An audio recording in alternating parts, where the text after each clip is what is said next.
Morning, everyone. We're going to get started here in a bit. There's a gray Silverado truck.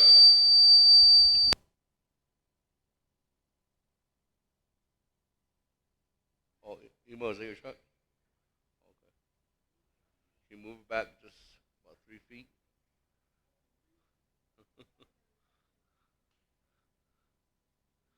You want to get a...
Morning, everyone. We'll go ahead and get started.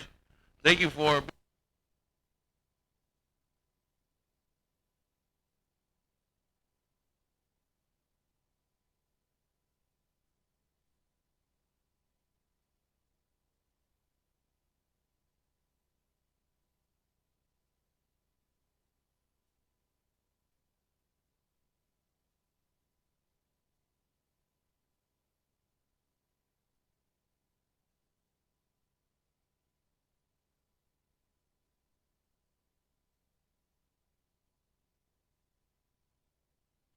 Elmer Begay, Key Allen Begay,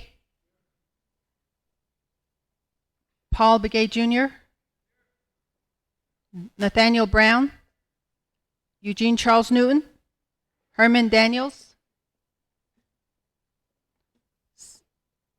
Speaker Damon, Amber Crotty, Mark Freeland, Pernell Halona, Jamie Henyo, Vince James, Ricky Nez, Carl Slater, Raymond Smith Jr., Wilson Stewart Jr.,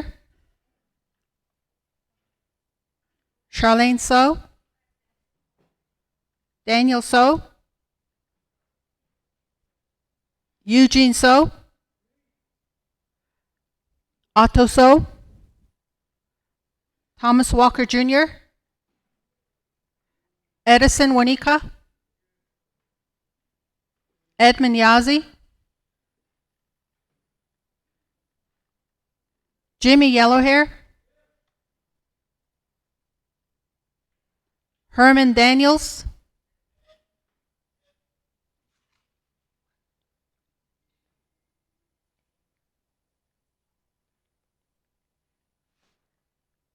Mr. Speaker, you have 17 members present.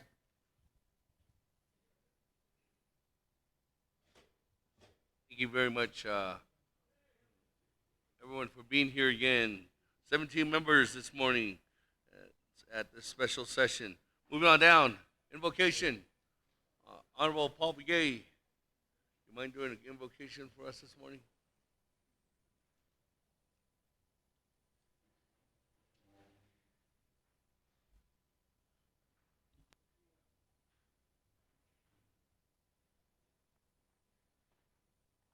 Question so that the law Arab and Nachi Yakoto Atlantic Lido Leto Benier Kagi that is Nisiko without the deal Zilchinqua Nijadi God yang shunloni here di binibi kwe sagba ho zana ho lege kwe na ting ko kot ego bishpas an hito chigi hinani kwe aro here kwe njon go iya ne he kani higanda tsade tra na zan betna has ade e de bikirat nit ingo ibn na kwe nikida nebal ba de ingo kwe na khana he kwe ko ba he ni tsin di bini ge holoni gi kwe ya ni ka di lo to ni kiden ingo kwe nsa kisto sa tan lini na tan lini be ni ka di lo khala ne e ya njopa ne jopa hollo e de ya ni ke di bi i kona sa be tan ho di ai ni ta to ni ne ligi e di gi njon go e ya atat il nil ado iya dinal sospe hat liagit also iya njon go bikit itinto eben na chain kit ne be ka di lol ado he di de koni hegan has ago njon go iya niket na has ado ult khata ado ta nishkota o hoda liya hat ni go ikona nikita hon to sa ada sin shin so ikon ta nishinde to ta ult khande e ada sin e lo ko en hika di lo sta di in lini yat e ko e ya dinal ni hat no ba han ne ki to kosen sa nast e za ta hol ye ko be wochi ko ni tran ni ki bikide de khato bella ko e ya pansi kes e ot hazlin te kot e go e ya pansi kes to le bella na to ka hade shi billa hun ya de ako na ndot le di kon na khas tquidon he massan he che ne zaza hot aso dat el zinde ne el adon watch yan el adon watch ni go satel zin e kon dot le di kon hit ne e ya te ko ikenata hat i do le arabian da haligez ado e ya njon ko e ya also ke yan kiltasa ande yat eko ndahtot le bi hadi kha dinal ni hat nenigi e do bel na hoto ka di be ka jo ba di ni tra di in lini kone e ya ne yot eko e ya kot eko e ya ni eko inna da it ado e ya na hot e halle to na o ka halle ko ine e chu inil eko otlan linit o hayu at akon ke otlan ki e ba init lentish ko de nas e yat e hot il nil konen ke de ne yat e ablas adole o wan sa anike ado ho wan benike snike o wan de tsadash je sa anike tsadash sa anike onesh ke sa thange this teens lage o wan ge pos lage asas lage alt så vet ni lini be i nail ini då vet ni lingo in he hollon dole det ja bana ini kra ashkon de kone trat in lin ke yan hit na has ago ko et ne be ke yan hit ni go ko en hit ka hot zogi aron hinago alt så ke ya no sansa ande yat eko ndotsi i ya hol neto na hatsa angi so ya se na to ka di ba na I kan to ne cho ba ki e di ya ben hitisi ben ik istitli yat eko kena hoit in dole kon so ge ya so de zen il ya dole so cho pa don il ya dole ko ka di in li ni ko ego ya so dil zen dole di ben bi Nige yot Jesus Christ bishop na yot also dilsum. Amen. Much for the invocation, Honorable Yeh. Moving on down, colleagues, I just want to, before we go on to recognizing guests and visiting officials, I want to take this time to express that we are a live feed right now on Facebook, Vimeo, and on YouTube. I again thank everyone for coming out to the special session. This is a special session that was requested from the Navajo Nation President Jonathan Nez and according to the special session, or actually according to Title II NNC 162B, the president has authorization to call the session. The speaker, that memo was sent over to the speaker's office on Friday. Moving on forward, into that request for the special session, the speaker recognized that memo and did authorize for the meeting to happen. This meeting was posted on the Navajo Nation Council website yesterday morning with a 24-hour notice, and that's why we're here today. Again, colleagues, I thank you for taking your time to be here at this time of urgent need, not only for the Navajo Nation, but for the country and the rest of the world. With that, on recognizing guests and visiting officials, if you just have, I know we don't have our buttons, but if you want to raise your hand, I'm just gonna go around the room. Anybody? Anything? Nothing. Okay, moving on down. Review and adopt the agenda. Ms. Botero, to the record. Mr. Speaker, members of the council, proposed agenda of the 24th Navajo Nation Council special session, March 16, 2020. Navajo Nation Department of Diné Education Auditorium, Window Rock, Navajo Nation. Presiding Honorable Seth Damon, Speaker, 24th Navajo Nation Council. 1. Call meeting to order. Roll call. Invocation. 2. Recognize guests and visiting officials. 3. Review and adopt the agenda. 4. Reports none. 5. Old business none. 6. New business. A. Legislation 0054-20. B. Legislation 0055-20. C. Legislation 0056-20. Close of session. Announcements. Adjournment. Mr. Speaker. Motion by Honorable Chairman Yazzie. Second. Vice Chair Smith. Comments, questions? I seen Honorable Freeland first. Honorable Daniels.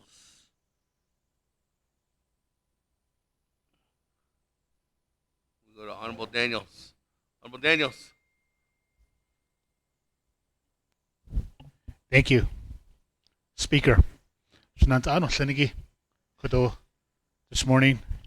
Aronana Kudo Sodosan Beha Zigi Lokudo I see Kudo Dam Shina Kudo Delegate Paul Begay Junogo Kudo 8 Sodosan Behain Ziko Ashin need Nago Davis Ago E or that Echo Kudo Nagate Nasnik and the Shin Kudo a shade or in that thing what and allo it's what is the here kudo Arunana kudo nagate agenda kudo deal Sosaki. I'd like to add 2 items to the agenda under reports. A nagate throughout Navajo Nation nagate there was a memo that came out from Dr. Shabala on tribal park closure. Throughout the Navajo Nation, we have some tribal parks. It's what close the Daliako. ADG, I want to add that to the agenda. And also another item that I'm going to add to the agenda is the NGS demolition project. Contractors, they're bringing outside people onto the Navajo Nation. So AICBT in the Western Agency, in on the Lachi area and other chapters. So I submit just those 2 items. Speaker, thank you.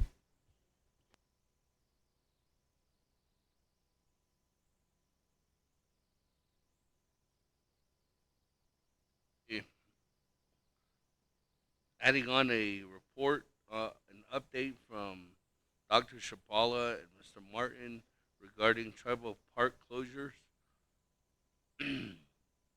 And the second one is an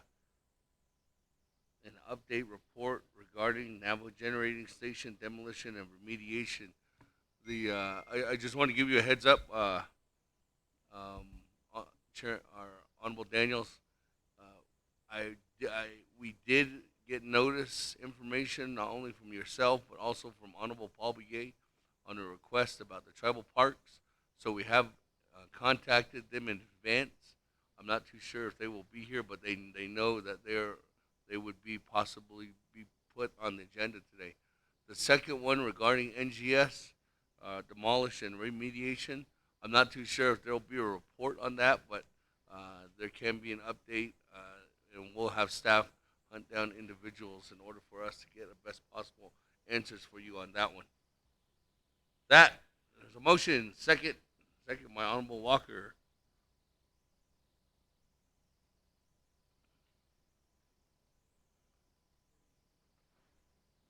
And this is to add on, colleagues, 2 reports, one for tribal parks and the other one for NGS demolition and renovation. With that, question, Madam Chair Crotty. Thank you, Speaker, and my colleagues. Thank you, Ahiahat, for the prayer, Delegate Begay. We appreciate that. I just want to know, Speaker, on the agenda, where are we adding this? Speaker, if I could ask the motioning party if we could hear the reports after the emergency legislations. I'm just not sure if then there is a time frame for how long the reports will take or what information that we need. So if I could get some more guidance, appreciate it. Thank you, Speaker. Okay. And I reserve my time, if there's time. 4:24. Reserve your time. Honorable Daniels, there's a request. Thank you, Shema, Delegate Karate. The great doing the legislation first and out of the reports after. My colleagues, if we do that, I would suggest that we stay here throughout the meeting. I don't have a problem with that. Thank you, Speaker.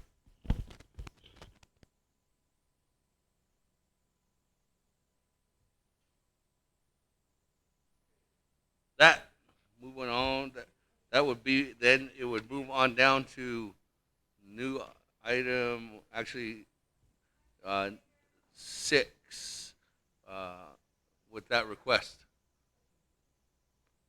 I have Eugene Charles Newton, Rick Nez, and Eugene So.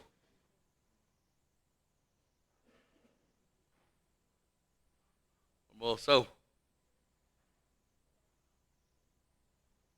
Okay, dit is het begin Kagi.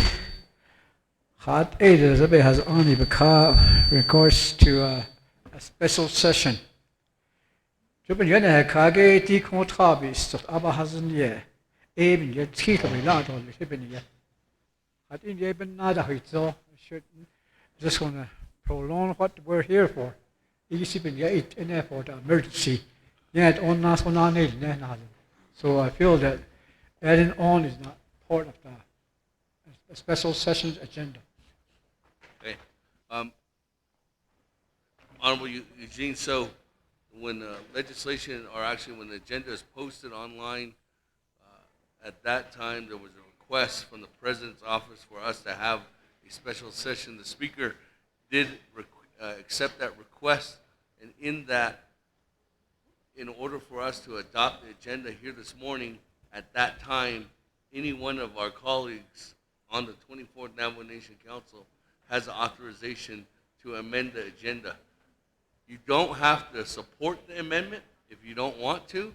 That would be a no vote. If you do support it, then you would vote yes to add it on there. But I understand your concern about meeting the deadline and trying to get this done as quickly as possible. With that, Madam Chair Charles Newton.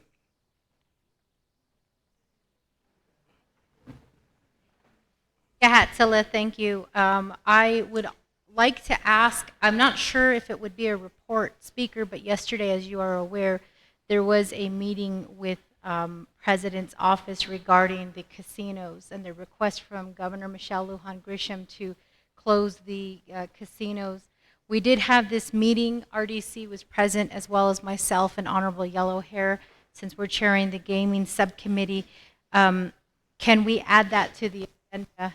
I think we do need to talk about that. And the CDC did send a report out this morning stating that they're advising against attending any type of public events or anything in public where there's more than 50 individuals, and that just came out this morning with the CDC. So I think that we do need to talk about what the plan is for our gaming facilities. Thank you. I reserve my time. Reserve your time at 4 minutes. That, Honorable Daniels, request to modify to add on the third report, closure of the Navajo Nation casinos. Okay. For the record, Madam Chair, Charles Newton, that was one that was discussed, and staff has reached out to NNGE, so hopefully they will be here. I'm not too sure if they're sending a representative, but they knew in advance, just as well as the tribal parks. The only one that has not been notified yet is Navajo Nation, anybody regarding the NGS demolition or remediation. That, moving on down, Chairman Nez. Good morning. Yat Honorable Speaker Damon, honorable members of the 24th Navajo Nation Council. Motioning party, Honorable Daniels and Honorable Walker, I'd like to ask that the legislative branch provide a report on the plan. What is the plan? Where is our official plan, as well as concerns about our employees? Our employees work very hard. How do we handle the situation that we are in with them? We'd like to remain operational, and just a concern that I'd like to hear a report from legislative branch. Thank you. And if I may add that to that request to motioning party.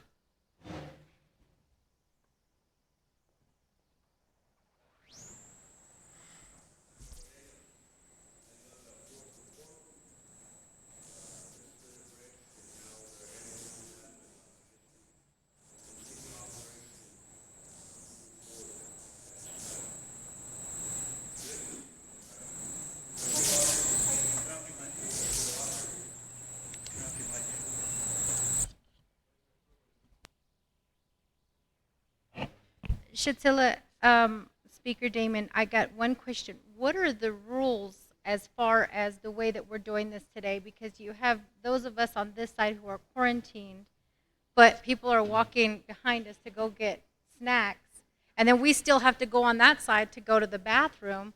So what are the rules as far, is it just the rules that we stay 6 feet away from other people? I think that we should probably talk about what the rules are today, because some of us are wearing gloves and we have our respirators. So what exactly are the rules for today? I don't want to infect anyone if I do have something.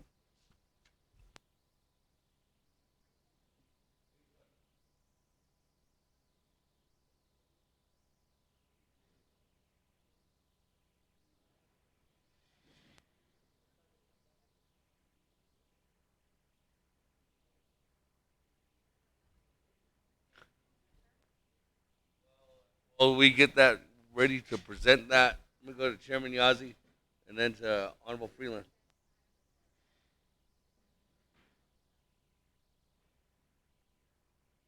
Members of the council, good morning, everyone. Also, our staff who are here with us. My colleagues, on the add-on reports, we only have 3 items that we need to vote on. And I feel that because of the situation that's going on right now, with all the regulations that is happening and that's taking place, my colleagues, let's just vote on these items. And the follow-up reports, yes, I do understand the casino needs to, has an issue. We can all do that through the video conference once we pass the legislation. But the main intent of the special session is the interest of our safety and well-being, not only ours, but with the constituents we serve.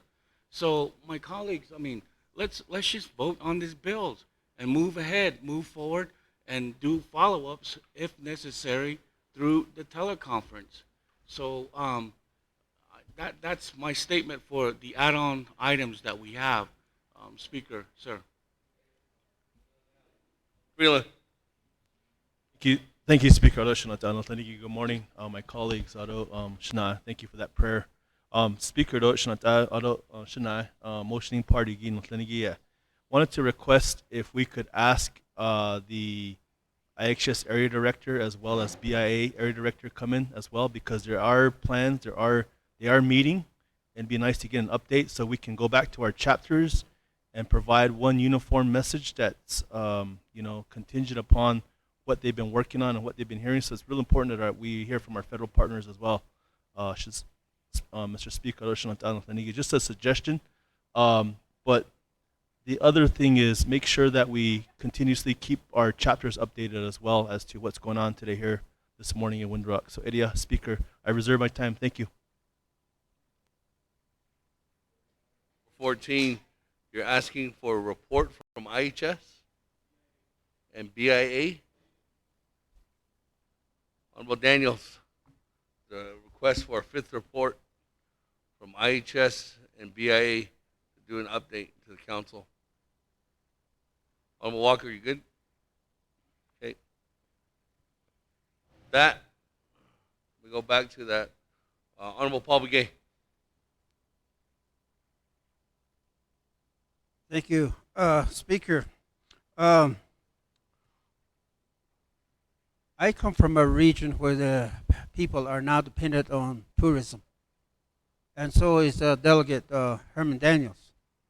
We had a meeting yesterday in Old Jato, and a lot of this tourism issues is connected to the coronavirus issue.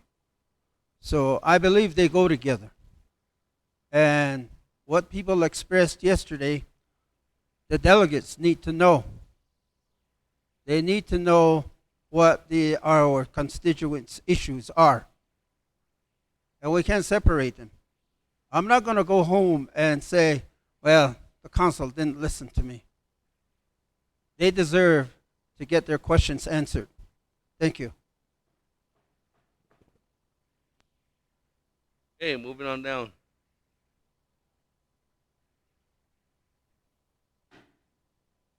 Have anybody else? That on McCallum Begay. On Amendment 1.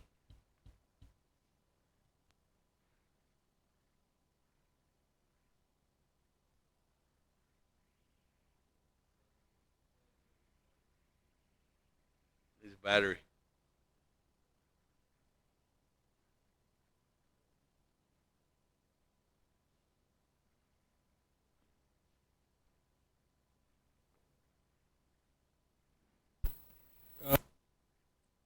No, Senigi kodo di judge ay hol ni do ayan halyes ayo kodo jo e langes an halenigi gibe sahnit lido asahilik ko ake an hisi zingi do e denen linigi belishan. I guess we're not really showing the proper procedures and process. Hot e do di hot at the need. Di katshani e sipinye kwajet asahnit lilan kwajet ahot has e benachko e has ta des e zebe tsaj na sit ha do le ni nag de kadot ta nanel de habane kadot net o you ade ya he khak ko di kat bit so ki standards all day ko ag ben ha sil ta do le ko e khodat haki halet ala khodo jo his staff need lin no kliniki to speaker lounge kodohit ale kwage the procedure niniki gi ba hanet se to ba nas shesazinge halet ala to yego ko kodoti hot erodit a il na nida akoko ebe ben na kodon hit na en liniki latet ani jo be plan hotil ne to ato be ya na halizitit a jo kwage tit a be Beten linigi bebel ishan inil zinigit ot ukhata halet such et isno da latoba nas kodo yego chitis da to yego ekodo the nan linigi nit age hohot edo hot ala hana o zin beto niligi an o hohot yego chitil ashazinge akodik abayi khatoba olta o thanil tetik nahat se nido dit an legun da so khayki dit als ache na so thanda dan hit ni ki ya ki di de ka do hot that nan din gi sat ya na ha kha to o sna yol ta ba kut aba na hot she's did. I think there needs to be a proper procedure if we truly are part in showing the preventive education to the world. AD la yego shit asasazin ki kwaakishan ano sliniki ako benach ikwat the nil zet o kwat no zet o adon hitkhana na chaha to o joti tsinto bela to lestot ado asla ta haljin ta shin khoto gichechedast abo netza. Is it really not unhealthy if we are sitting in here all day just to discuss and receive report as well?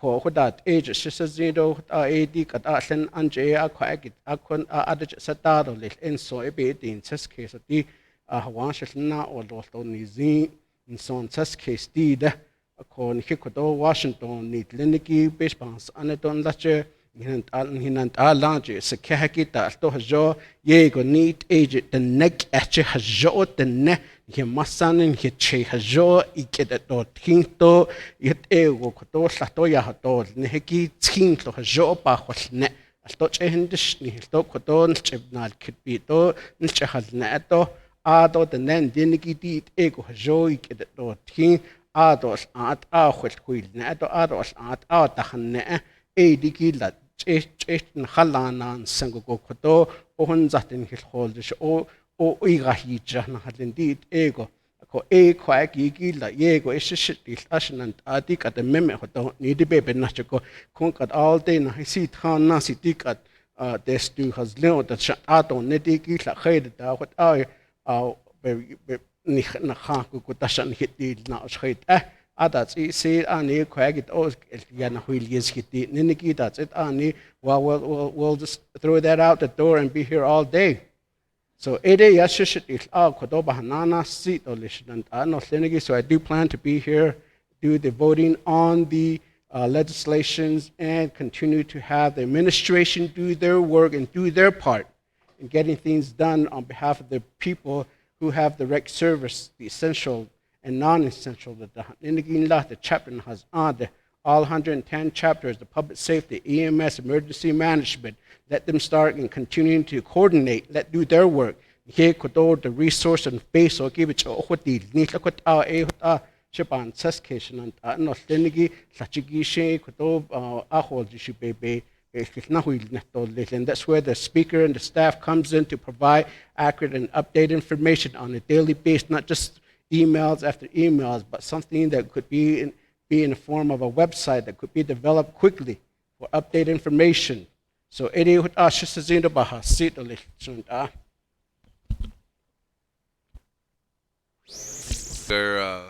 concerns about the discussion and adding to that, Honorable Keon Begay. Honorable Otto So.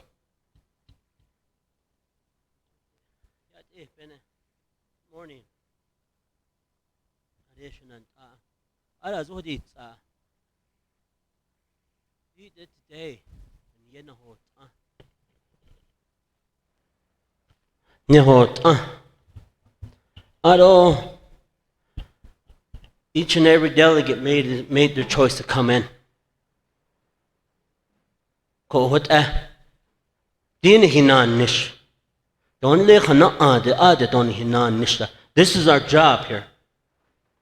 Council is our business. We're not the labor. We're not the construction worker. But we have legislation that we have to address. Whether we sit here for 2 hours, 3 hours, or all day, or into midnight. This is our job. Onsen.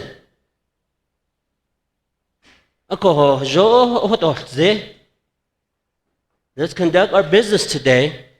And hear these reports.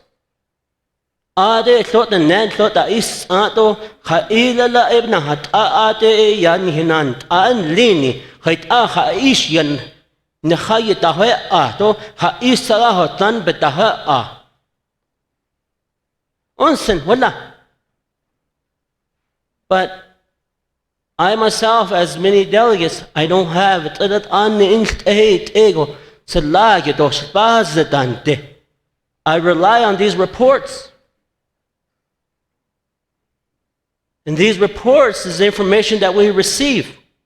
Thursday we had Nabi. We had these reports. We had the report from an update to last Thursday. Thursday, what is the health update relating to the issues of the BIE schools, relating to the state schools, relating to the health initiative, how the health, the hospitals are combating this virus here. Although it has not hit Navajo yet, but we had tests done, and some tests came back negative. And what about this case? That's the reason why I came in. I set this whole day aside for council's business, not to go off somewhere else. Oh, it anash. Coalition and did need to do reports. About bohnets, anash. But I plan to stay. I always stay. And if I have to go, I usually ask the speaker and make sure that I have proper information to him if I'm going to leave early. But I believe that this is our job, this is our duty, and at this time we need to show our leadership throughout this time that's pressing us here. Oh, it anish. Reserve my time.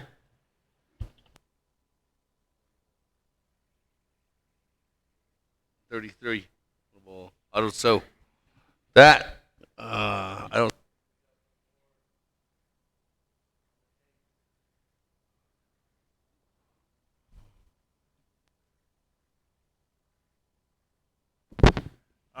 Speaker, question in regards to the special session.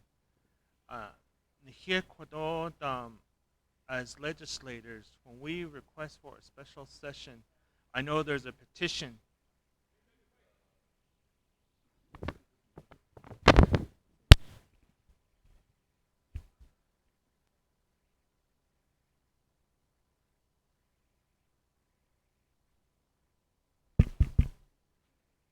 One, okay. Again, Speaker, in regards to us legislators, if we do a request for a special session, we ask for a petition, and so many signatures are required to have that special session. So in this case, from my understanding, is that the president of the Navajo Nation, Jonathan Nez, requested for a special session, and you put us all together here just from one individual making that request.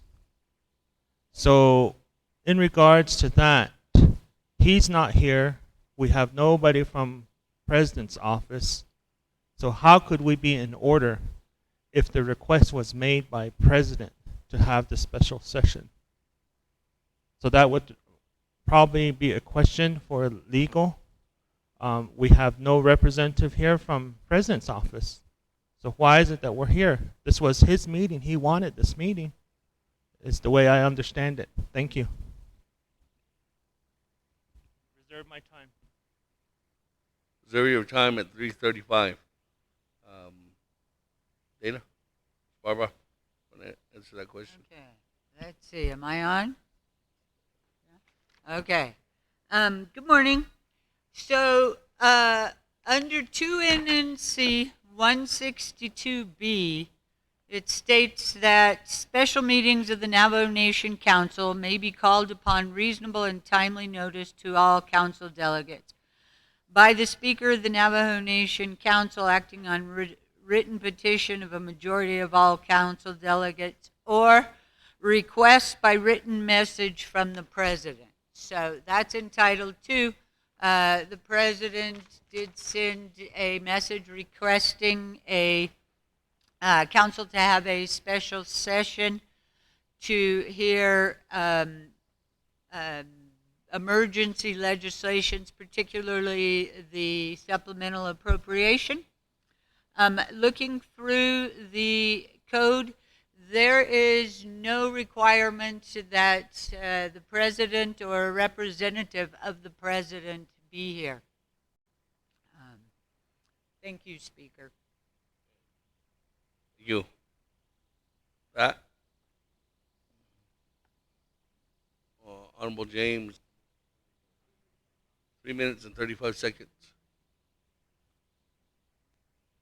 And thank you, Ms. Mayor, for that information. In regards to Echilna Anesh, he should be here. This is a big concern for our Navajo people. He needs to be here and sit with us to make these decisions. So he's making all these calls on his own with not even collaborating, communicating with us legislators. That's why we have Navajo Nation tribal parks up there. We have all these reports listed. He needs to be here for the Navajo people to show that we are working together. And if there's no representation from OPVP, then why are we here? An hide yakwaig ilche nahasi ta ahot an leden hilholjish. Do e yahajo hiltil nishta. Kot e ishisazindo bansis case ako. Yeah, thank you. Honorable, I have honorable yellow hair. I'll come back to you. Honorable yellow hair.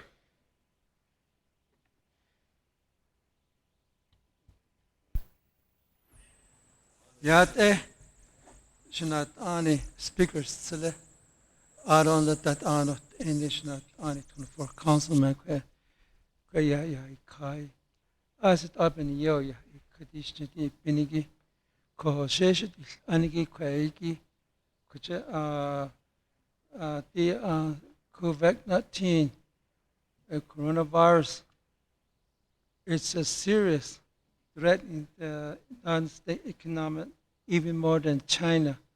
Even in Pastige Kudo pesos and the Kujen permanent trust fund. So the so that Tiso is going to hit good. In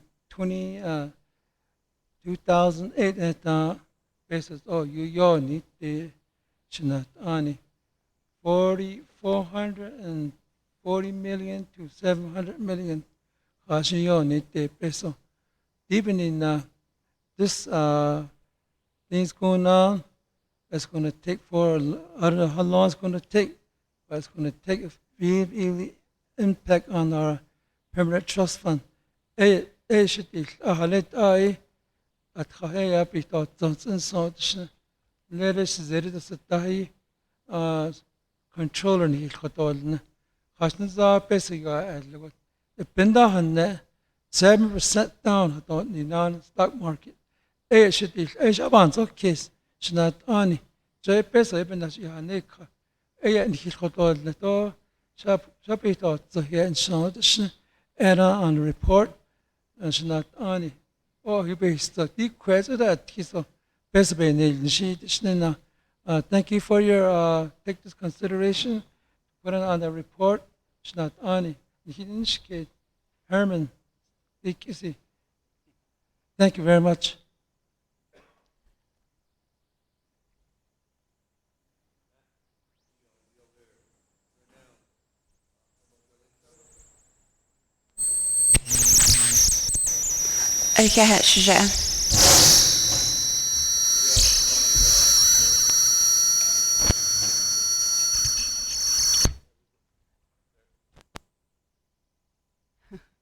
Thank you, Shija. Shiyaj or Shanalia D. Vincent James, I really appreciate your comments and concern. Yes, OPVP did call this meeting, but we do have some staff from OPVP. Shanette, we have Dr. Pearl Yellerman, DEM Auto, Jesse Delmar. We have Chief of Staff Paulson Chaco on the way just to address your concerns. Aro Shanant, I am asking that we move on with this agenda. Well, let's get going. We have a lot of people waiting, and we just need to get to business.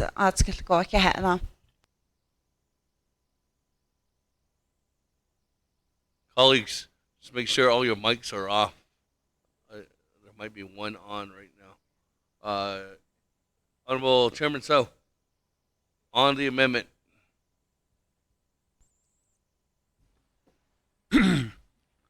Ja, eben, saas twisazani. Shitkezene. Kwagi, uslasni tlenigi. To, shaha, kwagi. Quorum deliado, ahorjis. To, shitche. Oldo, nzono, sodinze. I see. About Hewington.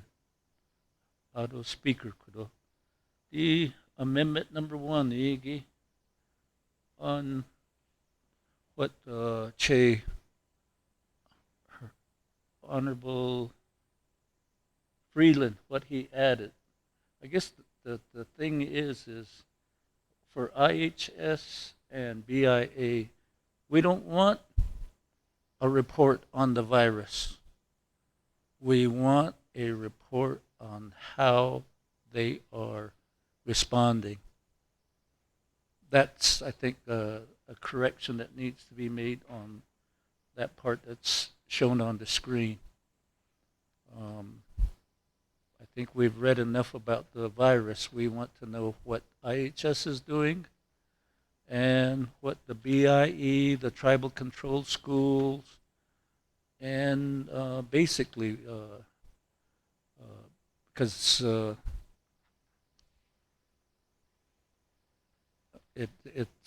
we're hearing in all kinds of different actions and reactions. I think we basically need to address that. That would be my addition to the amendment. Although, Mr. Herman Daniels, thank you.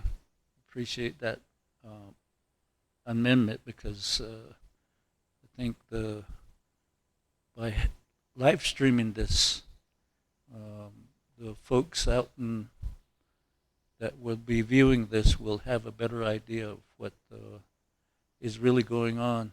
Although there was a press conference and whatnot, that was a real quick type of thing, and for our folks that were in Washington, D.C., they didn't hear the NABI meeting and the report from those entities, and it's probably just in a respectful manner that we also let them hear the report from IHS and BIE. Thank you.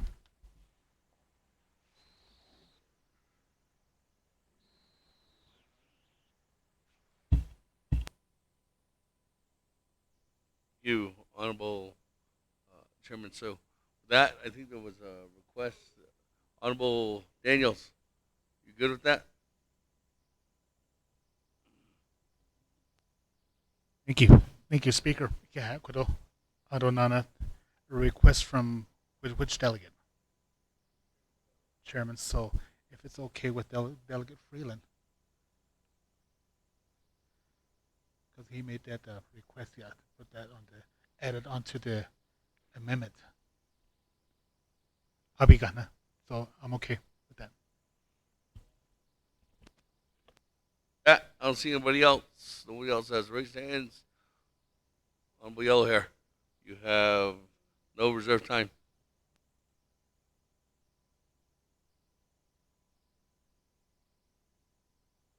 Honorable Daniels, there was a request. I'm sorry, Honorable Yellow Hair.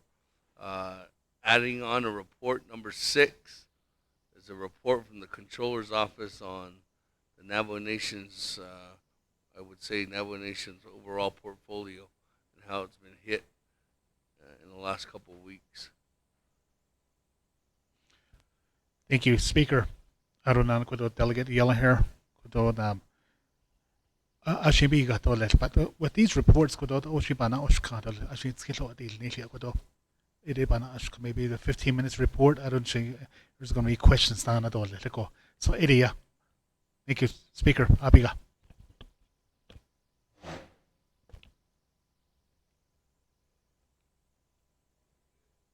A, that added on there. That's the sixth report. I don't see anybody else on there. Any? Does your projector go down?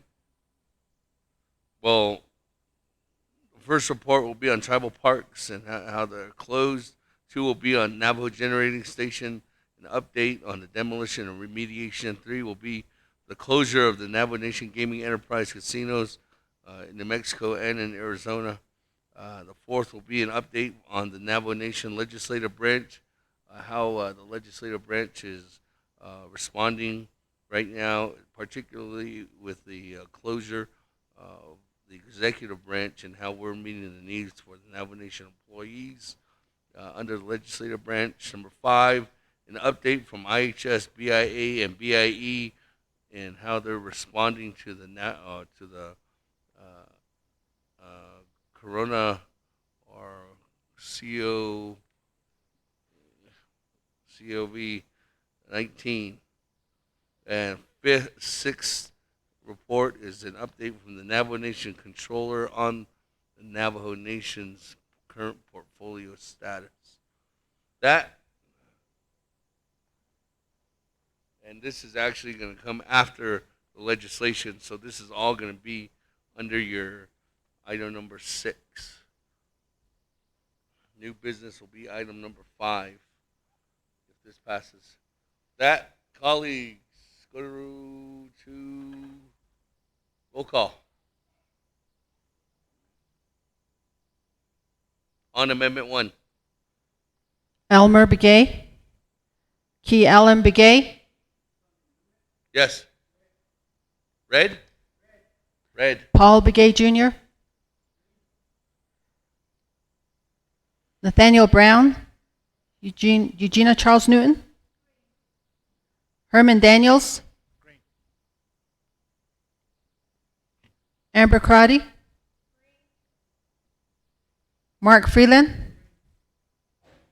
Pernell Halona. Jamie Henyo. Vince James. Ricky Nez. Carl Slater.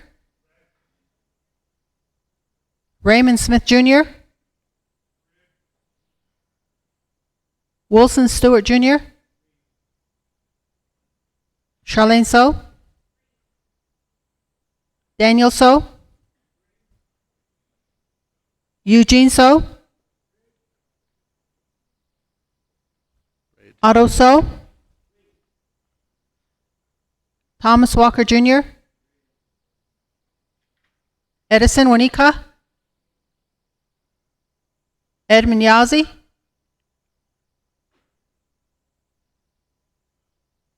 Red.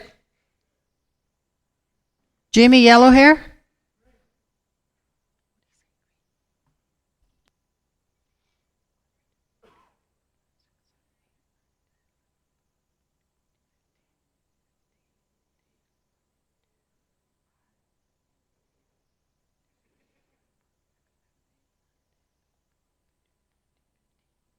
Mr. Speaker, you have a vote of 15 in favor and 5 opposed.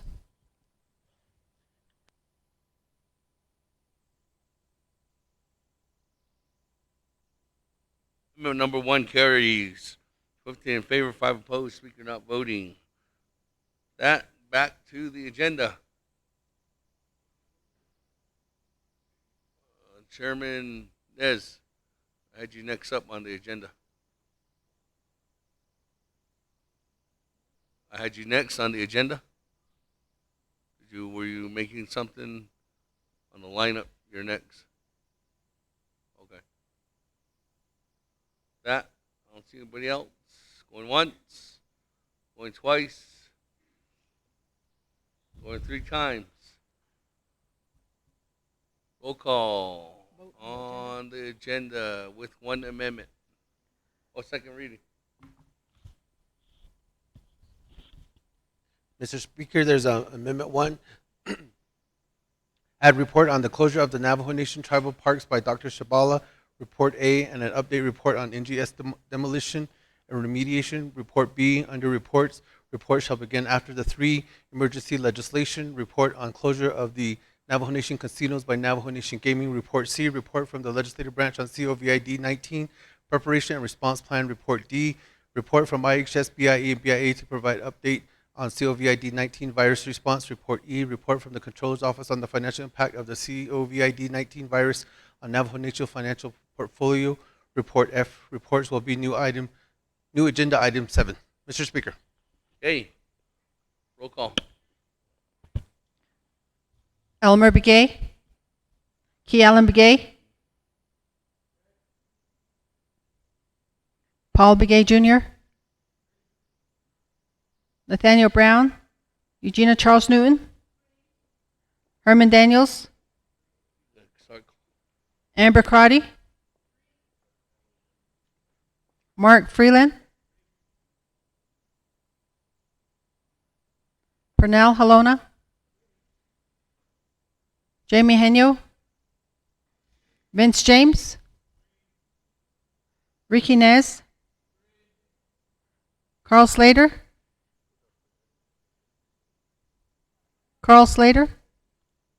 Raymond Smith Jr., Wilson Stewart Jr., Charlene So, Daniel So, Eugene So, Otto So, Thomas Walker, Edison Wanika, Edmund Yazzie, Jimmy Yellowhair,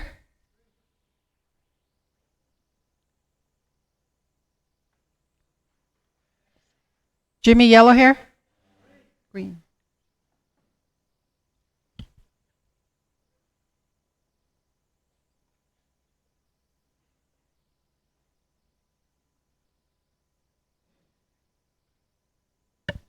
Mr. Speaker, you have a vote of 16 in favor and 3 opposed.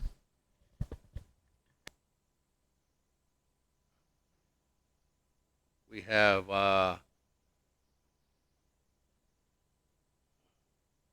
adopted agenda 16 in favor, 3 opposed, chair not voting, or speaker not voting in this case.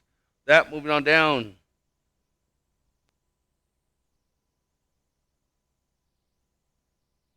Even reports has been moved after new business, so we'll move on to old business. There are none. New business.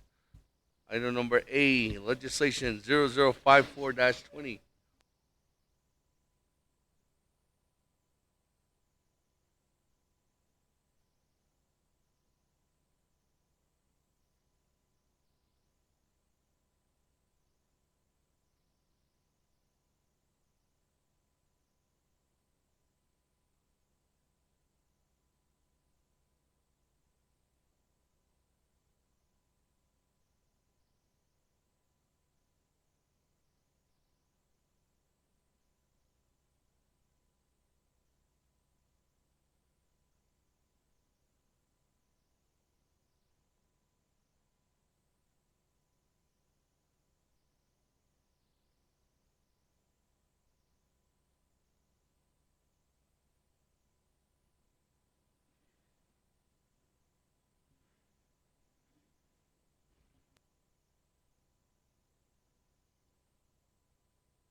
That, legislation 0054-20.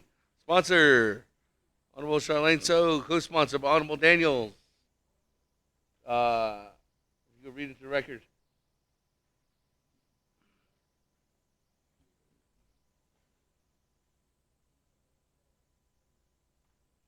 Mr. Speaker, members of the council, tracking number 0054-20, an action relating to an emergency approving supplemental funding from the unreserved undesignated fund balance in the amount of $3 million for emergency funds for the Department of Emergency Management and Chapter Emergency Funds. This is an emergency legislation. This is final authority. Legislation has been read to the record by electronic voice recording. Mr. Speaker.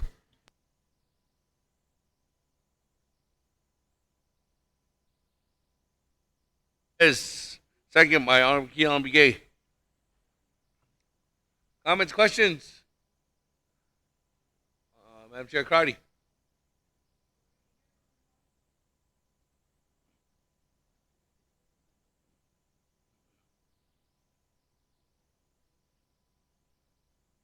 Going straight to the vote.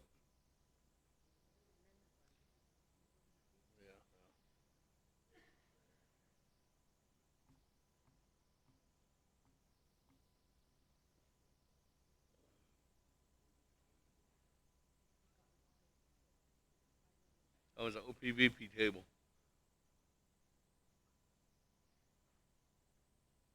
Oh.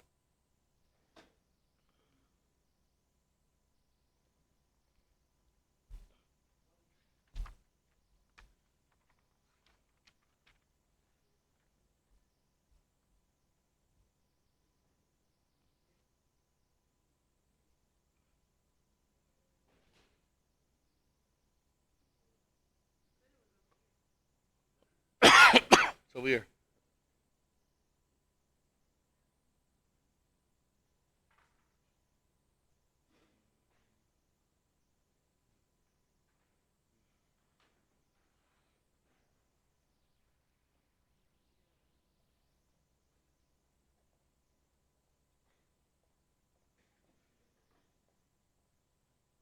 Omar, how are you? Good.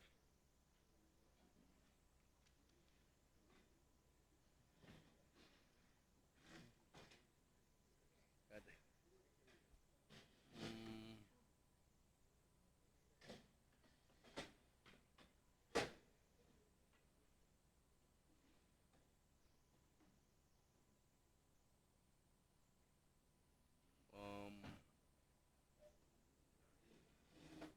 You want them right there? You want them in the middle?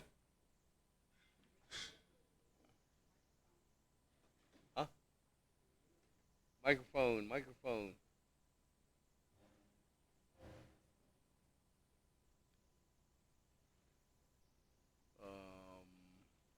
Prince James.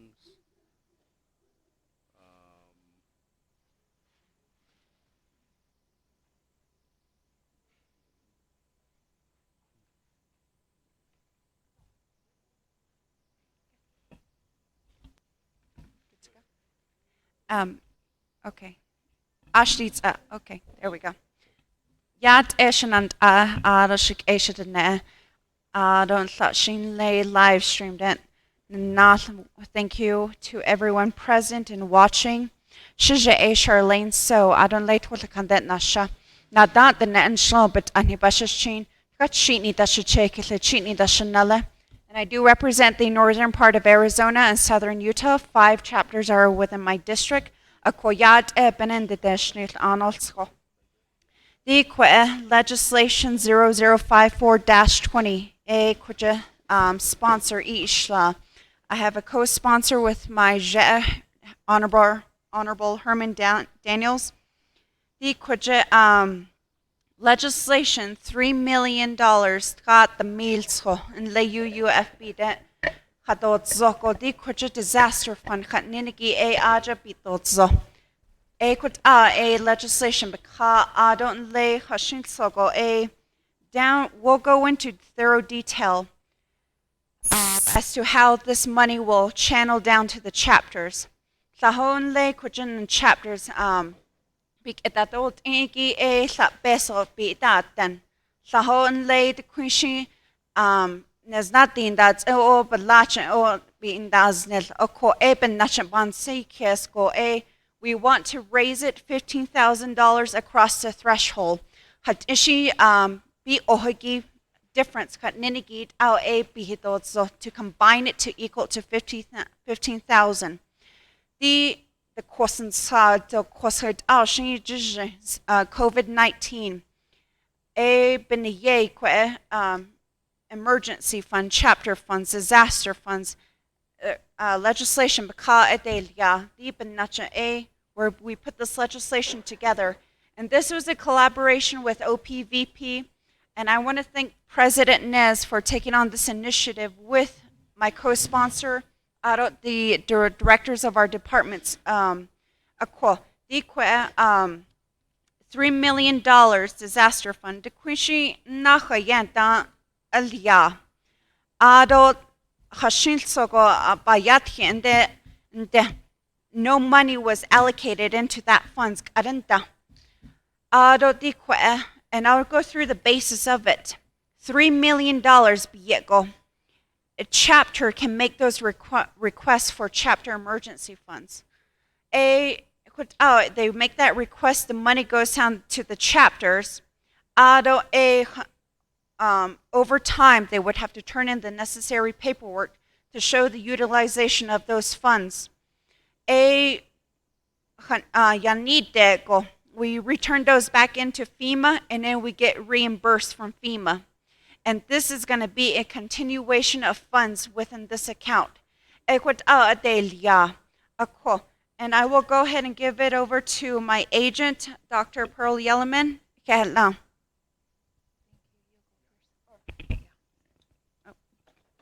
We will go ahead and give it to Jesse Delmar instead. Thank you. Well,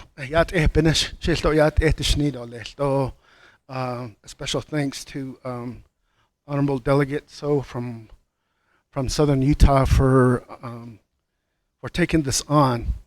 The area I want to talk about was, and to make sure and make clear to you that and there is an account that was established way back when.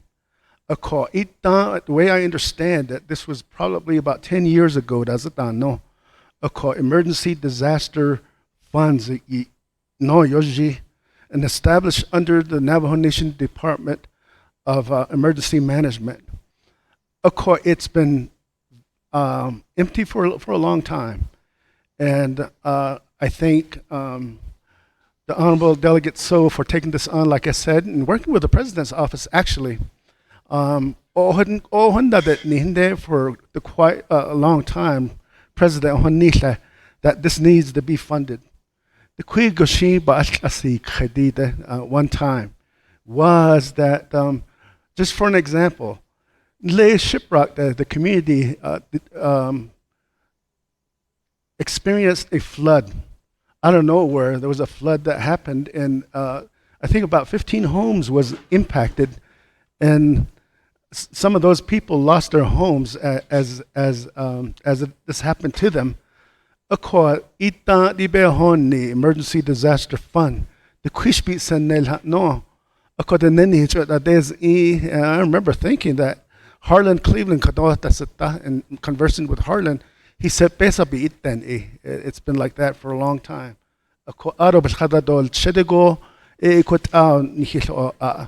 So this is Asho the Nebe Kadi Jahagishit Edo for inviting us.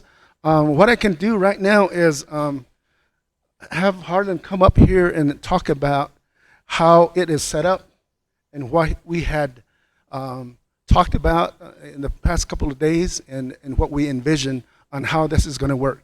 Let me have Harlan come up.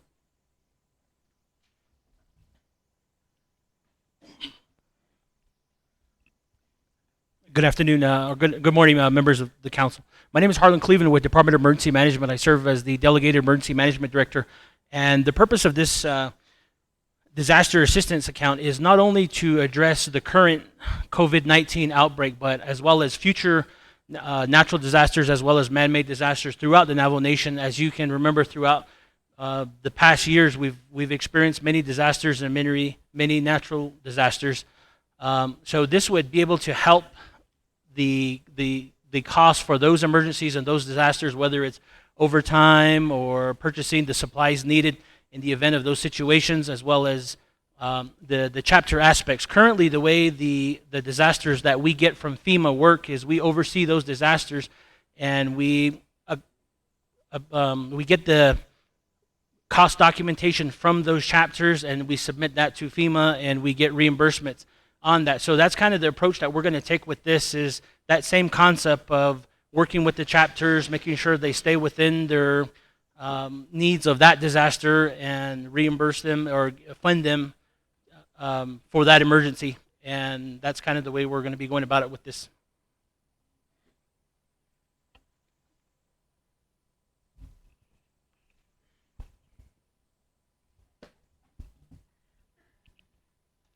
Yeah, thank you, honorable delegates, Speaker Damon, as well as our sponsor, Delegate So, Shay, Miss Yellowman from Division of Community Development.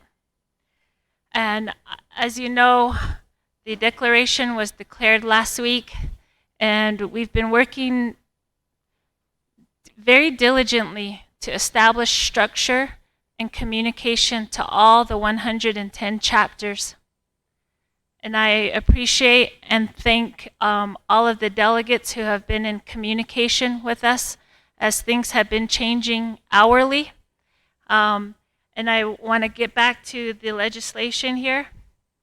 Prior to the legislation here, it was agreed upon with leadership that we would meet the $15,000 threshold just to address the current declaration. And although you have some sheets in front of you by agency, and the numbers in your far right corner represent the numbers to meet the $15,000 threshold. The total is $656,000 for the $15,000 threshold. The purpose of funding the disaster fund in this method is that we have documentation for the duration of the declaration by each chapter, and we are monitoring their expenses that are related to the COVID-19 at the chapter level, so they could be monitored by the Incident Command Center. As you know, that process is really important because during this time, it's important that we know what the chapters are utilizing these funds for. And for example, a chapter could utilize the funds for an ATV, but that might not be suitable during the declaration. So for this purpose, we are going with the disaster fund budget and the disaster fund account. And then internally, we will be working with each of the chapters to ensure that they are receiving the supplies and the funds they need at that $15,000 threshold. Yeah.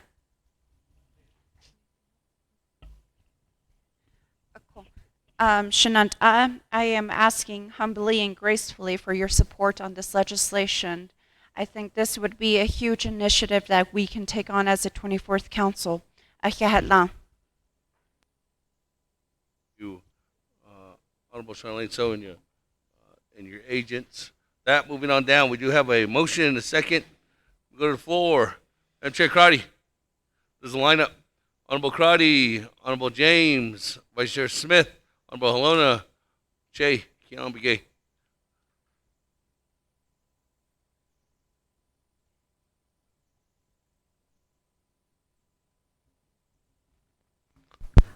Thank you, Speaker, and my colleagues. Thank you, Sponsor Shadeja, for this resolution. That's a really heavy document that needs some thorough guidance on.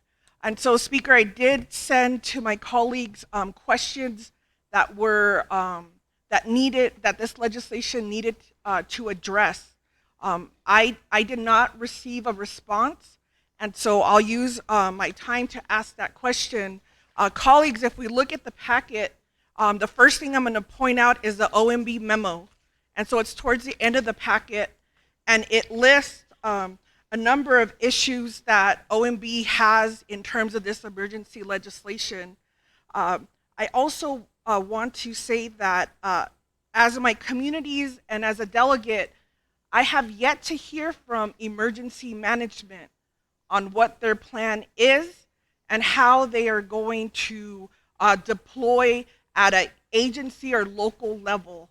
And so I want to say I'm concerned that this legislation is only addressing the Department of Emergency Management. I've called the incident command at least 2 times, and I've talked to Department of Health, Navajo Department of Health workers, but I have yet to hear anything from Mr. Cleveland or his team. I've looked through my emails before stating this comment, and I want to say, as colleagues, I have not received the daily incident command reports what are coming out of the centers. And so with that being said, I do want to raise these issues on the OMB memo, so that's going to be my question. I'll need this to be answered. In addition, Speaker, we do have an amendment, and I apologize, my colleagues. I don't have access. We're trying to get updated on the Wi-Fi, but what we're looking at here is it's not just Department of Emergency Management that should be addressed in this legislation. As delegates, you know, hearing from your chapters what are needed, working with the senior centers, you know what's needed, and now as we work with families, we also have that opportunity. So Speaker, I want to make the amendment to the legislation, and staff has this, and so it will be, if I could have staff read it into the record, and then I'll reserve my time. Reserve your time at 2 minutes and 14 seconds. Staff.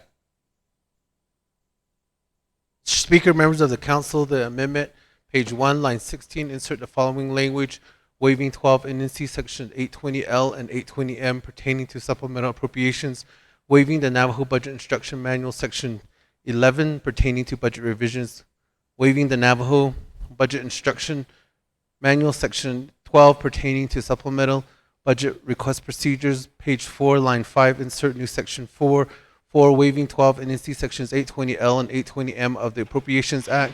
The Navajo Nation waives the 820L and 820M of the Appropriations Act in order to allow for an appropriation for emergency funding to be approved by the Navajo Nation Council without budget forms or written comments from the Navajo Nation Controller and the Office of Management and Budget.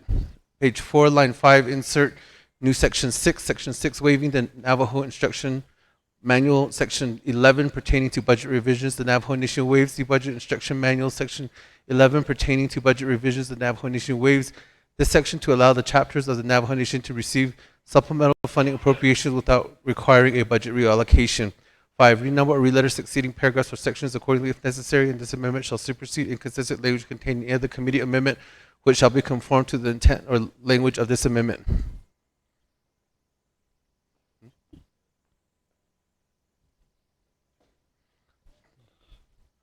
3, page 4, line 5, insert new section, section 5, waiving the Budget Instruction Manual, section 12, pertaining to supplemental funding request procedures.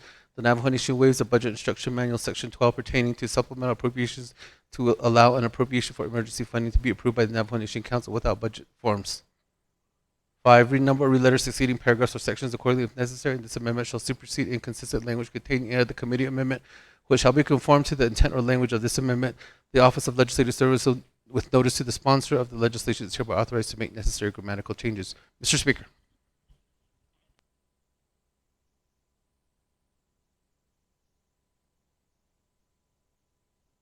Amendment 1 by Honorable Crowdy, second by Honorable Otto So. Comments, questions on the amendment?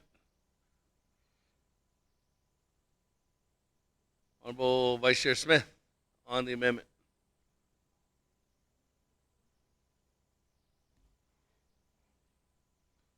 We need to print out some copies. Thank you. Or Thank you, email? Speaker. Email. Can we email that to all the all the delegates. Thank you, Speaker. Ashwaditsa. Thank you, Speaker. Good morning, and thank you for the legislation here on the amendment. I was just going to ask for the copy, and I'll reserve my time. 4:50. Reserve your time at 4 minutes 50 seconds. They'll be emailing that out. You have that? Email.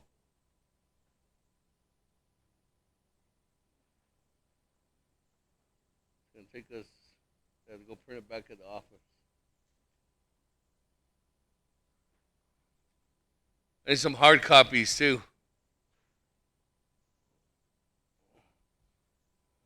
I don't want to say that over the mic on the World Wide Web.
Sent? Sent. You got it? Okay. Everybody got it. Delegates got it. Received it. Any other comments, questions? Honorable Kiel. Could I get a clarification, Kadoshima, on the amendment in Lagi? Chair. Okay. Secretary Crotty.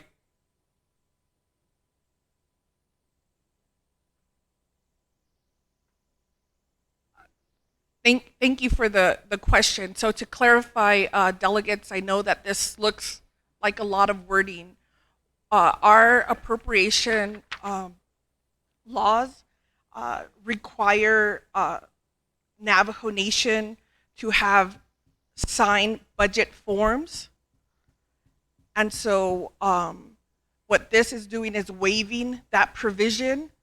So if you have a department or a branch that needs funding to deal with the emergency, then as a delegate, that part to have those signed budget forms will be waived.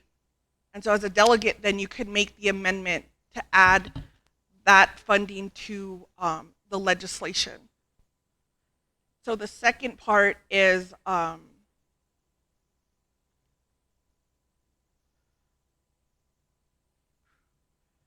the second part also then just deals with the budget forms, allowing us, so section 5, waiving the budget instruction manual pertaining to supplemental funding request procedures.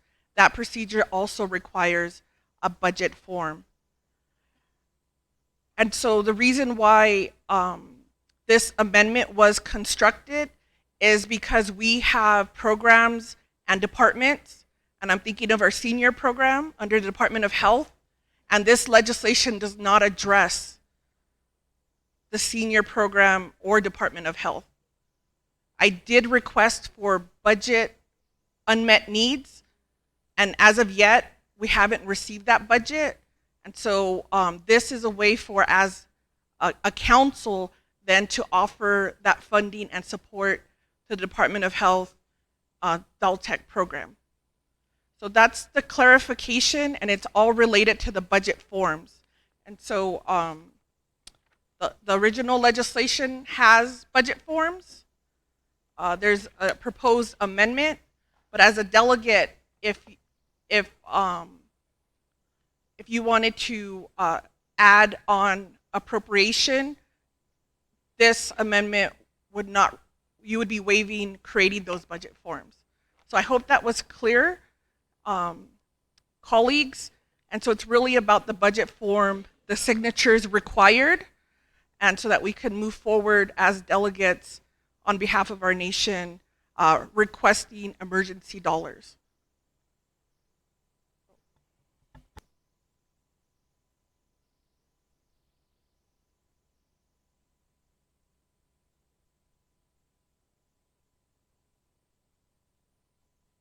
Else on the board?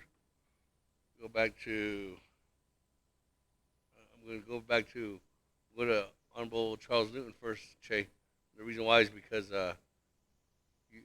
she hasn't spoken yet, and you have reserved time. So I'll come back to you afterwards, unless if you're okay with that. You want me to come back to him? Are you good? Che, go ahead. Good. Go ahead. 4 minutes and 54 seconds. I apologize. One area could drop the din latte bin that done. It's just the key thing. Latte. Bahan na ekito ahot heki be bent on the space. John, out of the amendment, Diki, I don't mind supporting this amendment, but could we also include an amendment where the chapters also don't go through the lengthy process, because that's what we're trying to do, get the resource out to the chapter. But there's nothing right now allowing chapters to have to go through the process, through chapter meetings, chapter resolutions, and so on. But it takes about almost 2 weeks just to get funding. Even a base of the niche and the arch, Yego, Nahot. I guess my request to the motioning party is that what language could be included to have similar access of the emergency funding with the proper plan that's in place for this particular issue for chapters, local chapter officials, the chapter administration. I reserve my time, Speaker. I'm at 3:25. That question would be over to maybe Office of Legislative Counsel and the Controller.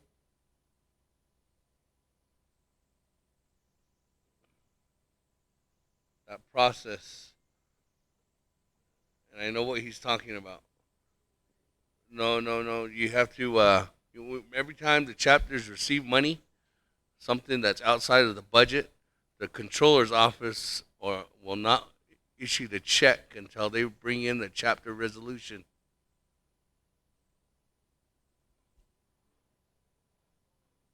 I don't know where that provision is at, or if that's just something that Rob Willie, or is that DCD's internal? Or maybe I'm calling out the wrong person. Sorry, Rob. It is Rob. Oh, it is Rob. No. Thank you, Speaker. Delegate Callan.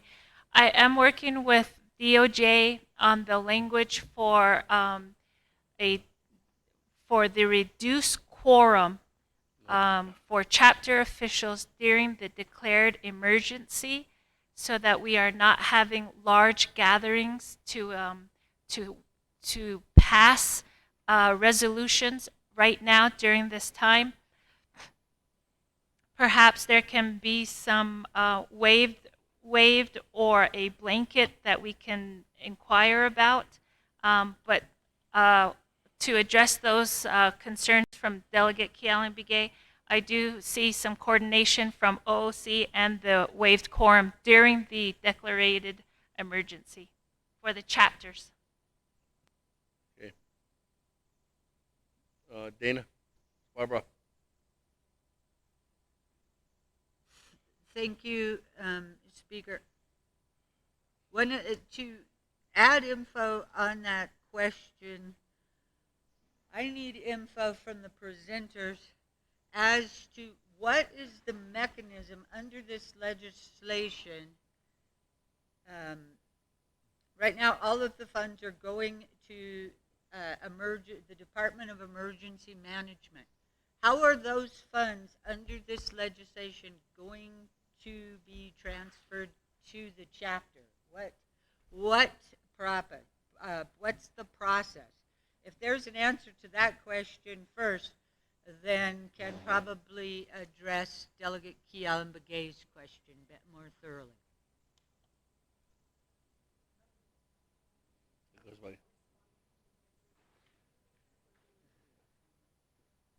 After just this one, because it's going back to Kialan-Bigay's question. Oh. And he's the only one that's on deck right now. That's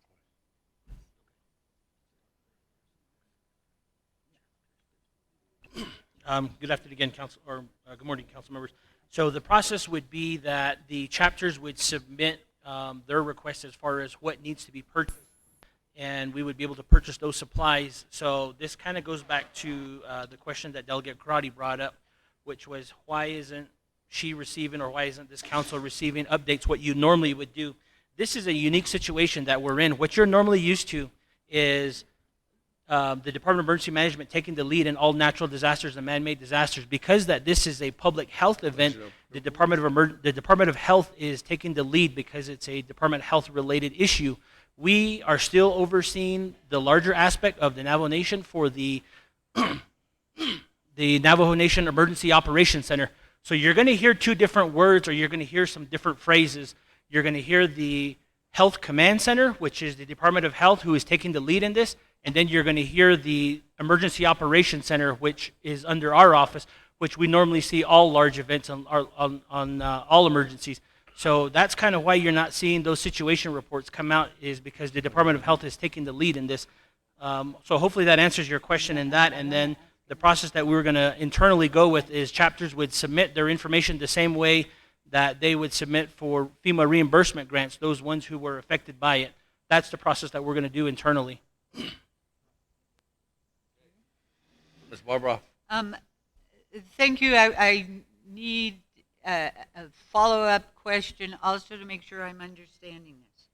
So based on that explanation, no money under this is going directly to the chapters. It's all staying with emergency management services.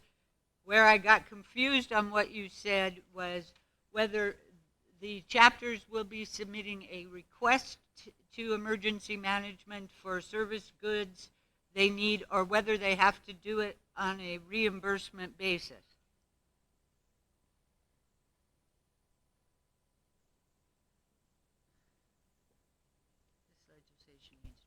So the process that we would do is they would send us the requests. It won't be as a reimbursement, because that's kind of how we do with the FEMA grants that we already submit on behalf. So it would be just a direct request to our office, and then we would review the documentation and then issue payment or either issue the funds that way. One more question, Speaker. So Barbara.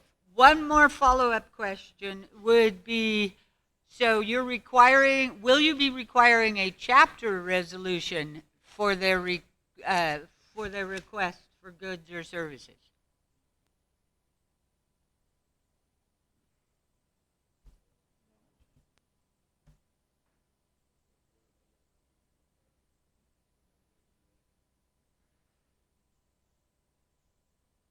So in the event that the chapter stands up their incident command post, based off of the needs and responding to this emergency, they would send us the request, and then we would be able to evaluate it and then distribute the funds that way. No, we wouldn't need a chapter resolution. From our office, we wouldn't.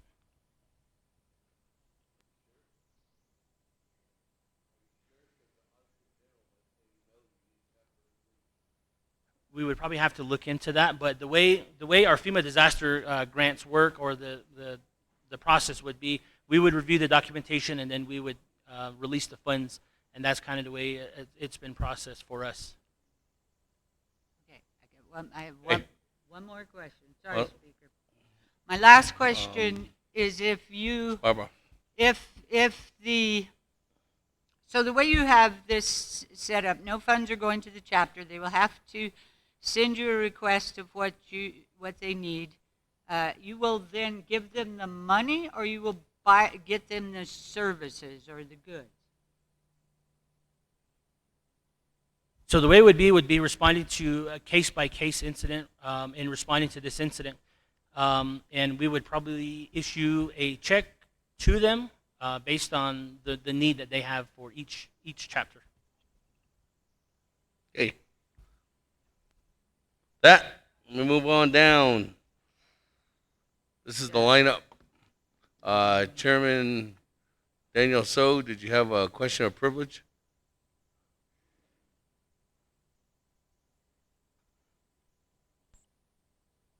Hello. My question of privilege, Mr. Speaker and colleagues. The question by Honorable Kialan Begay was not answered. Our panel basically brought up their own issues. And so it still doesn't go to the point that what Mr. Honorable Kialan Begay asked, respective of what the chapters really need to do. Now we have multi-layers of responses that makes it even more complex to get funds to the chapters. I thought that was the intent and purposes. The other was to, now it's like going back to the old days of saying all the checks are going to be issued by Navajo Nation. And the chapters will have to wait for a check distribution. And that makes it more complex than the aspect of emergency. That would be my comment. And I thought we would, and then there's a budget form that shows a chapter by chapter allocation. So I just don't know, where these other answers are coming from. Thank you.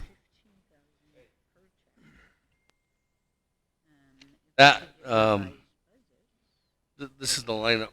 I have Madam Chair Charles Newton, Honorable Elmer Begay, Honorable Chairman Yazzie, and Honorable Otto So. That's the lineup, right? And Honorable James. Madam Chair Charles Newton. Honorable Stewart after that. Yeah, Silla, Otto, colleagues, thank you all for being here, and to Shanado, Paul Begay, thank you for the prayer this morning, and Jania, and so thank you so much for thinking of us. In regards to the amendment, I feel like based on what the answers are on the questions that are being posed today, I think we need to add more to this amendment. I'm concerned with this legislation as a whole. I thought that chapters were going to be given money or funding directly. We are only creating more red tape for our chapters. We should be working directly with our chapter officials, not our chapter managers or our chapter coordinators. We should be working directly with the chapter officials. Again, we're just creating obstacles for our chapters. I think that our chapter officials know what their community needs are, And each chapter is different, and the type of emergency differs from community to community. This legislation is giving money to, it sounds like, to a public safety command center who then determines whether there is an emergency and then sends out a check. To me, that's a long process where we could just put money within the chapter funding and designate what these emergency fundings could be used for. And then I'm also concerned because, we should also be considering, the senior centers. We should be considering IHS. We should be considering, the judicial branch as well. So I kind of almost feel like this legislation as a whole is really kind of creating a hindrance in some ways for us to assist our chapters and our people. That's what we're here for today, is to talk about that, is to talk about what can we do for our community members. And having money funneled to one department who then makes a determination of whether there's an emergency that exists, and then having funding then distributed to our chapters, again, you're only creating more red tape, more steps for our chapters to have to go through, which defeats the purpose of us giving money to our communities who are in need. With that, Speaker, I reserve the rest of my time. Reserve your time at 2 minutes and 44 seconds. Honorable Elmer Begay.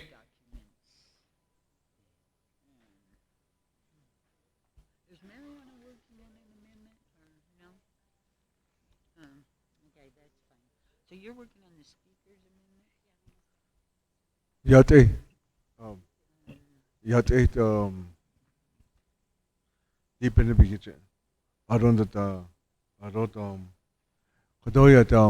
I was waiting for how the response can be for Key Allen Begay. So nobody hasn't responded back to my brother. But the thing about it, chapters that are, I have three chapters that are certified. Nana, there's 2 of them that are not certified, but one area is under sanction.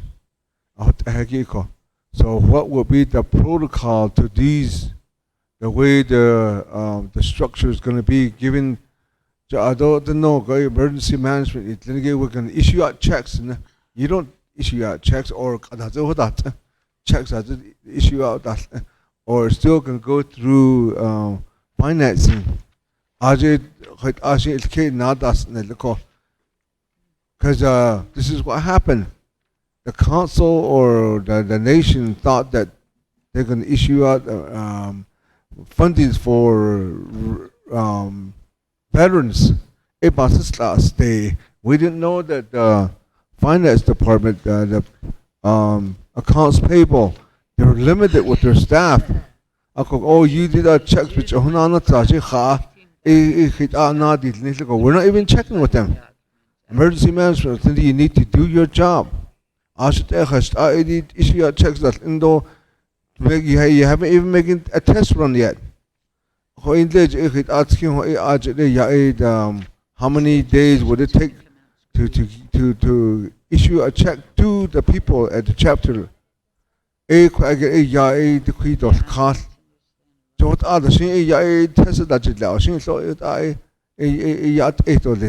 you have to get together with the finance department if they're willing to do that. Because of veterans, they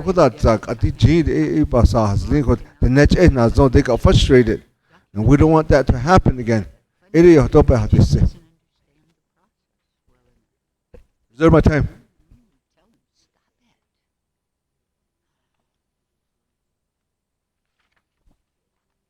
Honorable Begay at 2:33.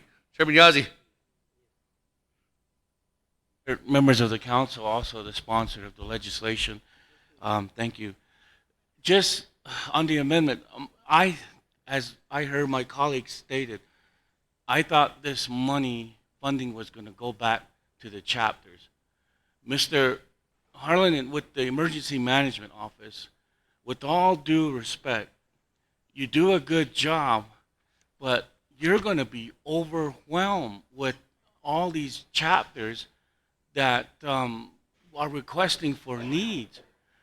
I would like to ask them, maybe we should do another, delete this agenda, vote it down, the legislation, and do another legislation that goes, the funding goes back to the chapters, not the emergency office.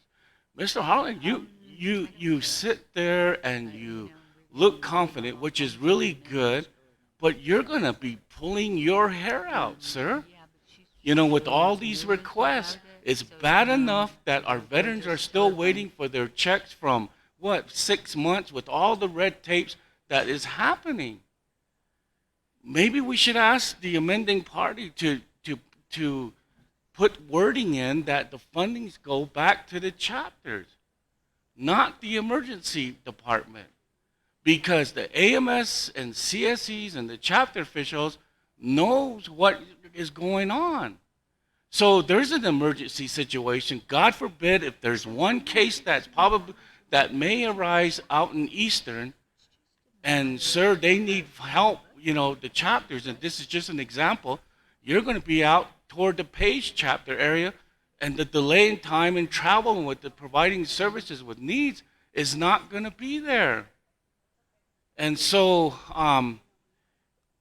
Ms. Crotty, if you could possibly, it depends on my colleagues here, that we put the wording to the chapters to help emergency management. I'm not, modify or put the turbo change in or wording, but to reverse it to the chapters. And if we do this, my colleagues, and to the sponsor, with no restrictions, with the red tape. So if Ms. Crotty's not going to do that, then I ask, my colleagues that we do that. Give this funding to the chapters to only help you out, Mr. Harlan, and so I would have to say that and if we do that, then we can vote on this and let the chapters do what they got to do right now. So I reserve my time. Ms. Crotty, please take that into consideration. And since our controller is here, please release the checks to the veterans, particularly at the RU veterans. They're waiting for their check for 6 months. So I reserve my time. Speaker, sir. Your time at 1 minute 50 seconds. Moving on down. There was a request to modify this amendment to include that funding go directly to the chapters.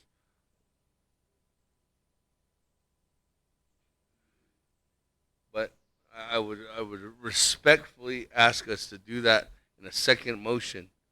And the reason why is because if we do this one in one motion and then it fails or it passes,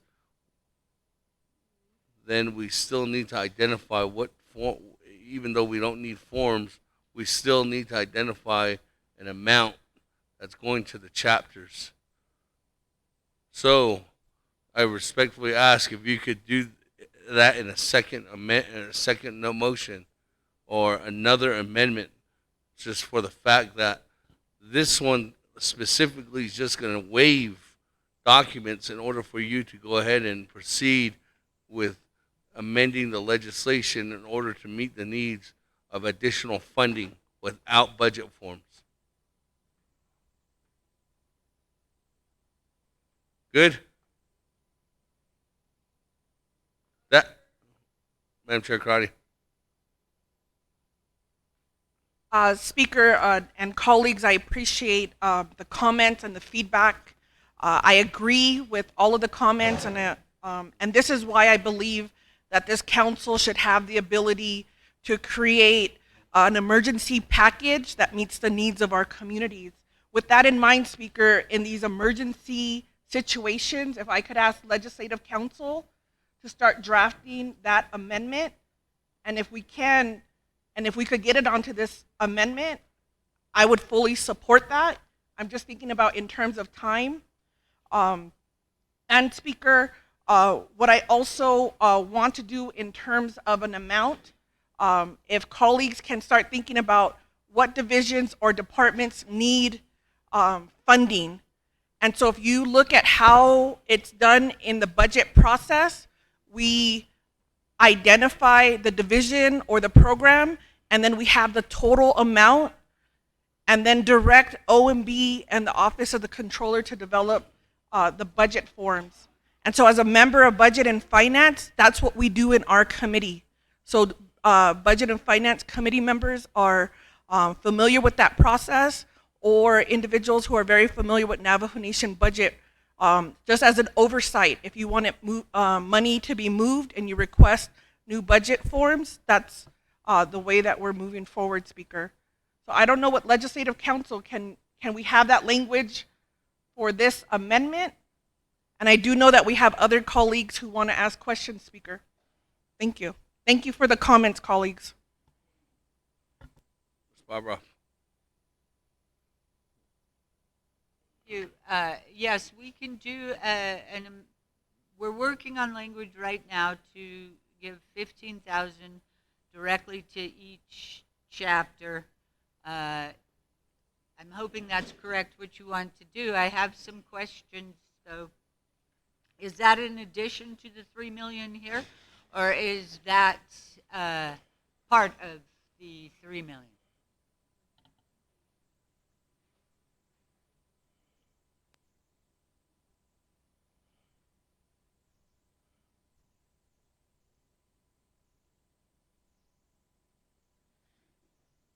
Chair Crowdy. Thank you, Speaker, and thank you, Ms. Barbara, for the question. What I'm hearing from my colleagues is we want to have a set amount for the chapters using the 50-50 formula. And so what I'm hearing, 5 or 3 million for each chapter? Huh? 3 million for all 110 chapters using the 50-50 formula. I also want to state, if we're asking for additional dollars with the amendment, Navajo Department of Health, the request is 2.5 million to help with their incident command and the senior centers cleaning supplies and supplies to feed the elders. And legislative branch request for $121,000 for the emergency, and for the judicial branch, $200,000 for the emergency. I hope someone was documenting that.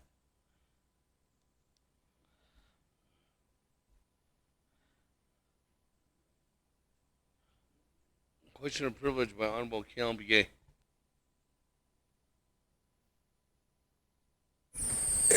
Shema, are you own amendment here?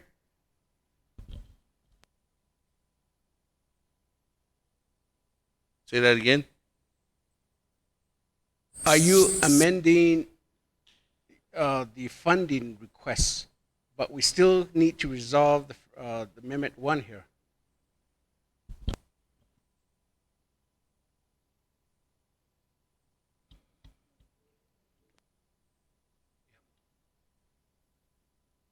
Thank you, Speaker. Colleagues, the plan is to pass this amendment so that we're allowed to waive the budget forms, and we ask Legislative Council to get that language ready so we could get direct funding to the chapters with the other requests. So you're on this amendment is a standalone amendment.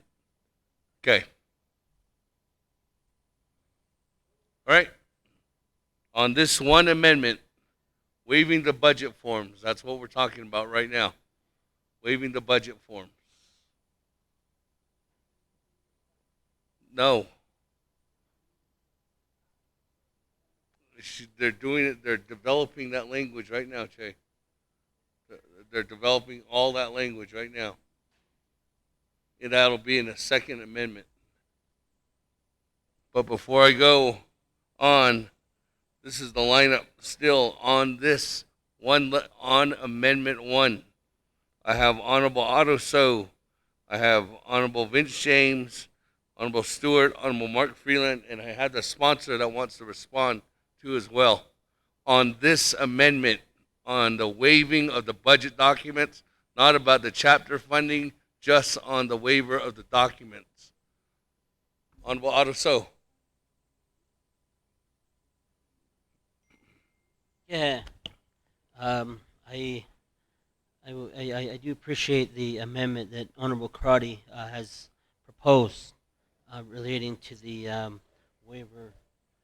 waivering certain requirements in the law so that we could try to get these fundings out to the chapters. But one thing is that, well, I assume that we were going to, as this legislation was presented, we were told, what I understood was that we're going to replenish the $15,000 minimum to the chapter, and come to realize that ain't the case. So emergency management is going to be funneling and handling the dollars. And right now, with this, if it's going to be where the emergency management is going to handle the dollars, I won't support it because you are shorthanded. You're going to be taking care of people in Torion. You're going to try to be taking care of people in the Chi. But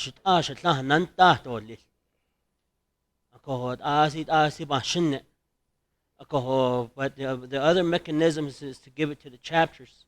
I do support that. I wish there was thorough discussion from the executive branch to the council. I see thorough discussion.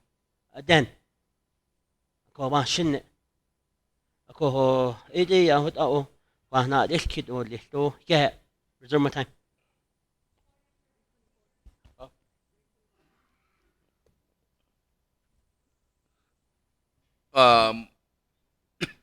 Reserve time at 3:24. Honorable So. Madam Chair, Charles Newton, Commissioner Provich. I'd like to ask that we go into a short recess while the language is being developed. It's kind of hard to kind of keep up with what the amendment language is unless we actually see it or it's in front of us. So I'd like to ask that we go into, if it's available, that we go into recess during this time so that the language can be developed. Madam Chair, Charles Newton, the only language that we're voting on is what's on the board right now. They're developing language for another amendment. That's what's happening. This is Amendment 1 regarding waiver of the budget forms, waiver of the BIM manual. That's what we're voting on right now.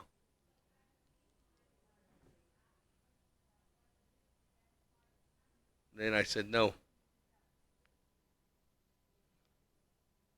But they are developing that information for the next amendment. On Amendment 2. On Amendment 2. Okay, with that, moving on down. Honorable James, on the budget forms amendment. Yes, I want to raise a point of order in regards to, let's have a recess first.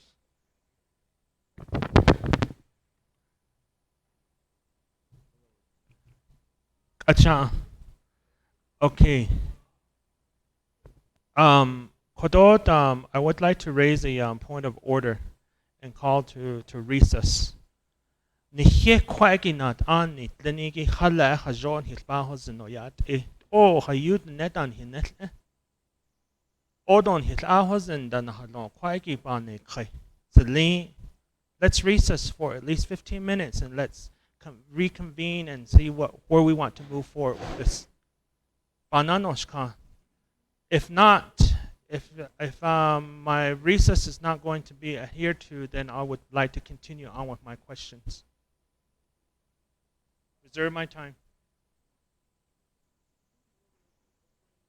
Oh yeah, you're on a point of order. No, he was. I gave him time. He was up. Yeah. 4:15. That was a point of order, so I'm not taking that away from your time. Commissioner Provich. Honorable Vice Chair Smith. Thank you, Speaker. Akiat Nanda Wanaso Tanigi. Auto sponsor. Thank you for sponsoring this. I do support this. We wouldn't be in this situation if the legislation was not vetoed. We wouldn't have to worry about the chapters. They'd been taken care of. All we'd have to worry about was Department of Emergency Management. In these figures, Speaker, my point of privilege is I request to have true figures here because some of these chapters are not showing the exact numbers that they're lacking. For instance, one chapter is $9,000 in the hole, and I called that chapter. They said, yes, we are $9,000 in the hole. We're not going to be getting the whole $15,000. So, Speaker, while we recess, may we get those figures and get these things taken care of? Because if you look at the budget, $895,000 for the chapters, and you only have $656,213, you actually have $238,787 that's still available. That's why I'm asking for the true figures so that we can adjust this accordingly, so that we can pass this as it should be. Thank you, Speaker. Honorable James, with all due respect, I'm not going to go into recess at this time. And the reason why is because we're on an Amendment 1.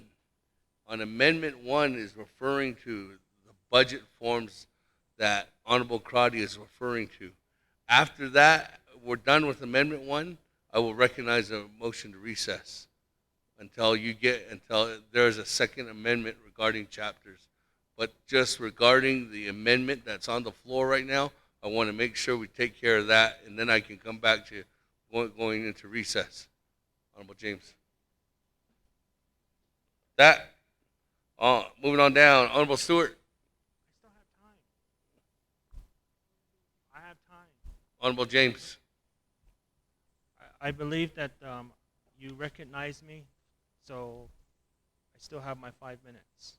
You're starting your 5 minutes now. Okay, thank you. In regards to, since we're not going to recess, in regards to the legislation here, the amendment does, the way it's written, I mean, chapters are still obligated to this amendment, no matter what. And what we need to look at as well is LGA certified chapters and non-certified chapters. So when those two come together, we still follow the BIM booklet. We still have to go by the Budget Instruction Manual policy. So with that, gives me to the next question on page 3 of 4 of the legislation under line 10. It says, add to bring chapters with less than 15,000 in emergency funds to 15,000. So when this wording is written there, it is indicating that those chapters that are over 15,000 will not be assisted, which is contradicting Mr. Cleveland's response back to us stating that all chapters will be assisted. Now, if you look at the budgets of each of the chapters, nowhere in the carryover budget of the chapters does it talk about coronavirus 19 issues on how they're going to be accommodated. If you look at all the carryover budgets of each of the chapters, they talk about temporary salary for PEP workers when an emergency is declared. It talks about purchasing woods, coal, gasoline for emergency vehicles. It talks about FICA expense and all of these stuff. Nowhere in the current budget of the chapters does it indicate purchasing things for a coronavirus. So it's contradicting each other, and it's not coinciding together. And this is what I wanted to bring up during my recess, but I guess not. So when it comes down to this, we are just putting those chapters that have less than 15,000 as a priority. And then those chapters that that have the 15,000, we're saying you're not a priority. You go figure it out at your own chapter level. So that's where my big concern is in this whole legislation. And it just talks about chapters that have that are negative to get them back to the balance of 15,000. And if you review some of these chapters, they have like 13,000, meaning that these chapters are only going to receive 2,000 to make it back to 15,000 as a balance. And my amendment that I wanted to request for as well was to put 15,000 for all the 110 chapters across the board. That way they can concentrate on that 15,000 towards the coronavirus issues and fill out the budget forms on how they can utilize those funds. Reserve my times. Thank you.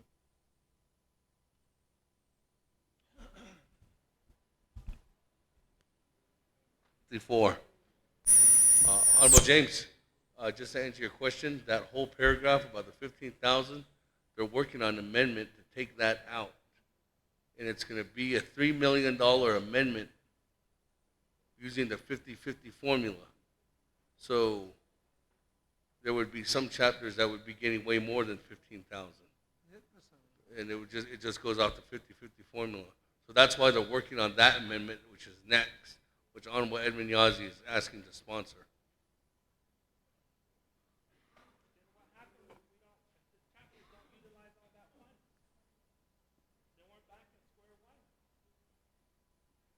But they get to keep those funds.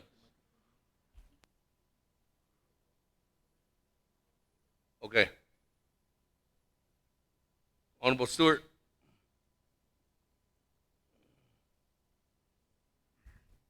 Thank you, Speaker, colleagues, sponsors of this legislation and the amendment, Wanigi, Shama Kradi.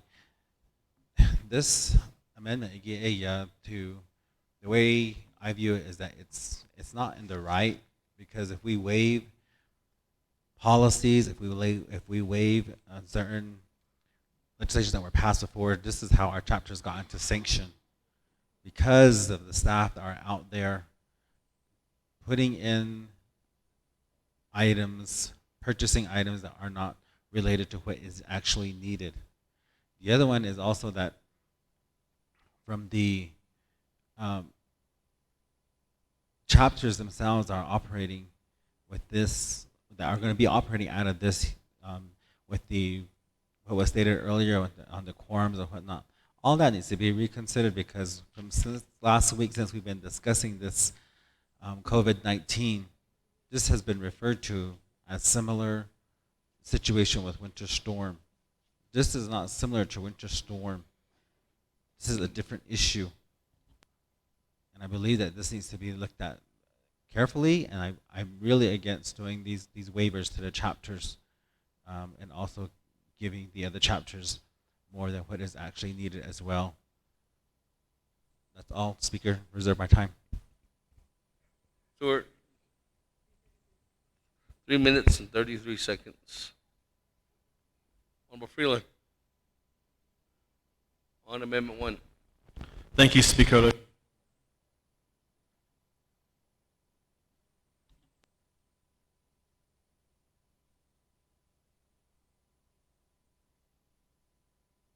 Okay, Speaker. Thank you. I want to first of all convey a message of opportunity and hope. I want to say this because what I told my chapters yesterday and our people, our dear Navajo people, we're going to get through this together.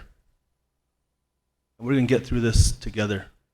I really want to convey that because we are in a time of crisis. And we have to look to one another right now, this time. And we have to reassure our people that we're here to help them. And we will help them. Shanta, I really want to convey that message because we don't want to put scare tactics out of any sort. And we have to work together to make that happen. So I just want to convey that. In regards to the amendment, Speaker, yesterday I had a couple of chapter meetings I reported to, And I gave the chapters indications that they would be receiving these funds. I looked at each of their balances, and they did provide resolutions of acceptance. But I've been informing my chapters that these funds would be coming to their emergency accounts. And to make sure they utilize these in a very responsible way, to look at those who are most vulnerable, especially our elders. Who's going to really need the help the most? Who's our vulnerable population? It's our elders. We need to protect them. And I asked my chapters yesterday, and I've been asking our chapters to really place some focus on that. On Friday, 9 of our chapters got together in Crown Point, the BBN9 group. And they're very, very well organized. They put their emergency plan into action. I really commend that group. They know what they're doing. Our CERT teams are mobilizing. We have one of the best emergency response, chapter response teams at Vicente. They're mobilized. Now it's our time to give them that responsibility and that support that they need. So I think the time is now. And then in the amendment, and hopefully when it comes up, is where is Daltex in all this discussion? Are they adequately supported? Is the funds adequately there? Do they have enough funds to buy foods for our seniors? I know they're doing home deliveries because I met with the agency staff, the drivers, the cooks, and the supervisors on Friday in Crown Point. Are they adequately funded as well? They're working cohesively with the CXRs. So just more consideration, Shnata. I really want to make that message clear. But let's continue to convey a message of hope and promise that we will get through this situation together. We are resilient, we are strong, and we have to look towards our past, especially what happened with it and what our ancestors went through. This is a time of tests, yes, and we will prevail. So thank you, Speaker. Thank you, Shije. Aro, thank you to the comments and questions by my dear colleagues. This is, I respect the amendment, Shade. The amendment to waive, yes, we support that, Kuja, OPVP. The reason being is because we have that authority. We can waive these resolutions, and the funding can be simply direct to the chapters. So, but in the light of this, I want to reiterate, $3 million, 110 chapters. Yes, we're not excluding anyone. We're not discriminating against sanctioned and non-LGA certified chapters. They are all going to be getting those funds, whether or not they're LGA or sanctioned. Through this program, Disaster Fund Accounts, it's going to give the authority to Koja. We're going to monitor how the chapters utilize their funds now, how this $15,000 is going to be spent. And with that, this funding can be direct deposit if we waive the resolutions. It doesn't have to go through chapter resolutions. And with that, $3 million, whatever chapter is lacking money, it's going to go there. But Koja asati non an entity, supplies, logistics, requests, resource, medical supplies, asati, that is up to the operations center to utilize. So it's two separate things. Don't mix it up. You guys are thinking about adding an additional request, $3 million directly to chapters. I am hoping that I have the ears and attention to each and every one of you now. Think about what President Nez did. He line item vetoed that previous legislation. What is he going to do to this? The reason why I got the support of OPVP was because this is going to be replenishing itself from FEMA through reimbursements. If we give directly to chapters, I honestly would have I will lose hope in this 24th Navajo Nation Council. This A privilege. I'm Chair Crotty. Thank you, Speaker. Though the comments are not on the amendment, I would like to see my point of privilege is requesting the documents that all 110 chapters will receive funding. This Exhibit A excludes about half of those chapters. So if the sponsor is saying there's a budget for 110 chapters, that needs to be given to us right now. Okay. So, No.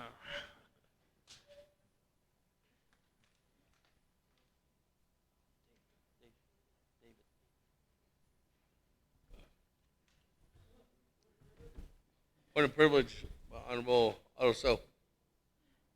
Ida, Chaco, Ibn Jo, Kitna and Nishat Nine, Azin Hato Kande, because that's the same way that Honorable Crotty has conveyed the information relating that this was only going to serve so many chapters. It's not across the board. Chapters that have over 15,000, they're not getting any. Ako, that's the way I understand this legislation. Ako, ate ko iya, eto ne. Ako, hot ego ko. Budget forms. Yeah. Okay. So.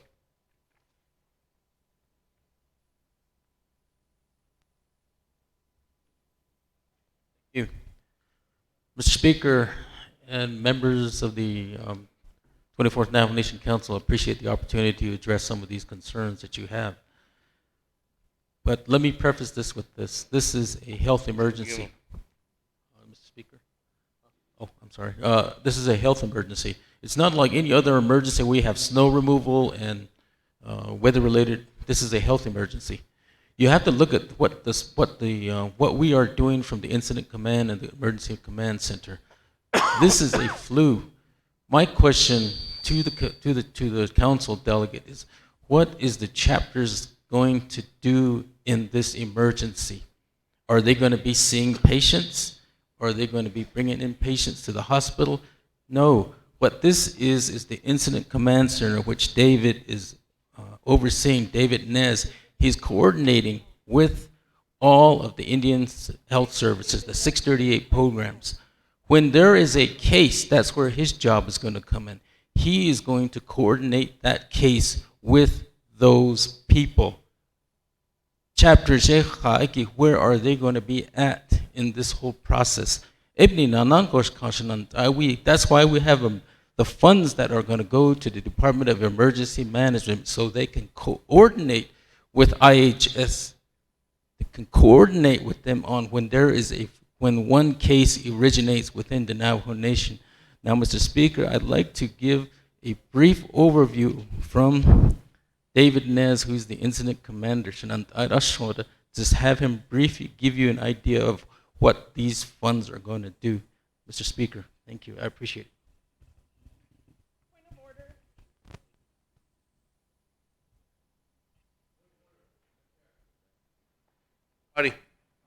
Thank you. Thank you, Speaker and colleagues. My point of order is there's been questions asked on a point of privilege, and delegates should be provided that information and not additional commentary. The agents are there to answer questions from the delegates. And if these questions would have been answered, we wouldn't have to ask them here. And being certified in incident command for FEMA, these questions are important, and chapters are stepping up to the table. I have chapters that have been on standby since the declaration was administered by President Nez. And so now my concern is, why isn't the executive working with the chapters?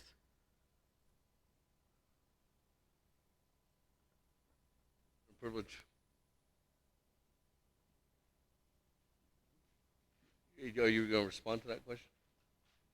Are you going to respond? To that question? Partial, yes.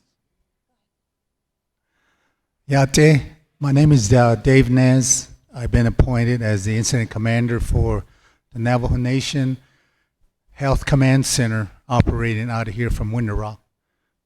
And the command center is overseeing the whole Navajo Nation in terms of stopping the transmission on the COVID-19, and also if we have a case, if we have people exposed, what is going to be the next step. So that's kind of like our primary objectives at this moment. Now, under the executive branch, all the division directors have been placed under the command center, under the operation section. So when you go down the list and see community development organization with the divisions and its personnel, they're the ones that are overseeing the 110 chapters. So as we monitor the 4 states around us right at the moment, there are confirmed cases that are being reported at the state and the county level. So the situation is, this threat is very imminent.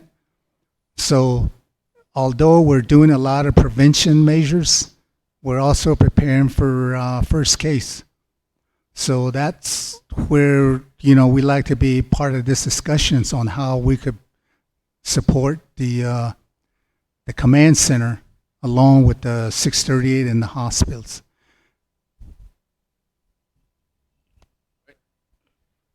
That on Amendment 1. We're good to vote? I have reserved time. Amendment 1.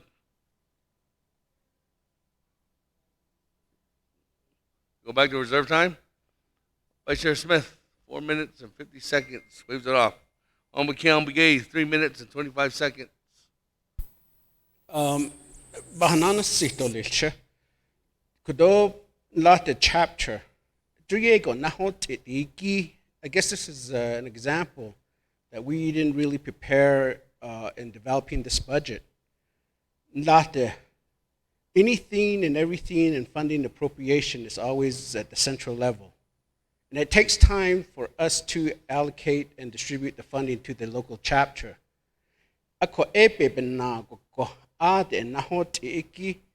What resource do we have to say that these are the areas that are in dire need of this particular funding?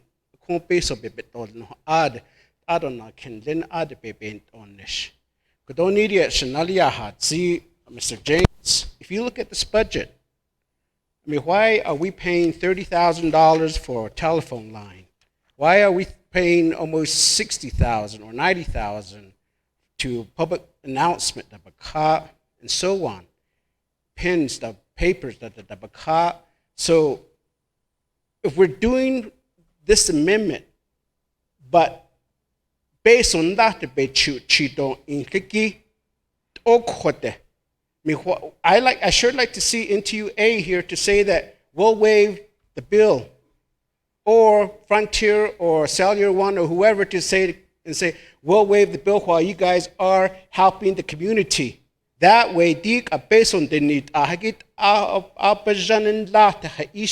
how we contain this particular area. Operation costs nothing more to really help the community sanitizer the issue and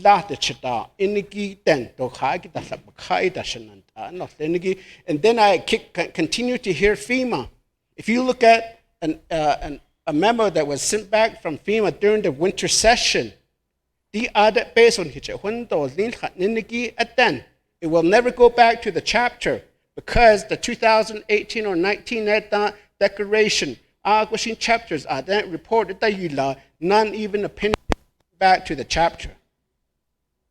So is other chapter use it based on the central office. So that's where I have a problem in proceeding in making these amendments. the intent of this particular funding to go directly to the chapter,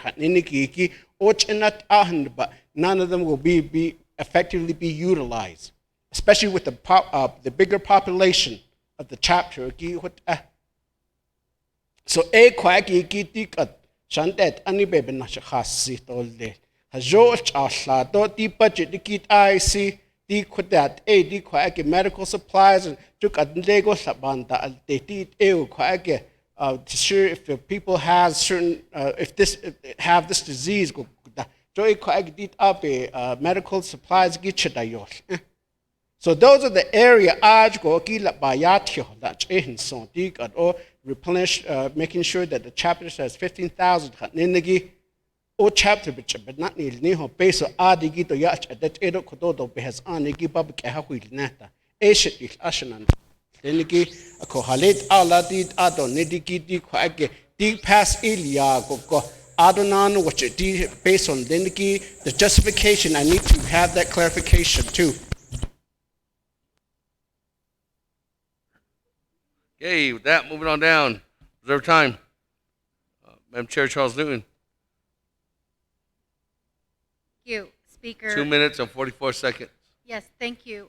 So I was listening to what was said and the statement that was made that chapters are not equipped. How can our chapters get equipped? Isn't that the purpose of giving this money to chapters so that they can be equipped to help the community or at that level? I'm also looking right now, trying to determine exactly, or I guess I'm trying to research, what is the FEMA reimbursement going to cover?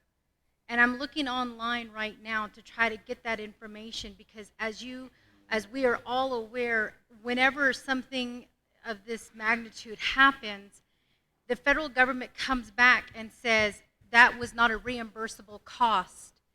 And so we, as leaders, we should have that information before us.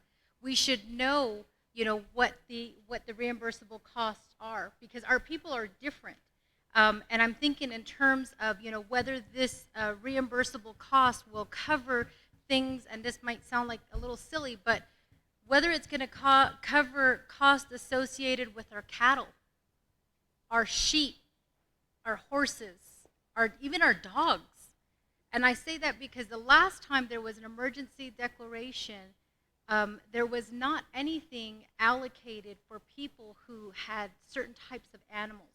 They covered horses and cows, but as you know, most of the ranchers here on the Navajo Nation have more than horses and cows. So I feel the important thing to do is we should be looking at what FEMA is going to reimburse us with. And then whatever they're not going to reimburse us with, that's what we should be discussing in regards to giving chapters money. And then again, going back to the first question that I had, which is, how can we be equipped at the local level? Thank you. I reserve my time, Speaker. Colleagues, what was it? Madam Chair Charles Newton, you have 42 seconds left. Colleagues, the questions that you're asking would refer back to the main motion. This is what we're talking about is just to the amendment. And the amendment is referred to back just as waiving the budget forms. If there's going to be future amendments, if you pass this amendment right now, if there is any kind of changes to any kind of budget monetary items in here, you don't need budget forms. If this fails, this amendment fails, every single amendment is going to need a budget form document signed. That's going to be signed off either by Mr. Chaco or by Chief of Staff on the legislative side. This amendment that we're talking about just waives items within the BIM manual. Madam Chair, Honorable Keon Begay, I know your concerns regarding, and everyone's concern, Honorable James, Honorable Freeland, everybody that went down the line. This amendment is just setting us setting precedents to say that if there's any future amendments and we're going to add funding to that, we do not need any kind of budget forms. What we're going to do is just verbally put it into the legislative document. So I just want us to stay on pour. When I come back to the main motion, Madam Chair, I will let the staff address your question regarding the FEMA reimbursements. On Wakiel and Begay, when we come back to the main motion, I'll let the staff confer your portions and also the controller's office as well regarding the chapter waiver in order for them to go ahead and get those dollars back to the chapter easier. Moving on down, Honorable Elmer Begay. Honorable, everybody, I asked for that earlier, Chairman, but everybody wants to take their reserved time. Honorable Elmer Begay, 2 minutes, 33 seconds? 33 seconds. All right, yeah, Nana, for the legislation.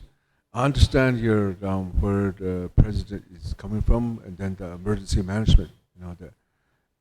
To get the to meet the threshold, and also to get how we can get reimbursed for it. I know that my question or my thought here is that we're trying to get in line with how the emergency situation was declared, and then Navajo Nation declared an emergency situation according to the national emergency declaration of emergency. So through that, what I wanted to know more about is what my Nulli, what is how do we meet those? What is this money is going to be really particularly used for? So how I usually to meet the threshold or to get that requirement. I think I need to get more educated on it. But that's what I was really looking forward. But we put an amendment already, so it threw me off. So I could Speaker to clarify that again. We're just going to vote on it. So I'm just waiting to how I'm going to vote on this one. So okay. Moving on down, Chairman Yazzie, 1 minute 50 seconds on the amendment. To cease debate, so we can call for the question on Amendment 1. 1, 2, 3, 4. Motion to cease debate. How many do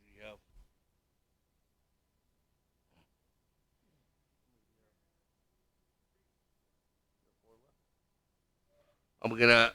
Before I recognize your motion to cease debate, I'm going to ask the individuals if they want to just waive their time. Honorable Otto, you good? Honorable James, you good? Nope. Motion to cease debate, I reckon. You waive it? Honorable Stewart? Honorable Freeland? You waive it? Okay, Madam Chair Charles Newton, 42 seconds, you waive it? Okay, I am not going to recognize your cease debate, but we are going directly to the vote. On Amendment 1. Roll call. Vote. Elmer Begay. Elmer Begay. Which way you vote? Green. Key Allen Begay. Paul Begay Jr. Nathaniel Brown. Eugenia Charles Newton. Herman Daniels. Amber Crotty. Mark Freeland. Pernell Halona. Jamie Henyo. Vince James. Ricky Nez. Carl Slater. Raymond Smith Jr. Wilson Stewart. Charlene So. Daniel So. Eugene So. Otto So. Thomas Walker Jr., Edison Wanika, Edmund Yazi, Jimmy Yellowhair,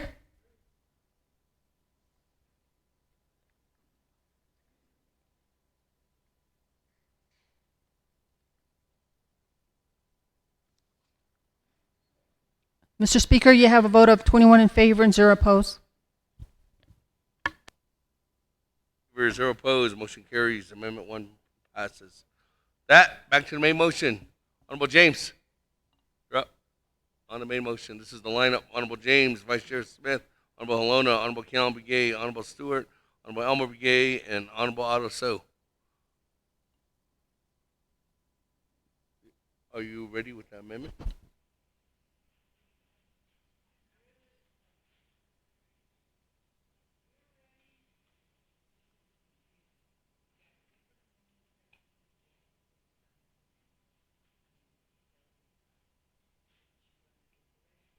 Which one?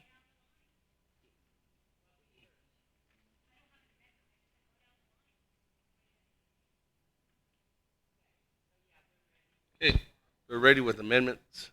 Honorable James. For the chapter. Okay, so this is back to the main motion. Yeah, main motion.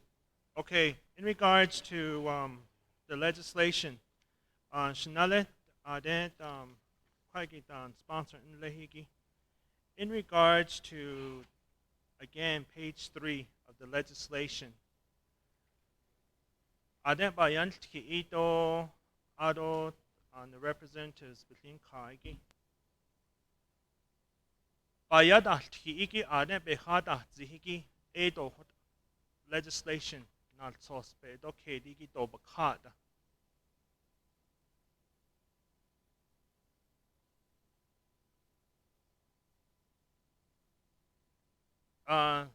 Chief, if I can have your attention. In regards to the legislation, what you guys are saying from there, your comments that you guys are saying, is not in your legislation. Okoko adembe hada the chapters in linitanas na lipichin based on kodol ni ad ende to nini ki eto kot abakat the dinal sos. Kodon hitaton no sozi. On page 3, Abba Hazeno Baka underline 10. Di detanas nele bebeso. Latsata the miliaje. Aquini lat eya ebichet kodod nito. Niniki eto do hot a bakata. Aha jo di tanas nele. Ade bebeso. Di anahot it bebeso bice. So hiki under the emergency funds bice. So hiki. Ebe peso aten koko eya be ba hot it the shlats the miliage jokot a 80 the not sos legislation iki e hot abaka aden ba yashki e ten not ten to hot abaka aten akoko nana aden select to ye hat zi di de kanas nele ajete neshiki nikil bitnail neshtole no ye hatzi attend on the hapohonet zandan sen ako. With all due respect, attend dobino ada. That's 110 chapters. Fine example in Shamanlin hin danceta. See hasen funds, see hasen project, but the edelia. Alquanza the whole just nas the yotzis. That's a fine example. Dobino ada. Okoko benina yati peson leni henti tanas ne lebetre kosle nana ta kone eki nana aden hinant and leniki president nes a stop peson leniki asa at the meal so $1 million ebetre kolia ish what's the balance of that what's the balance of that 1 million okoko maybe that's a question for our office of the controller. 1 million asat mil so peso kuni late ta nas nelo ba benyechi dil in jokoto ni ne to kwanza te ten late ta nas nele bet ta di ka eten di de ben hika olwot president nes at the under eto nenda What's the balance of that? Nana akonna eiki ilto beson dahadet ahenta adet panaisis kan. Emergency management. Your director is sitting behind you. Beso banno cheti need ako. Oshilaho o beson dahatest Ado adet not sos ni hitchen kotle. Ehel dini adon hitchen kosta distin aton hitchen kotle ta oko. Oko shisin do ban sis case so ni addition need dig a 3 million do ne. Akoni la inokade. Oko ad yato ni ojo 15,000 chapters but kotleta to the 110 chapters. That will give 1,650,000 to the chapters, the 110. Whatever is left, which is the 1,350,000, give it to the emergency management. Okoko, nana akona enabaka in your budget form. In your budget form, you indicated that emergency management will equip in the event of declared state of emergency. You set aside $1 million for that. If you look on your exhibit form, budget form 4, what equipments are you talking about? Starting March 5th, I think it was March 2nd. March 3rd was the first one from President Naz's office. On all those letters that were sent, there's no listing of equipments on your budget form under emergency management. It indicates equipment in the event of declared state of emergency. But none on these notices that were provided to us is there a listing of what's going to be used, nor on your budget form. It just says you're just going to obey that letter, I'm assuming, but we haven't received that letter. And that's $1 million.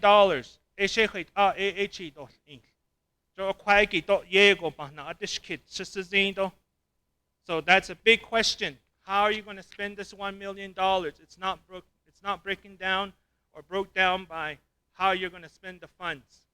Thank you.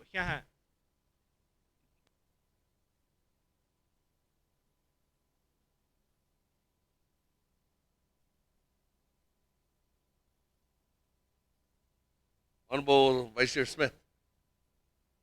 Every time? No. This is on the main motion. No. If you want to, you raise your hand. You were one of the first ones to raise your hand. This is on the main motion. Thank you, Speaker. On the main motion, I have a concern on these budget. If you look at the budget on page 5 of 5, it says that $895,000 for emergency chapters, and that's the amount that's going to be provided for the chapters at that amount. However, under the exhibits, if you look at the total, like Dr. Yellowman had said, under the difference of the last portion of 110 chapters, it amounts at $656,213. You subtract that from $895,000, and you still have a balance of $238,787. So I'm wondering where that money is going to be put. Therefore, I reserve my time. I'd like to make an amendment to correct this. That's why I asked for the true figures earlier. I don't know if we have the true figures on behalf of that. As you look at Eastern Agency on line Business Unit 108033, Casamaro Lake Chapter, is in a deficit of $2,620, and they're only getting $15,000, which should reflect $12,380, not $15,000. But if they're going to be, according to the legislation, it says that those that are in the red will be getting additional, so that additional should be at $17,620. And that's my concern, so I reserve my time. Thank you. Reserve your time at 2 minutes and 57 seconds. Moving on down, Honorable Halona. Thank you, Speaker, and members of the 24th Council, staff. I think we need to just move forward here with this legislation, because one of the things that I look at is that, you know, the people out there want to know what's really happening here. I've been getting a lot of calls. The population out there on the reservation is people are afraid because of what's happening. What we need to do is to, you know, let them know that we're just trying to get prepared. We're trying to get ready for this situation. It has not really come to the reservation yet. But practicing and exercising preventive measures ahead of time is what we're trying to do here. Strict personal hygiene, washing your hands, social distancing from each other, voluntary measures that we should all be aware of. Some of these things that are not being portrayed yet.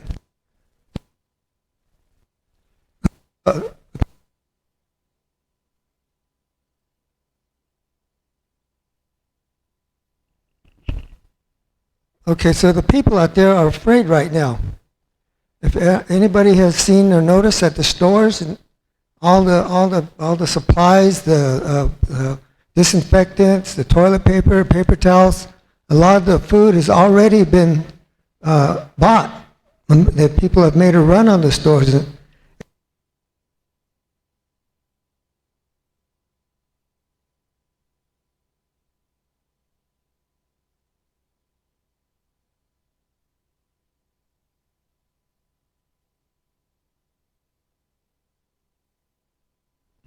Are we going back on now? Okay.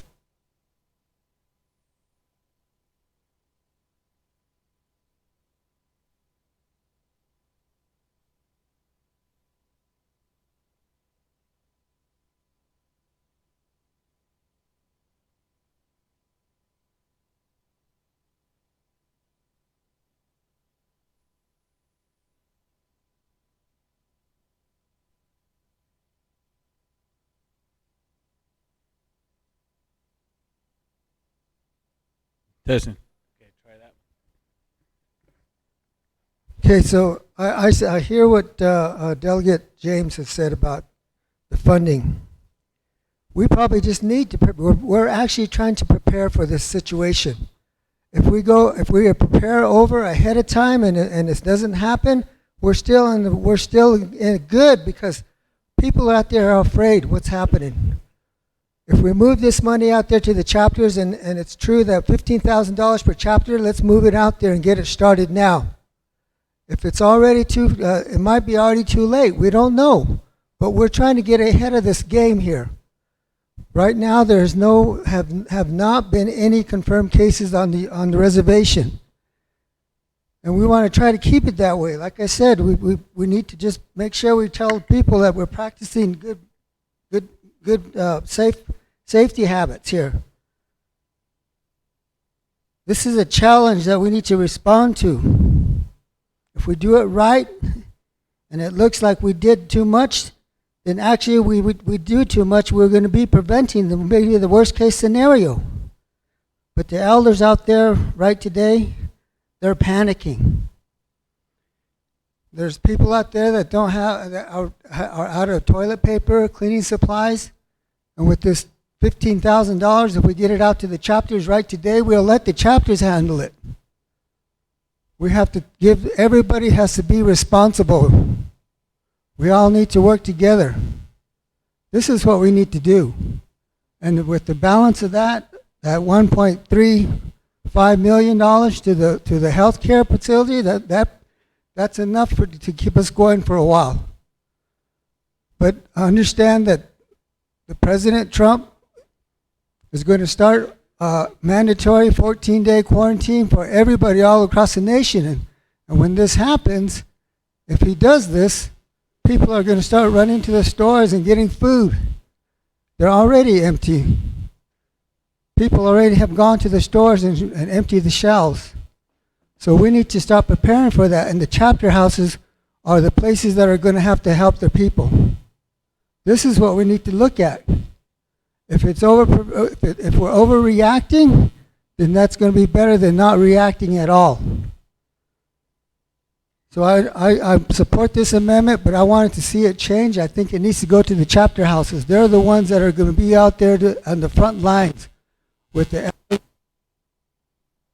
and all the other people help responders out there in the chapter houses.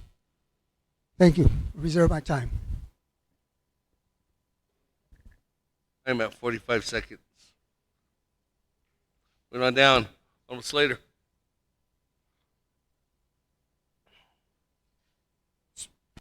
Speaker, can folks hear me?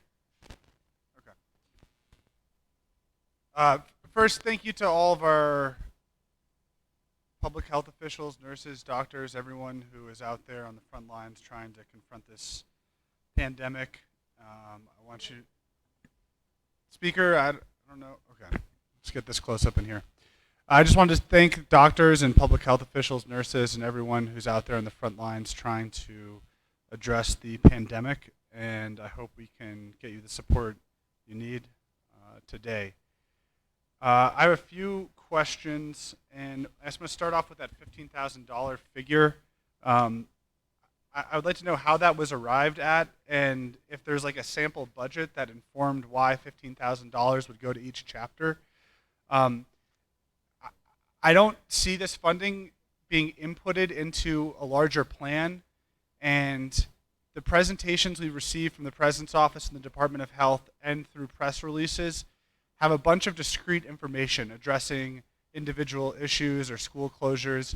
And at the NABI meeting we had on Thursday, I expressed that I thought it was very important to develop something more comprehensive.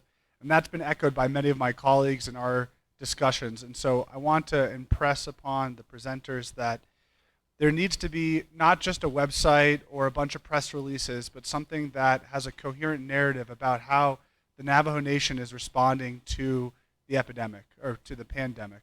And absent that, we're going to start going off in all these different directions and not focus on each step we can take, because people become overwhelmed with information and become despondent and start to make irrational decisions like buying all the toilet paper in the four corners. So back to the $15,000, you know, a lot of chapters aren't going to receive that, but we'll also potentially be depleting funds that were set aside for diesel or monsoon season. You know, a public health crisis looks a lot different than a natural disaster and emergency, and that's how a lot of our funding has been set aside for chapters in the past. And actually with the previous legislation, setting aside $15,000 per chapter was designed around. I want to know how much of the money that isn't going to chapters is going to go towards testing kits, and how the presenters think the legislation should be amended to accurately reflect the figures that are attached as the exhibit for the differences between the budgets and $15,000 for each, or the money that each chapter has. Because the discrepancy that Honorable Smith raised between, I think it's 895,000 and the 656,000, you know, that's money that could be drawn down for the chapters, or, you know, there needs to be some explanation there. But the last thing I'll say before I reserve my time is that I really think that this legislation, if it's standing by itself, is incredibly deficient. And it might be best for us to take a breath and come up with something better. I say that because there's the preparedness and the precautionary measures that can be taken, and they should align with a plan, right? So if all the chapters need a certain type of assistance, which at this point would probably be hand sanitizer and those sorts of public health concerns, then it makes sense potentially to have a bulk order from the Division of Community Development that could be distributed, not relying on hundreds of those for our chapters. On top of that, the concerns for the seniors and our elders, the food distribution, I don't see anything in here that identifies how that's going to continue under these circumstances and what the contingency plans are for food distribution. I think those should be at the top. How do we mitigate the exposure to our most vulnerable, which across the board on Navajo are our elders and our seniors? Is there information and guidance that needs to be committed to our chapters? I've been in communication with one of the CSCs at my chapter saying there's no guidance from DCD, say from the public health perspective. The information is kind of just filtering out there in each of these individual press releases, but that guidance saying, this is what you do for your seniors, this is how our foods or our services are going to continue on. That needs to accompany this somewhere. And if it needs more funding, then we can add that in. But at this point, I don't think we can rely on the states and the federal government to deal with testing and also with some of the supplemental medical supplies like the ventilators and respirators. Trump just told the governors that, oh, you're kind of on your own. We'll try and help back you up. But to me, you know, if there isn't a specific set of requirements for the chapters for this 15,000, we're kind of throwing a bunch of money away that we may need for testing kits or setting up the mobile drive-through testing. And I really want my colleagues to consider that at this time. So, Speaker, I reserve my time, if there is any.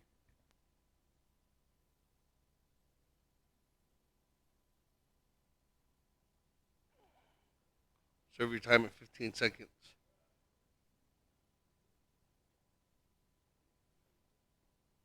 That, moving on down. Honorable Keon Begay. On the main motion. Can I have 20 minutes? Sinantano slenigi kudoniya shla asto aro sabahata hisotzi daita.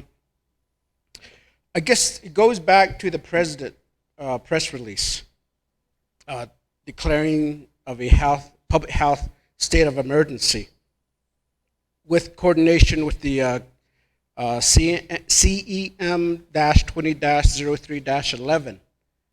Ashi a large baby natch kodola did out na hot hasli a baby natch did out a base on the dot as a what ego a whole just little a sandida.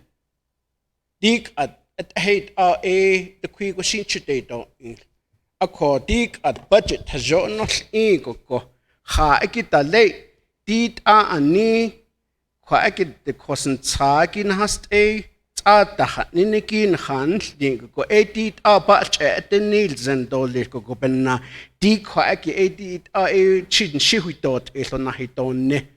Do need a dot of a cat a deep budget the key. It's outlined as though that they're asking for regular annual budget. That's it. Annual budget for operation costs, telephone, utilities, paper. Do we really need to utilize $20,000 to spend paper just to combat the virus? That's what it says here. And they need $20,000 for paper. So, a kon laten hitnas libetna has anti la adepel on nestole. A dig a base on the need. Oh, I don't have a problem sending some funding to the emergency management. I don't have a problem sending funding to the Department of Health and Public Safety and so on. But we need to include the chapters as well because they're the one, they know the area, these public officials, dan liniki the beta huzen, hebebich, nahot, hela quack, hohotzaha, niniki, quacky be base or tino cheato, in Penia, bepahunt, et or leki, 80 kudo amendment, the keep in the shaft or lieutenant, not liniki, a diki she, siki, quacky be a larger. So if the president declared an emergency, what are the specific that that the president had made the declaration? What are the specific? And if you read the CEM, the emergency management, all it says is that there's no confirmed, but yet they declared the health emergency. But all it says is that just for public awareness,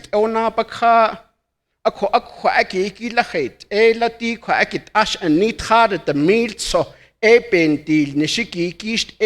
that really deter the disease coming on to the Navajo Nation?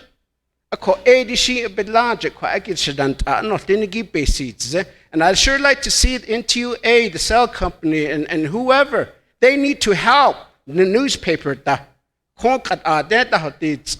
Navajo time da slato akaj dodja slato dit ado peso yego open hitatzits and go koto peso hachahotel. Oh, other they have limited because the key thing is radio.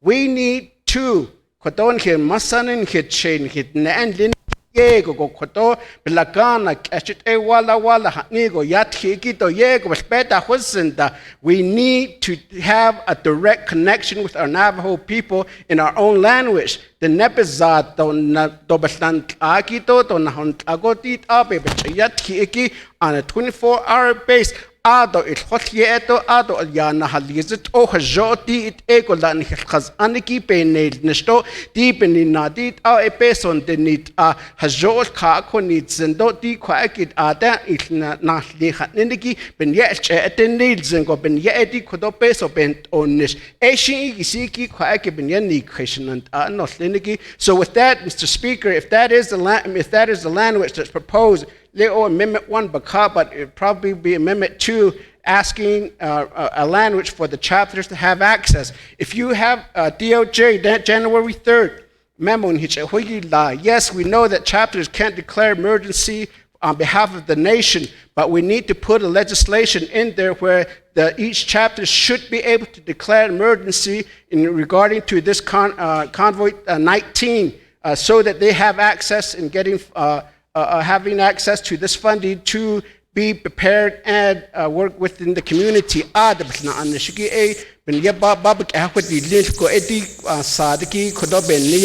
Mr. Speaker, I reserve my time if there's any.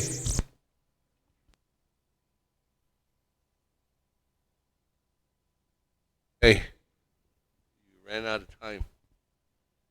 No reserved time. That, moving on down. Honorable Stewart.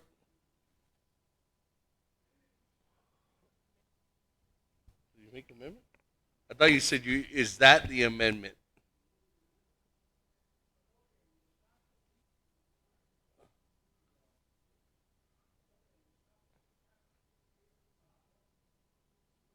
Is that it?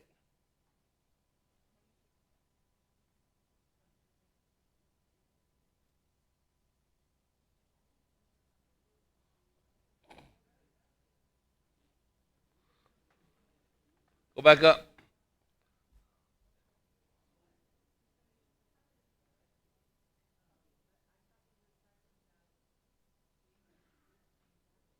No. I'm with Kel Begay. Yeah, there's two things that was indicated in your heroic speech there. The first one, Che, was regarding the dollars and not having any kind of barriers that go to the chapters. The second one is about dollars actually going to the chapters. So there's one amendment that is ready right now, and that one amendment, is that what's up there? What is that amendment?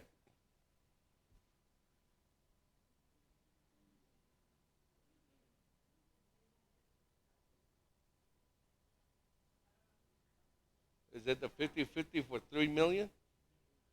There's a 50-50 formula for $3 million to go to the chapter, Shay.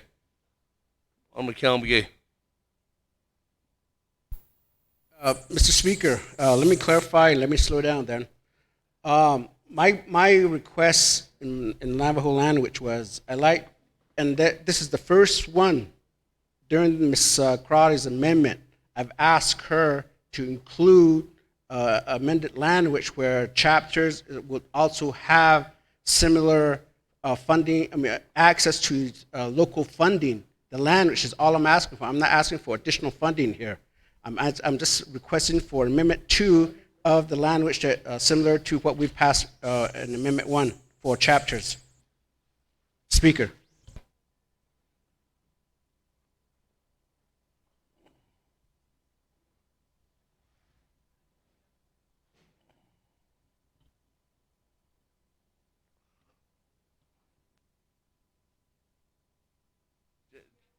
Honorable Kiambi, are you asking for the chapters to not have any kind of budget forms or have any kind of process in order for them to receive the funds from the controller's office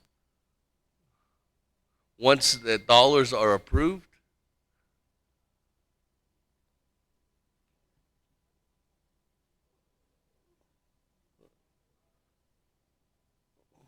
I can't hear you, Trey. Mr. Speaker, again, for clarification, all I'm saying is that not to say that there should be just an open blank checkbook for the chapters, but should there be, and again, God forbids that happens on the Navajo Nation, should there be one, how are the chapters will have access to funding knowing that there's a situation over here? Right now, you know that in order for chapters to accept fundings from the central office, they have to go through some lengthy process. They still have to go through a lengthy process, getting chapter resolution, getting the account numbers, and so on.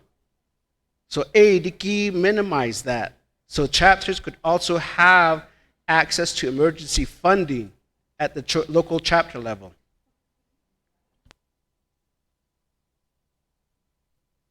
Well, that's a procedural thing in the process, and that's something I don't know if it's at DDC or if it's at the controller's office.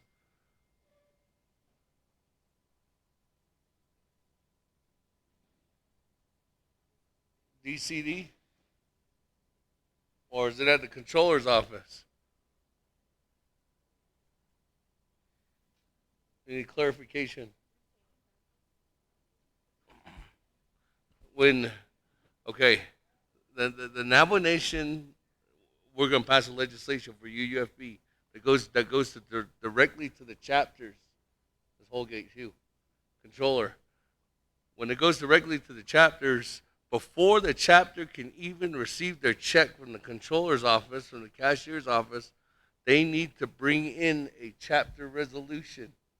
Where does it say that they need to bring in a chapter resolution? No, that was the BIM manual. That was on the BIM form, budget forms. Is it in the BIM? So this is it, Jay, right here.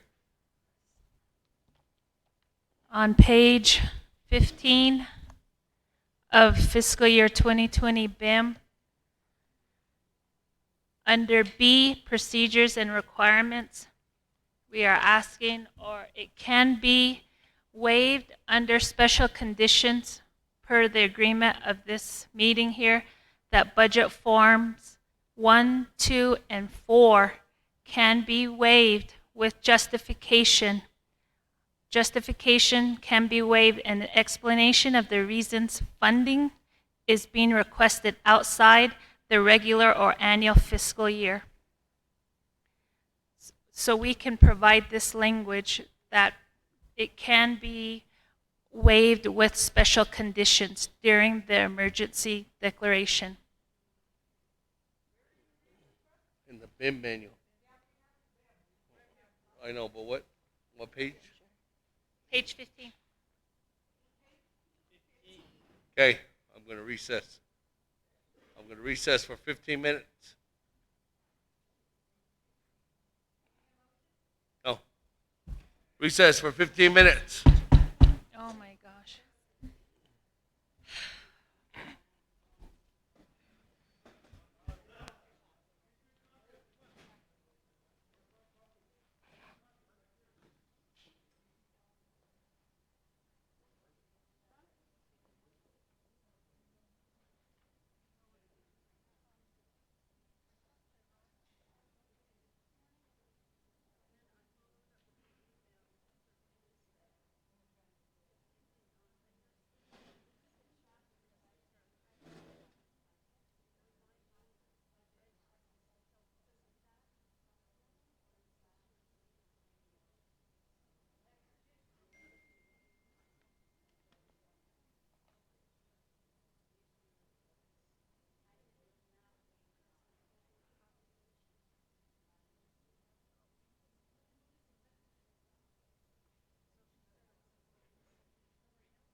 How much longer?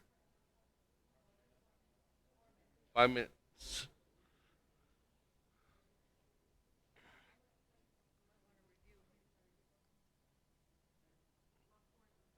Okay.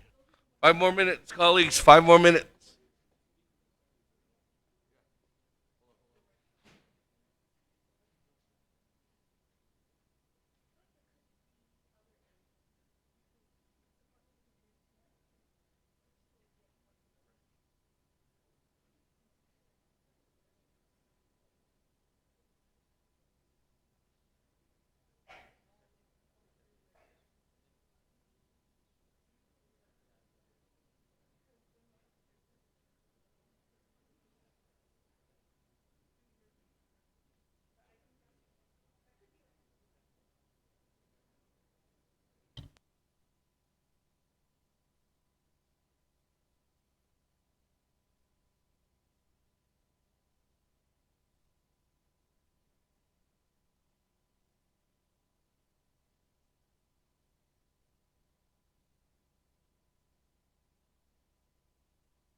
Ready? Ready? Let's go back into session. We have the amendment up there, ready to go? Let's go back into session. The time now is 1:45 p.m. I have, for the record, Eugene So, Honorable Madam Chair Charles Newton, Honorable Keon Begay, Honorable Jamie Hino, Honorable Chairman Nez, Honorable Helona, Honorable Keon Begay, Honorable Elmer Begay, Honorable James, Honorable Stewart, Honorable Paul Begay, Honorable Edison Wanika, Honorable Slater, Chairman Yazi, Honorable Daniels, Honorable Otto So, Honorable Daniel So, Honorable Vice Chair Walker, Madam Chair Crotty, Honorable Charlene So, Honorable Vice Chair Smith, present for the record. That, let me go back to Honorable Keon Begay. Your amendment is on the board. Mr. Platero, if you read it into the record. And one hard copy. Mr. Speaker, members of the Council, Amendment 2, page 3, line 30, insert new paragraph B as follows. The Navajo Nation waives the budget instruction manual sections pertaining to chapter budgets. The Navajo Nation waives the budget instruction manual, chapter M, section 2D4, requiring a chapter resolution approving the budget. The Navajo Nation further waives section 9, chapter budget process to the extent any provision conflicts with expeditiously dispersing funds to chapters. Renumber or reletter succeeding paragraphs or sections accordingly if necessary, and this amendment shall supersede inconsistent language containing other committee amendment which shall be conformed to the intent or language of this amendment. The Office of Legislative Service will notice to the sponsor of the legislation is hereby authorized to make necessary grammatical changes. Mr. Speaker.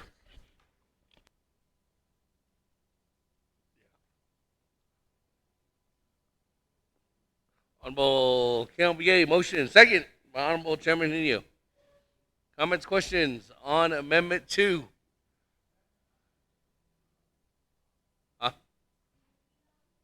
Email? Can you email that again? And then I do need a hard, there's 2 individuals that have requested a hard copy.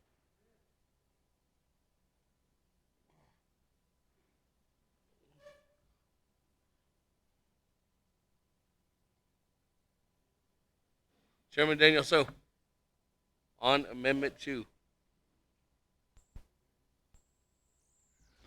Thank you, Cecilia, Speaker Damon, and distinguished and honorable colleagues. With this amendment, the caveat would be to only apply to this legislation and this particular set of emergency funds. That would be my request to the motioning party, that it only applies to this particular case. Thank you.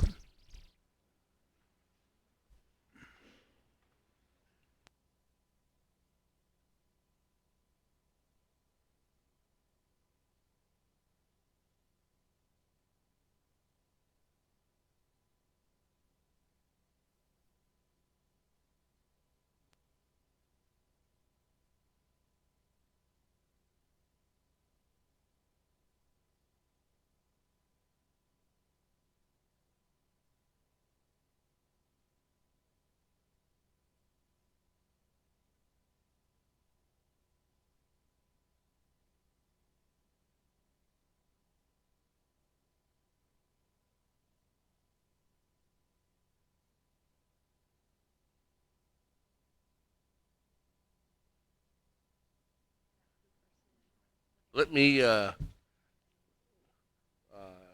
Honorable, or Ms. Barbara, does this amendment, or Ms. Lowell, does this amendment specifically only for this legislation itself?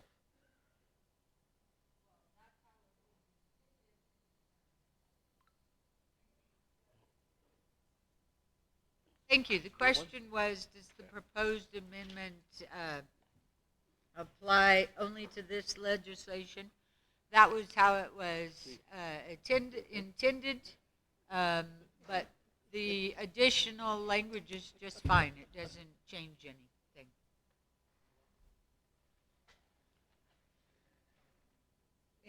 That's fine. Invocation, Honorable Keon Begay. There's a request to modify specifically only for this legislation. Joe, what egg binya o di hot a hagit epin binya. Joe epis a bandit so che. Ashing what edole. The other area speaker is expeditiously disperse funds to chapters for immediate utilization for this purpose. What ago land which gidas epiga Hansen. They all it says is that the funding goes to the chapter. Now, once it's at the chapter house, the project. Speaker.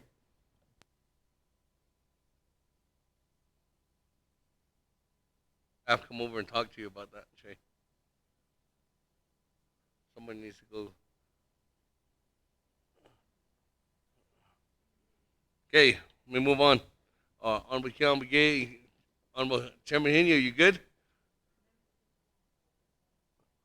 No. With this one, with his just recommendation is just on the board. Ms. Lowell's going to help you with the next one. So you're good, Chairman? Okay, moving on down. Chairman Henia, on Amendment 2.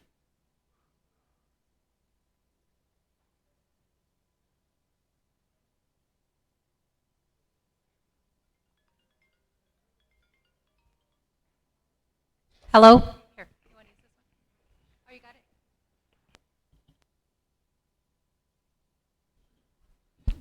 got it? Kihalang Speaker Damon. This is I see Tanigi. The Amendment 2 in Lagi. I support your amendment because what it does is it gives the money to the chapters in a timely manner. As soon as we pass it, as soon as the president signs off on the legislation, from there, it'll be up to the controller's office to start getting the checks out to each chapter. And looking at the listing on the main motion, again, how these funds will be dispersed, I understand the idea behind it, where it says Alamo chapter currently has $13,000 in their account right now. But then with this legislation, it'll give them an extra $2,000 to make it $15,000. They're going down to Tohojale chapter. They have zero in their account, so they'll be getting the full $15,000 disbursement. So this will help the chapters right away, and they start planning for their needs of their people at the local level. The problem I see right now, though, is that with the shortage of hand sanitizers and paper products, so that even the stores are having a hard time replenishing their stocks. So that would be a big challenge to the chapters to find a vendor that's willing to provide them with the needed cleaning supplies when there's an actual shortage across the United States. So we'll give them all the money we can, but then again, at the local level, where are they going to go shopping to get the needed supplies that they need for the prevention of this virus?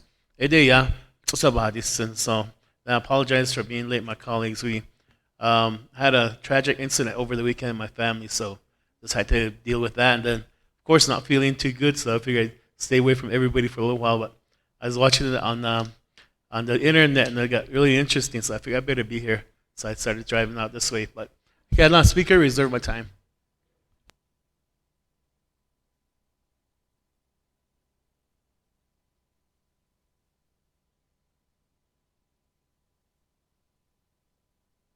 In 2 minutes and 51 seconds.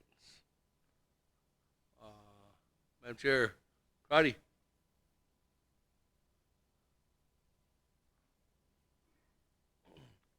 Thank you, Speaker. And so to the sponsor of the amendment, I appreciate the amendment. I do want to ask that if we can keep in section 9D. So section 9 has A, B, C, and D. D, my colleagues, is about accountability of the dollars. And if we waive this provision, then we're taking away all the oversight in terms of accountability, providing reports on how the funding. And so let me just read it. 9D Navajo Grant Agreement. The Navajo Nation Grant Agreement shall be processed through the nation's official administrative review process before being executed by the appropriate branch chief through the respective assigned division branch. You might want to strike that. The grant agreement shall be governed the administration and implementation of the grant subject to all applicable Navajo Nation laws. What's important to me is that Navajo Nation, upon reasonable notice, has the right to make periodic reviews of all books, records, and documents of the grantee, which relates to the expenditure incurred by the grantee, the chapters. Number 2, if it is found that the grantee does not expend Navajo Nation funds according to approved budget in accordance with the grant agreement and applicable Navajo Nation laws, the grant funds will be suspended and the balance of the unmet funds will be returned. Further legal action may be necessary, and I'm paraphrasing, and be in compliance with applicable Navajo Nation laws. And the third one is, unless council approves carryovers, the next fiscal year, these funds will lapse. And the last one is, for budget modification shall be handled in the manner and the forms required by this BIM. So colleagues, I think those are important criteria to keep. I don't believe that language will delay the funding, but I would need accountability of these funds, and so I wanted to bring that up to the sponsor of the amendment and to see if we can work on compromising, keeping some of that language intact so that there's still accountability, transparency in this time of emergency. Thank you, Speaker, and I'll reserve my time.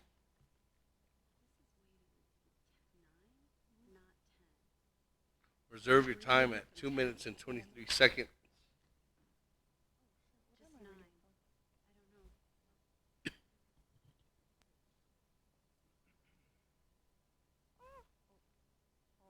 Yeah, have Office of Legislative Services go ahead and work with Madam Chair on that question, and I can come back to you. This is the lineup I have right now. Madam Chair, Charles Newton, then Honorable Slater, then Honorable Eugene So, then Honorable Freeland. Madam Chair, Charles Newton, the floor is yours.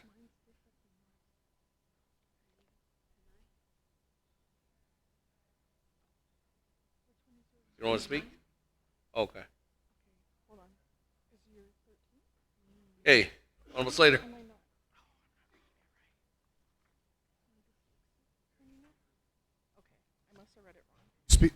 Hello?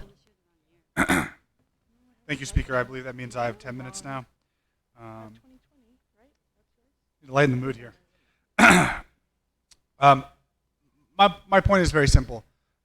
I think we shouldn't be falling over ourselves to try and eliminate barriers for funding getting to chapters before we have an express idea of what that funding should go toward. And that comes back to what is the goal of the legislation and what is the goal of getting money to the chapters. Is it to do the preparedness? Is it to do public education information or public health information? Is it to be cleaning surfaces? Is it to be cleaning hands? Is it to be putting on PEP equipment? And if that's the case, is $15,000 the appropriate amount for that? If it's not the case, I think it's us just putting on a show to say we got money to the chapters for a crisis that we've identified, and we can say we've done something. But what if that $1 million or $800,000 or $600,000 is better spent on testing kits? What if it's better spent on a bulk order and then distributing? I think there should be a plan and a rational response to this instead of using the last number that was developed for crisis legislation that was vetoed by the president. I think it's incumbent upon the presenters to identify how this $15,000 will be used. And my question now is to the controller, DCD, DEM, and I don't think that this issue has been addressed. This money is going to a particular account number and then is detailed potentially for distribution to the chapters. does that mean they will be grants from the Department of Emergency Management?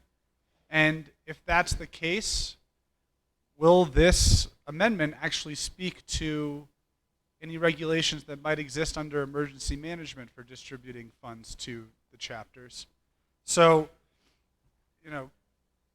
on top of that, this amendment nor any other I've heard speak to that issue between the $895,000 and the $656,000.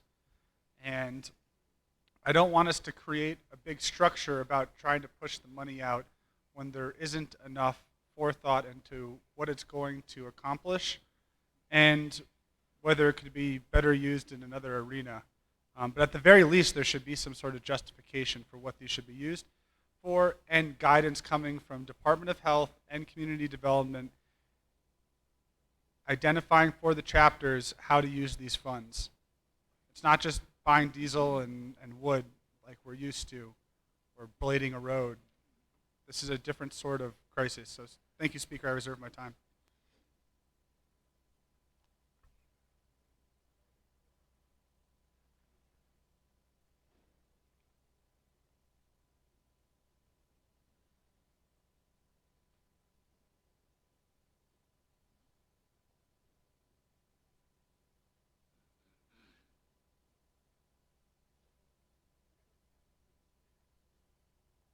You, Honorable Slater.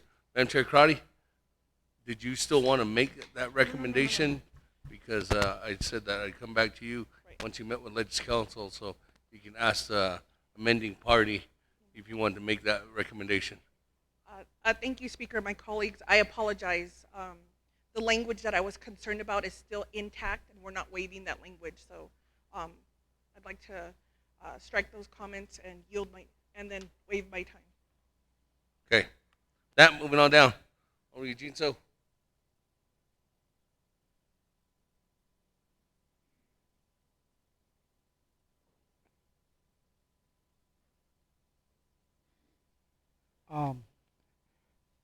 Irita ki amendment i lagi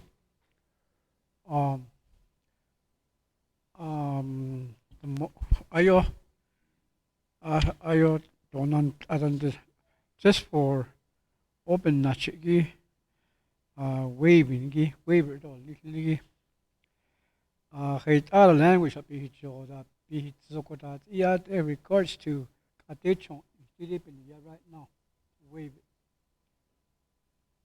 just for waiving it just for this meeting today.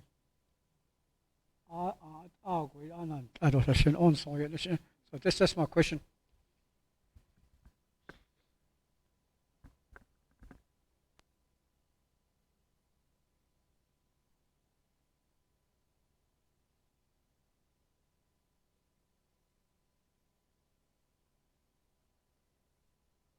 Jay. We'll go back to you.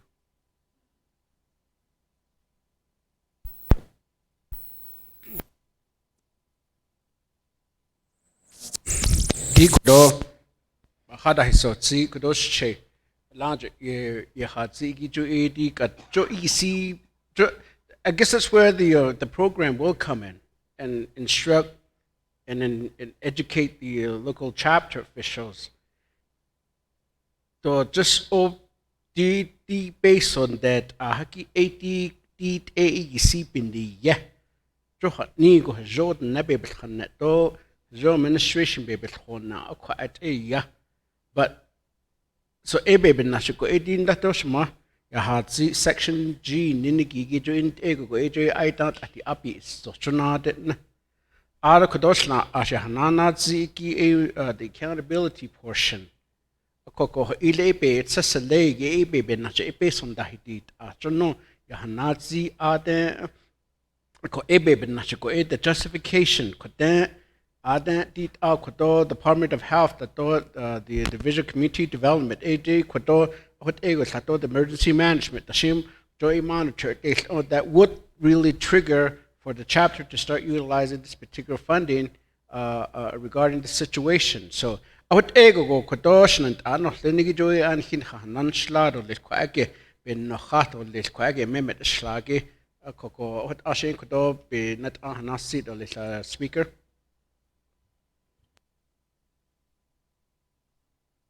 That.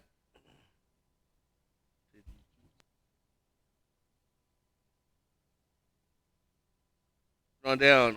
This is the lineup. Honorable Mark Freeland, Honorable Paul Begay, and Honorable Vince James. Thank you, Speaker Thank you very much for the opportunity to speak this afternoon. Speaker Shanata, just to make a couple of points in regards to this amendment. Really, I think what we can look at is potentially holding our chapters accountable. And I say this because situation reports need to be submitted as well. Form 213s and 214s can be submitted for reimbursements to FEMA. And that's a mechanism that we could utilize to track the spending of our chapters. So if we have a big concern of the spending of the chapters, those reports can be closely monitored. And if there's questions further, I think we could defer those to the Auditor General. That's one point. In regards to the test kits, listening to NPR yesterday, I really have concerns about this because it was reported there's a national shortage already. And chapters shouldn't have to buy these test kits.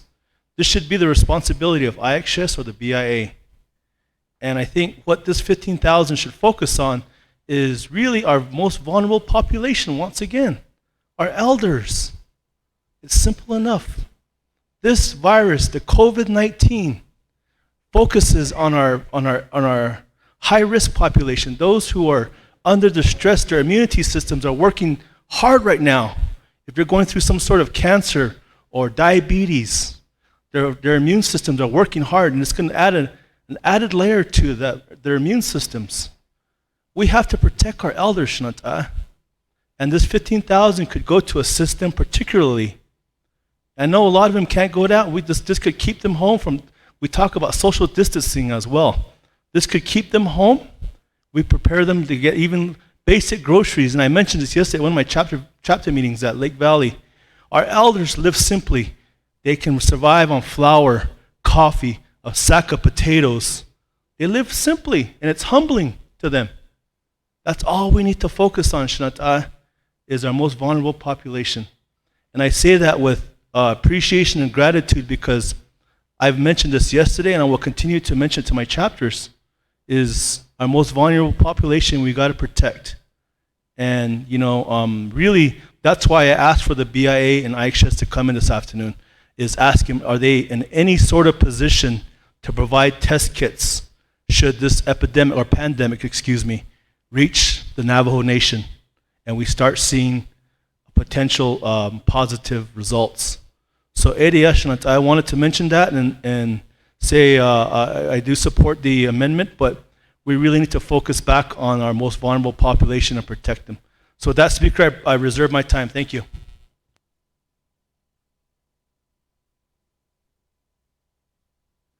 Reserve your time at 2:07.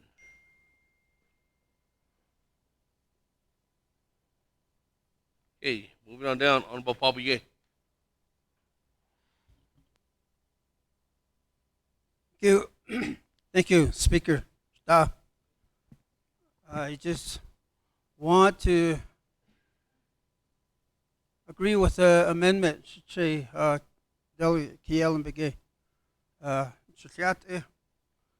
lot of these emergency funds, we spend too much time just talking about it. These departments, by the time we finally get these to its destination, the emergency is gone. So I agree with the chapter United Kit from the chapter level. We did mention, like my brother Mark Freeland, I mentioned it to my chapter, my constituents, that such funding may be coming our way. So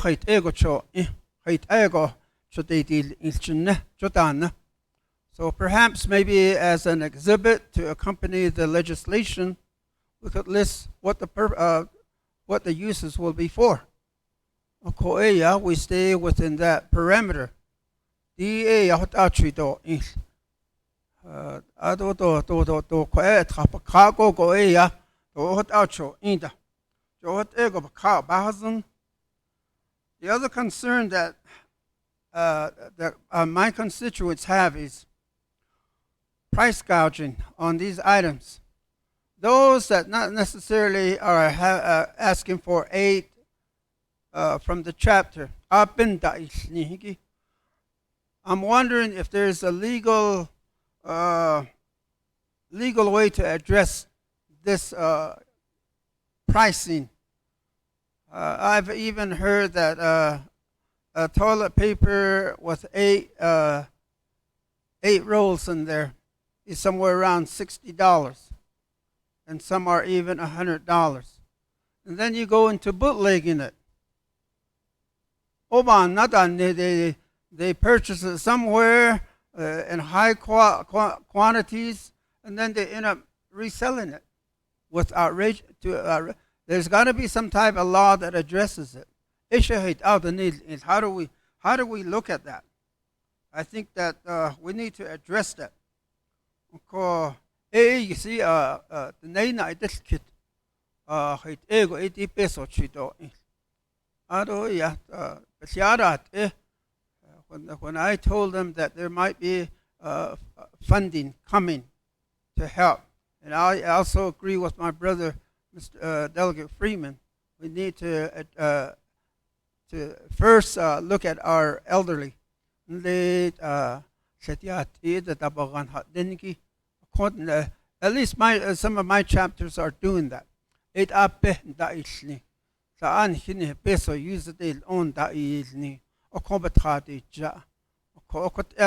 started that, and with these fundings, that can really help, and we'll be able to help a lot more in our population. Speaker, thank you. Okay, with that, moving on down.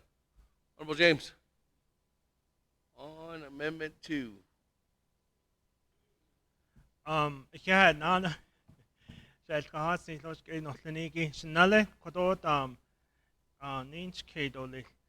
In regards to adding an amendment,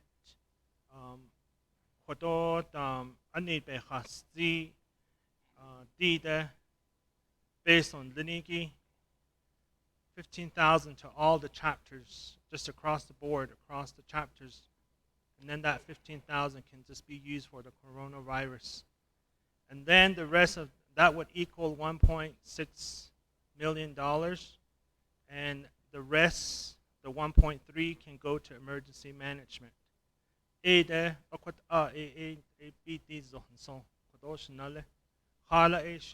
don't have no more time left on the main motion, so I want to make that request to you.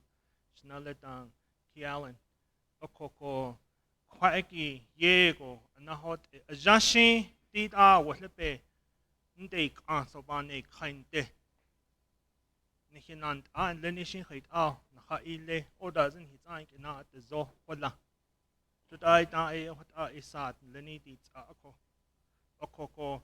Di Kodon Hitaton Kenji Sahot are not Lago, on his abgate, this so, Jono AI Danhan, Lenigi, Nihe Konana Lias, Leko, Ehnit, Nebisna Neshwal Yako, Ehitna Neshwal Yako, Okoko, Nana Koden, Hojonaj, and Nes Inkoko, and Ni Kodo, Nihiltanasis Taniki, the whole 3 million, the base with I ended emergency management, Bado Neniki. Ohonet Zashi o di Kodo Alaj da Satahiki Alton hits Ade and Carlo. Di Aden Huyade and Dad Nashiki executive branch said that for Dutch ex Carlo she what up Ohonet Zan Stoko. Dig at in his chapters in Lini at the Banana Staholo, executive branch at the Daily Niche. Okoko. I see all this funding going to emergency manage if the Navajo Nation was shut down, or if he issued administrative leave for all the Navajo Nation executive branch, then of course the chapters will close the door because they are under executive branch. On the other hand, I suppose that this legislation will get vetoed by the president because we are making all these amendments per wording going around already. Colleagues, we can just pray that President Nez will accept what we are making amendments to this legislation. So with that, Shanala Kwado, Ninj Kids, that Ashon, the Echo, Hajashin legislation, and amendment, yeah, at this so such and I that say that hon hit how days need Echo. In Ninj Kids, Shanala sense where this amendment 2 is in regards to chapters and the chapters forms. All chapters, all odd ended 15,000, and then to delete certain items on the current legislations, which is all the Exhibit A. But needed at least both entities are receiving something. Emergency management will receive the 1.3 million. All the chapters will receive that 15,000, which is equaling 1.6 million. Thanks.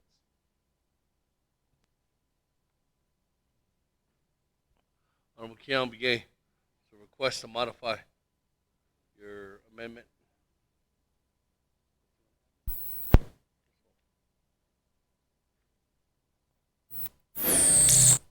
Santana Seniki, Kudoshna Bahainziki, maybe I can do the, I think Mr. Yazi, Delegate Yazi, is going to make an amendment on the funding allocation. E Ajikin da Binke, Shimbo Netzano, listen, Shanale. Shanale?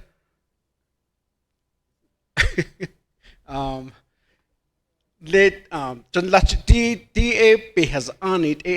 Let's finish with this one first. It has on it later chapter about ye indol nishiki 8 sets conchadil nil. And based on that, I can in Latin like add in the A, based on that, I add in the 8 other across the board, Shlata, the Milia Japin, the chapter little. I'll support that one, Dolly. Let's vote on this one, Shanant. I'm not any dash corner.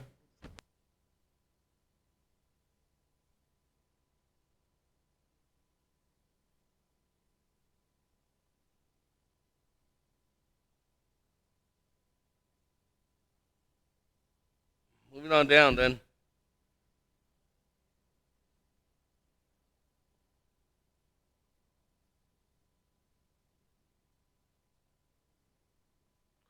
Honorable James and Honorable Alona. Yes.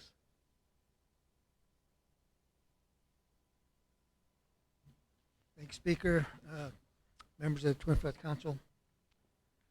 You know, what we're really missing too right now is we really need to hear from the emergency management team and what their plan is. Have they contacted the federal government, the emergency funding that's been allocated from the federal government for this emergency? You know, the emergency plan, disaster planners have, you know, we need to know if they've contacted them. It's already been noted, and the rumors have already gone around that we pass this legislation with the money going to the chapters that our president will veto this. And so, you know, we need to find out what's going on there with the plan. You know, the federal government has already allocated money for this disaster program. Has the emergency management team been in contact with them to see if how much money we can apply for? As far as the testing is concerned, it's been brought out that we're having to pay for that. But it's already been said by the president himself that all the testing for the COVID-19 will be paid for by the federal government. So that's one area we don't have to worry about. As far as the legislation is concerned, I'll support this anyway. I think, you know, we don't know how long it's going to take for the government to allocate that money to bring it out to the states. For us to apply for that funding too, we don't know how long that'll be. So, but I support this legislation and these amendments. Thank you.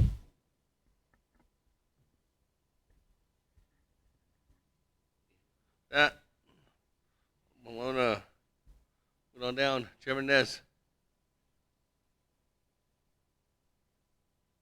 Floor is yours. On Amendment 2. Yate. None. Thank you. Ilabandi Kashanant. Karo legislation, Chateja. Honorable So. Really appreciate this.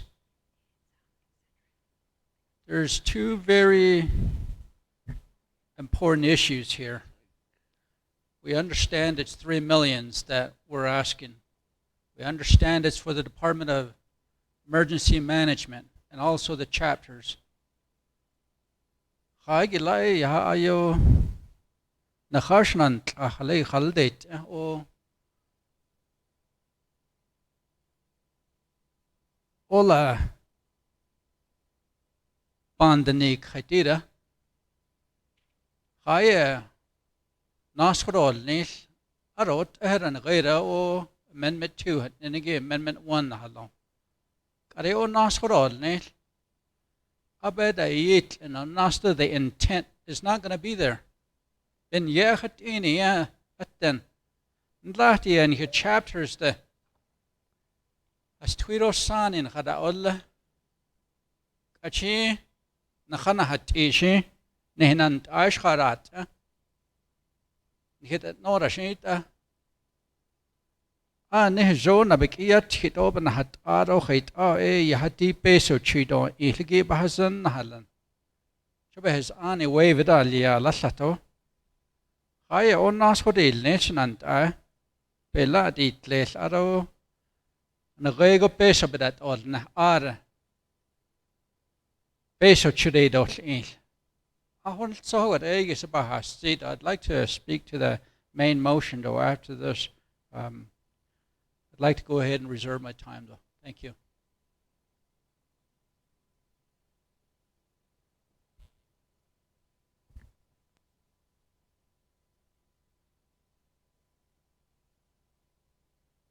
Hear any questions back to Honorable Keelan Begay? But I do have reserved time. Is there anything from the presenter? Okay. Madam Chair Cardi, may I come back to you on reserved time or point of privilege? Oh, if I have reserved time, I'll take the time. Reserved time, 2 minutes and 23 seconds. Thank you, Speaker. I did have a question. While we're amending Appendix M, I'm now thinking about the comments on vetoing funding directly to the chapters. An option that we have now is if we want to amend more language in Appendix M to allow chapters to use their restricted funds that they have already in the chapter coffers for this emergency. And that, so we don't have to worry about a check or the administrative process. The chapters have complete control, but right now they're not able to use that because every line item in the chapter is restricted. So that's my question to Department of Community Development and to help with this amendment so that we can make sure that chapters, because the goal here is for chapters to have access to additional emergency funding. And that may be part of the solution, Speaker, and I'll reserve my time.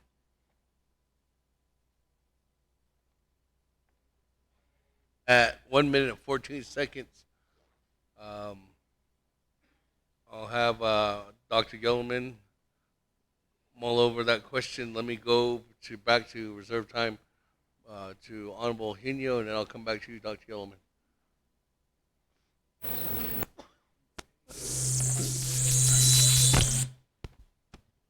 Yeah, so Speaker Damon. Just looking at, listening to everybody's comments and the price of toilet paper and hand sanitizer going up right now. So I looked on eBay just now and a little bottle of hand sanitizer, 3-ounce bottle from that you usually buy from Walmart is going at for $38 right now on eBay. And there's 23 bids to buy that. hand sanitizer. So as we're talking, I mean, this is being sold on the internet for different prices, and people are scrambling to buy it.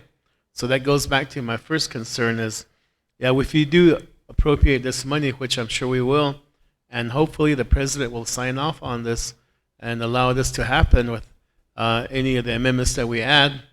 Yeah, where are the chapters going to find this resource? I think that's where community development, our procurement department, they need to start looking into avenues to where our chapters, what vendor will our chapter turn to get the needed supplies. And I'm sure this money will go to hand sanitizers and other resources. So this is what I'm asking our departments to start doing, is looking into avenues to where even emergency management, start looking into what vendor has that supplies on hand. I would echo, and then on the main motion, I have two questions, and maybe I'll pose it now, and then I'll ask again at the on the main motion. Again, it says, looking at the budget, there's $1 million for general contractors. Who and what is this? $1 million in case of an emergency. Who's benefiting from this? $1 million. But now for what? Then the other one is there's a $750,000 padded in the custodial supplies for emergency management. I believe some of that money should go towards the chapters for their supplies too also. I'll wait for the main motion on that. And then, colleagues, let's vote on this simple amendment and move on. Because as we're moving, talking, our people are waiting for us out there, waiting for us to pass this legislation. We just start to prolong things. So, Speaker, go ahead.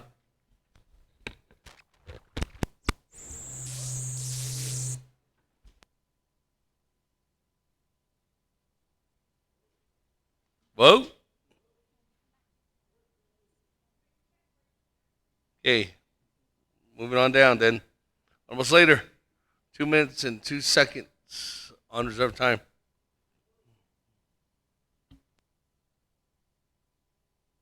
Thank you, Speaker. I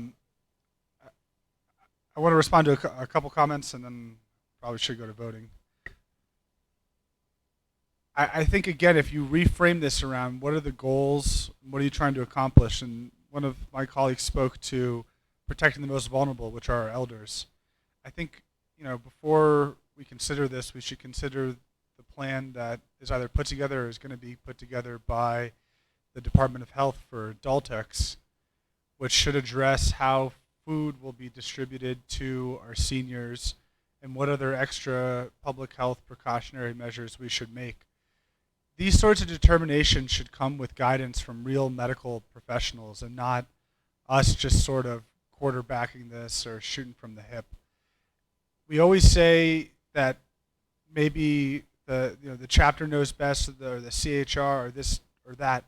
Nobody knows best in a pandemic. Very few people who are alive on the Navajo Nation today have lived through the last big one, I think, in the 20s or the teens in the 20th century. It's novel.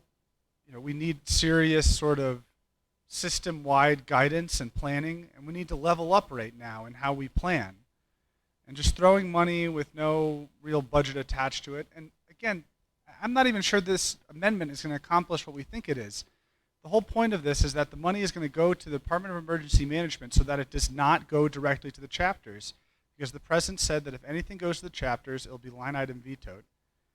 And that's because of this sort of system-wide care we need to have. When there's the little clusters and the outbreaks over here, you don't just say that, oh, those guys can handle it with the hand sanitizer and the face masks. You need to be able to mobilize and bring in more resources on this Navajo Nation-wide, system-wide scale. And so, we just had the third biggest drop in stock market history today. 8 of the last 10 biggest drops in history have happened in the last 3 weeks. I really disagree with this sentiment of just pushing money out, because the hundreds of thousands of dollars, we should treat the $14 million in the UFB as if those are the last dollars that the Navajo Nation has or will receive for the next 3 years. Who knows where the pandemic is going to go? It doesn't mean panic, but it means be deliberate. We don't need to just send out Almost later. $15,000 for $15,000 worth of hand sanitizer. Is my time up? Is that what you're saying, Speaker? Yep. Okay. Okay, that moving on down. Reserve time. Honorable Freeland, 2 minutes 7 seconds. Speaker, one more last a few comments I wanted to make. Regarding the 15,000, going back to our chapters, I think for me, I want to take the ICS 100 and look at becoming NIMS as well. I'm not going to go out there and take over. I want to be there as a support mechanism. I think what we need to do is listen to our health nurses, as well as our CXRs, those who know who are most vulnerable are, as well as medically high risk. New Mexico Aging has a hotline.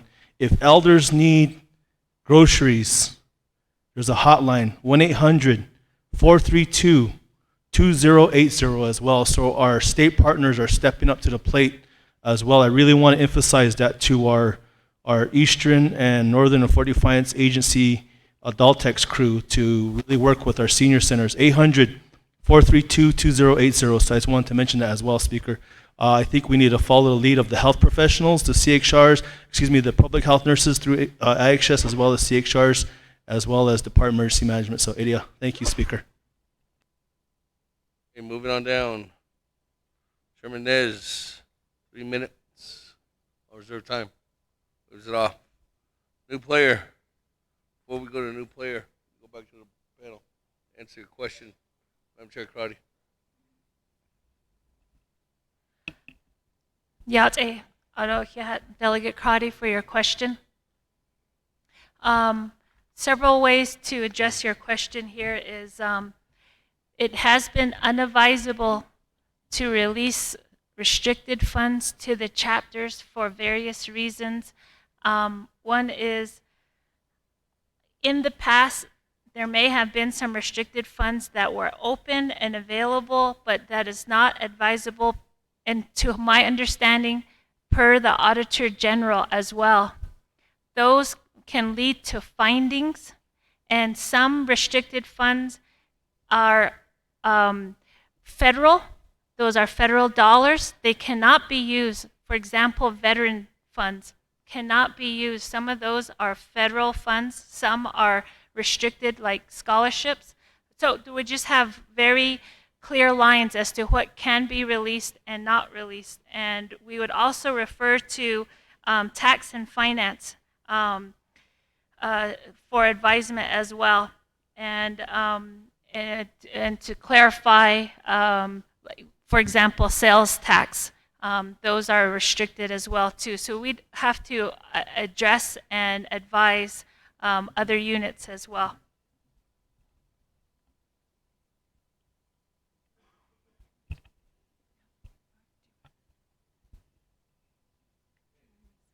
That, I have a new player on Amendment 2. Herman Daniels, floor is yours. Thank you, Speaker. Yeah, kudos tayo arin da sunat senigi kudo 24th Council kudo ta arin da staff on staff kudo. Nagait speaking to the amendment or in aronana kudo gilbahans kudo and the co-sponsor to the legislation kudo on identity Johnson de ko nagait in tahzdi holel. Launch or the chain yais in tahzdi.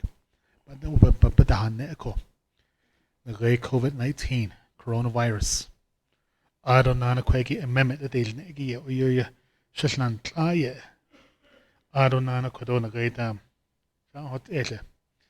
I don't let at hold how was a can of Yani, count I don't let be the G, nail at en holiday. What was a candidate or little halen or day? I don't know President not count. Dobas a candidate or little. What en halen or did. I don't know. To Ecuador, the Hal Shinabada is neat Leo did. In niche emergency management. I don't think we have public safety. Mr. Delmar. So, that ego, yeah, that old niche. Yisbin Yehota Ichadelia. Adonana Yego, Ben Ajnashigit, what did that legislation. The Yaban Ajnasto, overnight to Hadeliagit, at a Yego, Ben Ajnashiko, Community Development, Ajuda Indishiki, Executive Director, Adonan Ajil, and Bion Hadeliagit, what did. So, Kodo ye papanan hoshka, Oyato, I see out of Lebeda Hit, Nas Hotil, Nation Soy, Kodo ye papanan hoshka, Odo. Adonana Kodo, the great job, Ben that on the Stuito Sani, the Hallo, especially in my region, the great Nazasan, Sapi Kenta, Stuito Sani, and the Hallo Ad. Lay don da Gadi ad, Stuito Sani, the Hallo. That, Joy Kodo, Ben at the North Hill. Ngayon hal na bi yedo da nan tienigi the nek esbahan now what I be bahan net or lel isipin yehot the legislation had the liande adonana be the great chapters be job be that on nish isipin yende ho so do hon ikat or lel dit do hon ikat or did so President Sheetam Hashid lesh shino ho did but shezuda had it egit could be case as zinde or hon it like ho but Kodota speaker of Taiba seat or less Adonana Ait Ziki, Kujit Shacheva de Shal, delegate Emeniazi. Okay. Honorable Otto So is hand first, then Chairman Yazi. Honorable Otto So, then Chairman Yazi. We give you time. For me? All right, Speaker, kaya Ado Shanant, what's going on?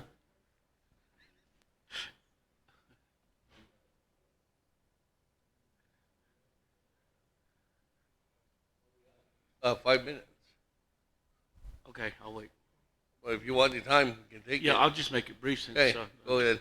Okay, Speaker, members of the council. 2 minutes and 14 seconds. On this amendment, okay, I asked, ask my colleagues, let's vote on the second amendment, which we're talking about. I was gonna add on another amendment to give the full 15,000 to the chapters, but my colleagues, there's a question of vetoes. We're not scared, okay?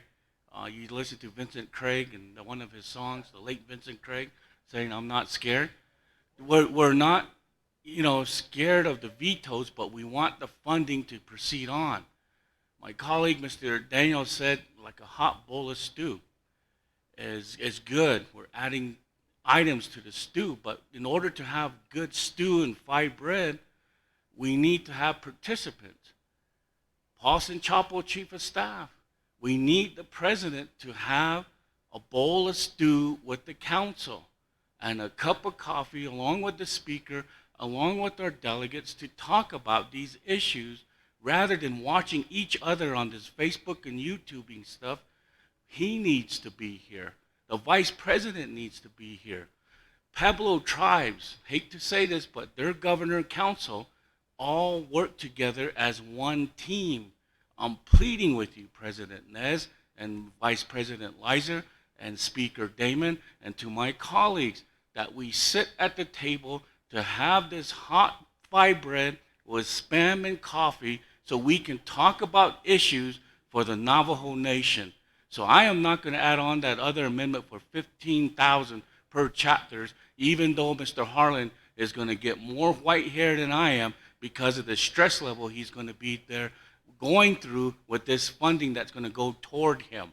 However, all we can do is pray for more toilet paper and pray for more hand sanitizers and pray that this coronavirus goes away. Speaker, sir. Otto So, what was yours?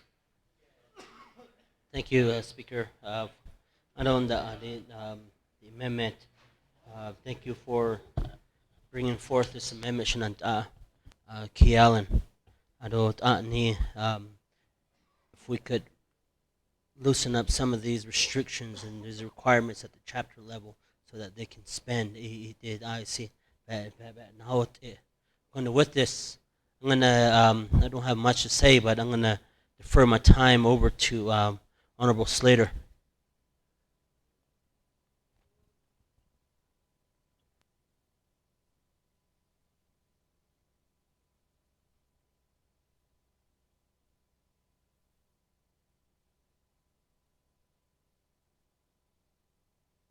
Honorable Slater, 4 minutes, 26 seconds.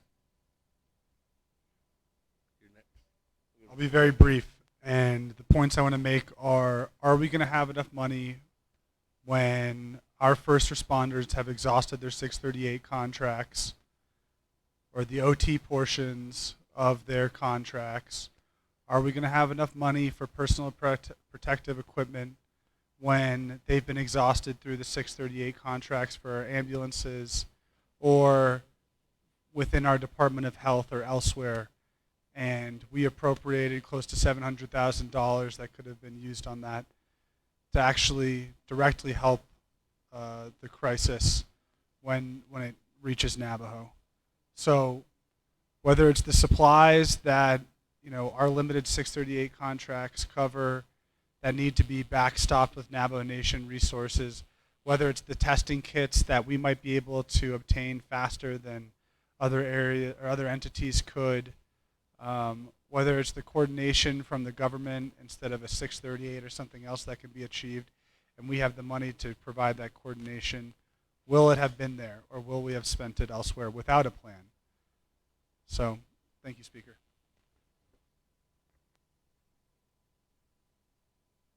Go back to the panel. Thank you, Shije. My colleagues, 24th Navajo Nation Council. I'm really taking a lot of your comments into consideration, and I understand a lot of your concerns. I really do. But one thing that comes to mind is, these chapters, yes, we save $15,000 across the board. We have chapters that have about 59,000, 90,000, over 100,000. And some of those are in your chapters. What do you know of? What initiatives have they taken on with that money? That they tell you or report to the chapter and say, hey, we got these supplies ordered a week, 2 weeks ago, 3 weeks ago. That money has been sitting there. We had chapters that are looking at us today that have about $200 in their account that are looking at us to replenish the account immediately. What are we going to do when we get a confirmed case tomorrow, next week? What are we going to do when there's no money in that account for them? What about if this pandemic ends, if God willingly, gracefully gives us that mercy of ending it, but in a year we face another pandemic? At least this disaster fund will be alive and ready for anything. Now, what are we going to do again if this doesn't go away? And yes, we don't have supplies listed right here of what we need to order. Every chapter is different. And again, this is an emergency. We can't go to 110 chapters within 2, 3, 4 days and say, hey, what do you guys need? What are you lacking? We need that quantity. We need that inventory.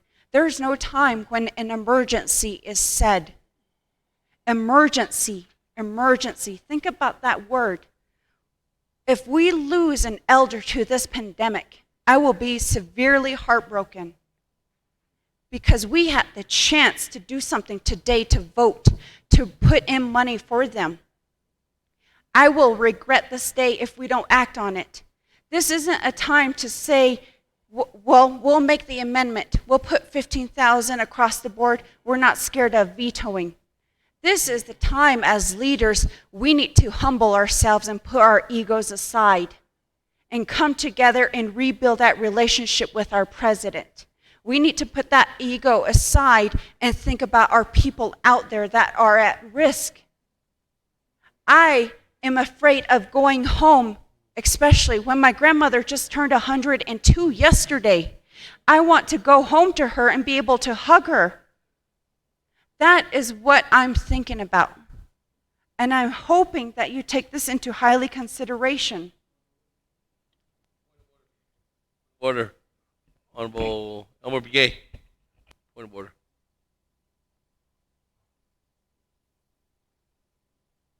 Speaker, could I point of order?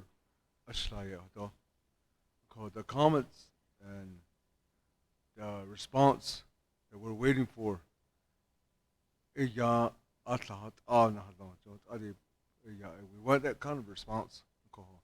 since we're talking about the well-being of our people or elderly, city neko. We want something that's in a very respectful way of responding on this matter.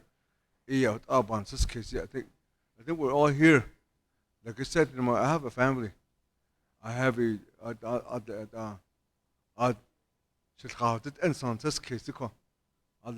I have. I look at myself like that. Just to be here on the ideal that response I don't really appreciate that. But that's what I want. I think we'll move forward because this is the life of our people.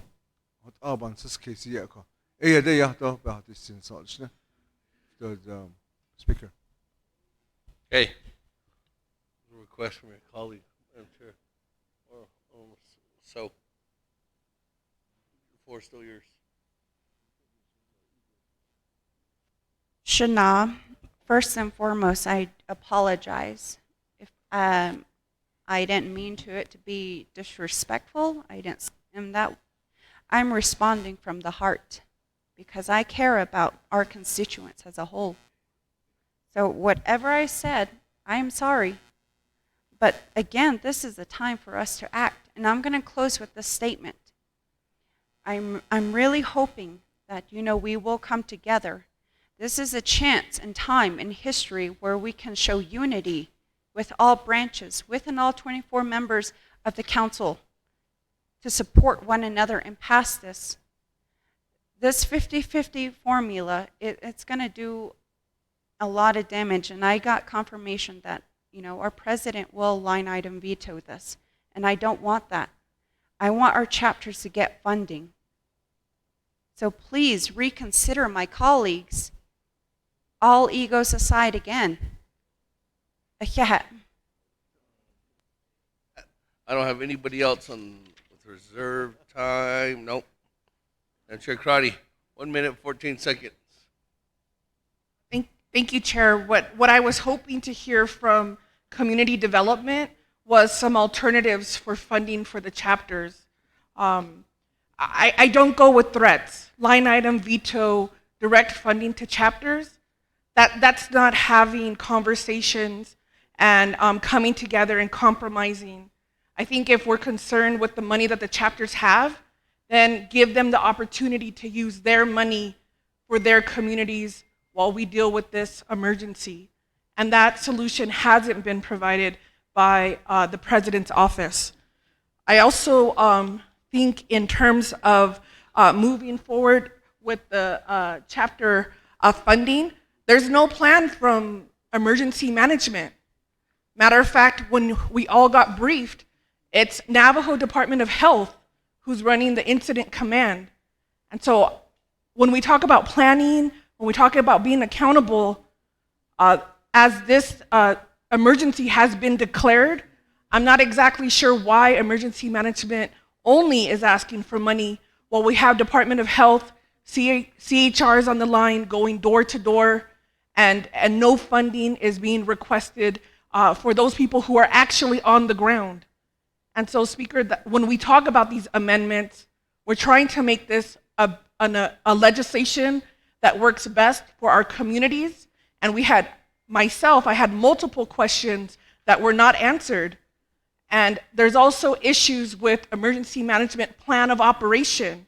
In the past, when money's given to emergency management, because your plan of operation needs some amendments, there's been challenges on you spending your funding. And that should be very clear. And I think as delegates, that's what we're trying to convey. Okay, with that, I don't have anybody else on the board. No new individuals. So that, Amendment 2, new players. Honorable Madam Chair Charles Newton and Honorable Yellow Hair. Madam Chair Charles Newton. So I kind of want to go back to some of the comments that were being made here just for clarification. I think we are all here for our community. We all have heart. We all have passion for the people that we are representing. So I don't think there is any ego involved here today. I think the issue is, how do we get money to the people who need it? And I say that because there's this issue that we've been arguing now for a few hours about the legislation. And I think that what is being said to us today verbally is not what is being conveyed through this legislation. And for those who are watching online, just for clarification, this is what is going to be looked at, not what is being said here today verbally. So when legislation is passed by council, we have to be clear in the way that the language is stated. We also have to abide by regulations that are in place by these departments. So it's, these comments being made about, how we're not working for our people, how our egos are involved, that's irrelevant. And I take offense to that, because I'm here for my people. I'm here to argue for the vulnerable adults. When I see this legislation and the way that it's written, I have a lot of issues with it. And yes, we can sit here and we can amend it, but I think, what was stated, that if we give money to the chapters, the president is going to veto it. That is what bothers me, is we are being accused today, delegates, of having an ego. And yet, we are not the ones who are going to veto the legislation if we give the money to the people who need it. To be clear, each one of us here is here for our community. We are here to argue for the vulnerable adults. It is not our decision to line item veto because we don't get our way. We are trying to work together here today. And I want to go back to the amendment. I'm for the amendment, so I think it would be great if we could focus on the amendment and just make it clear that this money will go to those who need it. Yeah. Moving on down, honorable yellow hair. On amendment 2. Honey, my colleagues, should all kron his at ego late that thing like best of all native people. And so on this case square. Quaggy over this case, the money must be used toward getting money to the people who don't have resource available to them. But even 10, they have theirs too. Controller, controller, best of team, which we don't really over in this case. Is that they on Nashikun here? Controller must make this priority to get funds out to the chapter. Also reassign staff to help process payments to vendors. I thought what others not it ought to be quotation. Even state Utah and Arizona clear back in January to begin addressing potential ignorance from this virus. And here we are late over here. But here is not that illness. Area open the teacher skin on Nasidika. Not honest. Not yeah.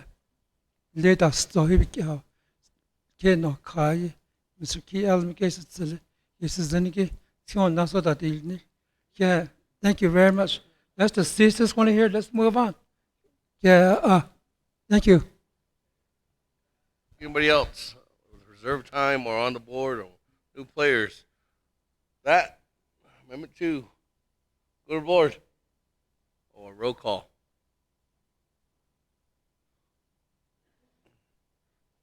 Chairman Hin, you have no more time. Oh, okay. Elmer Gay.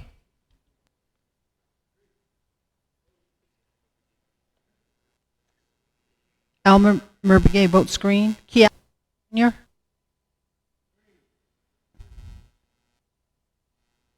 Paul Begay Jr., Nathaniel Brown, Eugene Charles Newton, Herman Daniels,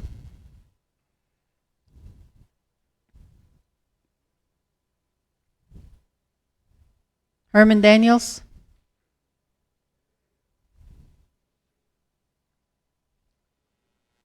Mr. Daniels votes green. Amber Crotty, Mark Freeland,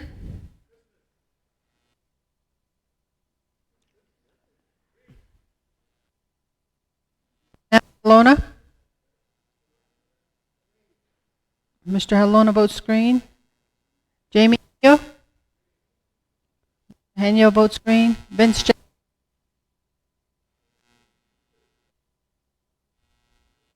Vicky Nez, Carl Slater, Raymond Smith Jr., Wilson Stewart Jr., Charlene So, Daniel So,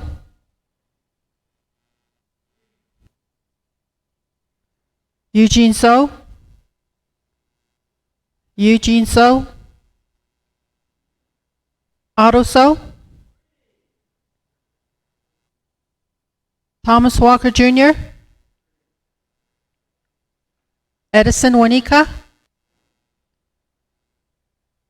Edmund Yazzie, Mr. Yazzie votes green. Jimmy Yellowhair,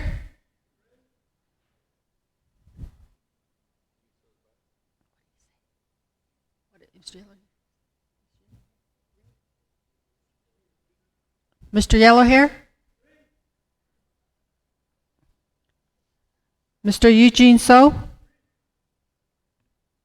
Mr. So votes green.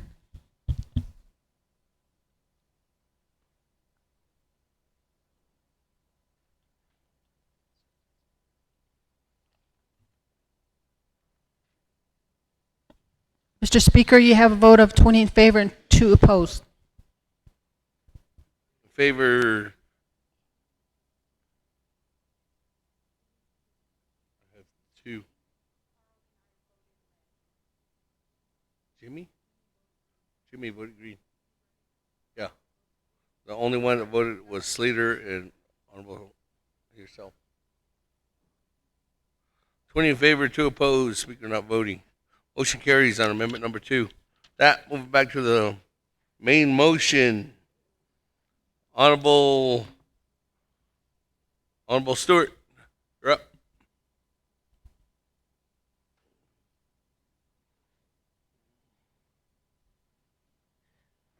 Okay, last to the auto he kayagi. There's one that Niklini and the Kodo, which is the sponsor the Nigi around the corner. The kid has a kagi, speak or president's office tangi, or the Kodogi a ya. Benit energy do by a date, Hegi a ya. But in case, ye a ya. The legislation, the Nigi around the Ajo, Bantadas Keza, do Ajo. San Linigi, be it Shaja, do based on the Hagita. Aro Korogi, Lo Aya, the Ohashja, Department Emergency Manager, give base of Jekwadolni. A Department Emergency Manager, a gay hardishan da Kaina Gada, the Trada, the Atlata Sigli, Didipanacha. Oko Ida, Aya, IHS, don't the Mr. Nez, a lot, don't the corner, a lot of Shadej, the Ligi. Division of Health Director, the Niki Kodoigi, Loe Aja, the Tata Sigli, BIE, the Con, BIA, the Con, Kodat, again, the IHS, those 638 board and the Niki, a out of the Tata Sigli. Okay, the budget and the Niki National Gi A ya, the Ida Hadalya, emergency management, ba. The quiz conduct shake with Alba Aliado, quiz, ye hadzi, at all. Okay, the Quaggy Aya, COVID-19, Bidi Nigi, Bidi Jihigi, ya kwagi dobi isota. Kwadogi ya bnesh ogi ya it's for winter emergency. Kwat budget hadal ya. Kwadon le he chapters linigi adigi halate baka dol wasolil. Halate out ya bitch in antikindolil. Kwado ya bishat linigi the quiz kind of corner chapters how con the secret. Only he nalshin the whole them. Talk it up has see so last week, 2 weeks ago, yeah,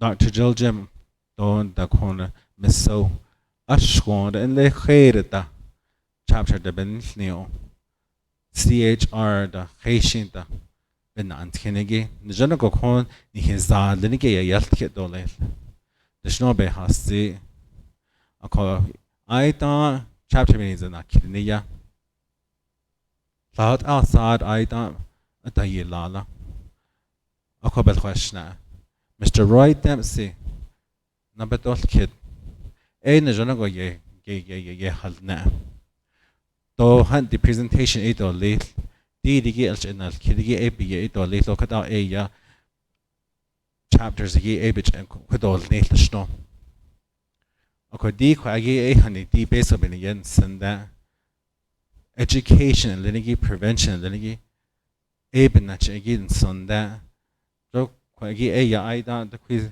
the meal chin I don't equipment jugo ashi ani eshim the base of shim ba attend akwende tajigi sha le nan tinegi prevention or legi to education legi edigi be don the be so da aro korogi eto egi ya the qui staff and lineage executive branch beyond that the shigi should in the halne email benacha don the text benacha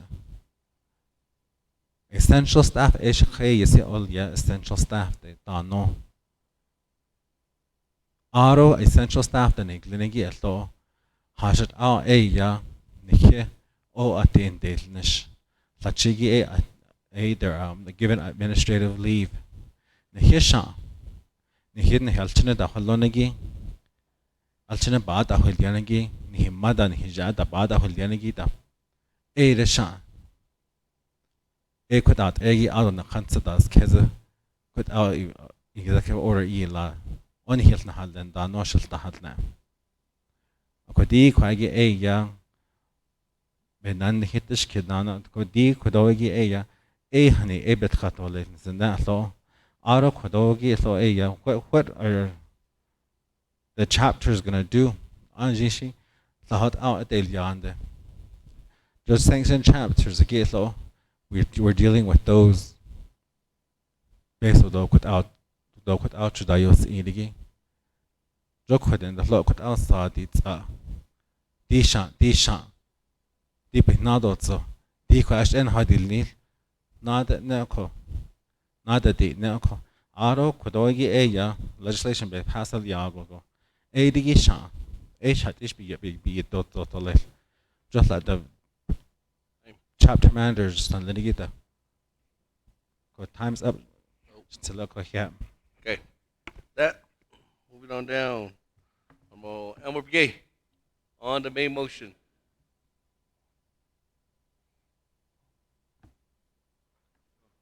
Speaker, no, yeah, no. I guess so. I was asking our legislative council, is there, or I can ask the presenters too. Now that other throughout the nation, the companies like the SRP and others, they're suspending the payments for on powers and then also even the phones. So we have the only entity that we have is NTUA. Is there a way with this legislation, since it's emergency, if the elderlies or if the people out there that are low income people that or cannot make a payment this month or next month, Is there a way that it can work with them, not shutting them off? Even the phones are like that. It's very important to contact with the community members. Even to call your parents, if they're not picking up, you will always worry about where they're at, what's going on. So this is very important for us. So as a working people, I think that will be, is there a way that we could specify it somewhere in there? Or I know that this is a funding allocation legislation. So yeah, that's my first question. Reserve time. Reserve your time at 3 minutes and 27 seconds. I'm not too sure if the panel can answer that question, unless our chief, you want to answer that question by NTA giving them. But he can get some information, but I'll have staff contact to the local utility companies and send a memo to them on by Elmer Brigade. How about Mr. Presenti? Where's he at? Oh, Mr. Vicente. Mr. Vicente. Did he leave? He left. We'll write that memo on Elmer Brigade. That, moving on down. Honorable Otto So.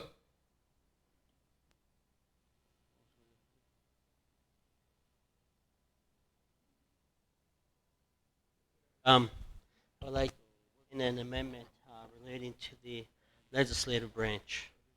I believe the staff has the budget forms, and I believe the amendment is prepared by legislative council. Reserve my time. 4 minutes and 32 seconds.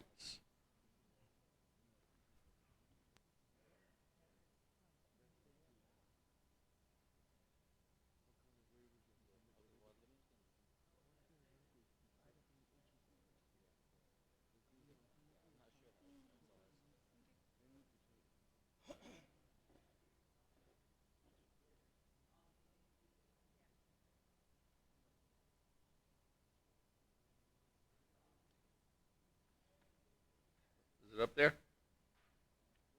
Tom, can you read it?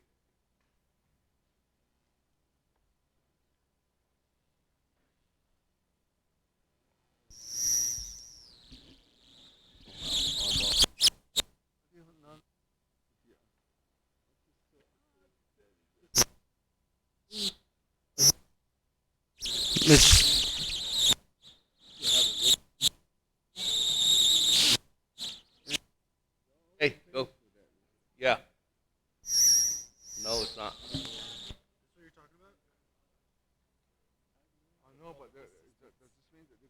Now it's on. No, they're going to suspend them. They're not going to charge you. They can't go charge. Mr. Speaker, members of the council, amendment number 3, 1, add new budget form as Exhibit C, page 1, line 14, make the following changes. $3,121,000. 3, insert new paragraph G. G, the office of the speaker has prepared a budget requesting a supplemental appropriation of $121,000 for supplies for personal protective equipment, additional communication equipment, and media outreach. 4, page 3, line 25, make the following changes. Overstrike $3 million, underscore $3,121,000. 5, page 3, line 26, make the following changes. Overstrike $3 million, underscore $3,121,000. Renumber or reletter succeeding paragraphs or sections accordingly if necessary, and this amendment shall supersede inconsistent language containing either committee amendment which shall be conformed to the intent or language of the amendment. The Office of Legislative Services, with notice to the sponsor of the legislation, is hereby authorized to make necessary grammatical changes. Mr. Speaker. Motion, amendment number 3 by Honorable Otto So. There's a second. Second. Went once. Madam Chair Charles Newton. Twice, 3 times. So, Honorable Otto So, second by Madam Chair Charles Newton. If you can email that out, I have a request for 2 hard copies again. Oh, it's already handed out. budget form. Huh? No, the budget form. There's budget forms. The budget forms were the very first ones that was handed out this morning. Comments, questions? Honorable Elmer Begay.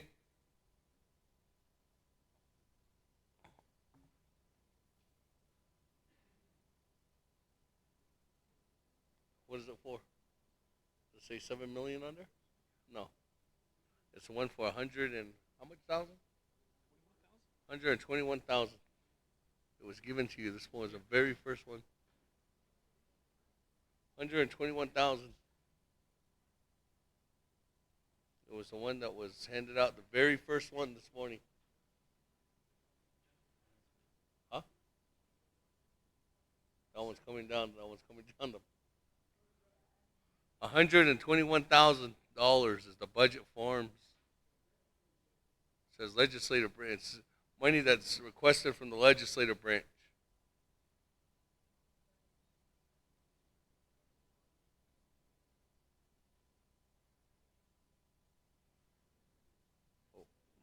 But we don't.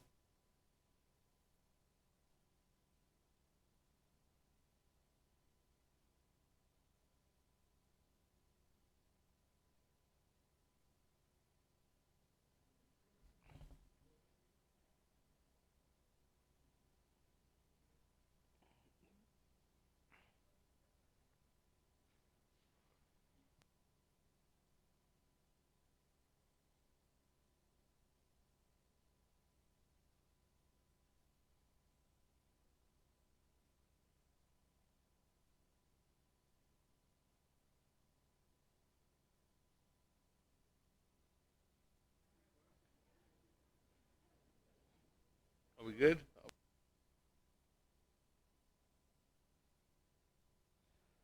All right.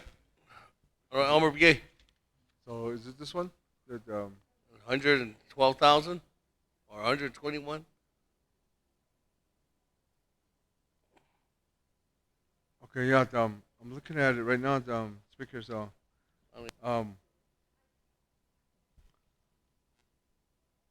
So this is mostly for Speaker's office, and then also I'm looking at it to where it says I agree with public announcements, and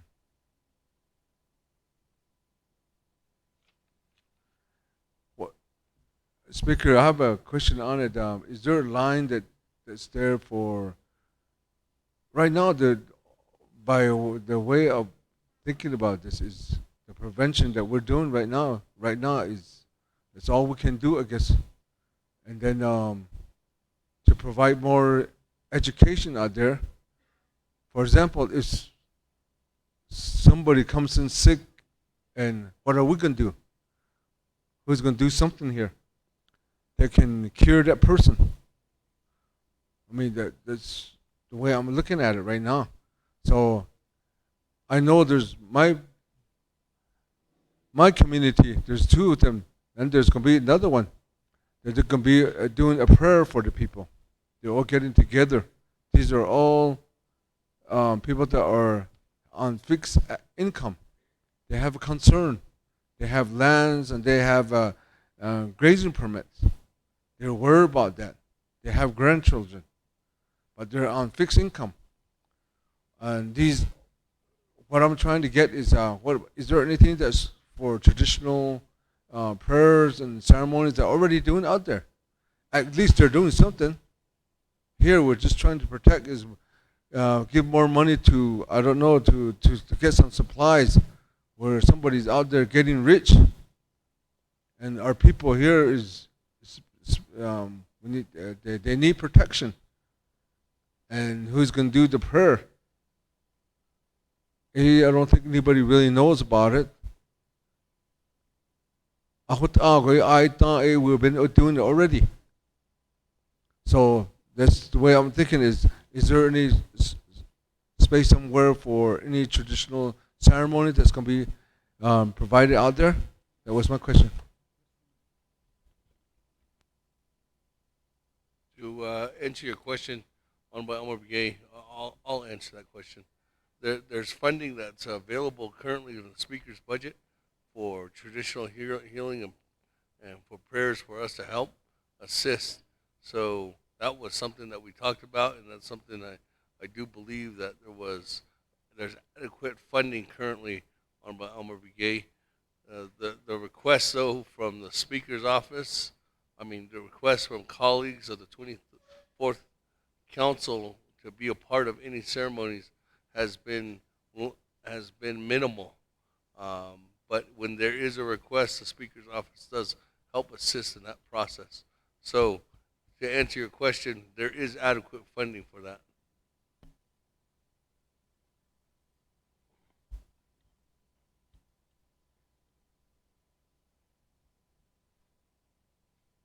Honorable Chairman Nez and Honorable Chairman Hino.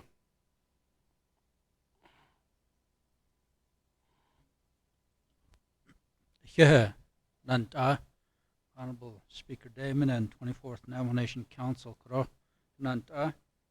I was looking at this page 4 of 5, budget 4 and 4. Earlier it was mentioned they're always asking for waivers, and yet, where are they? How come they're not helping? How come we haven't heard from them? 1.5 billion ba increase daily debt limit. Cellular and satellite, 5,000 and 10,000. They should be able to help with that. Down to special transactions. I understand that we need to prepare and educate the public about prevention.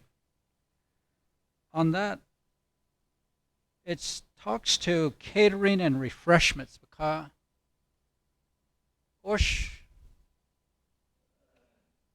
at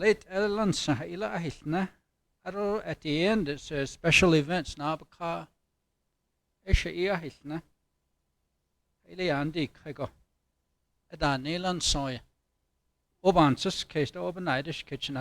thank you.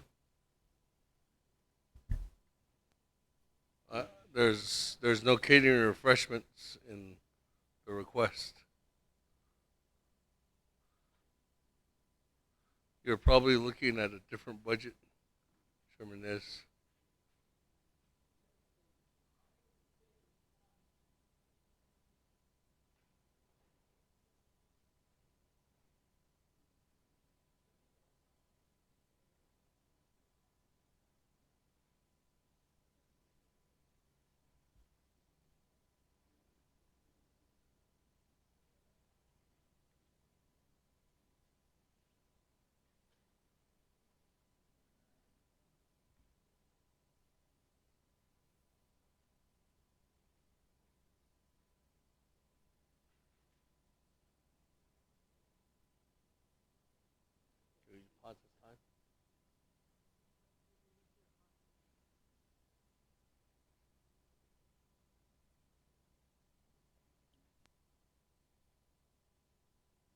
Chairman Ness, did you want to add something on?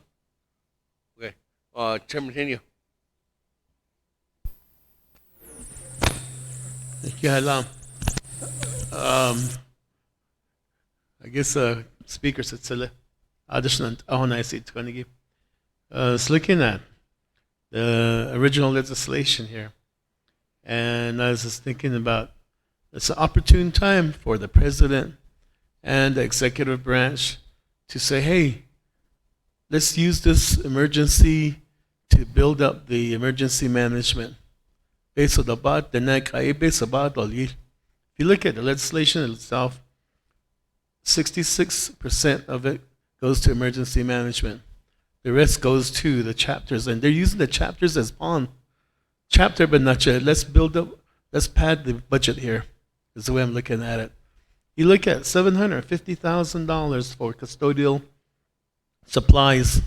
The way it, that's over $500,000, $750,000 on custodial supplies. What is going to be purchased for that? On the other hand, we're saying legislative branch, we need $30,000 not at the enough for a face mask and everything. Why can't we share what's being built into the emergency management budget? If they're going to buy face masks and hand sanitizers and different things, they should be sharing this among the executive branch, legislative branch, and judicial branch.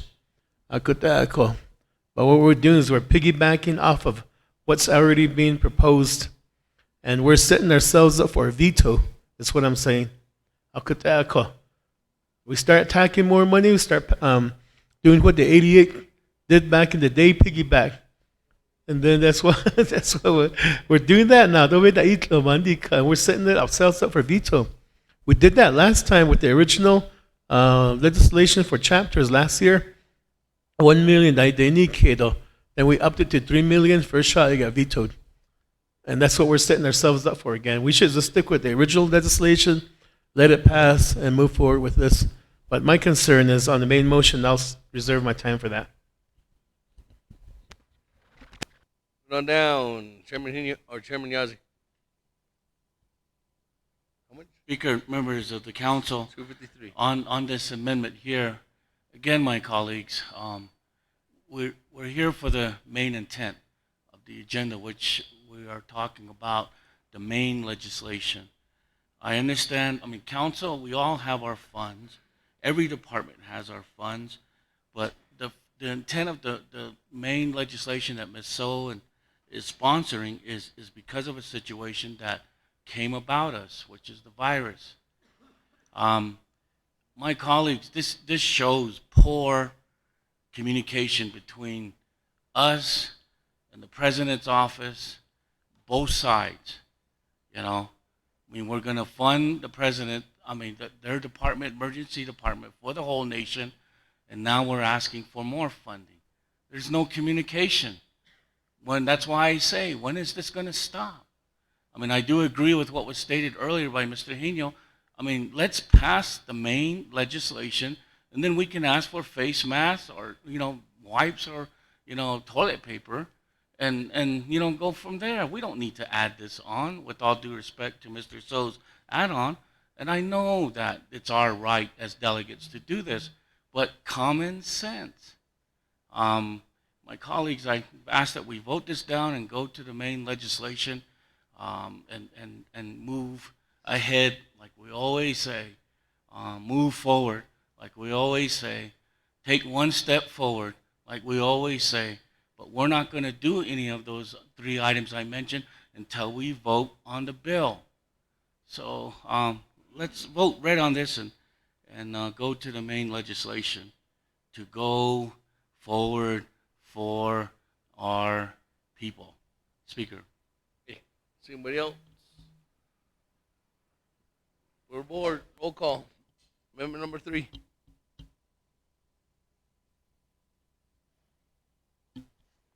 Elmer Begay. Elmer Begay.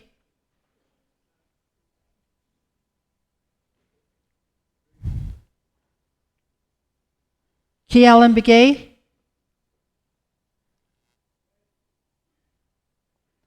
Paul Begay Jr.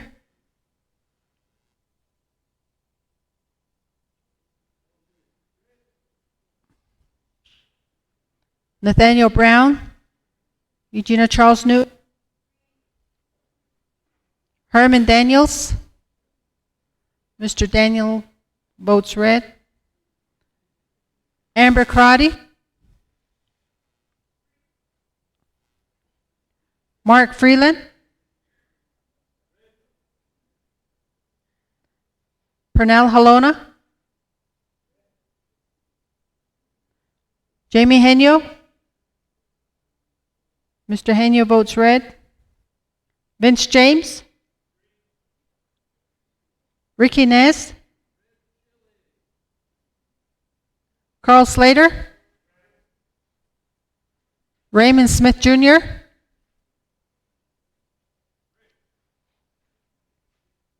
Wilson Stewart Jr.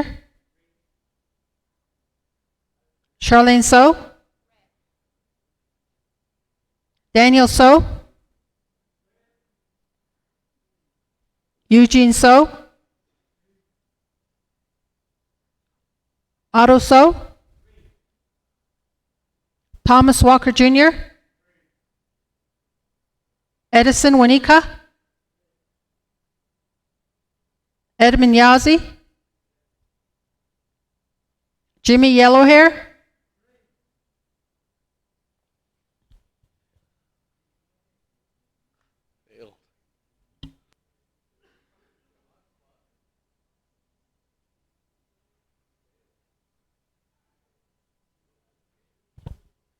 Mr. Speaker, you have a vote of 9 in favor and 13 opposed.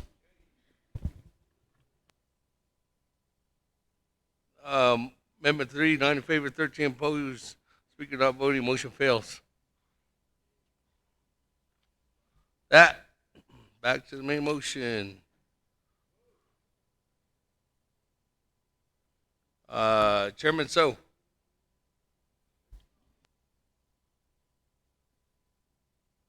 In motion. Thank you, Speaker Otto, distinguished and honorable colleagues.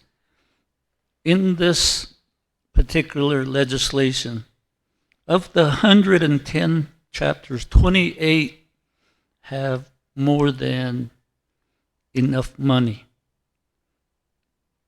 to basically buy supplies and the other aspects of it. 82 chapters are the ones that need to get their budget amounts to 15,000. So I'm agreeable to that.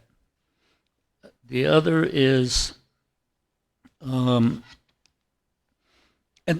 I feel like that way Mr. President doesn't veto it, doesn't line item that particular, because it's part of the budget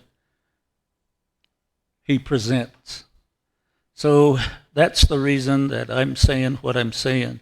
The other is there's going to be a portion of 40 million from the CDC, and there's going to be another one that's straight from Congress to FEMA.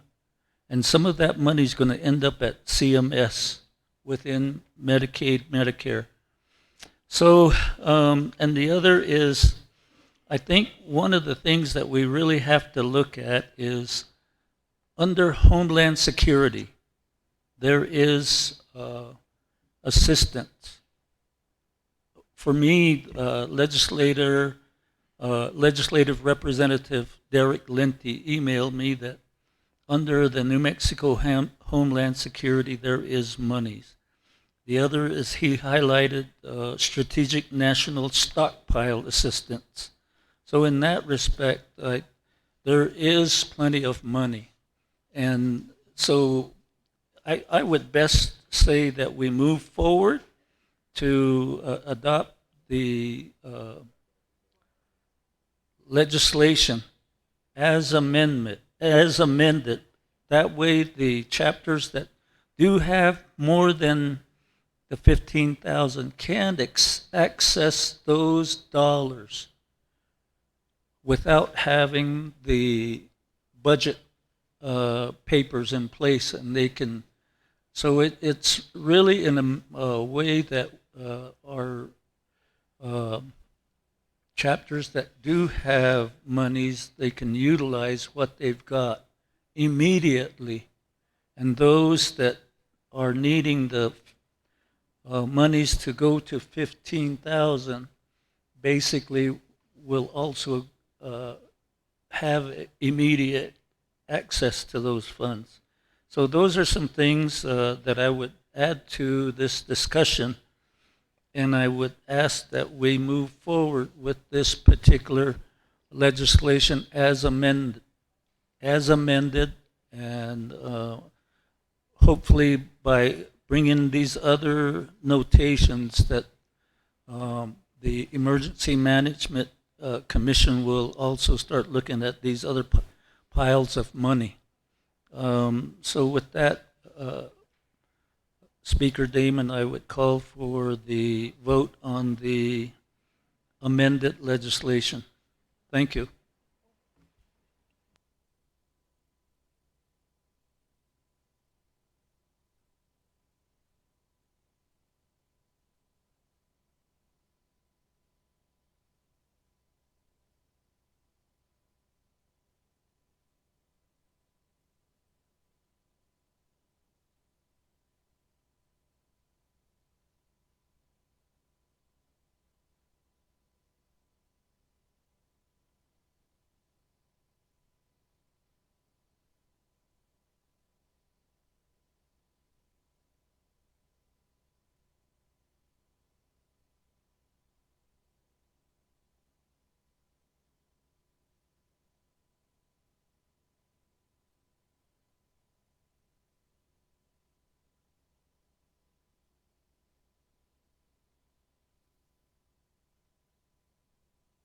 So, you have a motion, which you would recommend, or I guess it would be a motion to cease debate, and motion to cease debate in the, according to our code and or actually to our rules of council, there has to be a balance, and as of right now, there is a balance.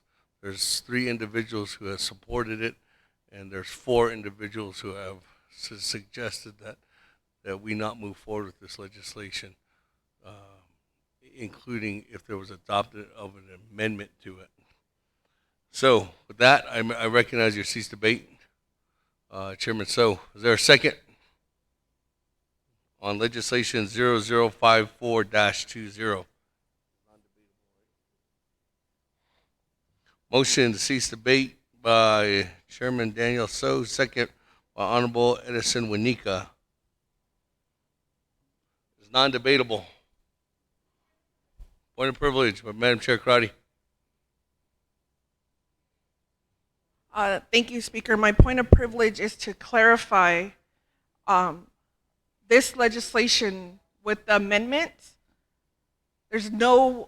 I need clarification. Is there money directly going to the chapters with the amendments?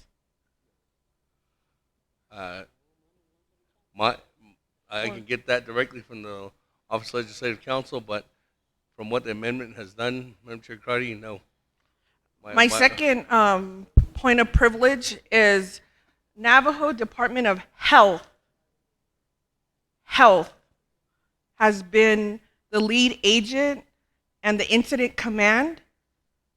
Where's the money to support Navajo Department of Health?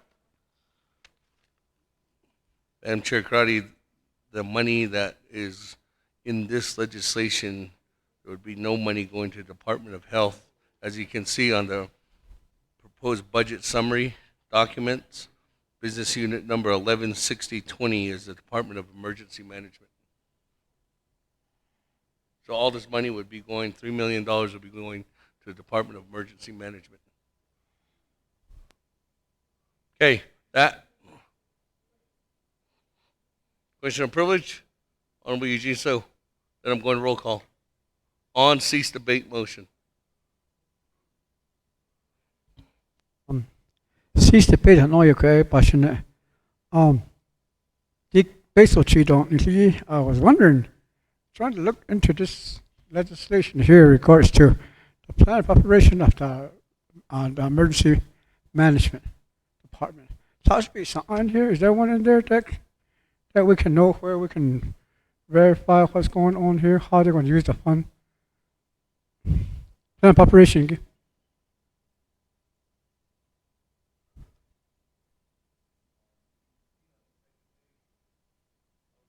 Eugene So. The second page on the budget forms, budget form 2. Maybe if you show him. Budget form 2. On the top it says Part 2, Plan of Operation, LOC AP-07-18. That's our plan of operation. Okay.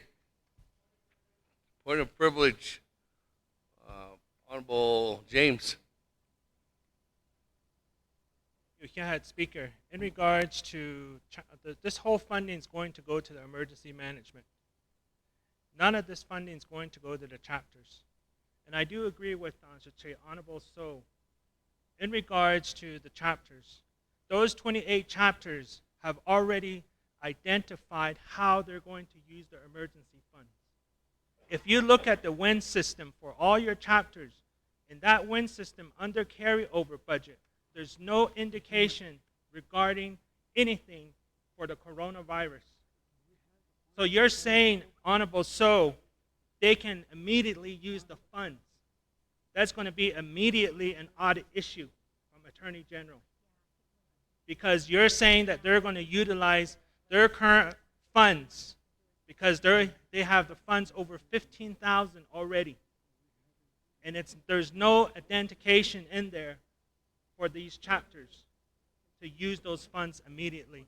So with that, colleagues, please research your carryover budget under line item emergency funds And please vote red on cease debate. Thank you. Okay, that. Roll call. On ceasing debate, motion by Chairman So, second by Honorable Wanika.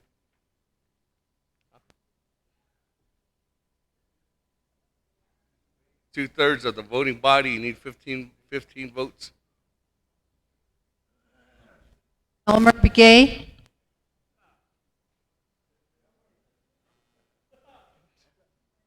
Elmer Begay.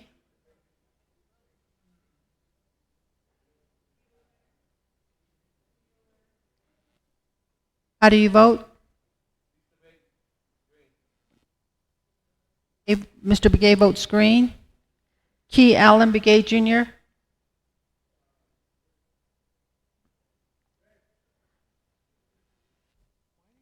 Paul Begay Jr. Nathaniel Brown, Eugenia Charles Newton, Herman Daniels. Mr. Daniel votes green. Amber Crotty, red. Mark Freeland, Pernell Halona, Jamie Henyo, Vince James, Red. Ricky Nez, Carl Slater, Raymond Smith Jr., Wilson Stewart Jr., Charlene So, Daniel So, Eugene So,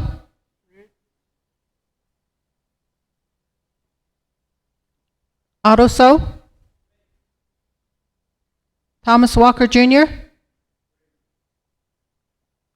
Edison Wanika, Edmund Yazzie, Jimmy Yellowhair,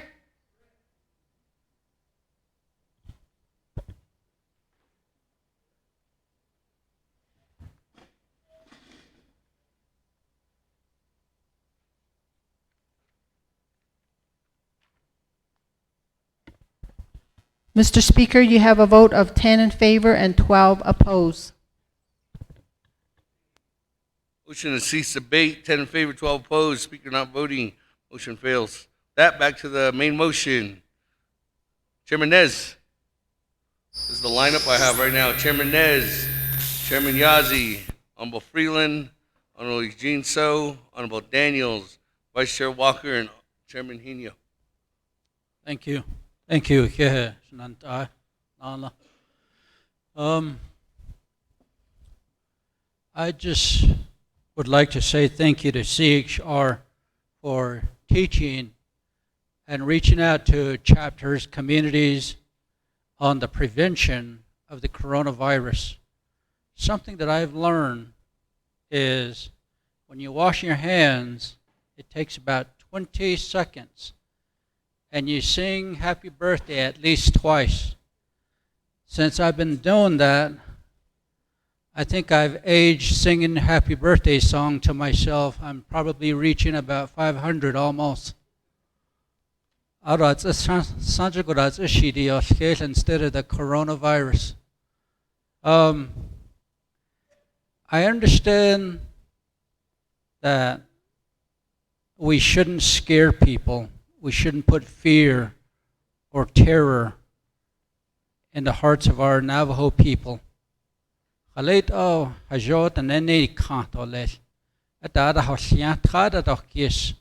your hands.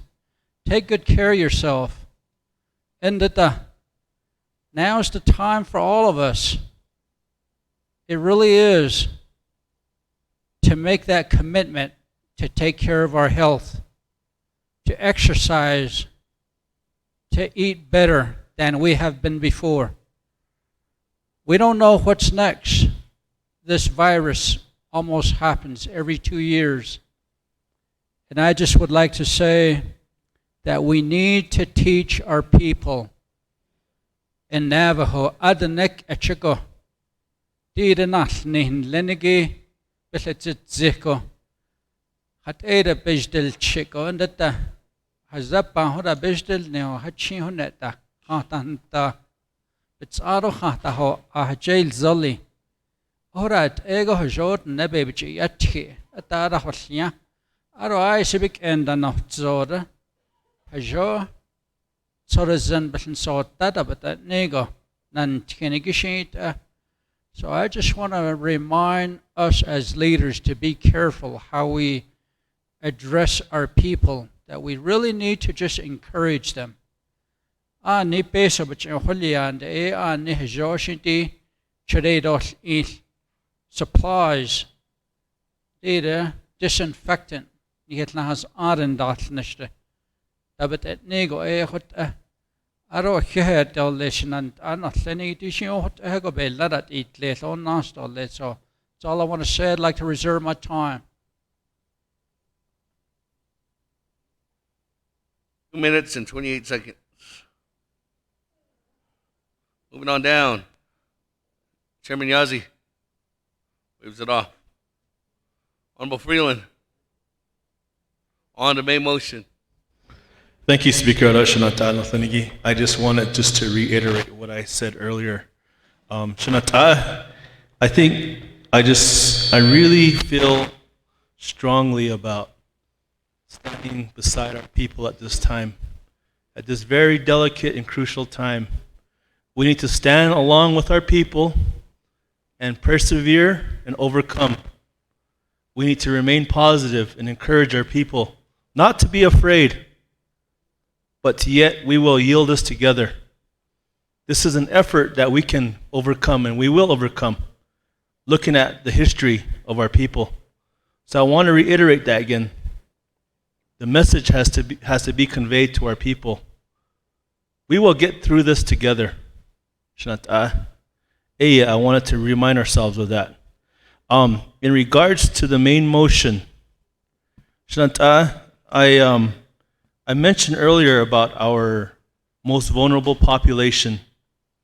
And for me, if we can work with our chapters even at a 15,000 level of funding, our chapters are on the front lines right now. Our people go directly to the chapters and ask for the assistance directly. More proactively is we should really focus on our elders and the population most vulnerable. So I really want to reiterate those two again, Nana. So that Speaker, I wanted to reserve my time. Thank you. Your time at 3 minutes and 22 seconds. Moving on down, Honorable Eugene So. Yate Nana. Dienal sos, sos. At of course, even at this kills at I done at this kiddo. But that's all really I about Sati. I should need to form 2 gonna LOC AP 0718. 7 Navajo Nation Code, subsection 264, or 18 U.S. Code 88. That's all on Opaka Quag. Best all got zoned on there, quite just tired at the Halit Aichata. So even now, I don't the other kitten hasn't been. But first of all, the way it's answered that and the lip based on the Zogi, had a enough class or in Saudish. So had she up a hat than a benis peso, where had it bahadil now, because she's a hotty. So when the Arabahan and Zanuko Arot, a Hanzanuko a large little ledge had lost cash. So that is Shaban's case. Because the declaration of the public health state of emergency, though deep beyond your kid, this form is incomplete as is, because according to Christian chapter reimbursement of the car.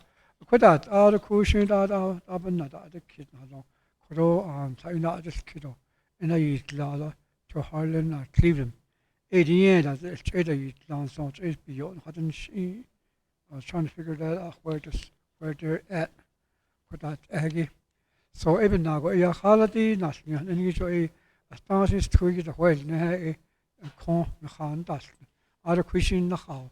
die nahaldish with ilo do halchin na nahaldish what not a question naha what agi edit at all ishi bibito chido iliet up on hat and do video yali up hat and hash nahaldish da yad you get a kato yena da yiki aro sa na til I aro question naha hati na nata ko do ban this case the legislation ayo to zo had it in the heading in page 104 in 11 only 16 COVID-19 ito hada baka or emergency baka then leg hot nasat nazas on page 3 or 4 line 2 guna COVID-19 out of a lot of virus bakagi that shouldn't be there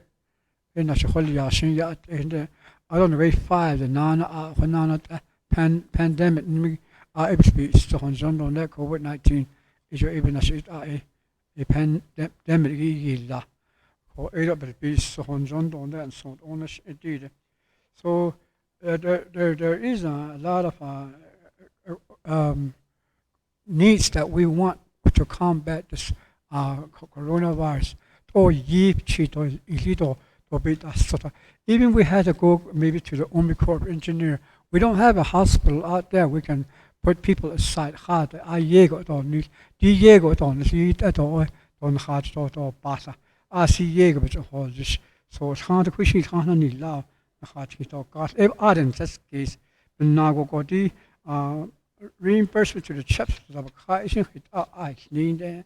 Ko even not a home beat us so I don't hear senior sinners all chomich and a hoit as squid sanity in the base of baby start a had ishin late yana baby talk hard or the thought that shit on either home which is not a card a yarn that beats on John Don then saw the 1 million that a again the only for paperwork that egg napkins that I don't sanitize that. A question do you be cut deal with be stopped at the aga, don't go hit up, basically don't you be cut on that song. It should have been in there. Most it in here, most half of the money is going into looks like all furnitures of a car.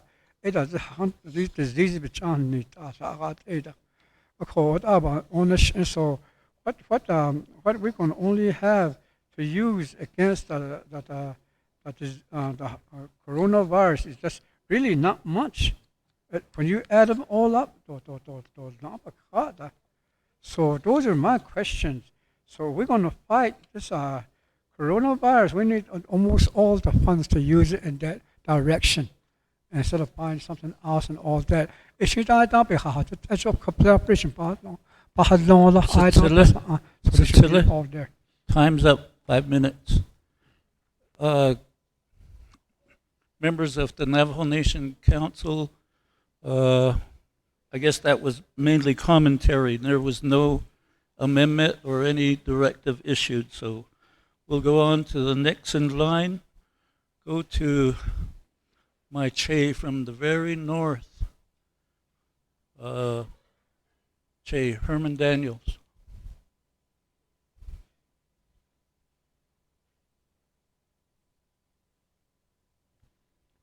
Thank you, Che. Adonana Kodo, you're my favorite Che. Yeah. Adonana Kodo speaking to the legislation Kodo. Adonana Kodo ani bahasi Kodo. Ay yabin taj na shigi dat hodid. Ado baban sahas kezgi dat Kodo. Ado Kodo. Nakal chen del ni shishno bahwachne. So I've been banana should date all this. The Department of Emergency Management. I don't intend public safety that niche chapters getting told. Let's just show that a bahasi or hot equado. I don't know equado Zada will be a non hosh can with us not anotheniki. So lady 8 of a husband. The national higgy of a husband. Negay COVID-19 coronavirus. It's negate out of a husband, but it's out there. aronan kin hitraki ida to bahanne da hoda tegi do dil tsela tsno ba ko bahanas se ko do get so zan ba ni tlo do da di tsila do dil tsela tsno ko do on our Navajo Nation ko do so ko do o I see ba banan hosh ka ko do ben azrat egit nasbet ilne ko do shna ta no tlenki aronan ko do nat anin it lenki زيجيل تيجي دونانا نسيك يا زيجيتا زداش آته لو ينان لدي جيل تي لو أي أحجوكو لا إنا أو كابل كابل نداز تيو ده جيل تي لو سو خدو كابل نداز تيو خدو شنات أنا لنجي كيجي بداك إيجو خدو أرونانا خدو دونان كده نوش كانا خدو شنات أنا لنجي ناس بديل نك أديده زيجو إيبان يسيل تي KK is kikodo. So on lady e kodo e bedat on the arts can go. So area hota e ben the shal kodo aronan kodo. I support the legislation kodo. Zada hat it egita. Che. Aro reserve time slatole. You reserve 2 minutes and 38 seconds, Che. So we have next on in line is Thomas Walker Jr. Cecilia.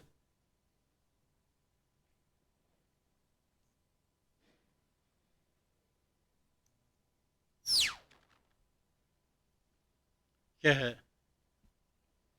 Chair Pro Tem other members of council Janan Shastri Shazani Adokwe Tani Tinigido Randal Nshigi also da Lanzen go here here Ado the Neda East Gido the Credo Nilaz Ado Che Lada East Odan Hinat Eco Edoyat and Yidinido Shania Twist Zani the Telked or Shit Koyat Gibeda Echo Ado Jobawinson Ntra Ben City case of Nahat Quadich Isha Chingil Bahazan Nebenant Abohone Adigit Ego Benika Hagit Ego Benil Sogit Nan Shadil Do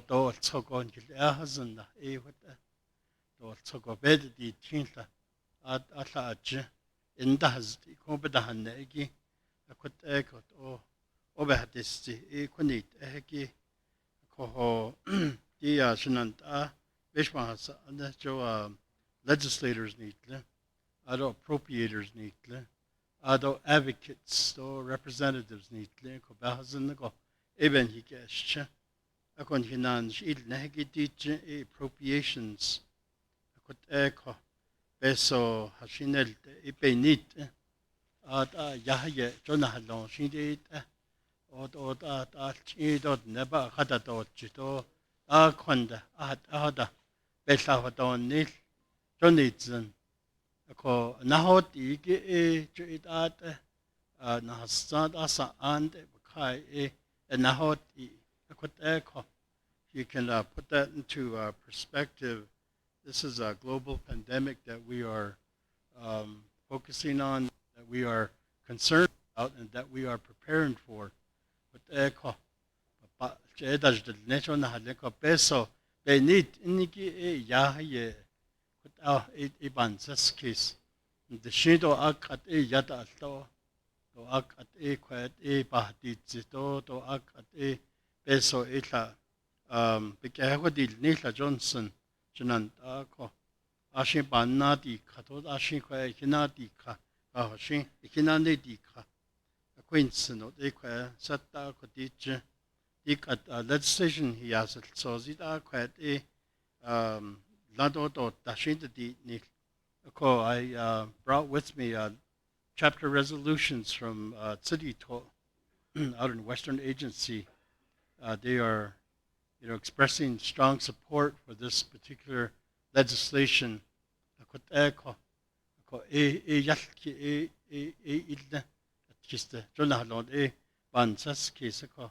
Adana chapter meeting ede yenst idot ne ya hatzi do yel ket ni kai ko di be bendina just do ni de ko ada ne do yugo banda sit I ko jeda nsi kes an ni ko end the nan lady adole yego betzil bendi kato to atniki ito to jeda do ni ko ban sas kes ko we can find a lot of ways to improve the legislation. Certainly, we can by adding money, by amending language, by including different provisions of laws. But the time is of the essence. Our time is limited here this afternoon, and also the Department of Emergency Management. They need to get to work. Executive branch, all programs, all divisions, no one left out has their work cut out for us. Nikito as elected leaders, chinan ako. Ako ito yung taba this di bend the dija. To say Queenson ako. It's not a perfect legislation. It doesn't solve absolutely everything, but it's a first step. So I have a resolution that supports.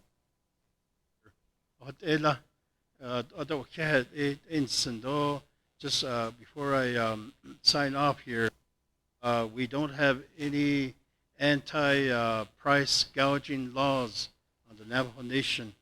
As leaders, I think it's duty to go make sure that we protect our people, our consumers in that way.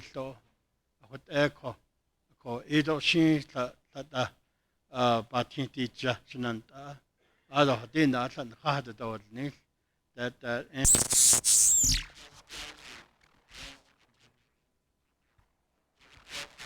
I don't know if I'm out of time. Yeah. Thank you, Speaker. Honorable Walker. That.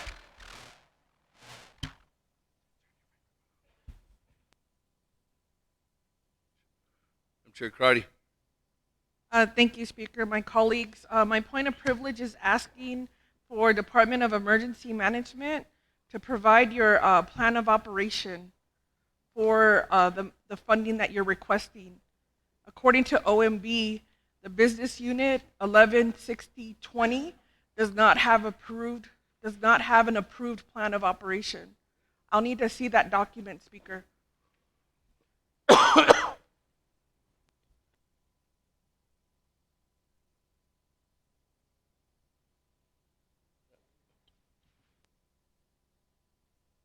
They're well aware of that. Provide that plan of operation. Chairman Hino.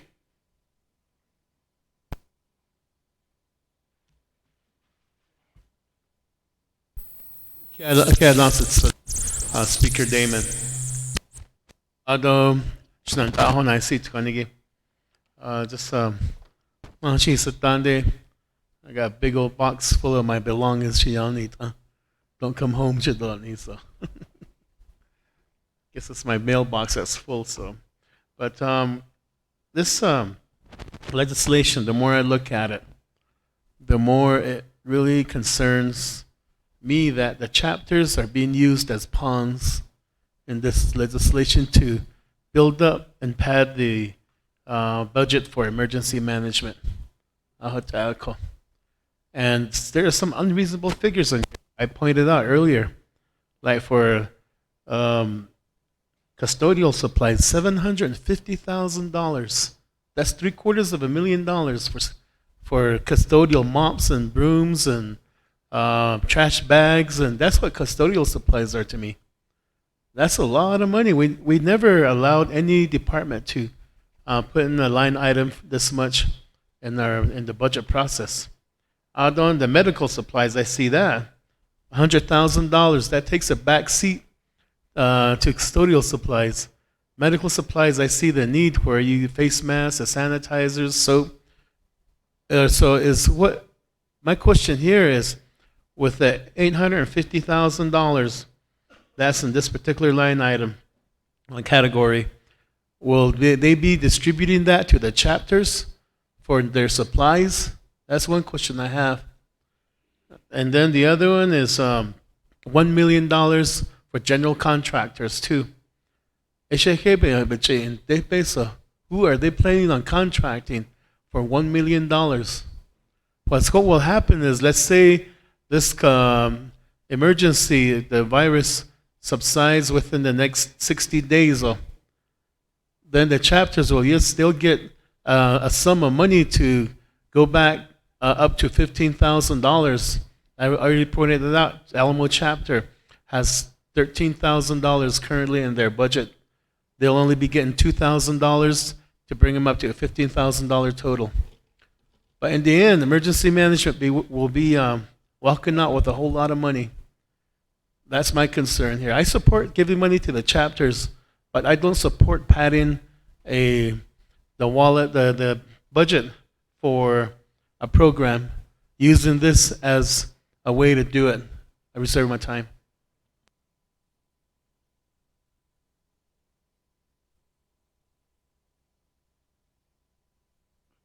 Chairman Inio, 2 minutes and 20 seconds reserved time.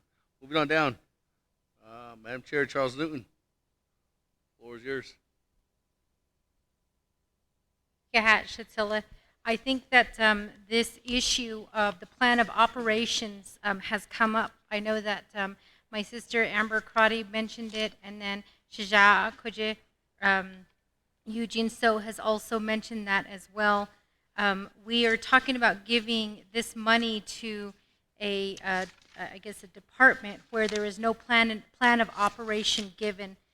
And I believe that when we asked for this plan of operation during budget session, when Law and Order Committee did ask for it, we were told we were micromanaging. So I think it's good that we are asking these questions about where the plan of operations for the for this Division of Public Safety the Navajo Department of Health Public Health Emergency Operations Centers is going to be utilizing this money. There's also some questions of, how chapters are going to be receiving their money. I don't know if you guys have read the memorandum that was sent to Harlan Cleveland from Dominic Bial with the questions. But what I want to know is page 5 of 5 states that chapter reimbursement, how well the disaster assistance program reimburse the chapters. Will the $895,000, and I think there's a discrepancy because it has $895,000 or $605,000, be divided equally among the 110 chapters? Again, I know that when we talked about the 50-50 formula, we were told that if we did do that, the president would line item veto this resolution.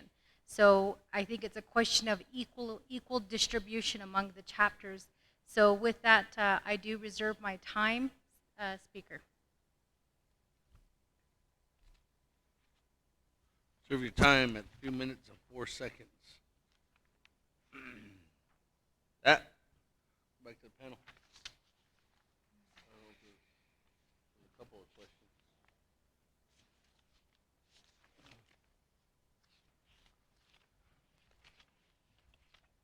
Yate Adonana Yahat.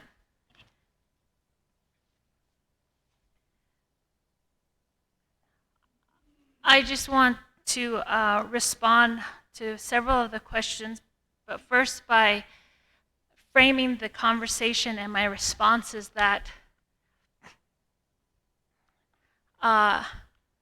as my leaders, I'm coming to you and pleading with you, and throughout the year have made contact with you many times regarding chapter situation and chapter concern. And this legislation comes back to addressing the disaster fund, which is currently to address and fund the COVID-19 declaration under the emergency command. The emergency command is the umbrella under which we will operate and respond to this COVID-19. Unless anyone is exempt from this virus under the sun, this disaster fund and the emergency command addresses all of us. It addresses our departments.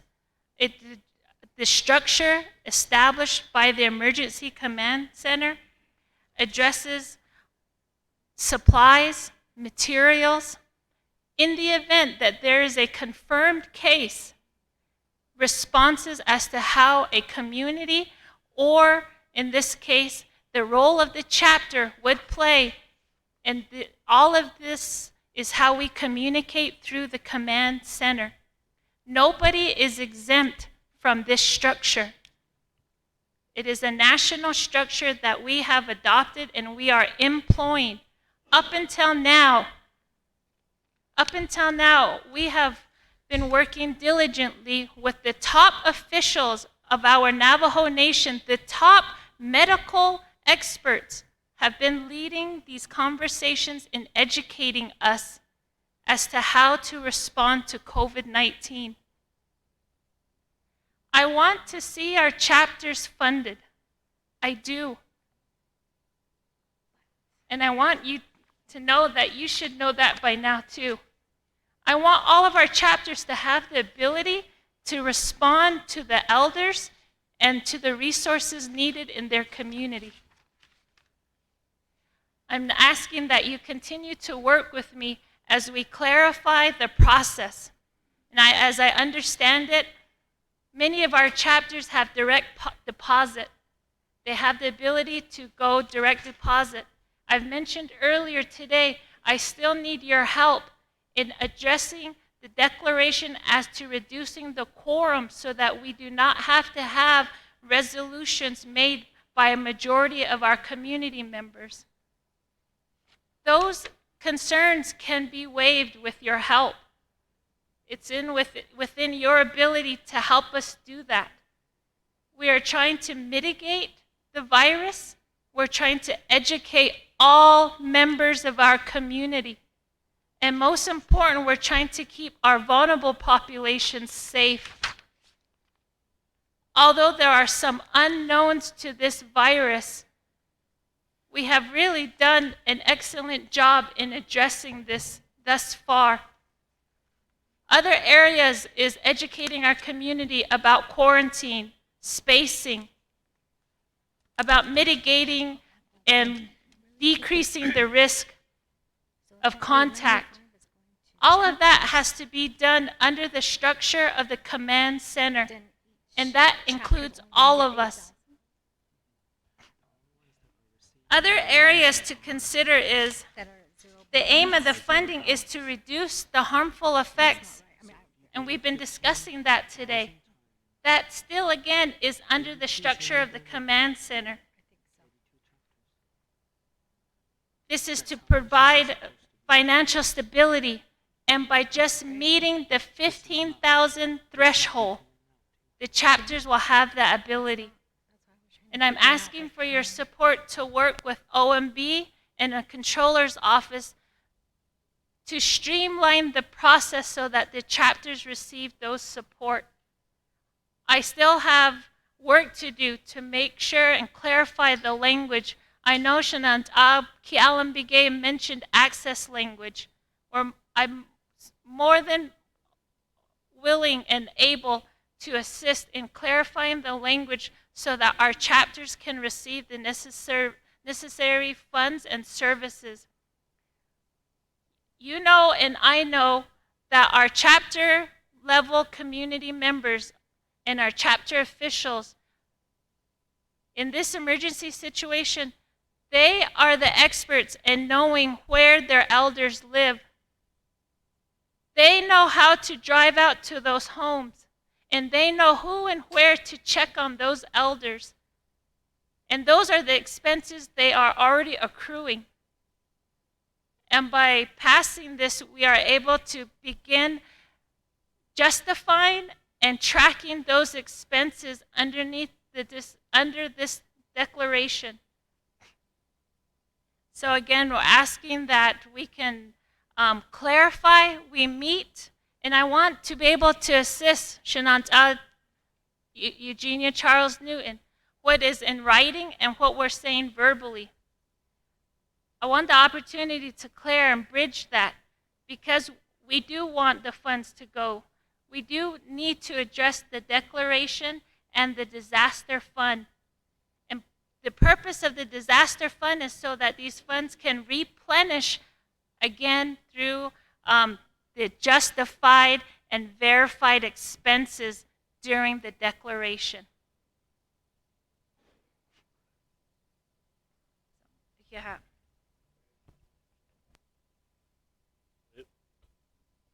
Right? That, colleagues. Nobody, no new players. Reserve time. Go back to reserve time. Madam Chair Crotty, 2 minutes and 14 seconds. Thank you, Speaker. I'd like my question to be asked regarding the plan of operation for the Department of Emergency Management Disaster Assistance Fund account. And I'll reserve my time. Okay. I'm not going to take any time off of that. And the reason why is because that was already asked. So keep the time at 2 minutes and 14 seconds. Again, thank you for the question, Delegate Crotty. At this time, because the disaster account never was funded or replenished, there is no plan of operation at this time, but that's something that we will be working on to get the plan of operation. The last time there was ever any funds in this account was back in 2010 during the monsoon season, and then ever since then there was never any funds that were replenished in this account, and we're trying to track down a copy of if there was one that was ever drafted, but if there was none, then we'll definitely be working on one to create for this account.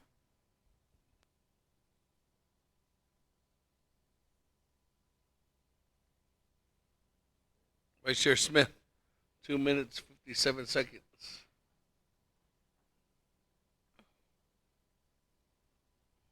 Thank you, Speaker. And sitting here thinking about our elders out there, I'm hoping NTUA won't shut the power off for them. I'm hoping that NTUA will be flexible because our elders are going to be staying out there, and if they do shut the power off, then there goes their refrigeration system, there goes their power to keep their food. So, Speaker, I'd like to make that known. Reserve the rest of my time. It's in 24 seconds.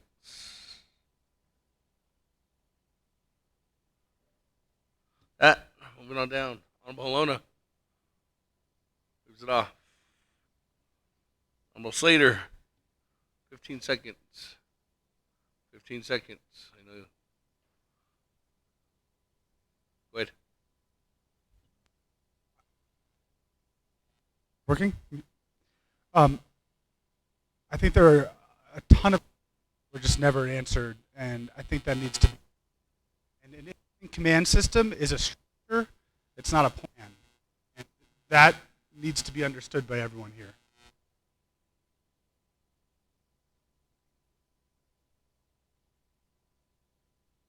Elmer Begay, 3 minutes and 27 seconds.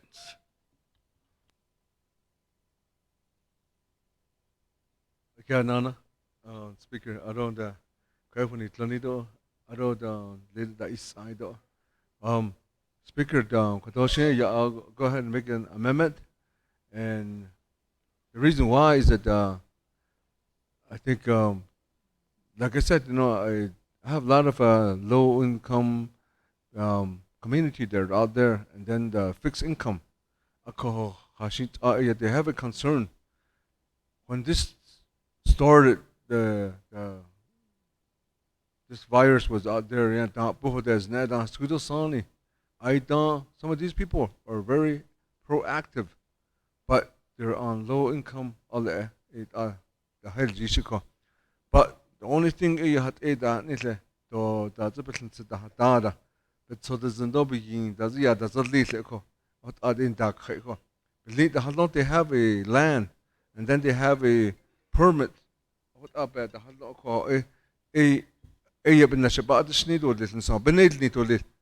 all these legislation, all these what's out there, with just like washing your hand.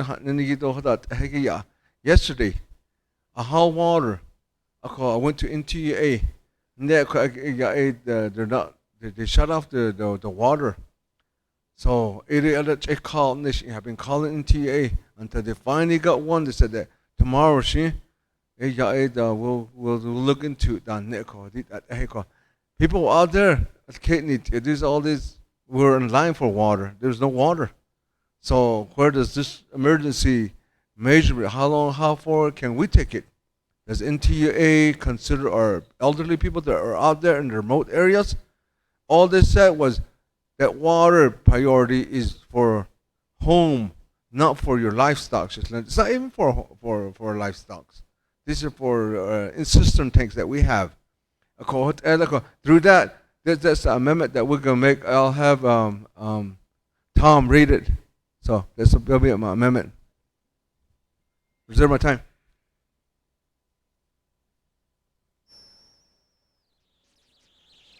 Reserve time at 1:12. Otero, if you can read that into the record. Amendment number 3.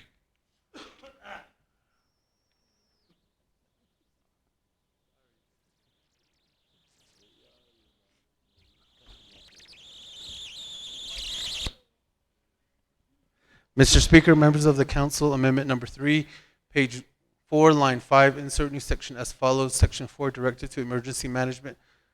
In accordance with Navajo Nation fundamental law, the Emergency Management Department is directed to immediately support and work with the Diné Association and other Navajo medicine practitioners to plead for a Diné traditional spiritual intervention in Nayeje in the wake of the coronavirus COVID-19. This measure is a protective way ceremony for the health and well-being of Navajo Nation officials, employees, and the Navajo people.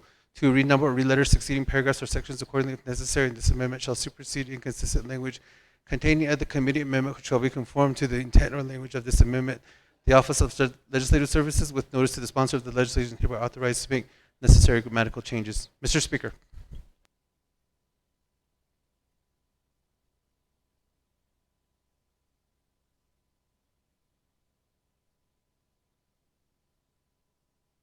Honorable Elmer Begay, is there a second? Second, Honorable Eugene So. Comments, questions? Chairman Yazzie. Speaker, members of the council, on this amendment, I am in favor. We do need all the prayer that we need to fight this virus. I was going to ask the amending party that we also include our pastors too, our Christian churches as well. They need the support as well. So with the attorneys, and if it's okay with Mr. Begay, we need to include our churches and pastors throughout the Navajo Nation. We have a lot of pastors out there as well. Speaker, sir, reserve time.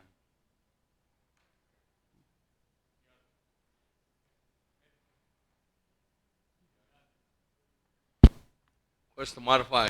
Elmer Begay.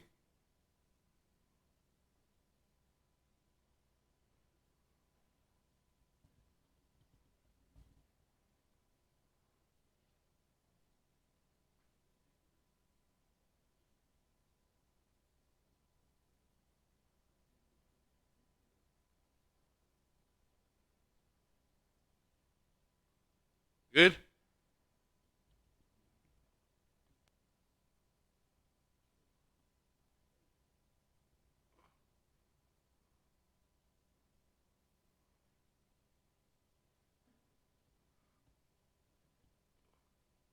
Elmer Begay, you okay? Who's the second? Oh, Eugene So, you good? With the amendment? All right. That, I don't see anybody else. Went once, twice. Chairman So.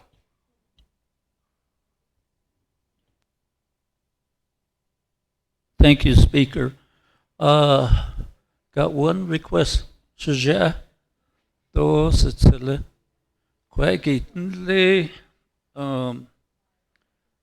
where it says Nayeje. No. What is it? there are other aspects. To citizen to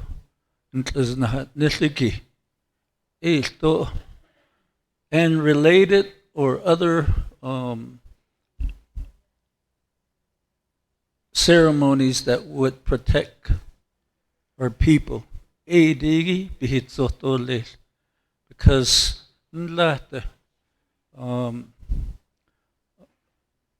the chapters I represent, without I don't see, and they're just trying to find the time. Yeah, modify the amendment to include those. Without hinge dole sujeto sicily. Thank you. Yeah.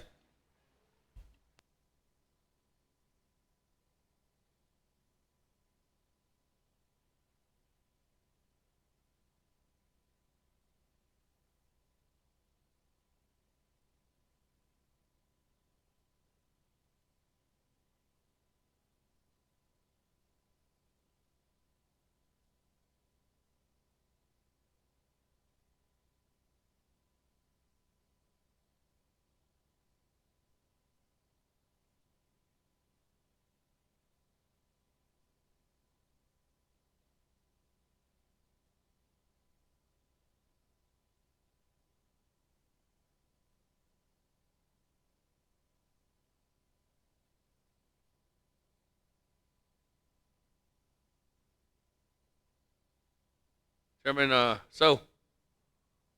Chairman So. Like that. Request to modify on my Alma Brigade. Good? Or Eugene So. Good? Okay. That. I don't see anybody else. Going once, twice, 3 times. Second reading on Amendment 3.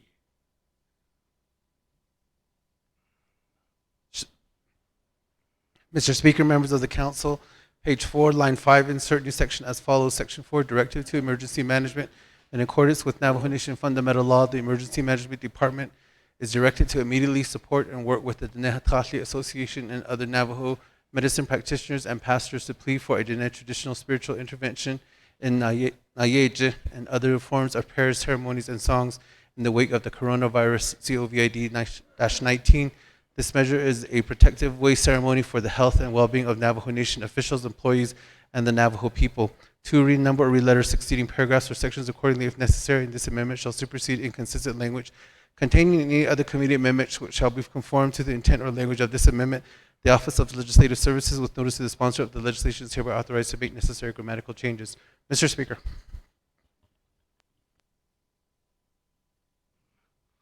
The board. Roll call. Elmer Begay. Mr. Begay votes green. Key Allen Begay. Paul Begay Jr.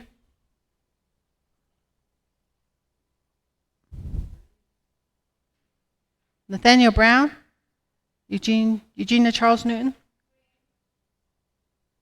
Herman Daniels. Mr. Daniel votes green. Amber Crotty. Mark Freeland. Pernell Halona. Jamie Henyo. Vince James. Ricky Nez. Carl Slater. Raymond Smith Jr. Wilson Stewart Jr.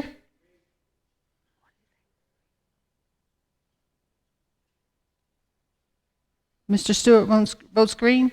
Charlene So. Daniel So. Eugene So. Otto So. Thomas Walker. Thomas Walker. Edison Wanika. Mr. Wanika votes green. Edmund Yazzie. Edmund Yazzie? Mr. Yazzie votes green. Jimmy Yellowhair? Mr. Yellowhair votes red. Green?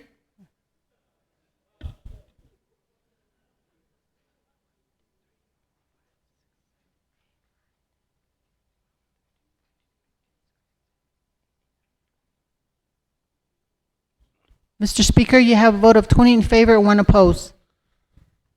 20 in favor, 1 opposed. Motion carries. Actually, member number 3 carries. Moving on down. We were at Honorable Elmer Begay. Honorable Otto So. 4 minutes and 32 seconds.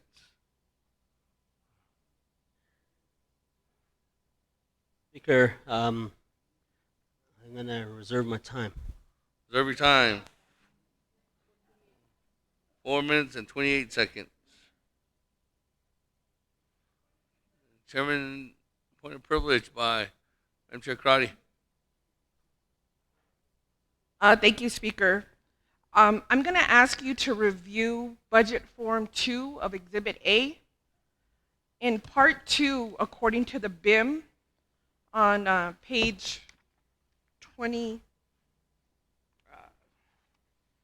page 26-ish, it says instructions for page Form 2 of our budget form. So I've been reading past line item vetoes from the administration and telling delegates how to do their job. And so I want to zero in that this Part 2, and I'm going to ask for your review, that this plan of operation is not for the fund that's being requested. This plan of operation is not for budget unit 116020. And so I'm going to ask you to review this, Speaker, and then I'm going to ask if we could get some historical context from OMB. I sit on the Integrity Task Force, and I can recall how money in the past for this fund was misused. And so I'd like our OMB to shed light on what were some of the challenges of this fund to make sure that we have transparency and that delegates are afforded all of the information before we cast our final vote. Speaker. Okay. Mr. Padero, can you get me the plan of operation? Well, according to, this LOCAP, I'm going to cross-reference that as you asked me, Madam Chair, to see if that is the plan of operation for 116020. And then staff, to follow up on that second clarification. What did she ask? What was the second one? I don't remember. What was the second one?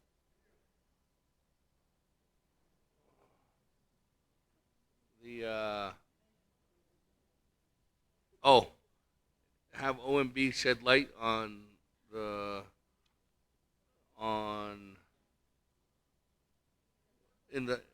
historical background of how money was mismanaged at this office. So, while OMB, you're getting your historical togetherness in your mind, Mr. Bial, use that file, get that file out. Let me go on to the next one where we get that information, Madam Chair Crotty. With that, moving on down. Chairman Daniel So. Chairman Nez, 2 minutes, 28 seconds on the main motion. Thank you. Yes, Nanta, Honorable Speaker Damon, honorable members of the 24th Council. I just would like to make a statement, and perhaps Dr. Yellowman may respond also. There's a legislation out there to have chapters, all 110 chapters, have a regional emergency plan in place. And I also sent you an email to have you come before RDC on Wednesday. And I think that is really important that happens. that needs to be done, Dr. Yellowman. Your shop there and folks really need to be prepared. Make sure these chapters finish their emergency plans. Thank you. I reserve my time. Thank you. Reserve your time at 1 minute, 35 seconds. Moving on down. Honorable Freeland, 3 minutes and 22 seconds on the main motion. Speaker, I just wanted to comment on what Chairman Nez just said. I think maybe for Dr. Yellowman to reference as far as a regional emergency plan would be to talk to our area, BBN 9. They have a regional emergency plan in place, and it's currently being utilized right now. So our chair, of course, is our chapter president from CI chapter, Johnny Johnson. So we met on Friday. We do have a regional plan in place, so wanted to mention that. With that, Speaker, I'd like to yield my time to the fine gentleman from Natnozhine, my Che, Honorable Chairman So. Chairman So, 2 minutes and 42 seconds. Thank you. To the gentleman from East Oza. I appreciate the added time. Colleagues, distinguished and honorable Aro Sitila Speaker, recently we passed a NABI legislation basically designating not only Development Corporation and Molina Healthcare as the Indian Managed Care entity. And so far, we've seemed to have a difference of opinion between legislative and executive. And since the Navajo Nation Council is the governing body of the Navajo Nation, I would like to basically issue a directive that the President jointly signed a letter with the Speaker of the Navajo Nation addressed to the Governor of New Mexico, respective of the newly created Navajo Nation ICE Indian Managed Care entity. Through this entity, the people of the Navajo Nation could be better educated about the virus and potentially better protected with the potential for additional testing resources. NDC and Molino is looking to partner with the chapter houses and Navajo Housing Authority to provide cleaning supplies, hand sanitizers for Navajo families. With schools closing, NDC and Molina are looking into ways to partner with the Navajo Nation, the Council, Navajo community partners, other nonprofit groups such as those associated with the food sovereignty to provide food for school children that no longer have access to school lunches. This includes the children that are staying home from the Head Start.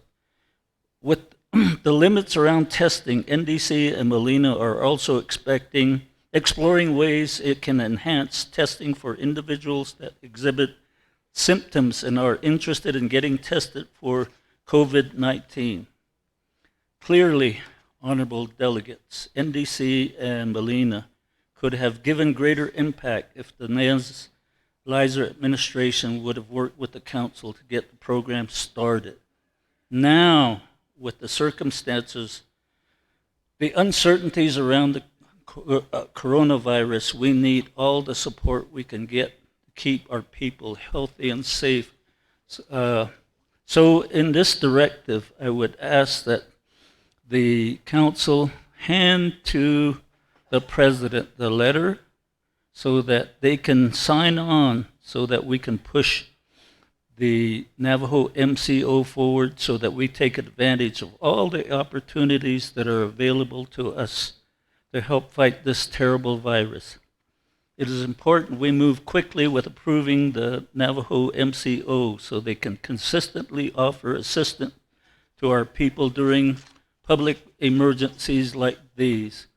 Certainly, once the Indian Managed Care entity is fully implemented, the Navajo MCO members would have access to free testing, diagnostics for the coronavirus. It would also provide doctor and hospital visits with all necessary prescriptions, x-rays, and laboratory services for the members that require treatment against the virus. We stand together, there is potential for some of these assets to be deployed in the coming days and weeks when they are critically needed. So that would be a directive that I basically think the council needs to issue with this legislation. Thank you, Mr. Chair. Speaker.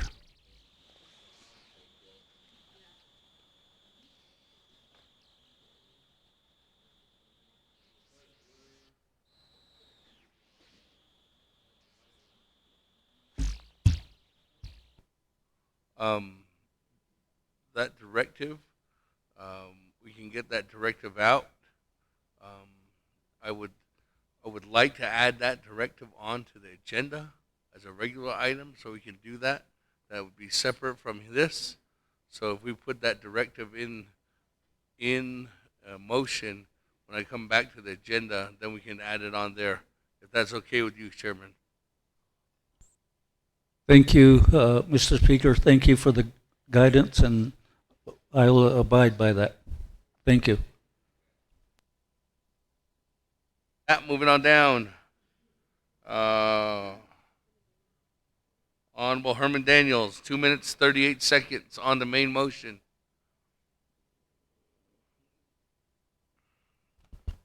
Thank you, Kudota.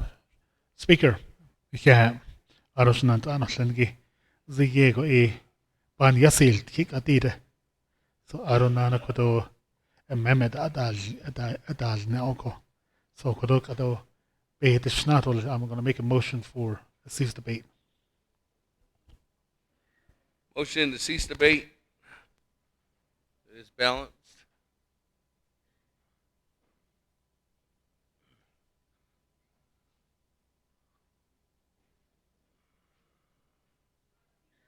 I have 1, 2, 3, 4, 5, 6, 7. 7 individuals with reserved time, and I have a new player. Added his name on there, but this has been a healthy debate, and it's on both sides. Honorable Daniels, so I am going to accept your motion to cease debate. Is there a second? Second, Honorable Carl Slater. There's no debate on a motion to cease debate. So before I go to the vote, point of privilege by Madam Chair Crotty. Speaker, I did ask for the review of Budget Form 2, and I did ask OMB to provide some historical background on the challenges with this fund. Speaker. And Madam Chair Crotty, I was going to come back to them after this round of individuals that we're going to give the second round, actually the third round of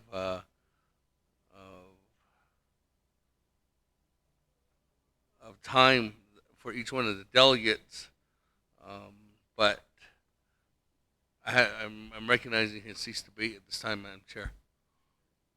Honorable James. Question of privilege. Another speaker. My question of privilege is in regards to my question earlier. Can Department of Emergency Management issue checks to the chapters that are under the 15,000? Can emergency management issue checks? That is a very important question that we need to get an answer on, because we're saying funds are going to these chapters, but reality, none of these funds are going to the chapters. They're going to emergency management. We need to know if emergency management can issue checks to the chapters. Thank you. Okay. That they can answer your question, but I recognize the cease debate already, Honorable James. That cease debate motion by Honorable Daniel, second by Honorable Slater. No debate. Roll. Go to board. Roll call. Yeah. I would like to challenge that recognition of the motion to cease debate. As you stated, there are several people who still have reserved time, and then there's also a new player on the board. There's a lot of questions that have been unanswered. So Point of order, Honorable Slater. Speaker, in something that's non-debatable, isn't the point that you can't challenge it then because the vote is the determination on whether or not that will be considered? I think ordinarily that's the logic behind items that are non-debatable.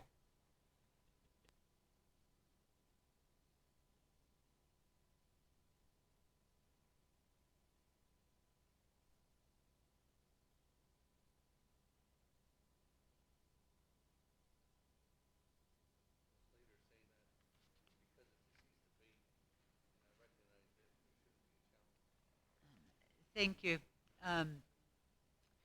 Any decision by the speaker is subject to challenge. If the challenge fails, then you will continue to the cease debate without discussion.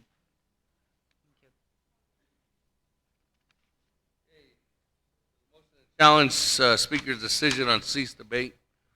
Motion by Eugene Charles Newton. There's second. Honorable James. Mr. Challenge.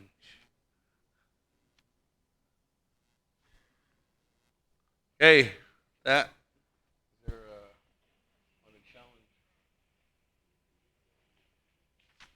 on the challenge? Challenge. Green is to cease debate. Red is green. Wrong. Green is for Eugene Charles Newton to support the challenge. Red is to cease debate, to support the speaker's recognition of ceasing debate. Point of privilege by Madam Chair Crotty. Speaker, so when you called the cease debate, can you give us how many delegates were speaking in for and how many delegates were speaking against to meet the requirement of ensure that there's an equal number of delegates speaking before the council? Rule 12.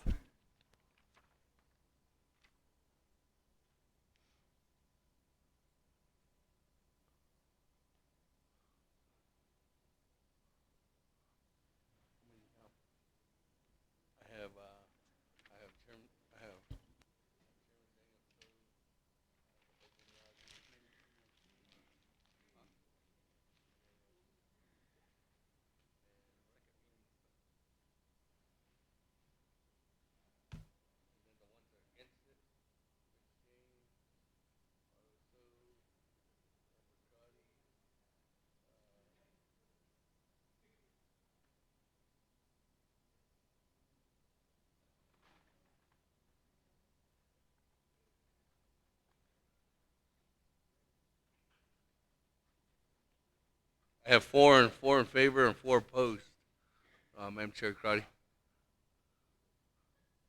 And I have numerous ones that were on in favor if there was an amendment, but then they're not in favor because the amendment didn't pass.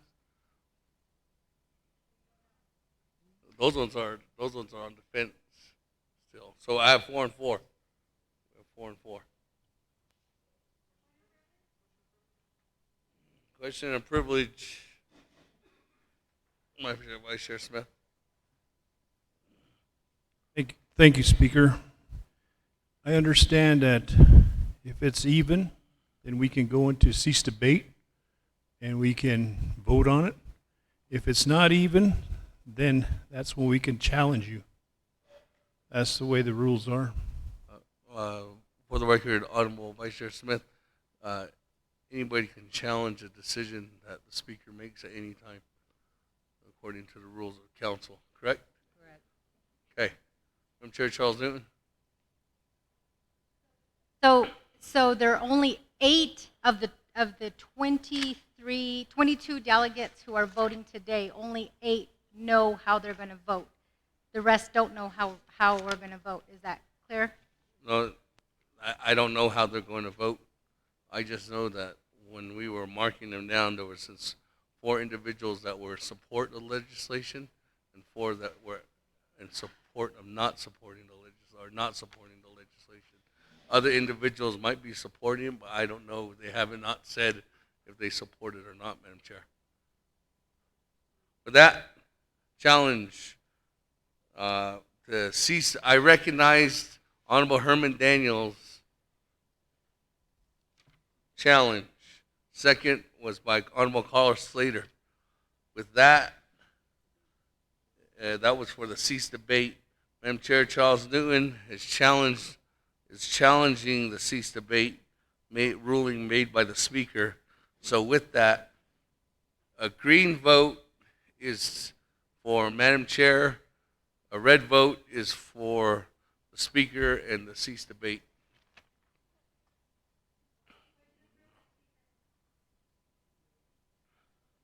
Question of privilege. Cited on the board there. It's not a challenge to the motion, it's a challenge to your decision to recognize the motion to cease debate. So I think that the language needs to be corrected. Thank you. Speaker. Okay. That. Roll call. Elmer Begay.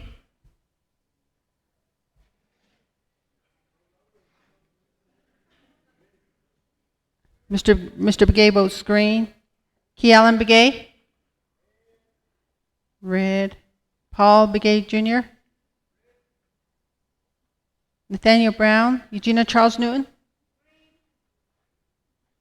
Herman Daniels? Amber Crotty? Mark Freeland? Pernell Halona? Jamie Henyo? Vince James?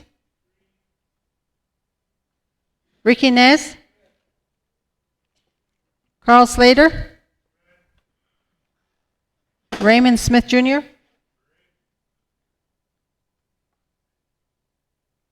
Mr. Smith votes red. Wilson Stewart Jr.? Charlene So? Daniel So? Eugene So? Otto So? Thomas Walker Jr.?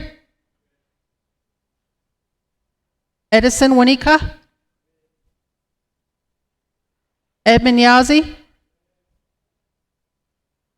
Jimmy Yellowhair?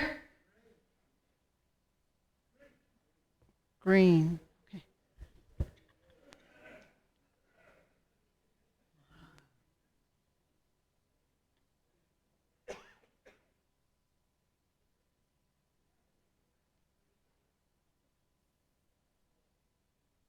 Mr. Speaker, you have a vote of 7 in favor and 15 opposed.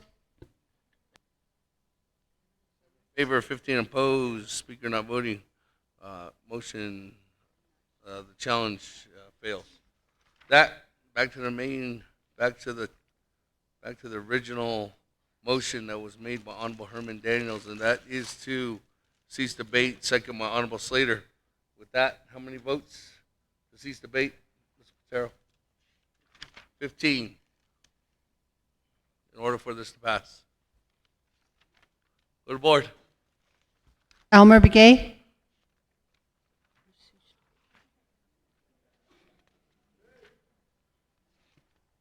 Key Allen Begay? Paul Begay? Nathaniel Brown? Eugenia Charles Newton. Herman Daniels. Amber Crotty. Mark Freeland. Pernell Halona. Jamie Henyo. Vince James. Ricky Nez. Carl Slater.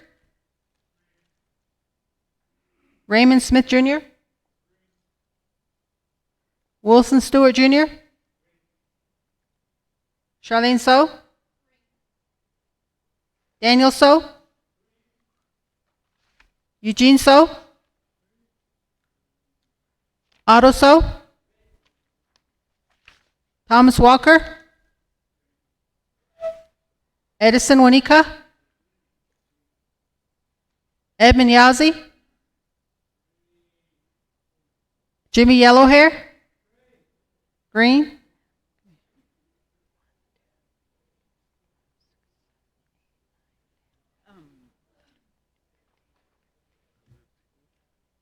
The only thing I would change right there is it says the amount. Mr. Speaker, you have a vote of 15 in favor and 7 opposed. I would put for Department of Emergency Management, and that would be it. Other than that, I think that's In favor, 7 opposed. Motion carries. That second reading on the legislation. Point of privilege by Madam Chair Crotty. Speaker, can you recognize OMB so they could let this council know how this fund has been mismanaged? Please allow them to provide that information to this council. Madam Chair Crotty, your colleagues have voted for a cease debate, so this debate is done. It's my point of privilege. I'm requesting information. As a delegate, I am entitled to get that information.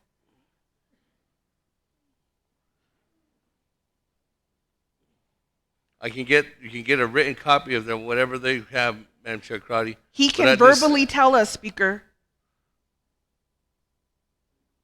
Madam Chair Crotty, we voted to cease debate. I can't recognize your point of privilege right now. I can get some information from what he has said, or what Mr. Bial and the rest of OMB will say. I can get that information dispersed to my colleagues. Speaker, I'm going to ask you, or I want to ask DOJ or Legislative Council, what is my rights as a delegate to get this information that I asked prior to the cease debate? I can have Department of Justice and Office of Legislative Counsel.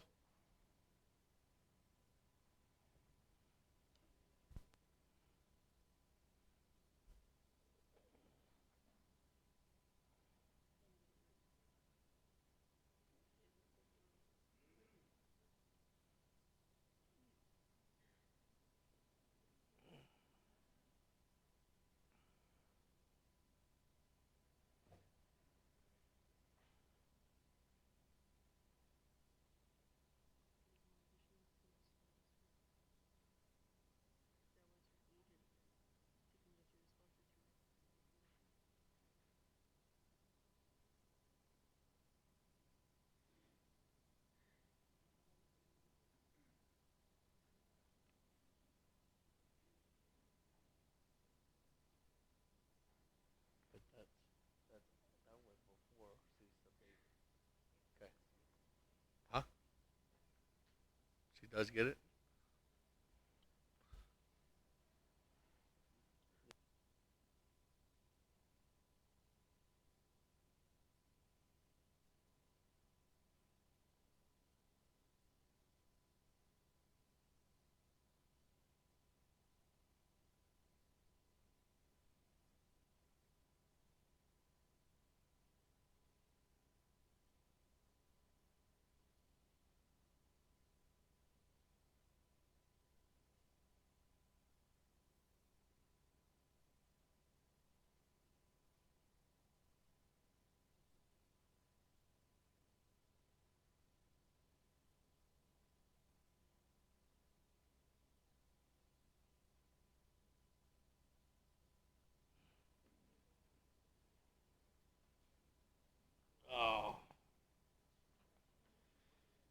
Rule 16, page 9 of 14, Rule 16, item C.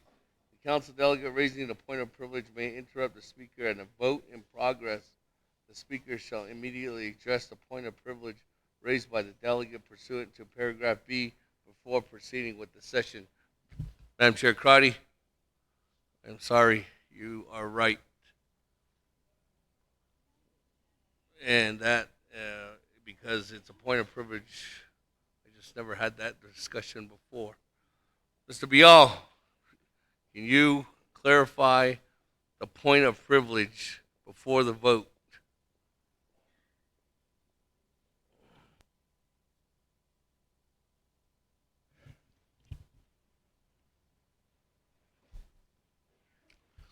Mr. Speaker, members of the Navajo Nation Council, here's the history and background why OMB is raising this particular issue. Some of us at OMB, including myself, I've been there since 1992, and every winter there's a crisis, there's an emergency of one sort or another. Usually it's snow and mud, freezing conditions, etc. Then during the spring, it's flooding, the monsoon season that was mentioned, or drought, and sometimes fire, forest fires, and so forth. So the nation, Navajo Nation, has a history of providing emergency appropriations during those times. And so therefore, when former President Joe Shirley Jr. was first elected, you all remember that he was previously an Apache County supervisor. So he was very familiar with the state of Arizona procedure, protocol, and so on, where the state of Arizona has an emergency fund for situations like this. And in that case, he says the governor is given certain powers to allocate those funds as needed because it's an emergency. So with that, the government leaders at the time, as Mr. Harlan Cleven mentioned, in about 2008, 2009, 2010, in that time frame, there was an appropriation made by Navajo Nation Council for the Disaster Assistance Fund. So that would have been the first time, and it was the first time, that this particular fund was established. And because I was there at the time, I remember the discussion about it. It was supposed to be an overall Navajo Nation fund dealing with duly and formally declared Navajo Nation emergencies. So usually that would be the Commission on Emergency Management. That is followed, of course, by signature by the President. So that's what it was intended for these major emergencies as called by the Emergency Management Commission and then endorsed by the President. So, however, the problem came about when the Department of Emergency Management, Division of Public Safety, back then, see, it's not the same people that are here now, but back then, they started to use those funds not for emergency declaration situations, but for individual emergency situations like housing burnouts, like trailer or roof cave-ins, things like that, where there's already other resources available at DSS and DOH and so forth. So the then Budget and Finance Committee says, yes, we need to do a plan that defines the purpose of the fund, what it would be used for, what's allowable, and so on and so forth. And I recall that a version was drafted and dropped into legislation. It went to a couple of the committees, but it was never approved. It was never passed. And so therefore, that's where we are today.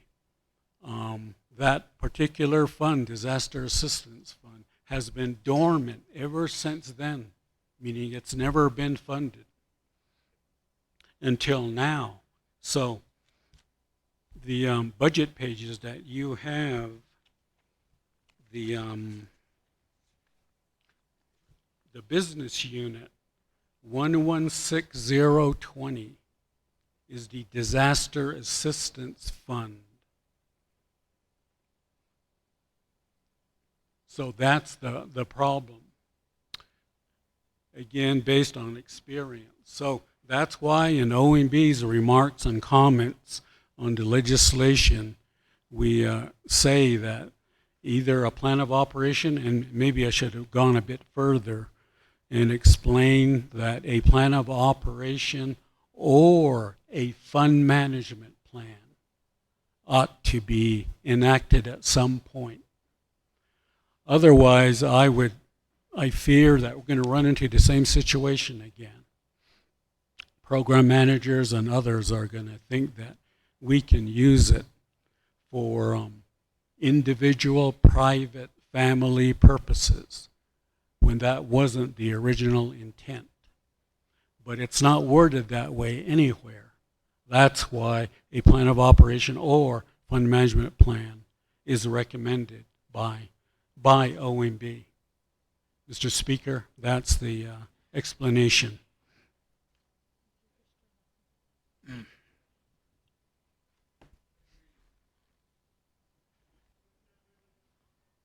It's our privilege. Honorable James.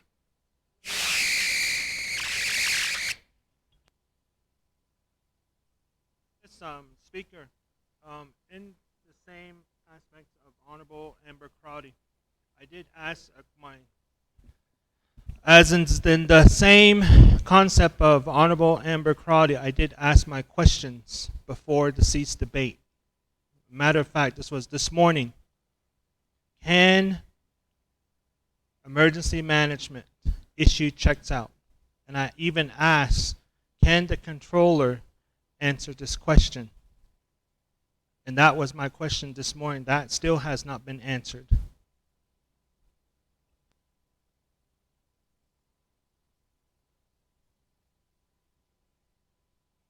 Again, thank you for the question, Delegate James. So the way we're set up with emergency management is I'm going to give you an example of how our FEMA disaster declarations are. Once we go through the system and once we get a K account and once we have money from FEMA, what we do is we do internally have our expenditure authorization form, which allows us to issue those checks to the chapters. So we are capable, if this does get funded, we would obviously do the internal paperwork of having our expenditure authorization form, so that way we can do RDPs and get checks cut, whether it's going to be a check on a hard paper or through ACH. Some of our other disasters have also been sent directly to the chapter's direct deposit. So we were able to accomplish that. So we would treat it as the same method.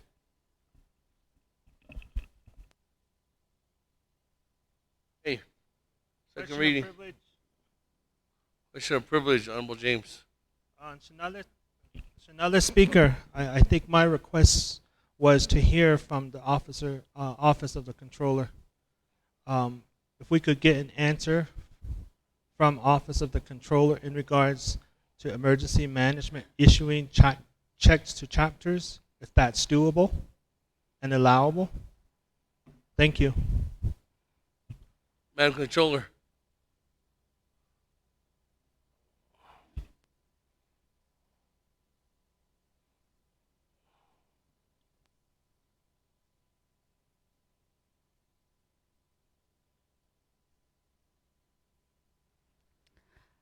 ya te aro kon na so taningi kon and yeah speaker do kodoshitsile delegate Vince James benidin kidigi kodo the question was whether emergency management is allowed to issue checks to the chapters. Akoho, in this situation, as I understand, it's similar to what DCD does, but also in this case, the reference business unit, so as long as emergency management are and its corresponding authorization form, it's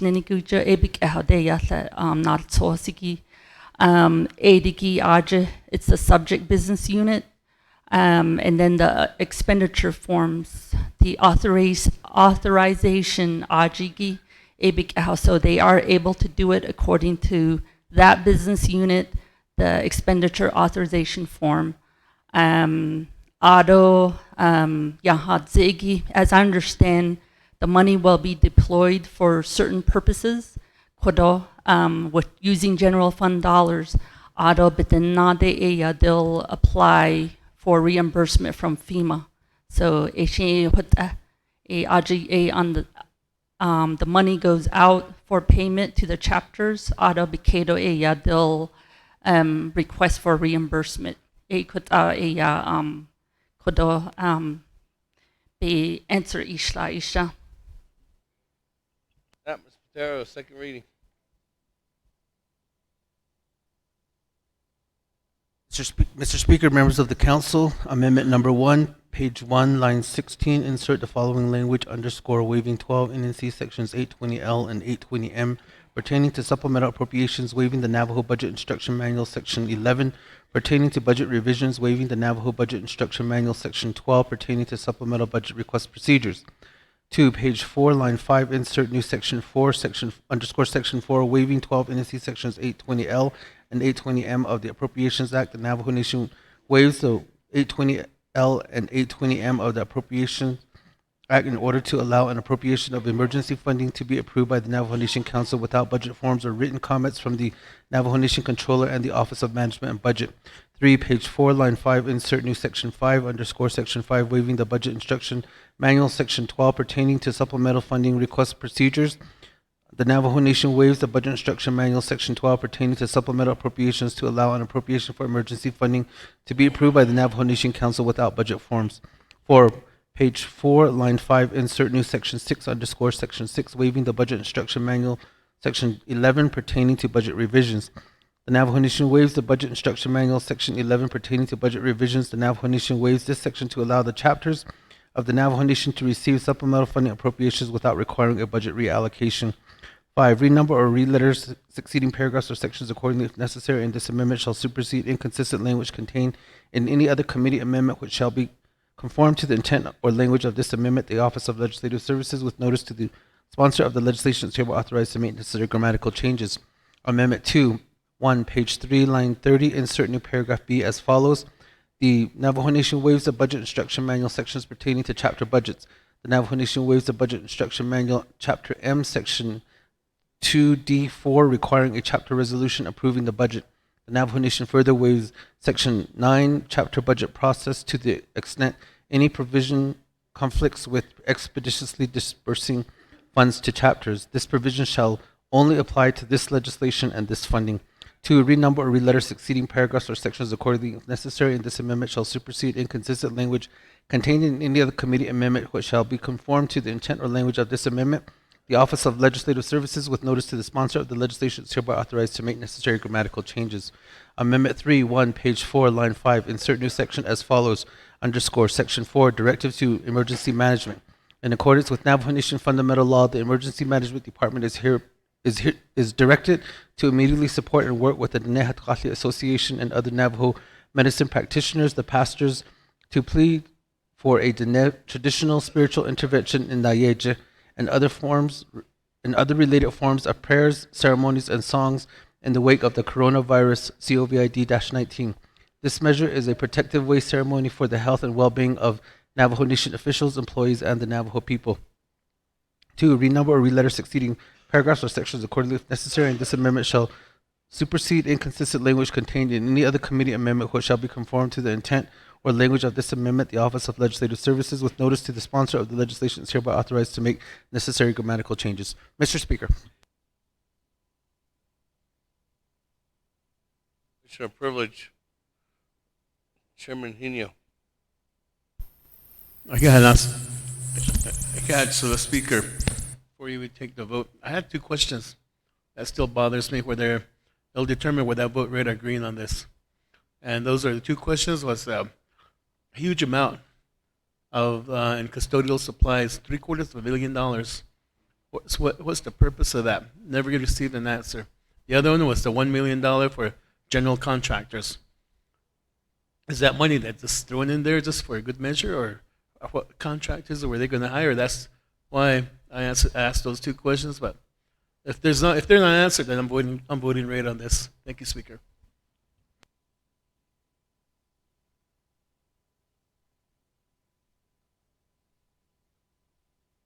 Again, thank you for the question, sir.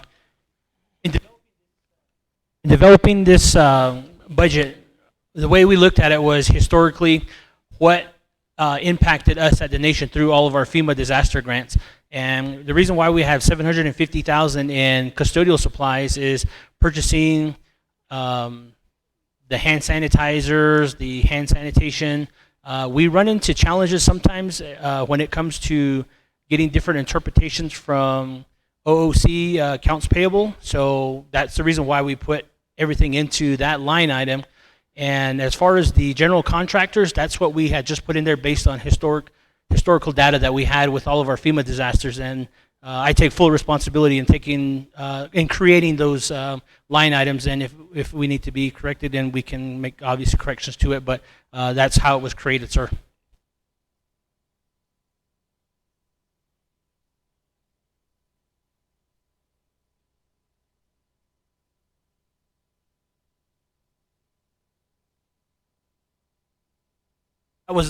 That was the reason why we have $1 million in general contracting. Is if you look back at the 2013 winter storm, NTUA had taken a lot of that, providing that direct service and replacing all the busted water lines and water meters, and the cost for that disaster for NTUA was $1.6 million. So that's kind of how we formulated the under contract. Oh.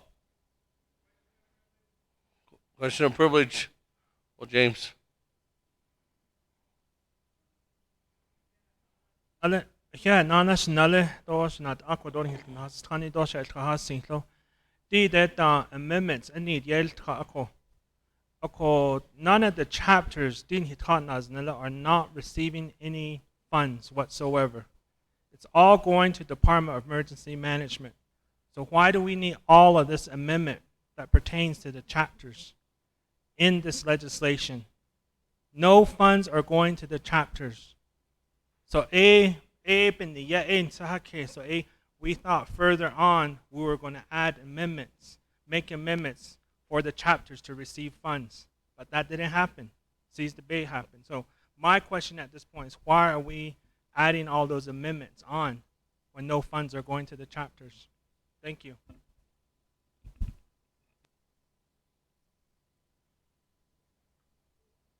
When the legislation is given to the council owns the legislation, and the council at that time can do anything it wants through a recommendation or amendment from one of your colleagues. That did happen twice here, one by Honorable Crotty, and the other one was by Honorable Kealan Begay. And the third one was Elmer Begay. Those Honorable Madam Chair Crotty's was to waive the provisions on budget forms to help assist in future. What I would say, Madam Chair Crotty, you can help. You can say this is correct or not. But what I thought you were doing with that amendment was helping assist their colleagues if they were going to amend future amendments that they didn't need documents, budget forms, in order for them to add on to the emergency legislation.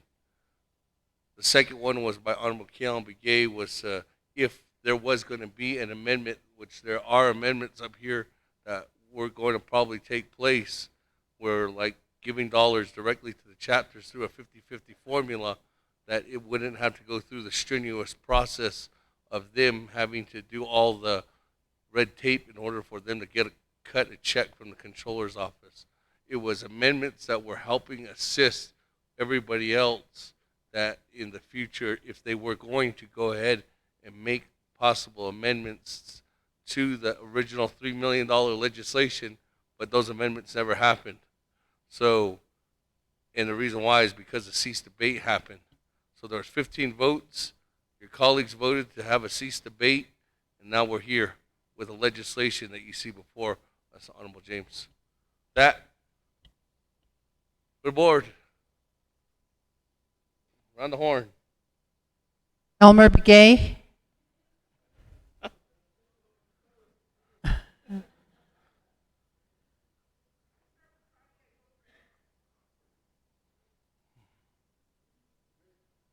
Elmer Begay votes green.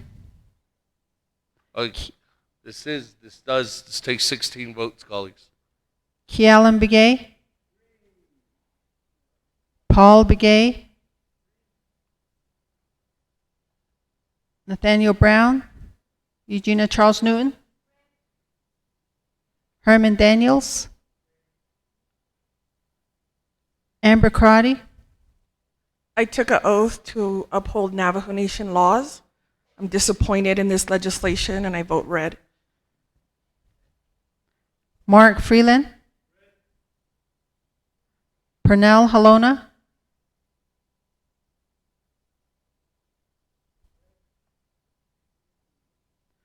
Jamie Henyo.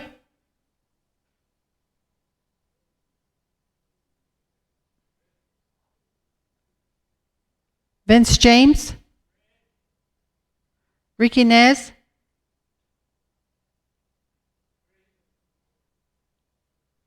Carl Slater. Raymond Smith Jr. Wilson Stewart Jr. Charlene So. Daniel So. Eugene So. Otto So. Thomas Walker Jr. Edison Wanika. Edmund Yazi. Jimmy Yellowhair.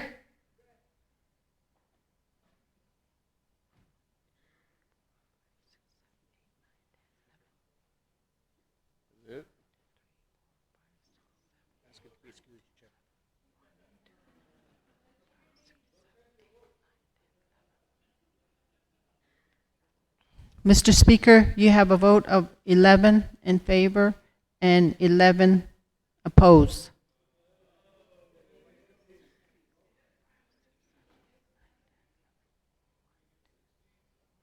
Okay, 11 in favor, 11 opposed. Speaker not voting.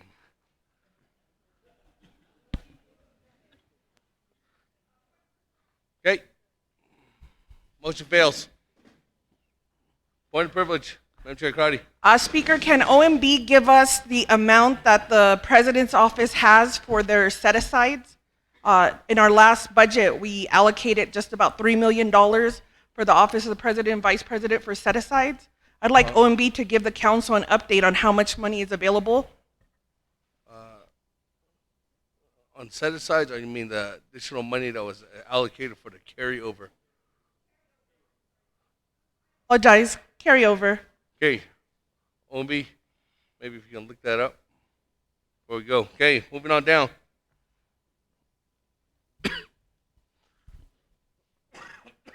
On the legislation 0055-20, sponsored by Chairman So, co-sponsored by Honorable Otto So. Matero, if you can read into the record.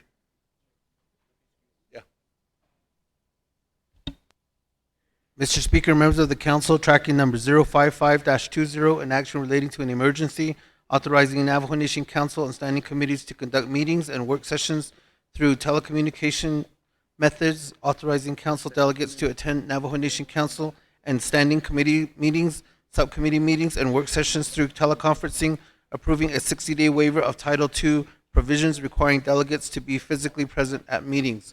This legislation is final authority as emergency legislation. Legislation has been read into the record by electronic voice recording. Mr. Speaker.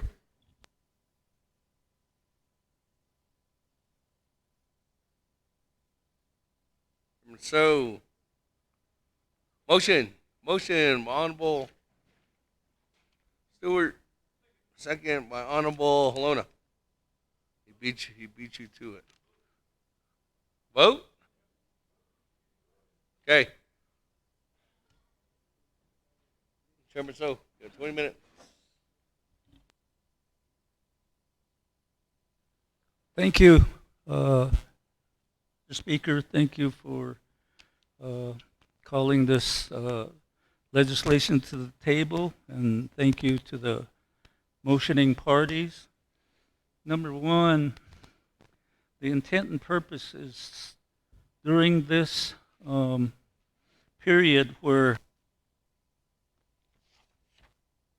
delegates that had been to on-off reservation travel be able to participate in committee meetings and subcommittee meetings and as such, if need be, Navajo Nation Council meetings. So that isn't the intent, and it's only a waiver of a period of 60 days. Once that 60 days is over, then we would go back to what is legislated in Title II. But I would ask further clarification to ask members of the council to do an amendment, and that particular sheet is being distributed by Mr. Platero, and I'd ask colleagues to place that motion, and then once that amendment is voted on, then we go without question to adopting the amended legislation. Thank you.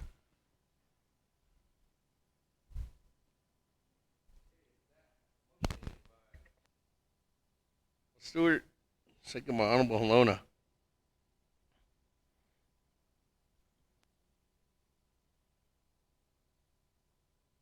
Slater. Thank you, Speaker Damon.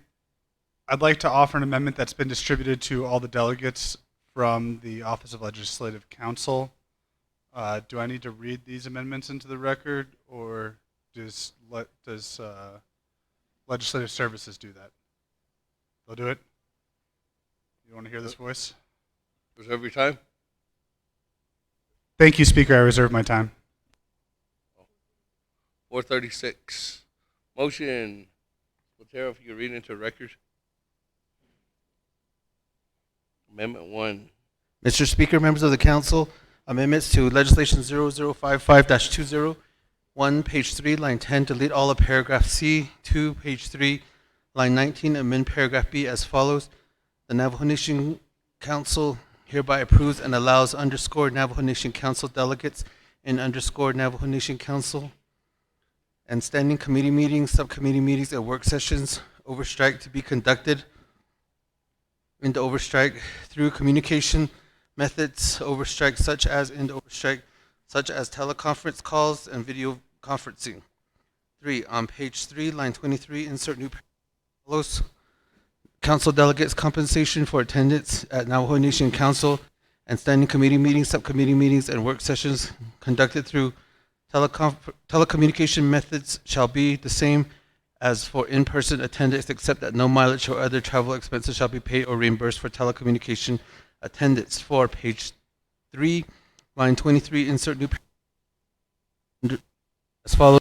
_ council delegates attendance at Navajo Nation Council and standing committee meetings, subcommittees, and work sessions through telecommunication methods shall count the same towards quorum requirements as in-person attendance in underscore. 5, page 3, line 30, insert new paragraph as follows, underscore plans for Navajo Nation Commission and board meetings through telecommunication methods shall be approved by the Nabaquete Committee. Mr. Speaker. Okay, with that motion by Honorable Slater, second by Honorable Nika. Comments, questions? Once, twice. Chairman Yazi. Your members of the council, sponsor, Mr. So, on the amendment, I was going to ask the 60-day period of also including the chapter officials on teleconference. Could that be done? To the amendment party here would like to ask if what's the thoughts of adding chapter officials and conducting regular chapter meetings? It's been a long day. Can't talk right anymore. Speaker.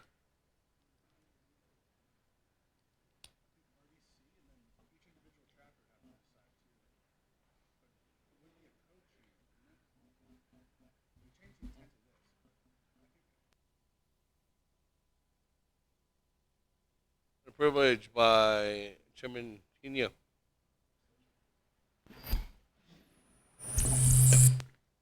Okay, thank you, Sule. Speaker and Kodo. I believe that would be a Title 26 amendment for meetings to include chapter officials. It's not a Title 2, it would be Title 26 amendment. Speaker, just thought I'd provide that. Okay. Chairman Yazi. Speaker, to my question, I'll let it be. Since if we're going to have to do that, I don't want to mess up this main intent here. So, okay. Leave it at that, Speaker. So. See anybody else? Going once, going twice. Honorable James. And Honorable Elmer Brigade and Honorable Otto So. Here has Nalet, Speaker Nana, in regards to chapters. I do believe that accommodating the chapters at this level of it being an issue declared emergency, and because of the environment, the ratio of what we're dealing with, I believe that it should not go back to Title 26 for the amendments, since this is an emergency. So to some extent, we have to make that accommodation for our chapter officials as well. Because yesterday I attended chapter meetings.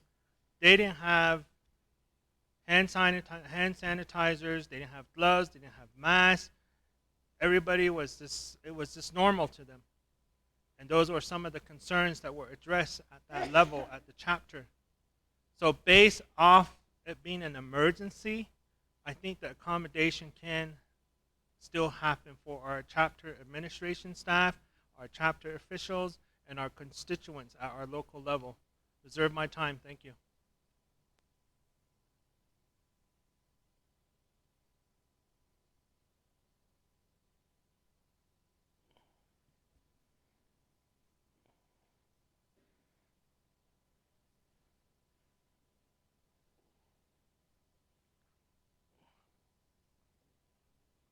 Honorable James.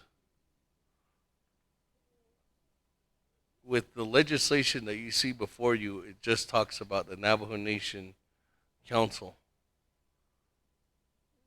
I would request that if there was anything that would be added on to this legislation, that it would be in a separate legislation. And the reason why I would say that, recommend that, is because this legislation was drafted to be final authority at council. If we add anything onto this legislation pertaining to chapters or any other thing, then this legislation will have to go across the street to the president to have his approval.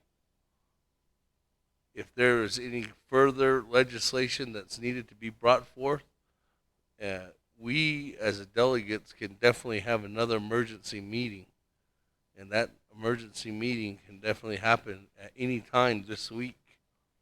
They'd just be working together with our colleagues to see if we can go ahead and get that legislation, or we're first getting a legislation through the process of off of legislative council. Second, what kind of legislation is that going to be, especially created? And if there's a change, like you said, in an emergency status, then what laws are we going to have to waive in order for us to go ahead and get that done? I think that's a more of an in-depth conversation that we're definitely going to have. But at this time, I would really request that the legislation just stay with the intent that we currently have right now. But if we're willing to work together in getting something done for the chapter officials, that's something that our office can work together and try to identify with Office of Legislative Council starting as soon as tomorrow morning.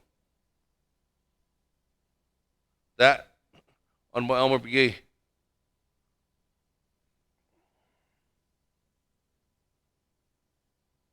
Thank you, Speaker.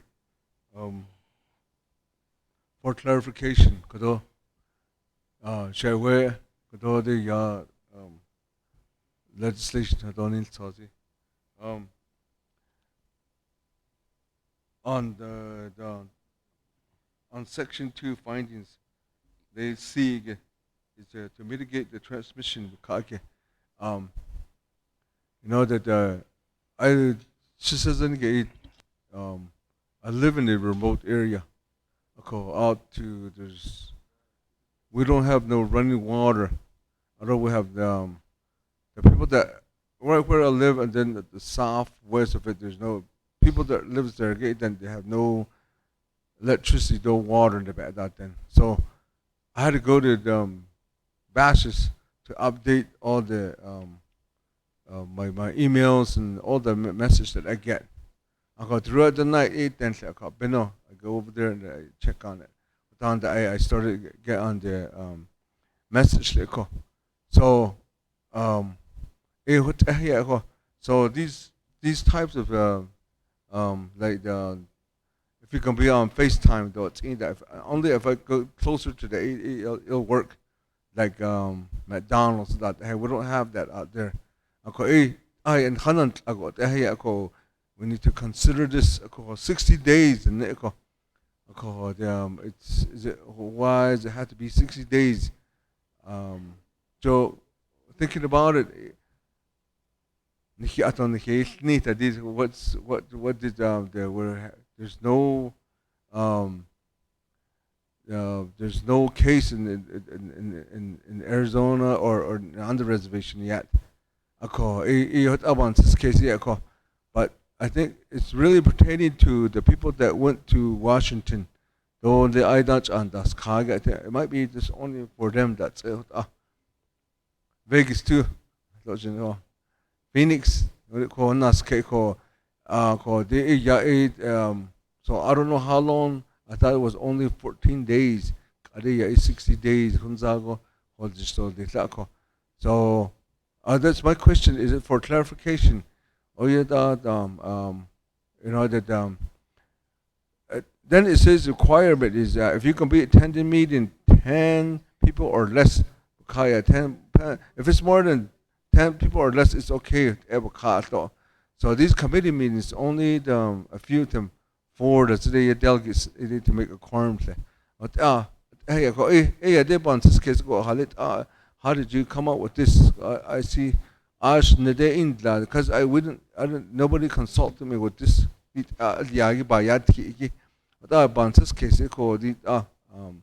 we can do something like this, it changes. We should be already putting on that like on your website. I put it on there. I just try and that this is the first time I'm looking at it. For clarification, yeah, this what I wanted to hear from you.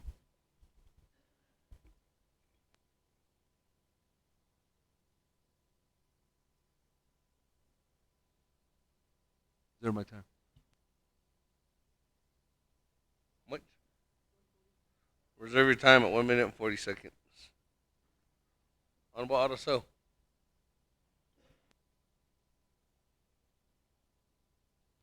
Yeah. One thing is that I do support this legislation. Colleagues, hold on. That are leaving, this is 16 votes.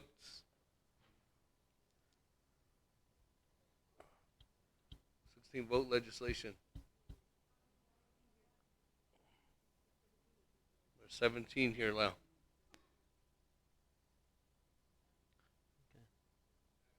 Dean. Karate's still here. Thomas is still here. Okay. FYI. Honorable Kealan Begay, Honorable Edmund Yazi, Honorable Charlene So. Raymond Smith's still here. Raymond Smith's Hurst still is here. still over there. BNF Purse. Sorry to interrupt you.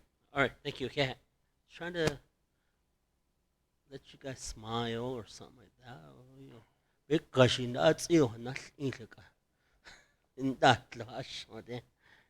So, I do support this legislation relating to the for 60 days. I really wish that we could have another discussion relating to the committee meetings. The quorum all the committees, Navajo Hopi Land Commission, all the committees across the board. And this is an effective way to hold quorum and things like that. And there's only a few of us. The ones that usually stay is right here. I'm on our Navajo Hopi Land Commission. The ones that, you like this? And I think we can get business done within this 60-day period. But in other committees, I'm not too sure how your standing committees are, but this is an effective way that we can conduct business. But the bigger question would be when we have that discussion after 60 days. We need to change the provision in Title II so that we can get this as a final product. And whether a delegate is on travel, whether it's he or she is in Washington, they can call in on their committee meeting to make quorum and make a vote from their phone. But right now, if we pass this, it's going to allow that for 60 days. I think this is an effective way to conduct business on behalf of the Navajo Nation. Yeah, reserve my time. Okay. Anybody else? On board? Honorable Freeland, hold on. Question of privilege. Chair Charles Newton. Speaker, really quickly, I'm sorry, I stepped out really quickly to use the bathroom. Are we talking about the amendment that Honorable Slater presented? Okay, that's all I want to know. Thank you. On Amendment 1. This is on Amendment 1. Honorable Freeland. Thank you, Chair. Just wanted to ask, do we really have the capacity, infrastructure capacity, or the technology capacity to have such meetings on a teleconference level? That's my first question. Would our systems be able to handle it if we're all coming in at once? I'm just thinking of overload situations because right now in Eastern Agency, there's only one carrier available, and technology is not available to other carriers. Cell One has the cell towers out there, and people with Verizon or even AT&T have trouble accessing phones. So an issue of technology, infrastructure, and capacity. Do we even have those means in place? Just a question, Shantai. I'll reserve my time. Thank you.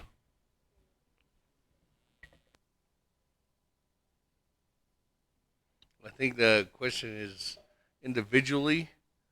That would be up to each and every one of the delegates.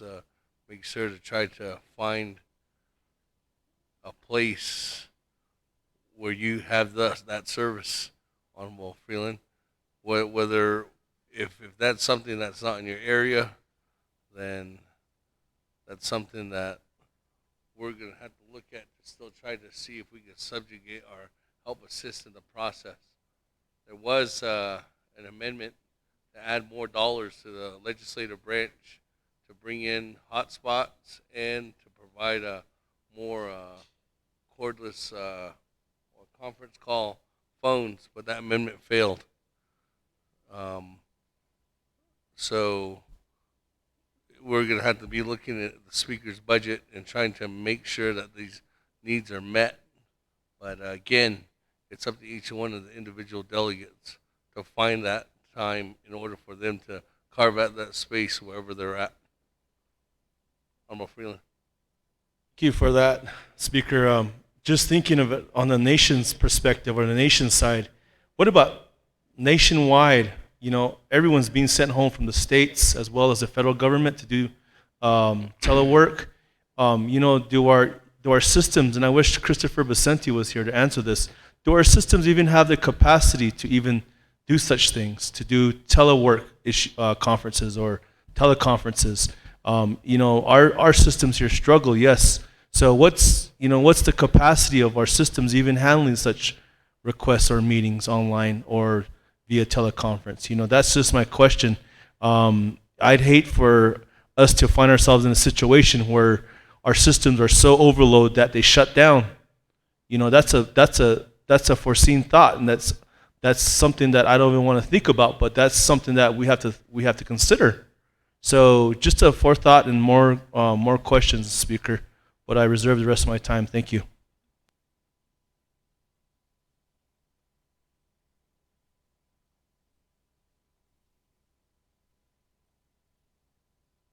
Else? Go to board. On the amendment, anybody else? Going once?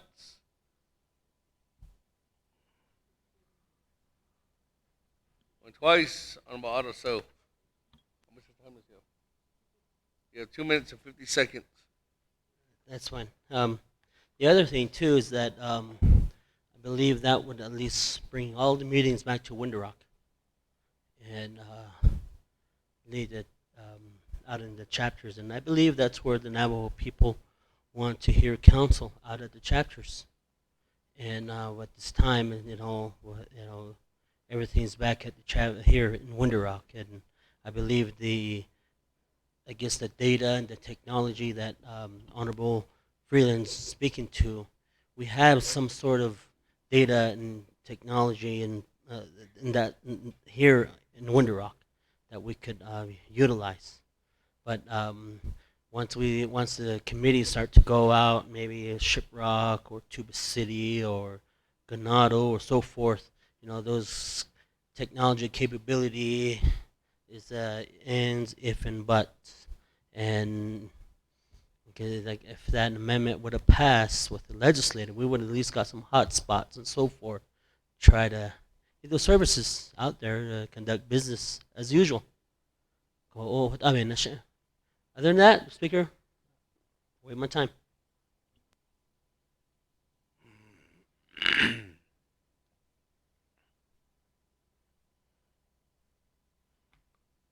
Yellow hair on the amendment.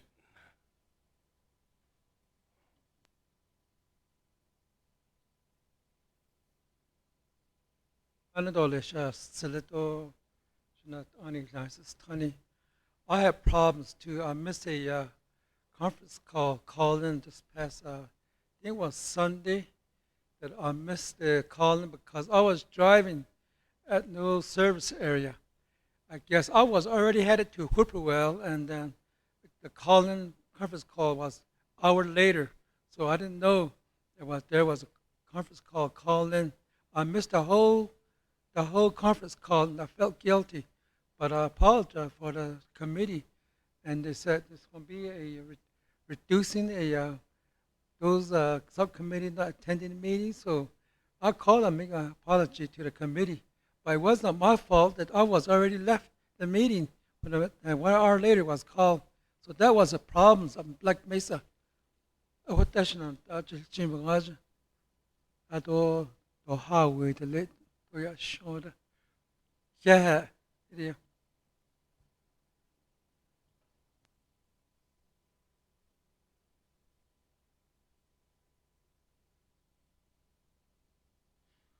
Honorable Eugene So.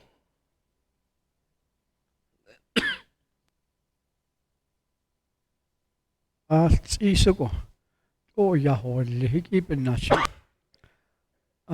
are secured cyber infrastructure to handle these hackers quickly now. Cyber availability. All accounts payable. That's up. I don't hear that. No, it's we need now. It is my question.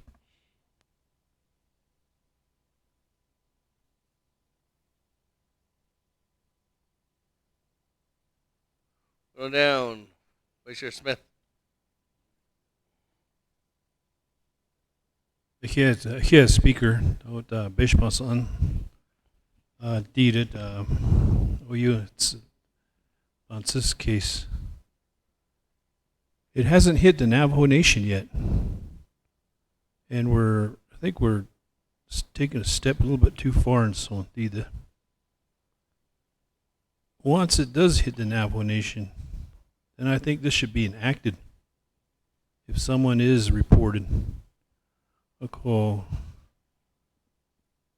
My question to this is, meeting with Ilya. They're still going to have to require staff to report somewhere. I don't know how this is going to work. Whether the chair is going to be there, and if the chair cannot be there, the vice chair is going to be there. How's that protocol going to be? That's my question, Speaker. And if you can't get a quorum at a certain time frame due to phone calls, how does that take place? This could be a blessing in disguise, too.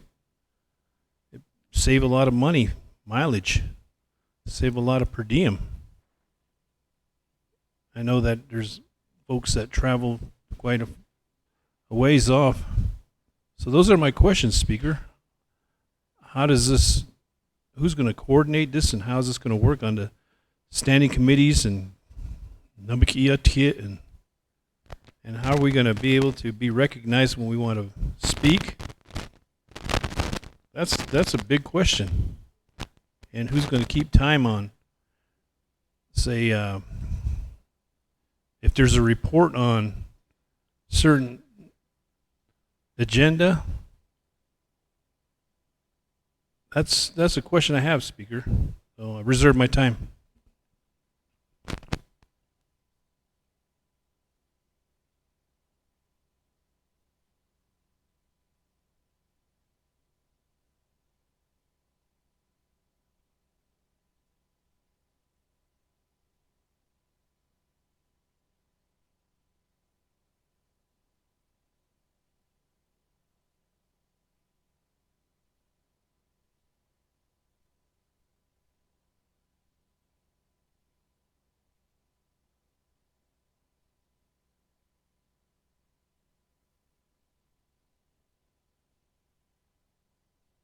We have Ledge Council answer that question. Honorable Smith. Thank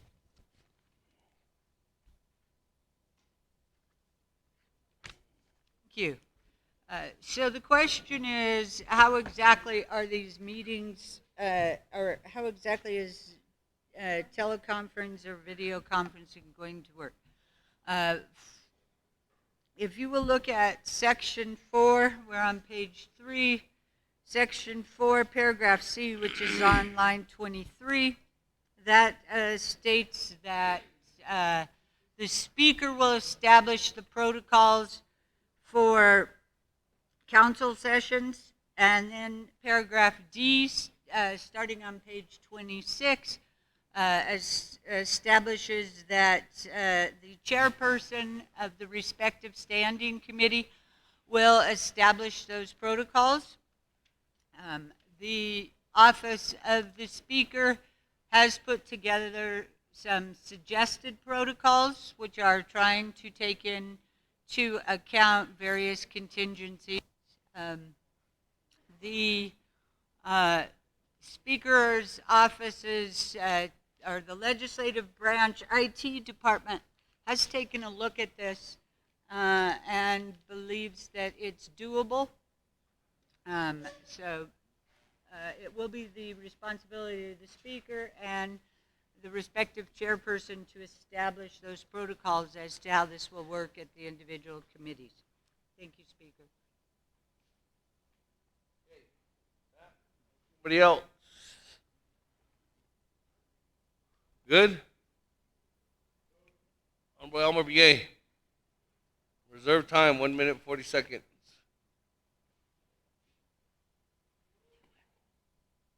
Speaker, my clarification was, so at this point in time now that since we haven't gone outside the reservation or the state of Arizona, so we still can drive in or to come in person for meetings? That was my question. All right. Yes.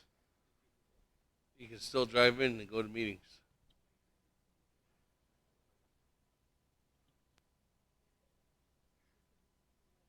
Okay, with that, we're moving on down. Honorable Vice Chair Smith, 2 minutes and 52 seconds. Okay, Don, I don't think I got my questions answered.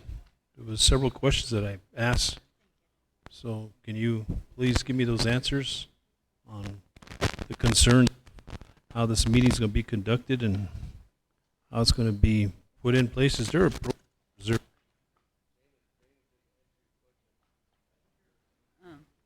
Speaker. Honorable Slater. Point of order. My point of order is if answers are provided to a question that is delivered to a delegate, are they allowed to continue asking for those answers after it's been answered? Because then any delegate can just continue each response over and over and over again.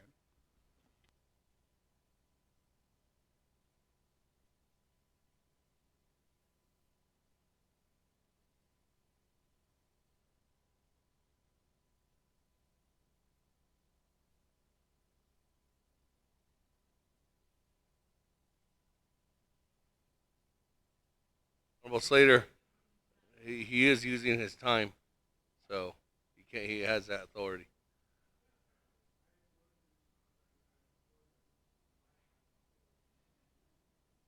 Okay.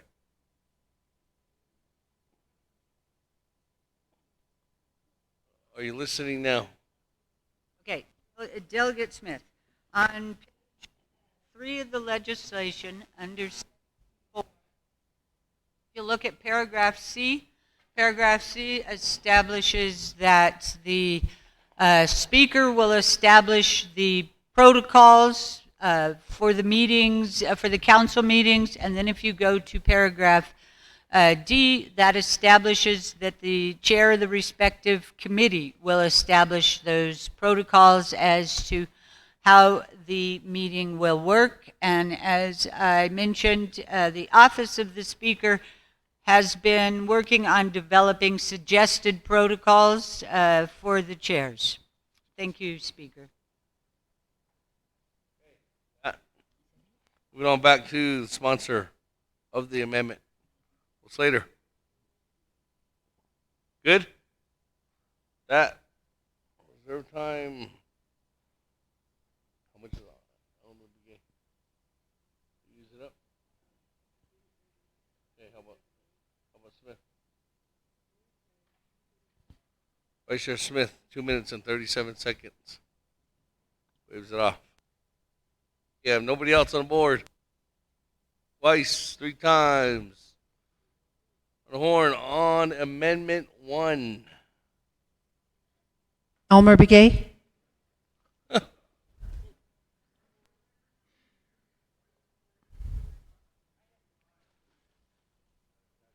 It's recording vote every time. It's not like we're in the council chambers. It's not like we're in the council chambers. Honorable Alma Begay. Mr. Begay votes green. Kealan Begay, Jr. Paul Begay.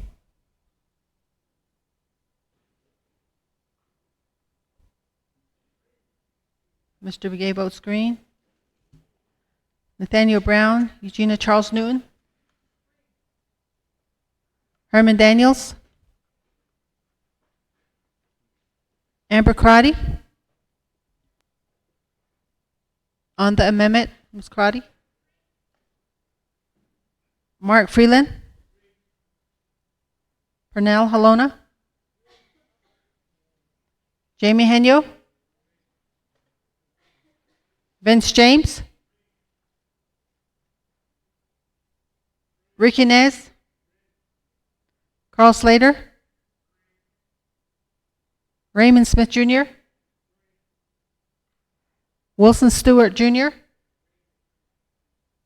Charlene So. Daniel So. Eugene So. Otto So.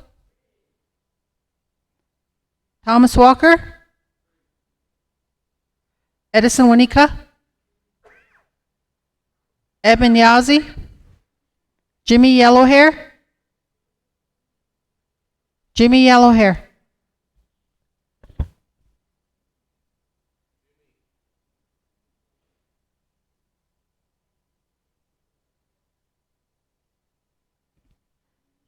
Mr. Speaker, you have a vote of 18 in favor and 0 opposed.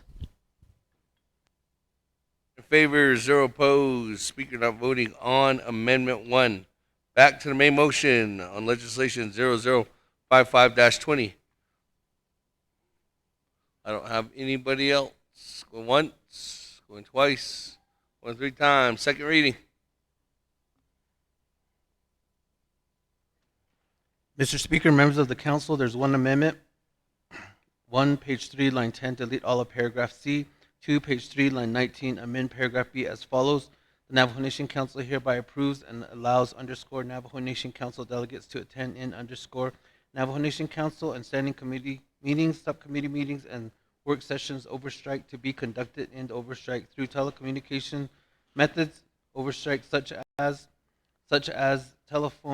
teleconference calls and video conferencing. 3, on page 3, line 23, insert new paragraph as follows. Council delegates compensation for attendance at Navajo Nation Council and standing committee meetings, subcommittee meetings, and work sessions conducted through telecommunication methods shall be the same as for in-person attendance, except that no mileage or other travel expenses shall be paid or reimbursed for telecommunication attendance in _ 4, page 3, line 23, insert new paragraph as follows.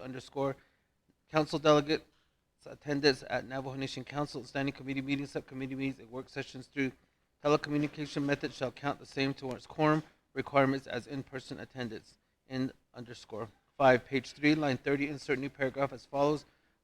Plans for Navajo Nation Commission and board meetings through telecommunication methods shall be approved by the Navajo Etiquette Committee. Mr. Speaker. Round horn. Elmer Begay. On the main motion. Or on the legislation. With one amendment.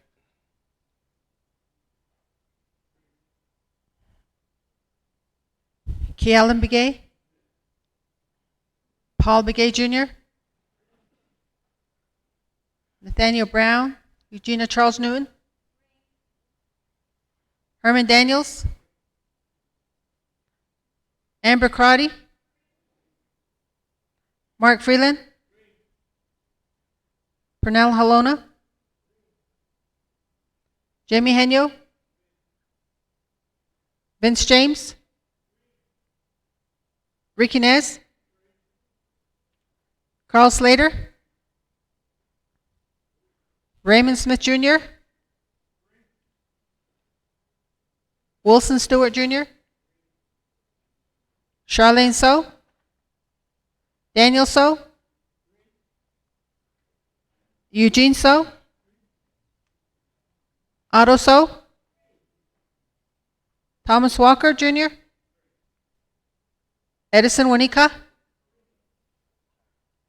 Edmund Yazzie, Jimmy Yellowhair, Carl Slater,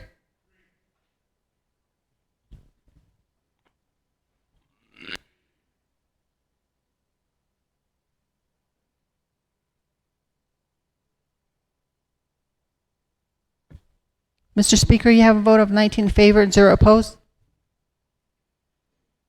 Favor, 0 opposed. Speaking out voting, motion carries on legislation 0055-20. That, moving on down to legislation 0056-20, sponsor Honorable Slater, co-sponsored by Chairman So.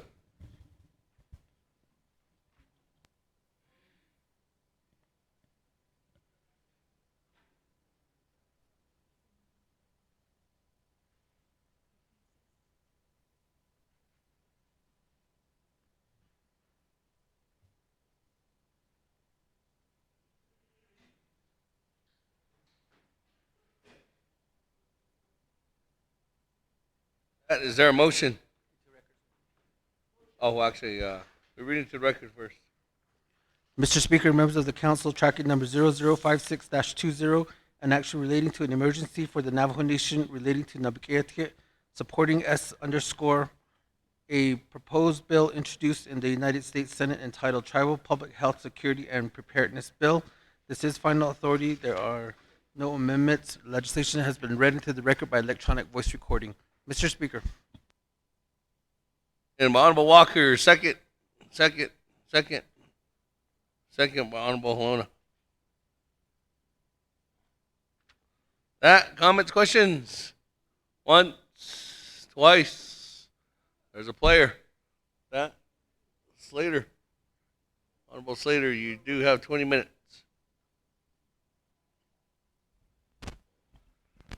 Leave it to Shema to extend this.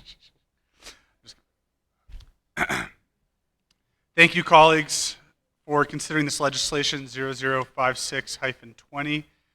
I am here with Mr. David Nez. I'm going to let him introduce himself very briefly. Dave Nez, I'm the Public Health Emergency Preparedness Program Coordinator Manager for Navajo Nation. This is a very simple legislation that expresses the Navajo Nation's support for a bill that has been introduced but not numbered in the United States Senate. Senator Tom Udall has introduced legislation that would allow tribes to directly access the Centers for Disease Control and Prevention, CDC, their public health emergency preparedness funding. Presently, if a tribe is to obtain access to those funds, they must work with the state. A tribe cannot be an individual grantee of funding from this pot of money that's at the Health and Human Services Department. Getting access to this money has actually been, I think, a years-long effort of Mr. Nez and other tribal leaders. And the fact that there is now a bill in Congress to achieve that objective is incredibly important, not just because of the public health crisis that we are currently facing, but for future crises as well. So in very basic terms, this will allow the Navajo Nation to get direct access to a larger pot of money that can help with our public health preparedness. And on top of that, it also waives some of the onerous and very complicated reporting requirements that exist at the state level. So I believe the nation should be supportive of this legislation that will receive a number in Congress. And it's important for our president and any other elected leadership that are out there in DC advocating that we express this principle at the very least, which is that as a sovereign authority within the United States, we have all of the tools and mechanisms and procedures available to us and built into our government to efficiently deliver these fundings and programs related to this funding. And we don't need this paternalistic attitude of a state having to shepherd us and hold our hands. So I think the Navajo Nation gets about $200,000, is that correct, Mr. Nez, of this funding from the state of Arizona. So we have experience working with these funds. I think it's a very clear supporting resolution, and look forward to any questions you may have. Thank you.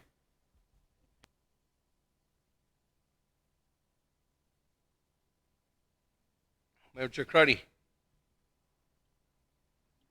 Thank you, Speaker, and I appreciate sponsor and co-sponsor for this supporting resolution.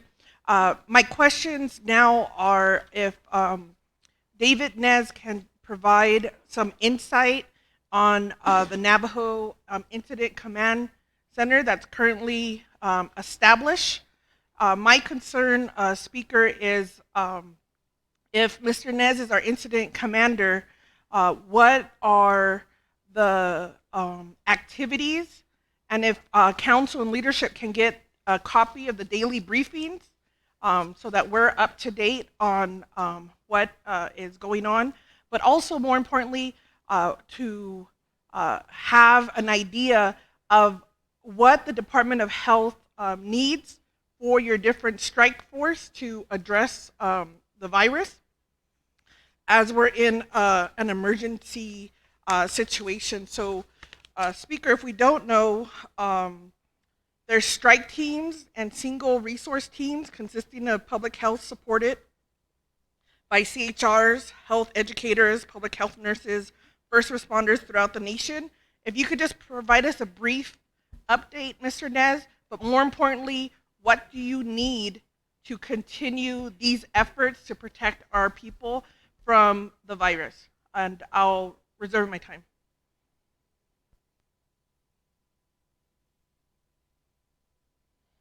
Reserve your time at 3:42. That, I don't see anybody else. We go back to the panel.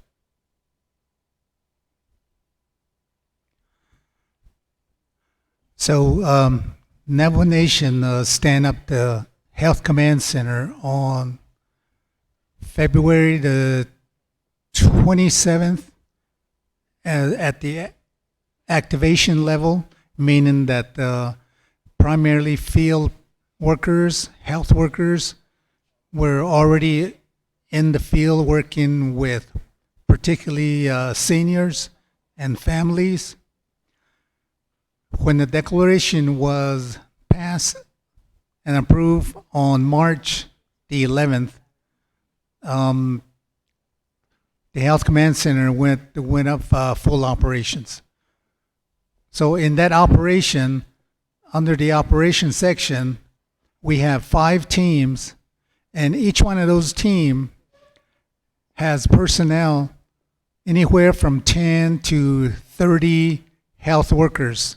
These are CHRs, health education, diabetes, behavioral health, and even in AAA, and then some social workers combined to work within those hospital service areas, because we're working close with the hospitals on any sign and symptoms, flu sign and symptoms that they come across or is being reported, and they assist the family from that point on with the hospitals. These teams right now, they're mainly using their social distance practice to come in contact with our family members.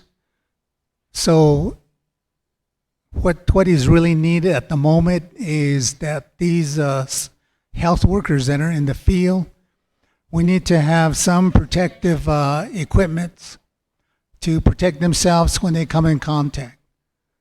And those are the N95 face mask, the surgical gloves, and maybe even a gown right now at this moment. But again, as situation around Navajo Nation is that the virus is beginning to be reported closer to Navajo Nations. We need to ensure that our personnel are protected when they're out in the field.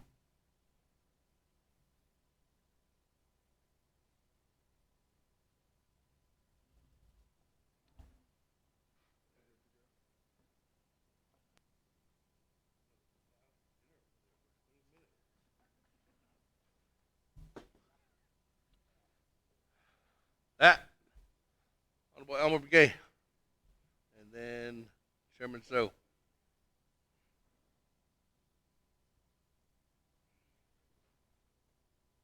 Speaker Cat, around the Delegate Slater, Mr. Nance.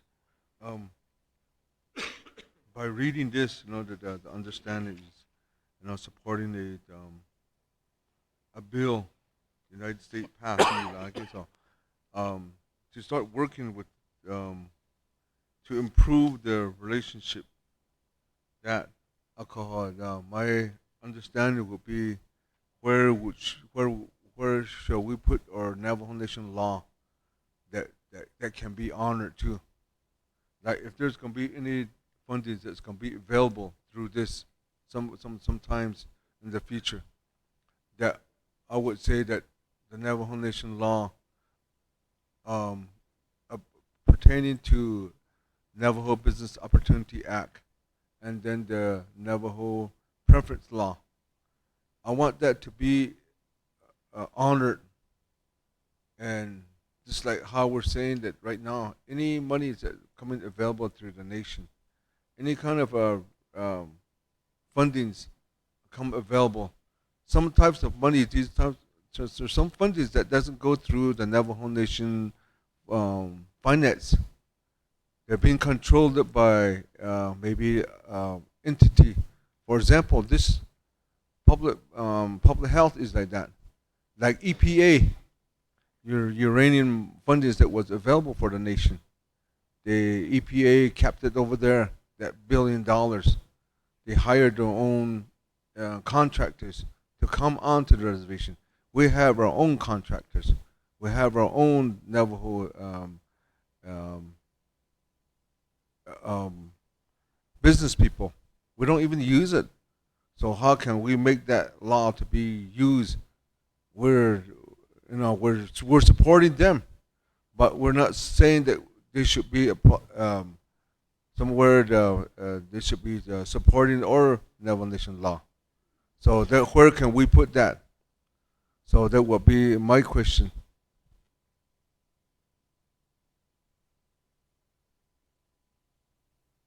Hey, that Chairman So. And I'll come back to the panel. Thank you, Speaker and Brother Carl Slater. In getting this legislation before the council, and again, it's just a matter of supporting a bill that hasn't been enacted. So let's not put all these requirements on to something that is within the aspect and authority of the United States Senate. Once we get the monies, then that's when we can start imposing Navajo Nation law. But in this aspect, the title of the legislation, the number, has now been put on the internet. It's supporting S 3486. And Mr. Speaker, in the title of the legislation, relating to an emergency for the Navajo Nation, relating to, I'd like to strike Nabikiatit and insert Navajo Nation Council, supporting S 3486. And the rest of the title would remain the same. And again, in the resolved section, then we would put in the underlined aspect 3486. Uh, Thank you. That would be my motion to amend the legislation. Thank you.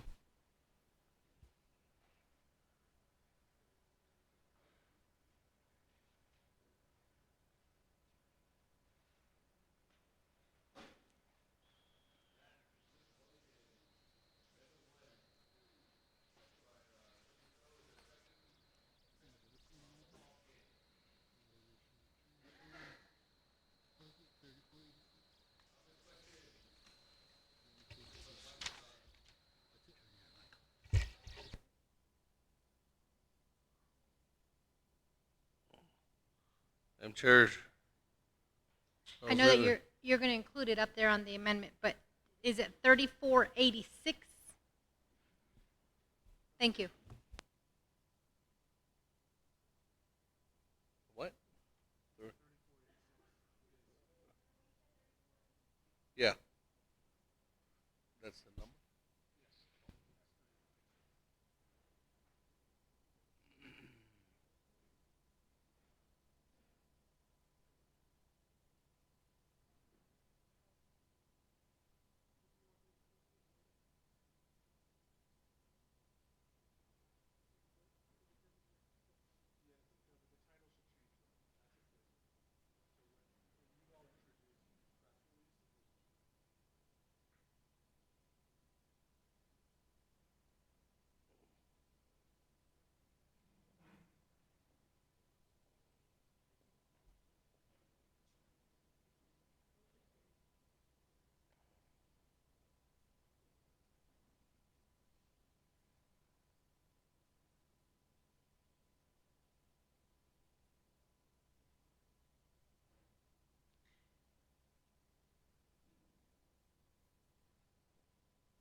Good?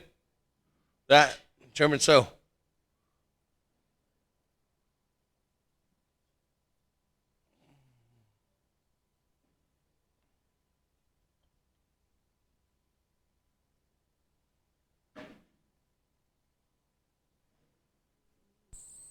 Speaker, and then inserting the bill number in the two places. A motion. Honorable Begay, you good? That. Honorable Begay.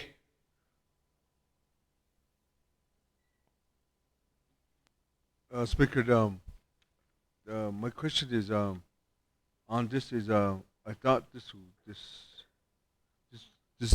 legislation is pertaining to Napakiatke, which I understand that this is a intergovernmental relation, and this should be going through. Why are we striking the Napakiatke? That's my question. So maybe it will be going to legislative council.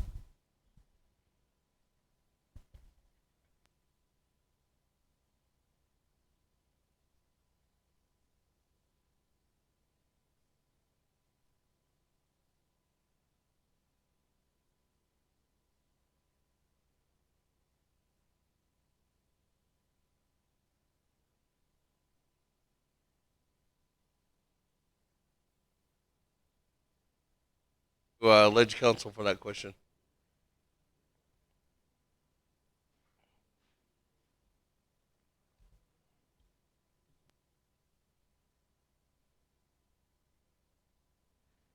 Thank you.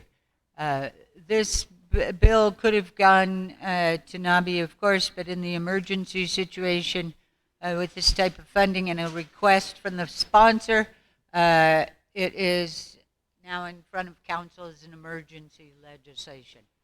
Thank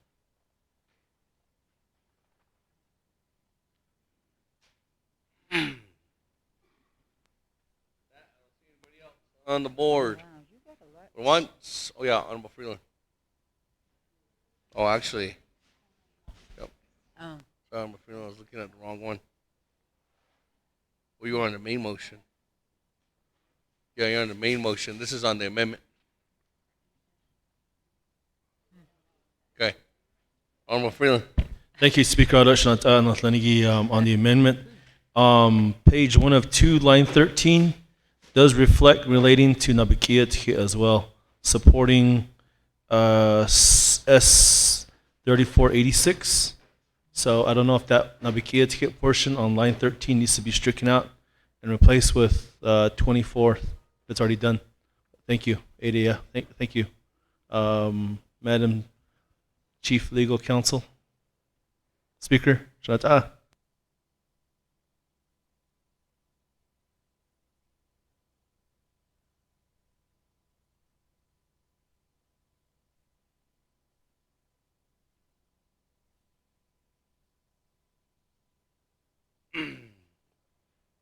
That. Let's see anybody else. On Amendment 1. Good board. Roll call. On Amendment 1. On Legislation 0056-20. Elmer Begay. Key Allen Begay. Paul Begay Jr. Nathaniel Brown. Eugenia Charles Newton. Herman Daniels. Amber Crotty. Mark Freeland. Pernell Halona. Jamie Henyo. Vince James. Ricky Nez. Carl Slater. Raymond Smith Jr. Wilson Stewart Jr. Charlene So. Daniel So. Eugene So. Otto So. Thomas Walker Jr. Edison Wanika. Edmund Yazzie. Jimmy Yellowhair.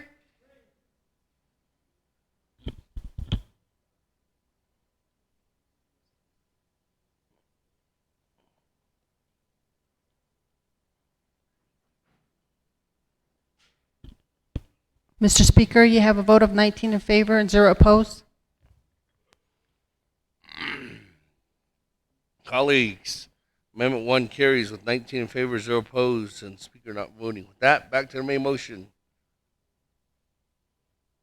Honorable Freeland, on the main motion. Speaker, I just wanted to make a motion to cease debate and vote on this legislation. Thank you. One. You're the only one. Okay. There's nobody else Never after mind you. then. Never mind. I reserve my time then. Thank you. Okay. That. Huh? There's nobody else. Okay, with that, once, twice, 3 times, second reading.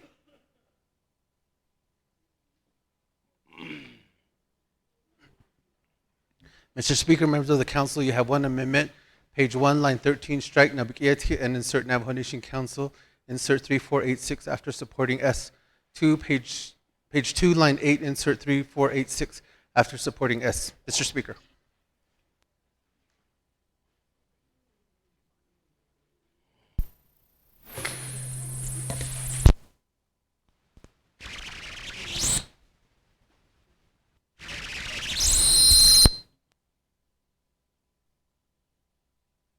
Round the horn. Omer Begay. Key Allen Begay. Paul Begay Jr. Nathaniel Brown. Eugenia Charles Newton. Herman Daniels. Amber Crotty. Mark Freeland. Pernell Halona. Jamie Henyo.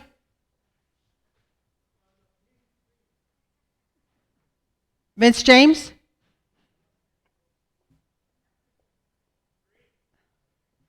Ricky Nez. Carl Slater. Raymond Smith Jr., Wilson Stewart Jr., Charlene So, Daniel So, Eugene So, Otto So, Thomas Walker, Edison Winika, Edmund Yazzie, Jimmy Yellowhair,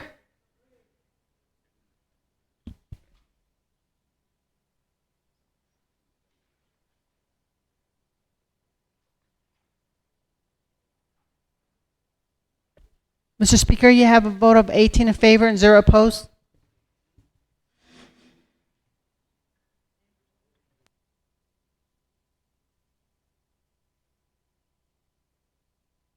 Legislation 0056-20 passes. 18 in favor, 0 opposed.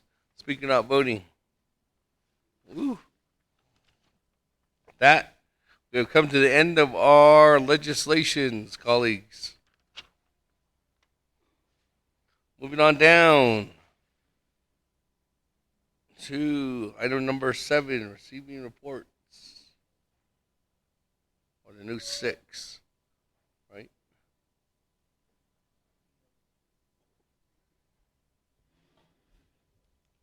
Yeah. Let me get a, where's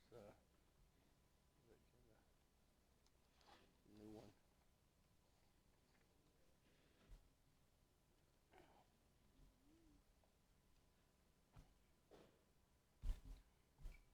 That,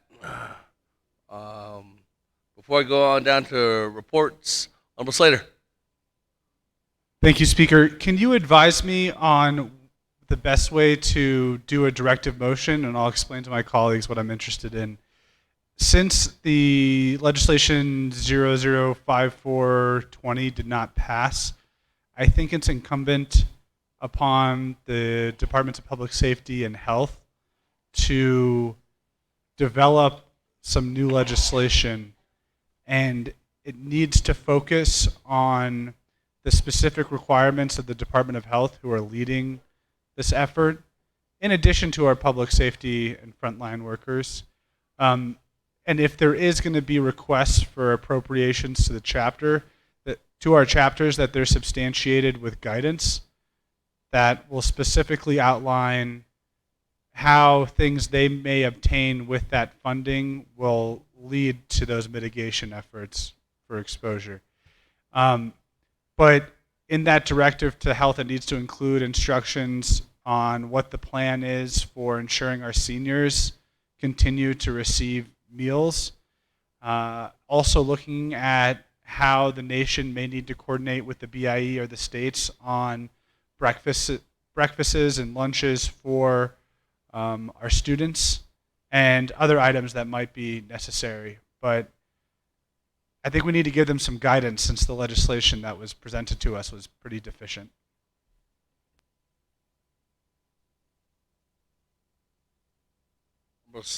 Later, it seems like your directive is going to be in depth. I don't know if you want to draft something together with Office of Legislative Services in the meantime while we're listening to some reports, and I can come back to you. Also, Chairman So, there was also a request too as well that we could draft a directive too. I don't know if you want to sit down with Office of Legislative Council right now and draft that directive, because those directives are going to be, it's going to take some time to craft them. So I don't know if you want to sit down with them and see what you can do about putting that together. Almost later. Good? Thank you for the recommendation, Speaker. Okay, because it is going to take some time to get a specific, and then when you get that directive, it might broaden out to other areas where one of your colleagues might have other suggestions on what else areas they should focus in on too as well. So when it comes up for debate, with that,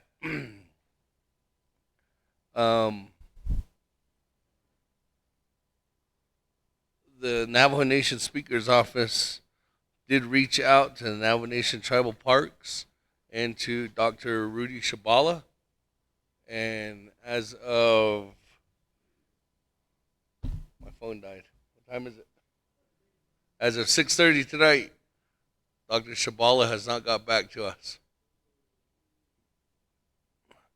Nor Mr. Martin. We have emailed them. They did not get back to us. Update report. Chief. Update report on Navajo Generating Station. We contacted Jason John, who's in lead of that. Mr. John has not responded back to the Speaker's office. Update on the potential closure of the Navajo Nation casinos presented by Navajo Nation Gaming Enterprise. Gaming Enterprise, as you can see, handed out that document, and specifically it's an update. And a Navajo Nation Council is CC'd on there. And I just want to let you know that Navajo Nation Gaming Enterprise Board is currently in an emergency board meeting. They are going to decide probably within the next, my phone died, maybe they decided already, within the next 20, 30 minutes, if they are going to close the Navajo Nation casinos for the next 2 weeks. That was a suggestion that's on the table. That's the reason why they're having their board meeting today. They are looking to, as a recommendation from some board members, that they are going to close, and that just takes a vote by the Navajo Nation Gaming Enterprise Board. As soon as we get that information, you can pass that along. That is the reason why Mr. Parrish or any other individuals could not be here to give an update on that, is because they're all required to be there at that board meeting today. Mr. Parrish did indicate that he is able to come back on tomorrow or Wednesday and give a further update if council needs a further update. So as soon as we get that information, we can pass that along. Honorable Madam Chair Charles Newton. Thanks for that update, Speaker. And I just now got a text, so they haven't. They're almost ready to vote, is the text message that I got. But so this vote that is currently in place right now, or where they're getting ready to vote, does that then take precedence over what we received just now in regards to gaming? Thank you. I would think so. I haven't read that, what was passed out. I mean, if whatever says is that, if that's their strategic plan to continue to set forth and stay open, then if there's a vote then today for them to close their doors for 2 weeks, then that would be the new plan that they have in place. Honorable Herman Daniels. What I can do is we can get onto a conference call immediately tomorrow and see what Mr. Parrish and his team has recommended and let them know what council is doing and moving forth. Honorable Daniels. Thank you, Speaker. Yeah, I don't know back to the park closure. Yeah, I don't know with the NGS demo project and remediation. Yeah, I just initially. If Dr. Shabala and Martin McGay, if they're not going to make it, the RDC, we have our meeting on Wednesday. Wednesday. Maybe we can subpoena them at that time. So I see they need to, because of not the shenanigans and how I see it. Park closure, it's affecting everybody down in Monument Valley area, Antelope Canyon, other tribal parks, business owners, tour operators, drivers,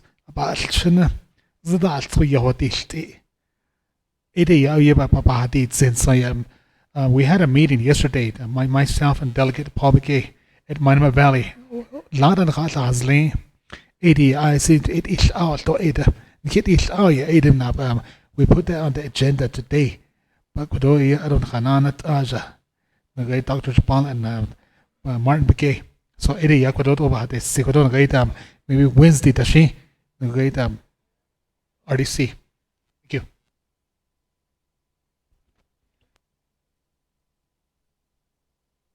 Mark Freeland and Honorable Otto So. Thank you, Speaker, Otto, colleagues. Colleagues, if, those of you that are still here, staff, yeah. It's, I don't really know how to feel right now.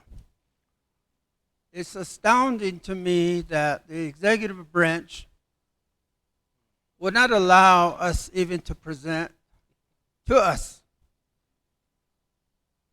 Halit etata nakhada hatsadishin halahwat. You know, we are elected to represent our people. And our people called a meeting at Monument Valley yesterday. And I traveled from Page to attend. There was a large group of tourist operators. And they shared their concern. We, Delegate Danielson, I wanted to hear the report. And based on the report, relay the questions that was posed to us, to them. If there's possibility to possibly get the parks to reopen. The number one thing that they complained about, the number one issue is that there was no prior notice, no advance notice.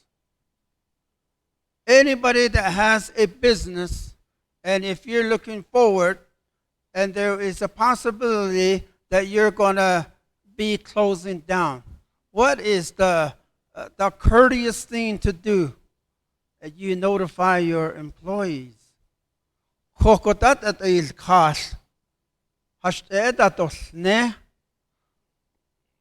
was they were notified sometime on that one day that the decision was made. Some of them came to work the next morning and did not find out until the next morning when they came to work that the parks were closed. Some had loaded up their groups and they were on their way, began the tour, and were told to stop. And they had to reimburse the money. And it puts them in a very awkward situation. There's confusion out there that we wanted to tell them. Reservations were canceled. Monument Valley slot canyons are those very popular places. And reservations are made in months in advance, if not years. So you end up canceling these reservations. You got mad people on the other side of the line. Canceling a reservation. Now those people that come on buses all the way from Vegas, the companies that book these tours, now they're telling the slot canyon operators, well, you really don't have a timeline when you will begin operation again. So therefore, we're going to end up just canceling the whole year and into next year. Okay, we don't even have a timeline on this notice that was given to us. It says it's closed now until further notice. Further notice meaning so what does the business people tell the people that are supposed to come visit? Based on that, the reservations are canceled indefinitely.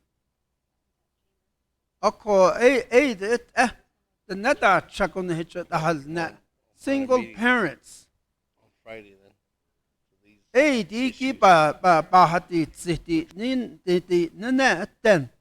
They're not here. I guess the executive branch is saying, this is our decision, and that's it. You don't have to listen to nobody else. The same way with the Navajo generating station issue. Hajisha, J.T. Willie, and Jason John. Those buildings that supposedly is retained assets who were locked out and boarded. An acquaintance that is still working at NGS was telling me just yesterday that the contractors are prying these doors open and are now taking control of the room and the buildings, and they're saying these belong to them. There is things like that going on. There are a number of machines, computer, IT related, that were still in very good condition. Those are being destroyed. Where is J.T. Willie and Jason John? The Navajo employees over there on site have no say. People, the contractors that came out from the east and the south, they're bringing their own people.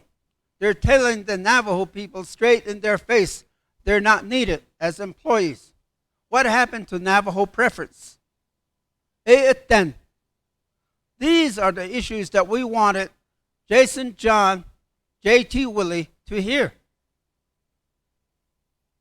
Halit, I guess it's really hard to swallow.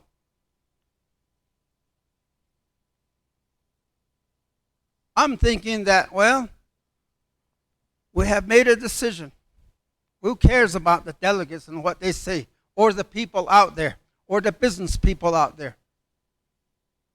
I was hoping maybe we can talk to them and make some kind of a negotiation, or at least talk with them and say, can the parks be open if we can reduce the amount of tours? Right now, I know that some of the tours carry 14 people in their vehicles. Perhaps 7 to 10 people per vehicle can solve that problem. Or if we put a station, hand washing stations at the sites. All these safety issues. The owners, the business owners themselves already have a plan at their site. And they have safety and health already in line to protect themselves, their employees, and the general public, the visitors. And we tell executive branch mainly, they're saying self-reliance. Self-resiliency. That's what they're saying. But yet, they closed down the Navajo Nation parks. That's their livelihood. No, what's your horseshoe bend? A lot of people make an analogy like, well, let's cheat. That is exactly true. They're just like ants, people going over the hill. Nobody's stopping them. Antelope Point is still open. Wahweap Marina is still open. State Line is still open. We just left the doors open for our complaints. Our complaints is always, we just left it open for them. The national parks are still open. How to manage their business. They're even thinking just lower the amount of tours per day, lower the amount of tours on trucks on each tours. Those are the things that they can do to satisfy, the 3-foot separation on people. It's out there in open space. It's not like they're bunched into one room. These people are scared. Single parents are scared. How am I going to feed my child? This is what we wanted to tell.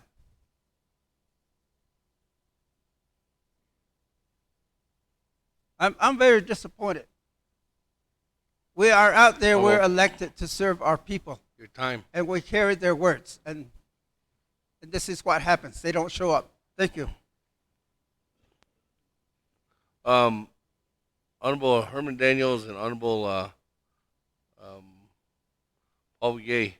I don't know if giving them just today was not enough time for them to show up. I can't say that. I don't know where they're at and them not responding.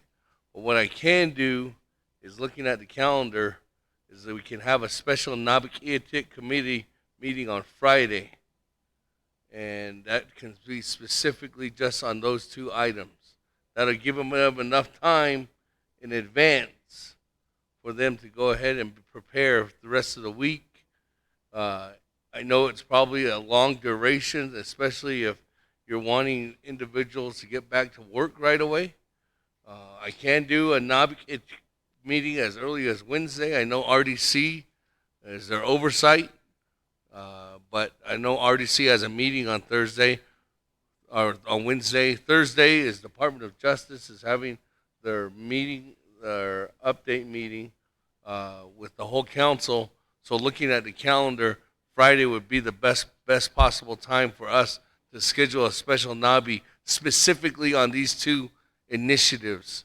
And that would be as quickly as possible for us to get a memo out to all the players and then get a memo out not only to this side, but also get a memo out to the individuals from SRP regarding NGS and the closure and the decommissioning on their portion of it. I'm sure that we can go ahead and meet that response and give them that enough time in order for them to meet that requirement. If that's okay with you, we can do that specifically on those two cases. And I can work together with Chairman Nez as they are the oversight of specifically for Parks and Rec and for water management and for Mr. J.T. Willie for economic development. All right. Chairman Ness.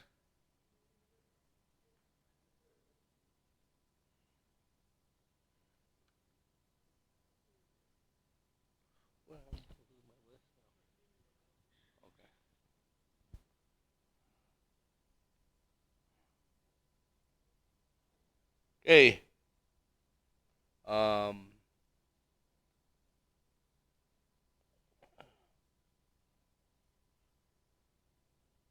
Moving on down, Honorable Freeland. Thank you, Speaker Rashnath. I guess what I wanted to ask what our brother had mentioned before, if the national parks are closed as well. I think that's something to consider as and ponder as a question. Just abruptly, these parks were closed, yes, but I think some consideration need to be taken to the small business owners and maybe some sort of transition plan need to have maybe been approached or conducted and maybe sat down and talked to the business owners as well. So I think it was vastly done in a way that, really caused a lot of shock to a lot of people there. So I think maybe better communication could have occurred. Shanat, I got an email here as well. I'm really concerned about this. It says the Navajo Family Assistance Services Office that provides burial assistance and general assistance will be closed to all clients and visitors March 16th and March 11th to prevent the spread of COVID-19. Understandably, yes, but these are essential services for our people. Burial service. I mean, we have enough time when we are working with constituencies asking for assistance for burial for loved ones. We do as much as we can. Our people living on general assistance as well. Especially families. My heart goes out to single parent families. Those who are struggling to make ends meet, who are using it in a way that's trying to just help their family move along and get basic things for their kids or their loved ones. This really is troublesome to see an email like this. I thought they were essential, but I guess they're non-essential. Even if they operate on a limited crew, burial assistance is really an issue for us, and it continues to be an issue. I'm just really concerned about this email. What are we going to do? We're locking our own people out for basic essential services, and that's a real concern. So Eddie Ashland, I just wanted to mention that, but thank you, Speaker. I reserve my time.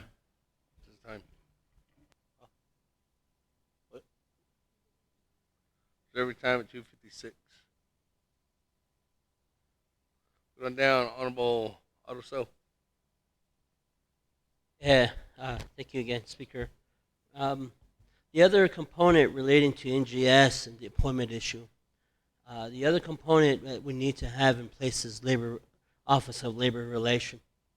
The enforcement that that office should be doing up at NGS, at that work site. They're the contractors out there following Navajo preference law. And halit, and I think we, law and order, we have an oversight over the labor relation, and I believe I think Codego. So I'm going to try to get that onto the agenda for the next LOC meeting, regarding the labor relation, because they should be enforcing that. Ta'inish, JT Willie, Dr. Shabala, Jason John, those components should be all working together along with Chief of Staff, and so forth. And the same thing is going on with Peabody.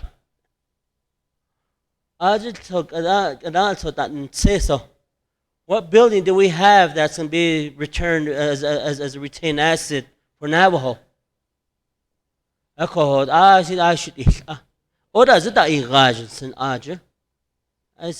am sorry, but that's just the way I see the current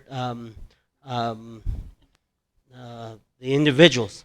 My gosh, they all probably clear over $100,000 in salary. $100,000, maybe $120,000 that they're making, but yet they're not here. I really hope that the Navajo people really take that and consider that. All of our division directors, all of our deputy division directors make a huge salary. But yet, where are they at? They're over the hill somewhere. Walmart probably, I don't know. But they should be here.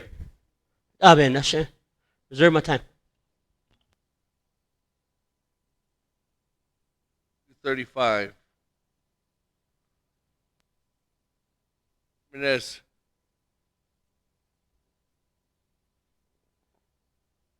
Thank you, Honorable Speaker Damon. Aro 24th Navajo Nation Council. Head atin de ko. Koran hat han hidanapa. Nihinana shadel. I been again high isnal. Well, I want to thank you, Paul, Honorable Begay, for bringing these concerns to our attention. RDC is the oversight over Parks and Rec, as well as NTUA and DCD. We're going to have them on the agenda Wednesday. Shini hitahna nihicha reported day late. DCD gay regional chapters emergency plan, the status of it. We'd like to know where it's at. NTUA, we haven't heard much from them. Parks and Rec, I really feel for our people, shouldn't I?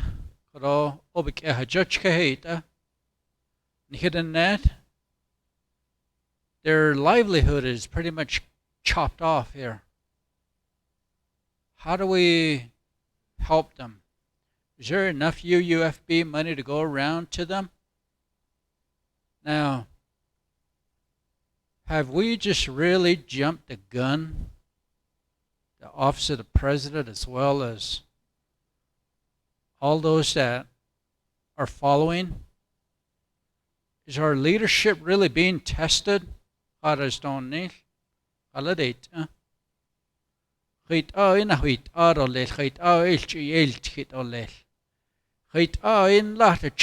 in Nelda. Besa Baidi kit emergency funds. Lashin Haharadol Nil. Aran Hitara Nadol Sosot Arshan Hodon Nil. Osh Hot Erolel. Ye had Nenegi, or eat Egon and Hillotselin. Dots it ego ya. I de belachei khanahalan. Ha ish bedeltzet. Ha she never had to change it. Not snake. Don't let that Zara. It just didn't happen now. Ada the Quidishi ni Hans ni. Hot atina hatra. Wait, ben yen da wait, aro legligishin, hitara. Silkit. Wait, nabik eeltkit o lel hadil nailtida. Wait, ne. Na wait, aro lel. Into the executive branch or legislative bill.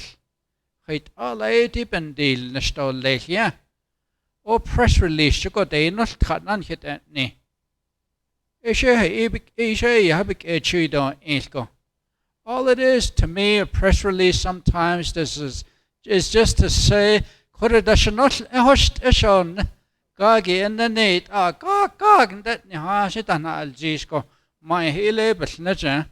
Yego not at Nishap that Nashin at long gog, it's a one score in the hill, Londa.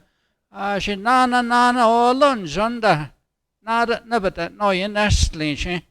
When not on in that Sabbath up the hell, but the hill, Haldo, my is elewat.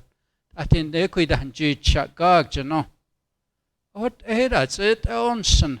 But that's it, bedeshed, either Beshan, need to hunt any, but not your shot, not yon, any that's it. The shashin here down, here I seen here the neck we. Banil zildo let hate, Aro what or own hill hot, hero left and never cow on it, never yield kit go, but it is higher. Aro RGNGS hat Nenegia SRPO or it ego peso ig. That then don't hicado water, dojo butter. Based on Hanayo span, Hanayo sparrowed at the Ahon hill. That then they're never going to help us. They never help chapters as much as they should. At then, Kareha, Apidan Zini contractors eaching a where are we at with this? Where's our real leaderships to stand up to SRP? Oben Saint Neoshinit Eslatida, Ashio Bisna nature. It shouldn't happen that way. But that's what we do as Navajo leaders sometimes. Okay, na nature. We shouldn't do that. So, the plan. What is our plan? Let's look at this. Thank you. Reserve my time. Thumbs up. Okay. Thank you. Chairman Nez, let me re-clarify. So you're gonna meet then with everybody on Wednesday, so we don't have to have a NABI meeting on Friday? We're gonna, since we're the oversight over DCD, NTOA, as well as Parks and Rec, we would like to have them come before us. Okay, so so we don't need to have a NABI meeting on Friday then? That's up to council to decide on that. Well, if I get a request from Honorable Daniels or Honorable Paul Begay, then we'll schedule that.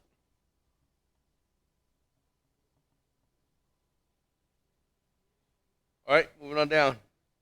Honorable James. Ake na nationale ado shelkhasito kodot behanaste halet out eya etite trao anit zogito hine kata. Why do we not have our 3 leadership meeting work sessions? This is a perfect time, perfect example that we should be coming together. What is wrong with us? What is wrong with our leadership? Okoko Kodo as our president, you know, where is his leadership? His leadership needs to kick in and stop with the dictating and let's come together. It's very disappointing. We are hurting our constituents at the local level. We need to have this 3-branch leadership meeting ASAP to resolve a lot of these questions. Adonana akone. These presenters, subpoena them. Ben noxos heti koden ha. If that's the only way it's for them to move, then let's do that. Let's put a subpoena in order for them, for these presenters to be here. So, other than that, I yield my time to my Che, Paul Begay. Yeah. 3 minutes and 34 seconds, Honorable Paul Begay. Yes, ni jo. What's then he carpet or needle?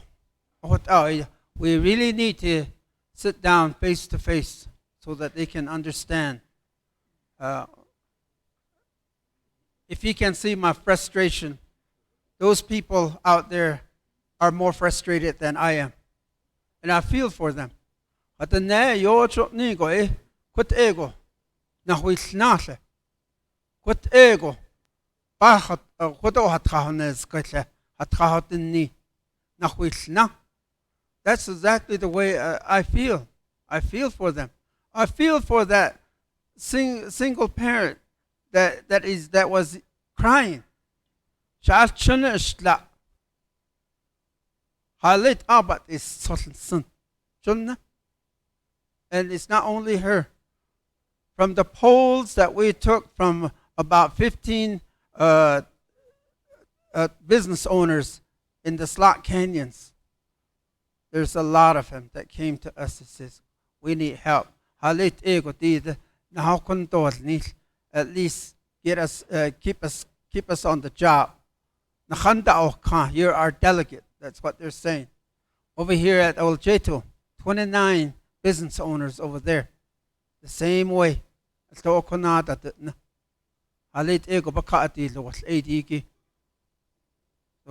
like I said, we were elected to speak for our people. And when we come to Window Rock, we have to voice. This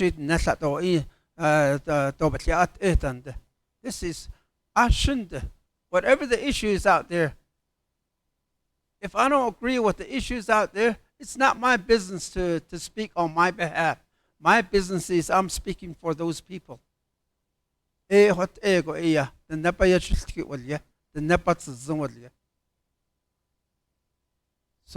yes, a subpoena is a good idea. I shouldn't legally. But we need those people to sit in front of us. It'll be Thursday or Friday. We want them to hear what our people have expressed. We want to relay that message to them. Yeah.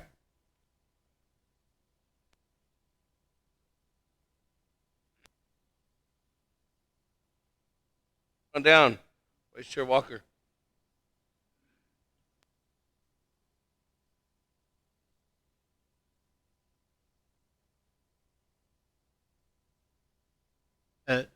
Speaker, members of council, and everyone that's here with us this evening. I too joined my colleagues from Western Agency, Mr. Daniels and Mr. Begay, concerns for our area out there that are within the Navajo Nation Parks and Recreation managed areas. The areas and the spots that do business, where our people do business on a daily basis as local artisans and local vendors, thus being local small business people. Ada, their concerns. I wanted to just say that I share their concerns. Representing community of Cameron out there in Western Navajo Agency. Cameron has two main highways there, Highway 89 and Highway 64. Along those two highways are vendors. One highway has like 40 vendors alongside the roads. There are vendors that do business in makeshift structures, those shade houses, chaho. And then the other highway has 30 vendors alongside the roads doing business on a daily basis from sunrise to sundown. Called Ehwata. And that's been going on for years, and these people are self-sufficient. These people pay their own bills, provide their own money for transportation, food, and school clothing, and so forth. Because I personally know them to be carrying their own, because they're business people.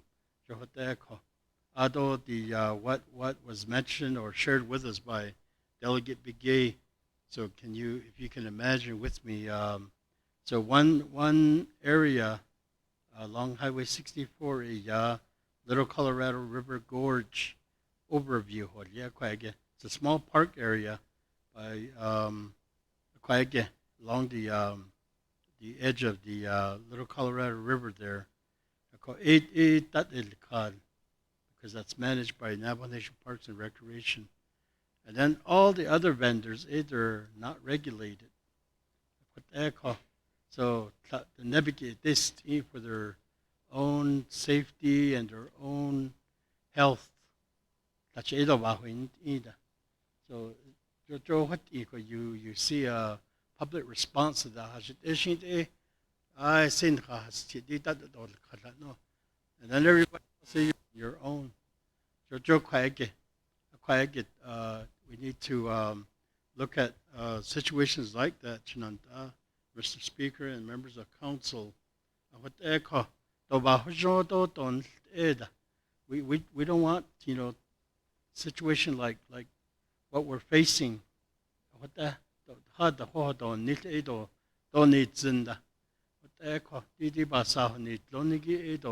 It's not an opportunity to raise concerns and complain and criticize anyone. This isn't the time. We need to be proactive. We need to be unified. We need to be strong. We need to make some tough decisions, obviously. If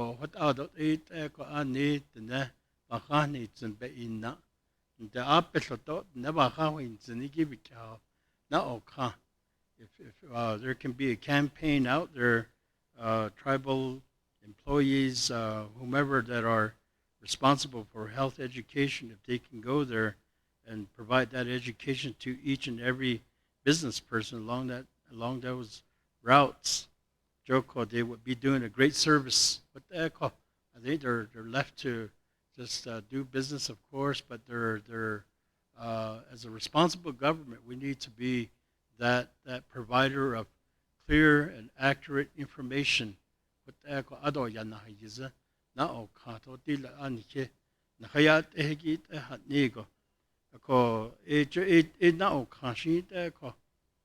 the listeners out there on the World Wide Web,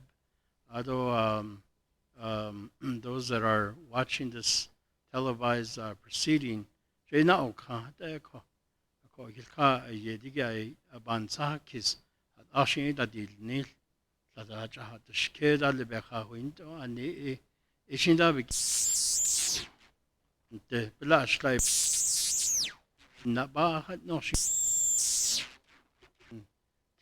criticism where I can.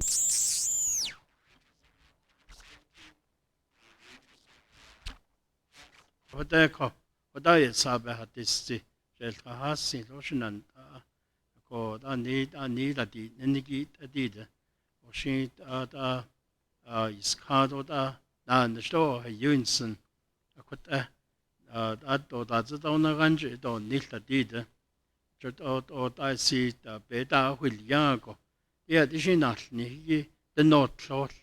Do think up to ages. I see other now hat indo ado le ba tanta legi edo ba na ikau yat. Thank you, Speaker.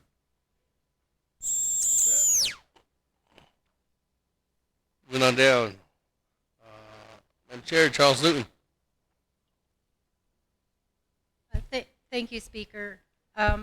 So what I'm worried about are the services that are going away because the offices that are being closed.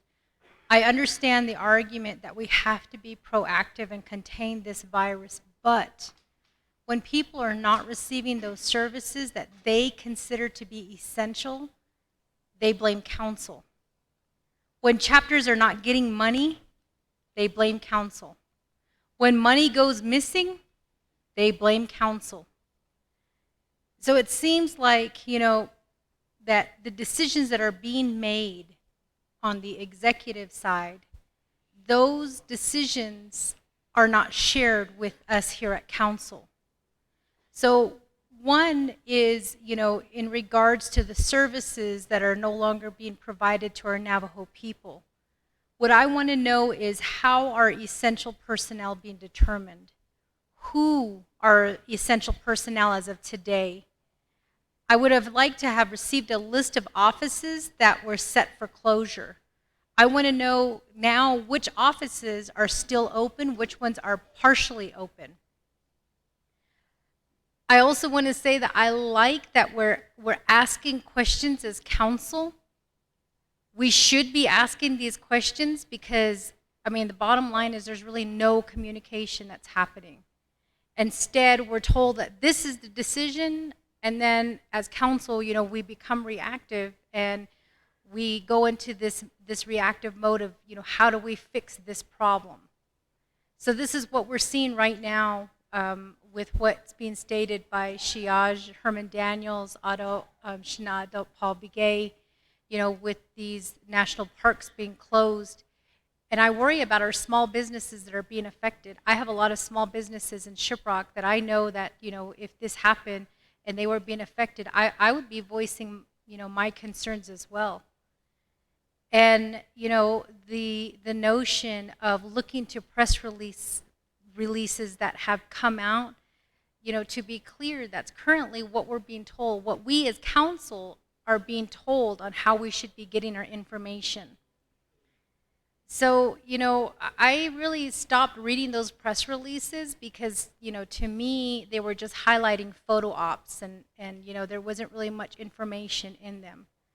So I've been saying from the beginning that OPVP needs to communicate with council and judicial. It's not only council that is not receiving any information, it's judicial as well. And until that happens, these issues, they're not going to get addressed. And it's no criticism, and it's not putting anything down, it's just, that's the truth. And I think, as the people who elected us need to know that. We are trying, council is trying, to open up this line of communication, but it's not working. And, I just question, again, these services that are going away, if we could get some information about the offices that are being closed, how essential personnel is being determined, what the plan is. Are we planning to put our Navajo Nation employees on paid leave during this time that closure is happening? These are the questions that we should be asking. And then with the unmet needs, there was a question posed earlier. Do we even have the infrastructure to handle all of these calls or wireless internet? And I was sitting here shaking my head because that's what Kealan Begay has been saying. We don't have that type of infrastructure in place. I don't even get internet from my home, and I live in Shiprock. So I was requesting hotspot, and that legislation that was sponsored by Honorable Otto So was, we voted it down. So now I'm questioning, how am I going to get internet service? And I know the same thing is happening to my brother there, Honorable Freeland, because in Crown Point, Verizon doesn't work, AT&T doesn't work. And so, it just kind of puts us in this place of, how do we get to the services that we need to be able to provide the services that our people need? Just kind of a roundabout question, but I reserve the rest of my time.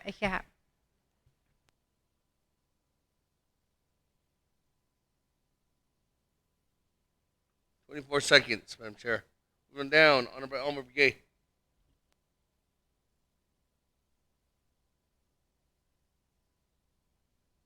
Yeah, Speaker. I think Navajo Nation Council. I guess to me talking about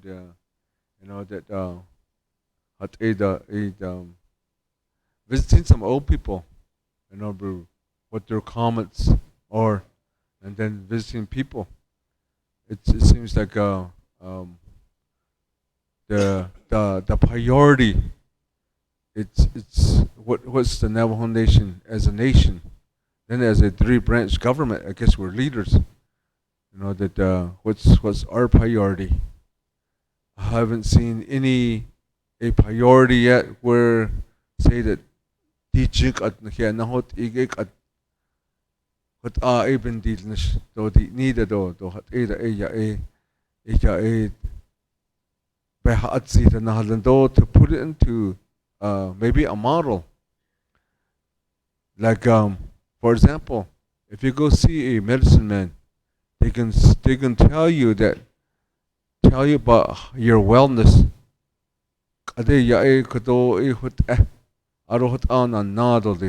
This is your procedures. You're gonna have to go by these procedures. Today,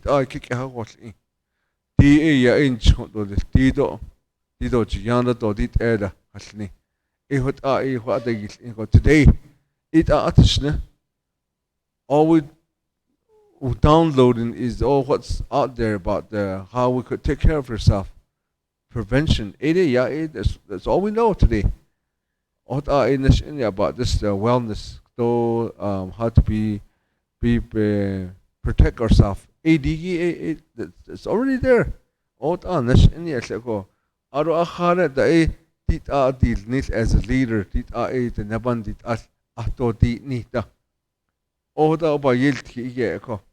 shoda sani ha ishta le khashda da leti de hash aiben da arbel da lehne jo screen no ya edi ha ishit ago ha ishit that it jani sneko aton de tlajo ni hit isha o lehda aden di ol yele di edans isho di de hot ya but that di de or could I have ya di nit 8 a year and he could do it on the other neta kunzata holds the shoko.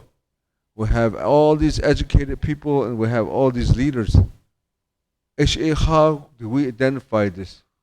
At then Joko has tweet I thought yoshe di ya di isha but it's to it either or Sudan. Ein le kita kutza go hot ya helian de jen hot ya yalki. Dido nedol setlo to hadol gelan de at ekode. So how do we go about it? Is there any procedures? Dit hagit an hit hot an hit hotza Sudan. Hot ya so even in this case, there's no any kind of protection model that we could see. Then the nejico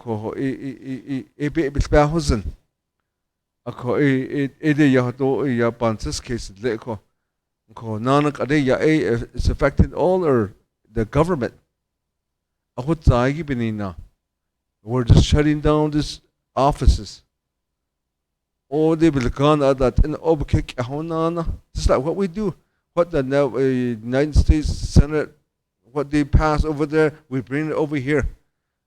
Or we just duplicating, we just copying what's going on over there, what the procedures. What they did is people beginning to close their offices and their business. I think it's what we're doing again.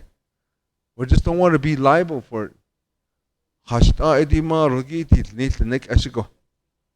know we have some people. I have some people, but I'm not ready to share this with what what when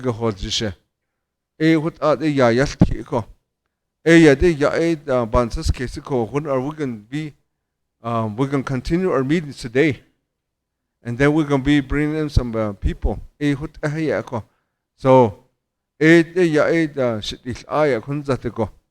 we went through this how many times now? We haven't even come up with the actual model that we can go by to protect and to prevent it and ato ilnet ihut ya bahazin ko so should is ako nana aron that the one that I have a question for speaker I have so or the chap what Your time's done. all right Go ahead. What's your question, though?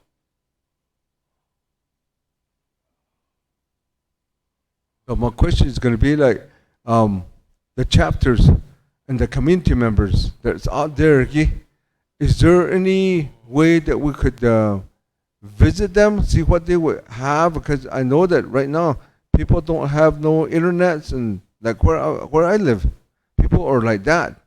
Ako, I had to go out there and visit them. Ako, it's really easy na halo need any ako. So they said nobody visits us. And I know it's my responsibility, but that what's the procedures, or how can we reach to those people? How can we help them? I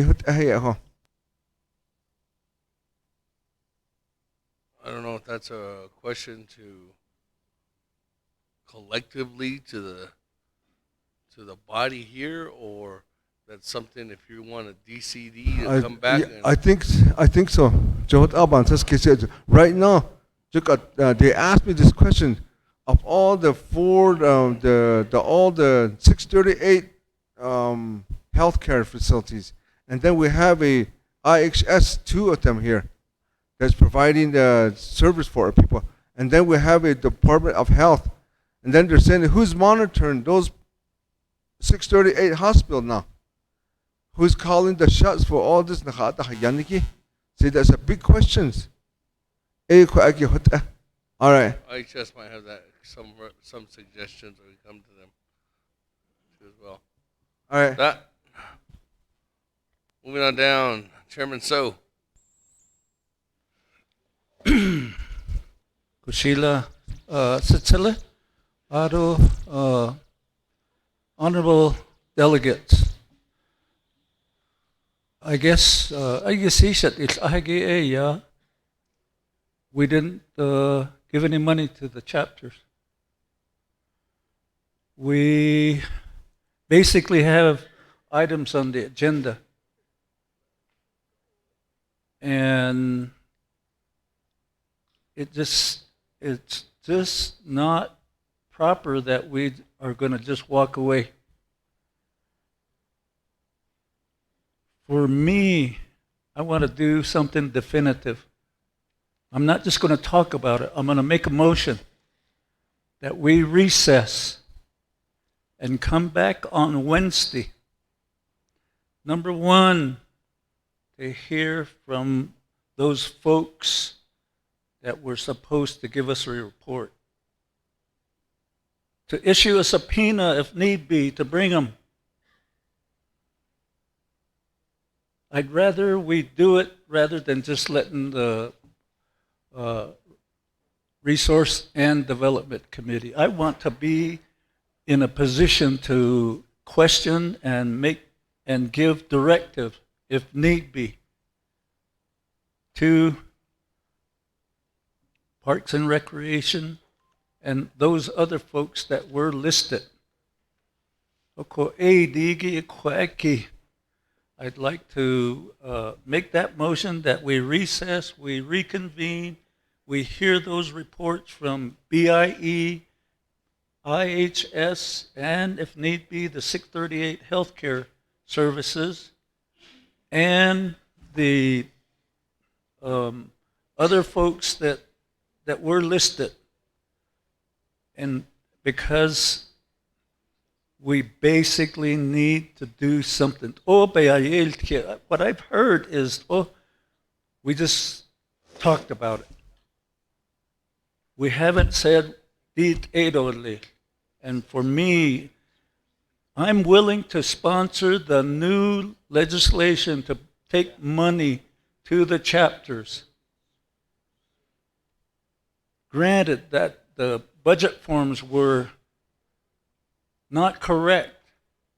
The legislation wasn't correct. So rather than just walking away, I want to sponsor one that is appropriate, and also to be able to do something definitive for colleagues that are having issues with the Navajo Nation parks, because they are independent businessmen. How do we help them, those folks that are in the tourist trade? I'd like to make that motion, rather than just continuing just to talk. So that is my motion, Mr. Chair, Mr. Speaker.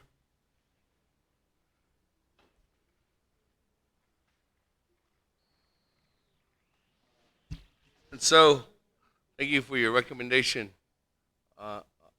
Unfortunately, we cannot recess. This is a special session that's a one-day session. There's a couple of things that we could do. We could pass on Wednesday. We can have a special Navajo committee meeting, specifically with all these presenters, asking them to come back again. From that, I'm hearing that there's going to be discussions tomorrow with internally with some oversight and some individuals that are looking to sponsor a new legislation that will help the chapters and yourself as well.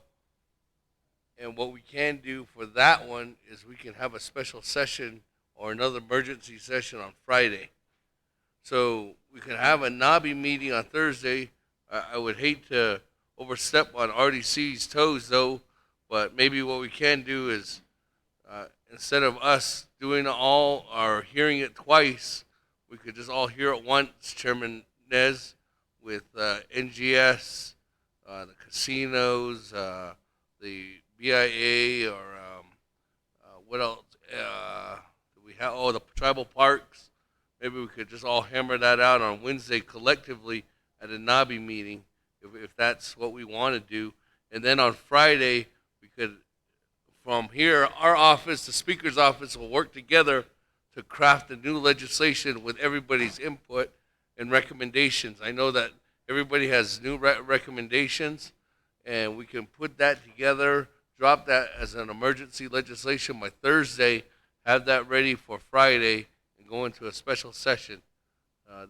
That's one suggestion, Chairman. So, Chairman Ness. Thank you, Honorable Speaker Damon.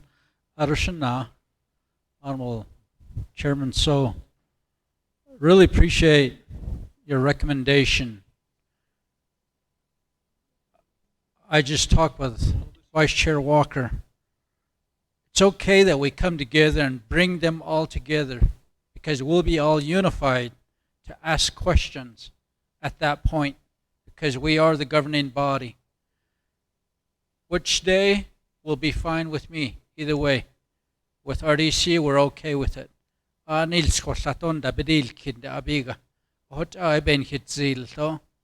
just thought I'd put that out there. Thank you. So if that's something we want to do, we can do that on Wednesday, have a special NABI meeting on these items, and then specifically on Friday, if there is a collaborative unit. I know that there's individuals that want to give dollars to chapters. I know that's individuals that want to give dollars to Department of Health, also to Department of Emergency Management, but also there's other initiatives to help out natural or almost adult tech. Maybe we need the Speaker's office will sit down with them and see what kind of recommendation from adult tech, and if there's any other organizations or departments that you're looking at trying to fund as an emergency funding, please let the Speaker's office know so that we can sit down with them this week and try to identify and meet those needs and get those budgets together so that we all have one congruent legislation ready by Friday. colleagues. Honorable Yellow Hair.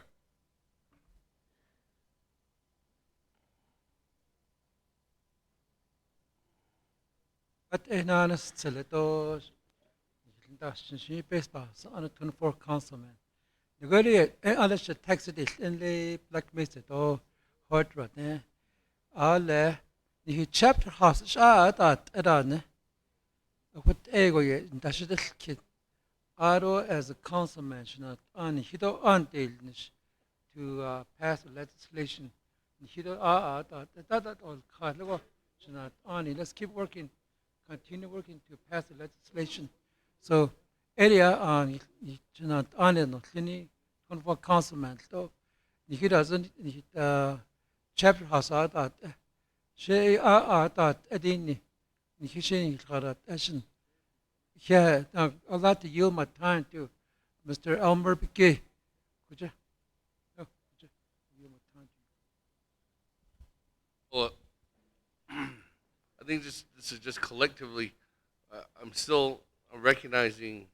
I'm not going to recognize it, but I can't recognize a motion to recess. Honorable, so I can recognize a recommendation to have to the Speaker's office to have those two, and in that time frame too, we can develop the two directives. One of them is for Honorable Slater, and then the other one is for yourself specifically, but I would need you to sit down with legislative council to get those directives collectively together and moving that forward. So, Chairman, so I leave it at it's still your. I'm on you right now. I don't know what you want to do. Thank you. Speaker Sitsile, Ado Shastri Lazani. Kodo, to reach middle ground, let's do Nabi on Thursday, a special session on Friday to address those specific items. When Resource and Development convenes, they can give us some real good tangible recommendations to really go forward with on the concerns about the tourism dollars that come to Monument Valley, Chi, and over to Cameron. So I will abide by that, and rather than make a motion to recess, a motion that we continue the unaddressed items that were part of today's agenda and move them to a NABI meeting on Thursday and another special session under the premise that it's an emergency. And that way we don't have to have the 5-day comment period on the new legislation that will be developed. Ashako, colleagues.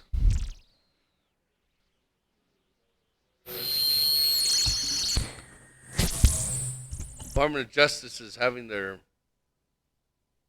update on Thursday with the whole council on litigation update. Question of privilege, Chairman Hino. They're having a litigation update, and it's on water rights and U.S. DOJ audit. Chairman Ness. Nanda, let's do Wednesday, since the update is on Thursday. Nanda, let's make sure that these division directors are here. NTUA, it'll be Mr. Hawes. DCD, Dr. Yellowman. Parks and Rec, Dr. Shabala and Martin Begay. Gaming, Shea Yaha, Khishidole. JT Willie. And whatever list you all want to add to it, the top people should be there. Thank you.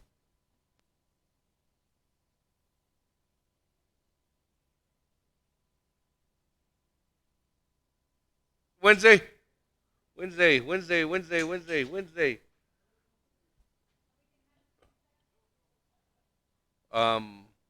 Here? Yes. Yes. There's more room here than in the chamber.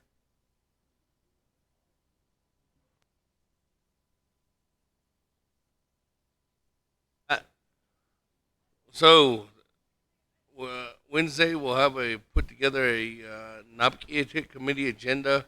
By tomorrow morning, we'll collectively work together starting tomorrow on a new legislation that helps not only departments on the executive branch, and I will make sure to invite the president to be here on both days, on Thursday and Friday, especially if he wants to talk about some of the initiatives about tribal parks, Honorable Begay, and NGS.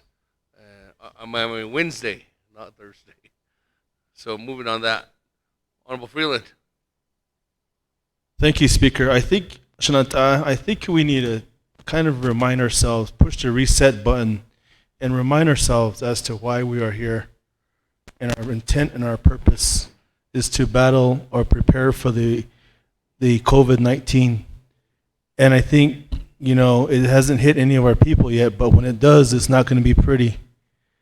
And this is something we're facing that we'll probably never ever see in our lifetimes ever. This is not an epidemic, it's a pandemic. And we really need to educate our people. Social distancing, pre-precautionary measures, washing hands, little things like that will make a huge difference in slowing this thing down.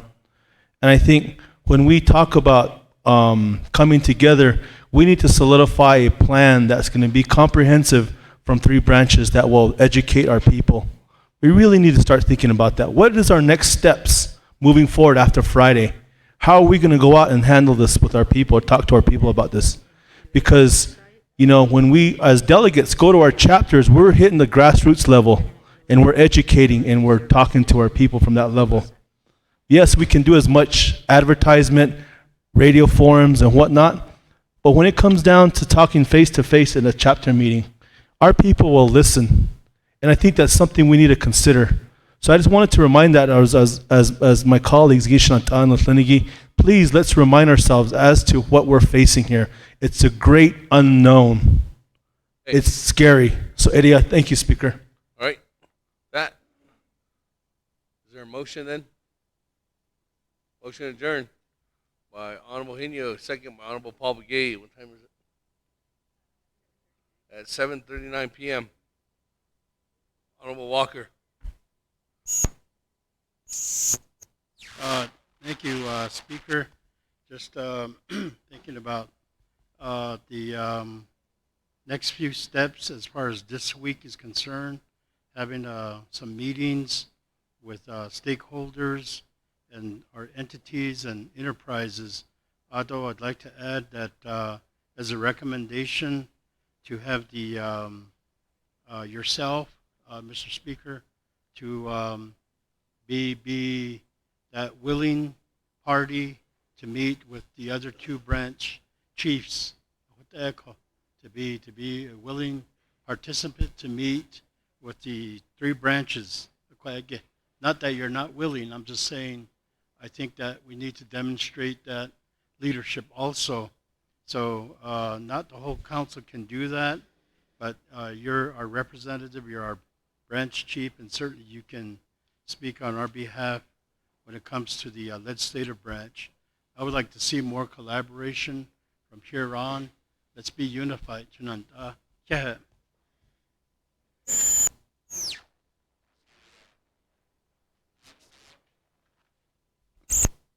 So, Speaker, we have IHS here. We gonna hear her? recognize a motion to recess. It's up to, unless if you want to adjourn. Vote motion to adjourn. Unless if you want to listen to IHS. You can withdraw your motion. Motion adjourned. I'm recognizing the motion to adjourn. Second was by Honorable Paul Begay. That. Roll call.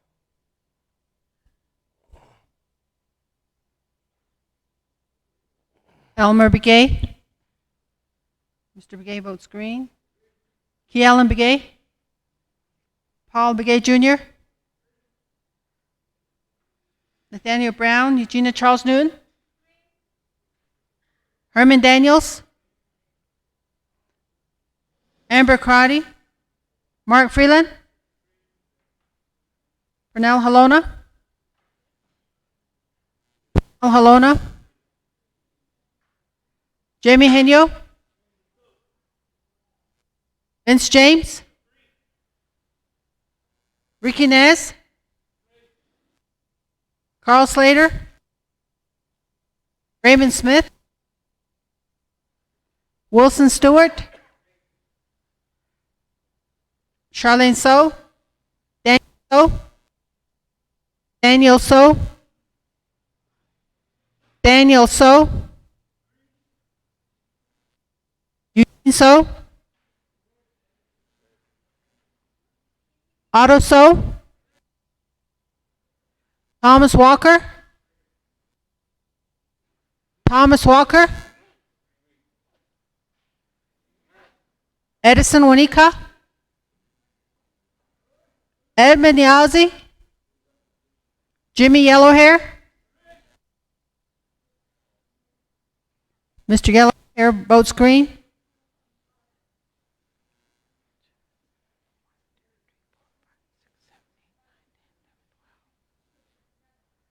Mr. Speaker, you have a vote of 12 in favor and 2 opposed. 12 in favor and 2 opposed. 12 in favor, 2 opposed. Motion carries. We are officially adjourned. There's a petition going around for Friday. A petition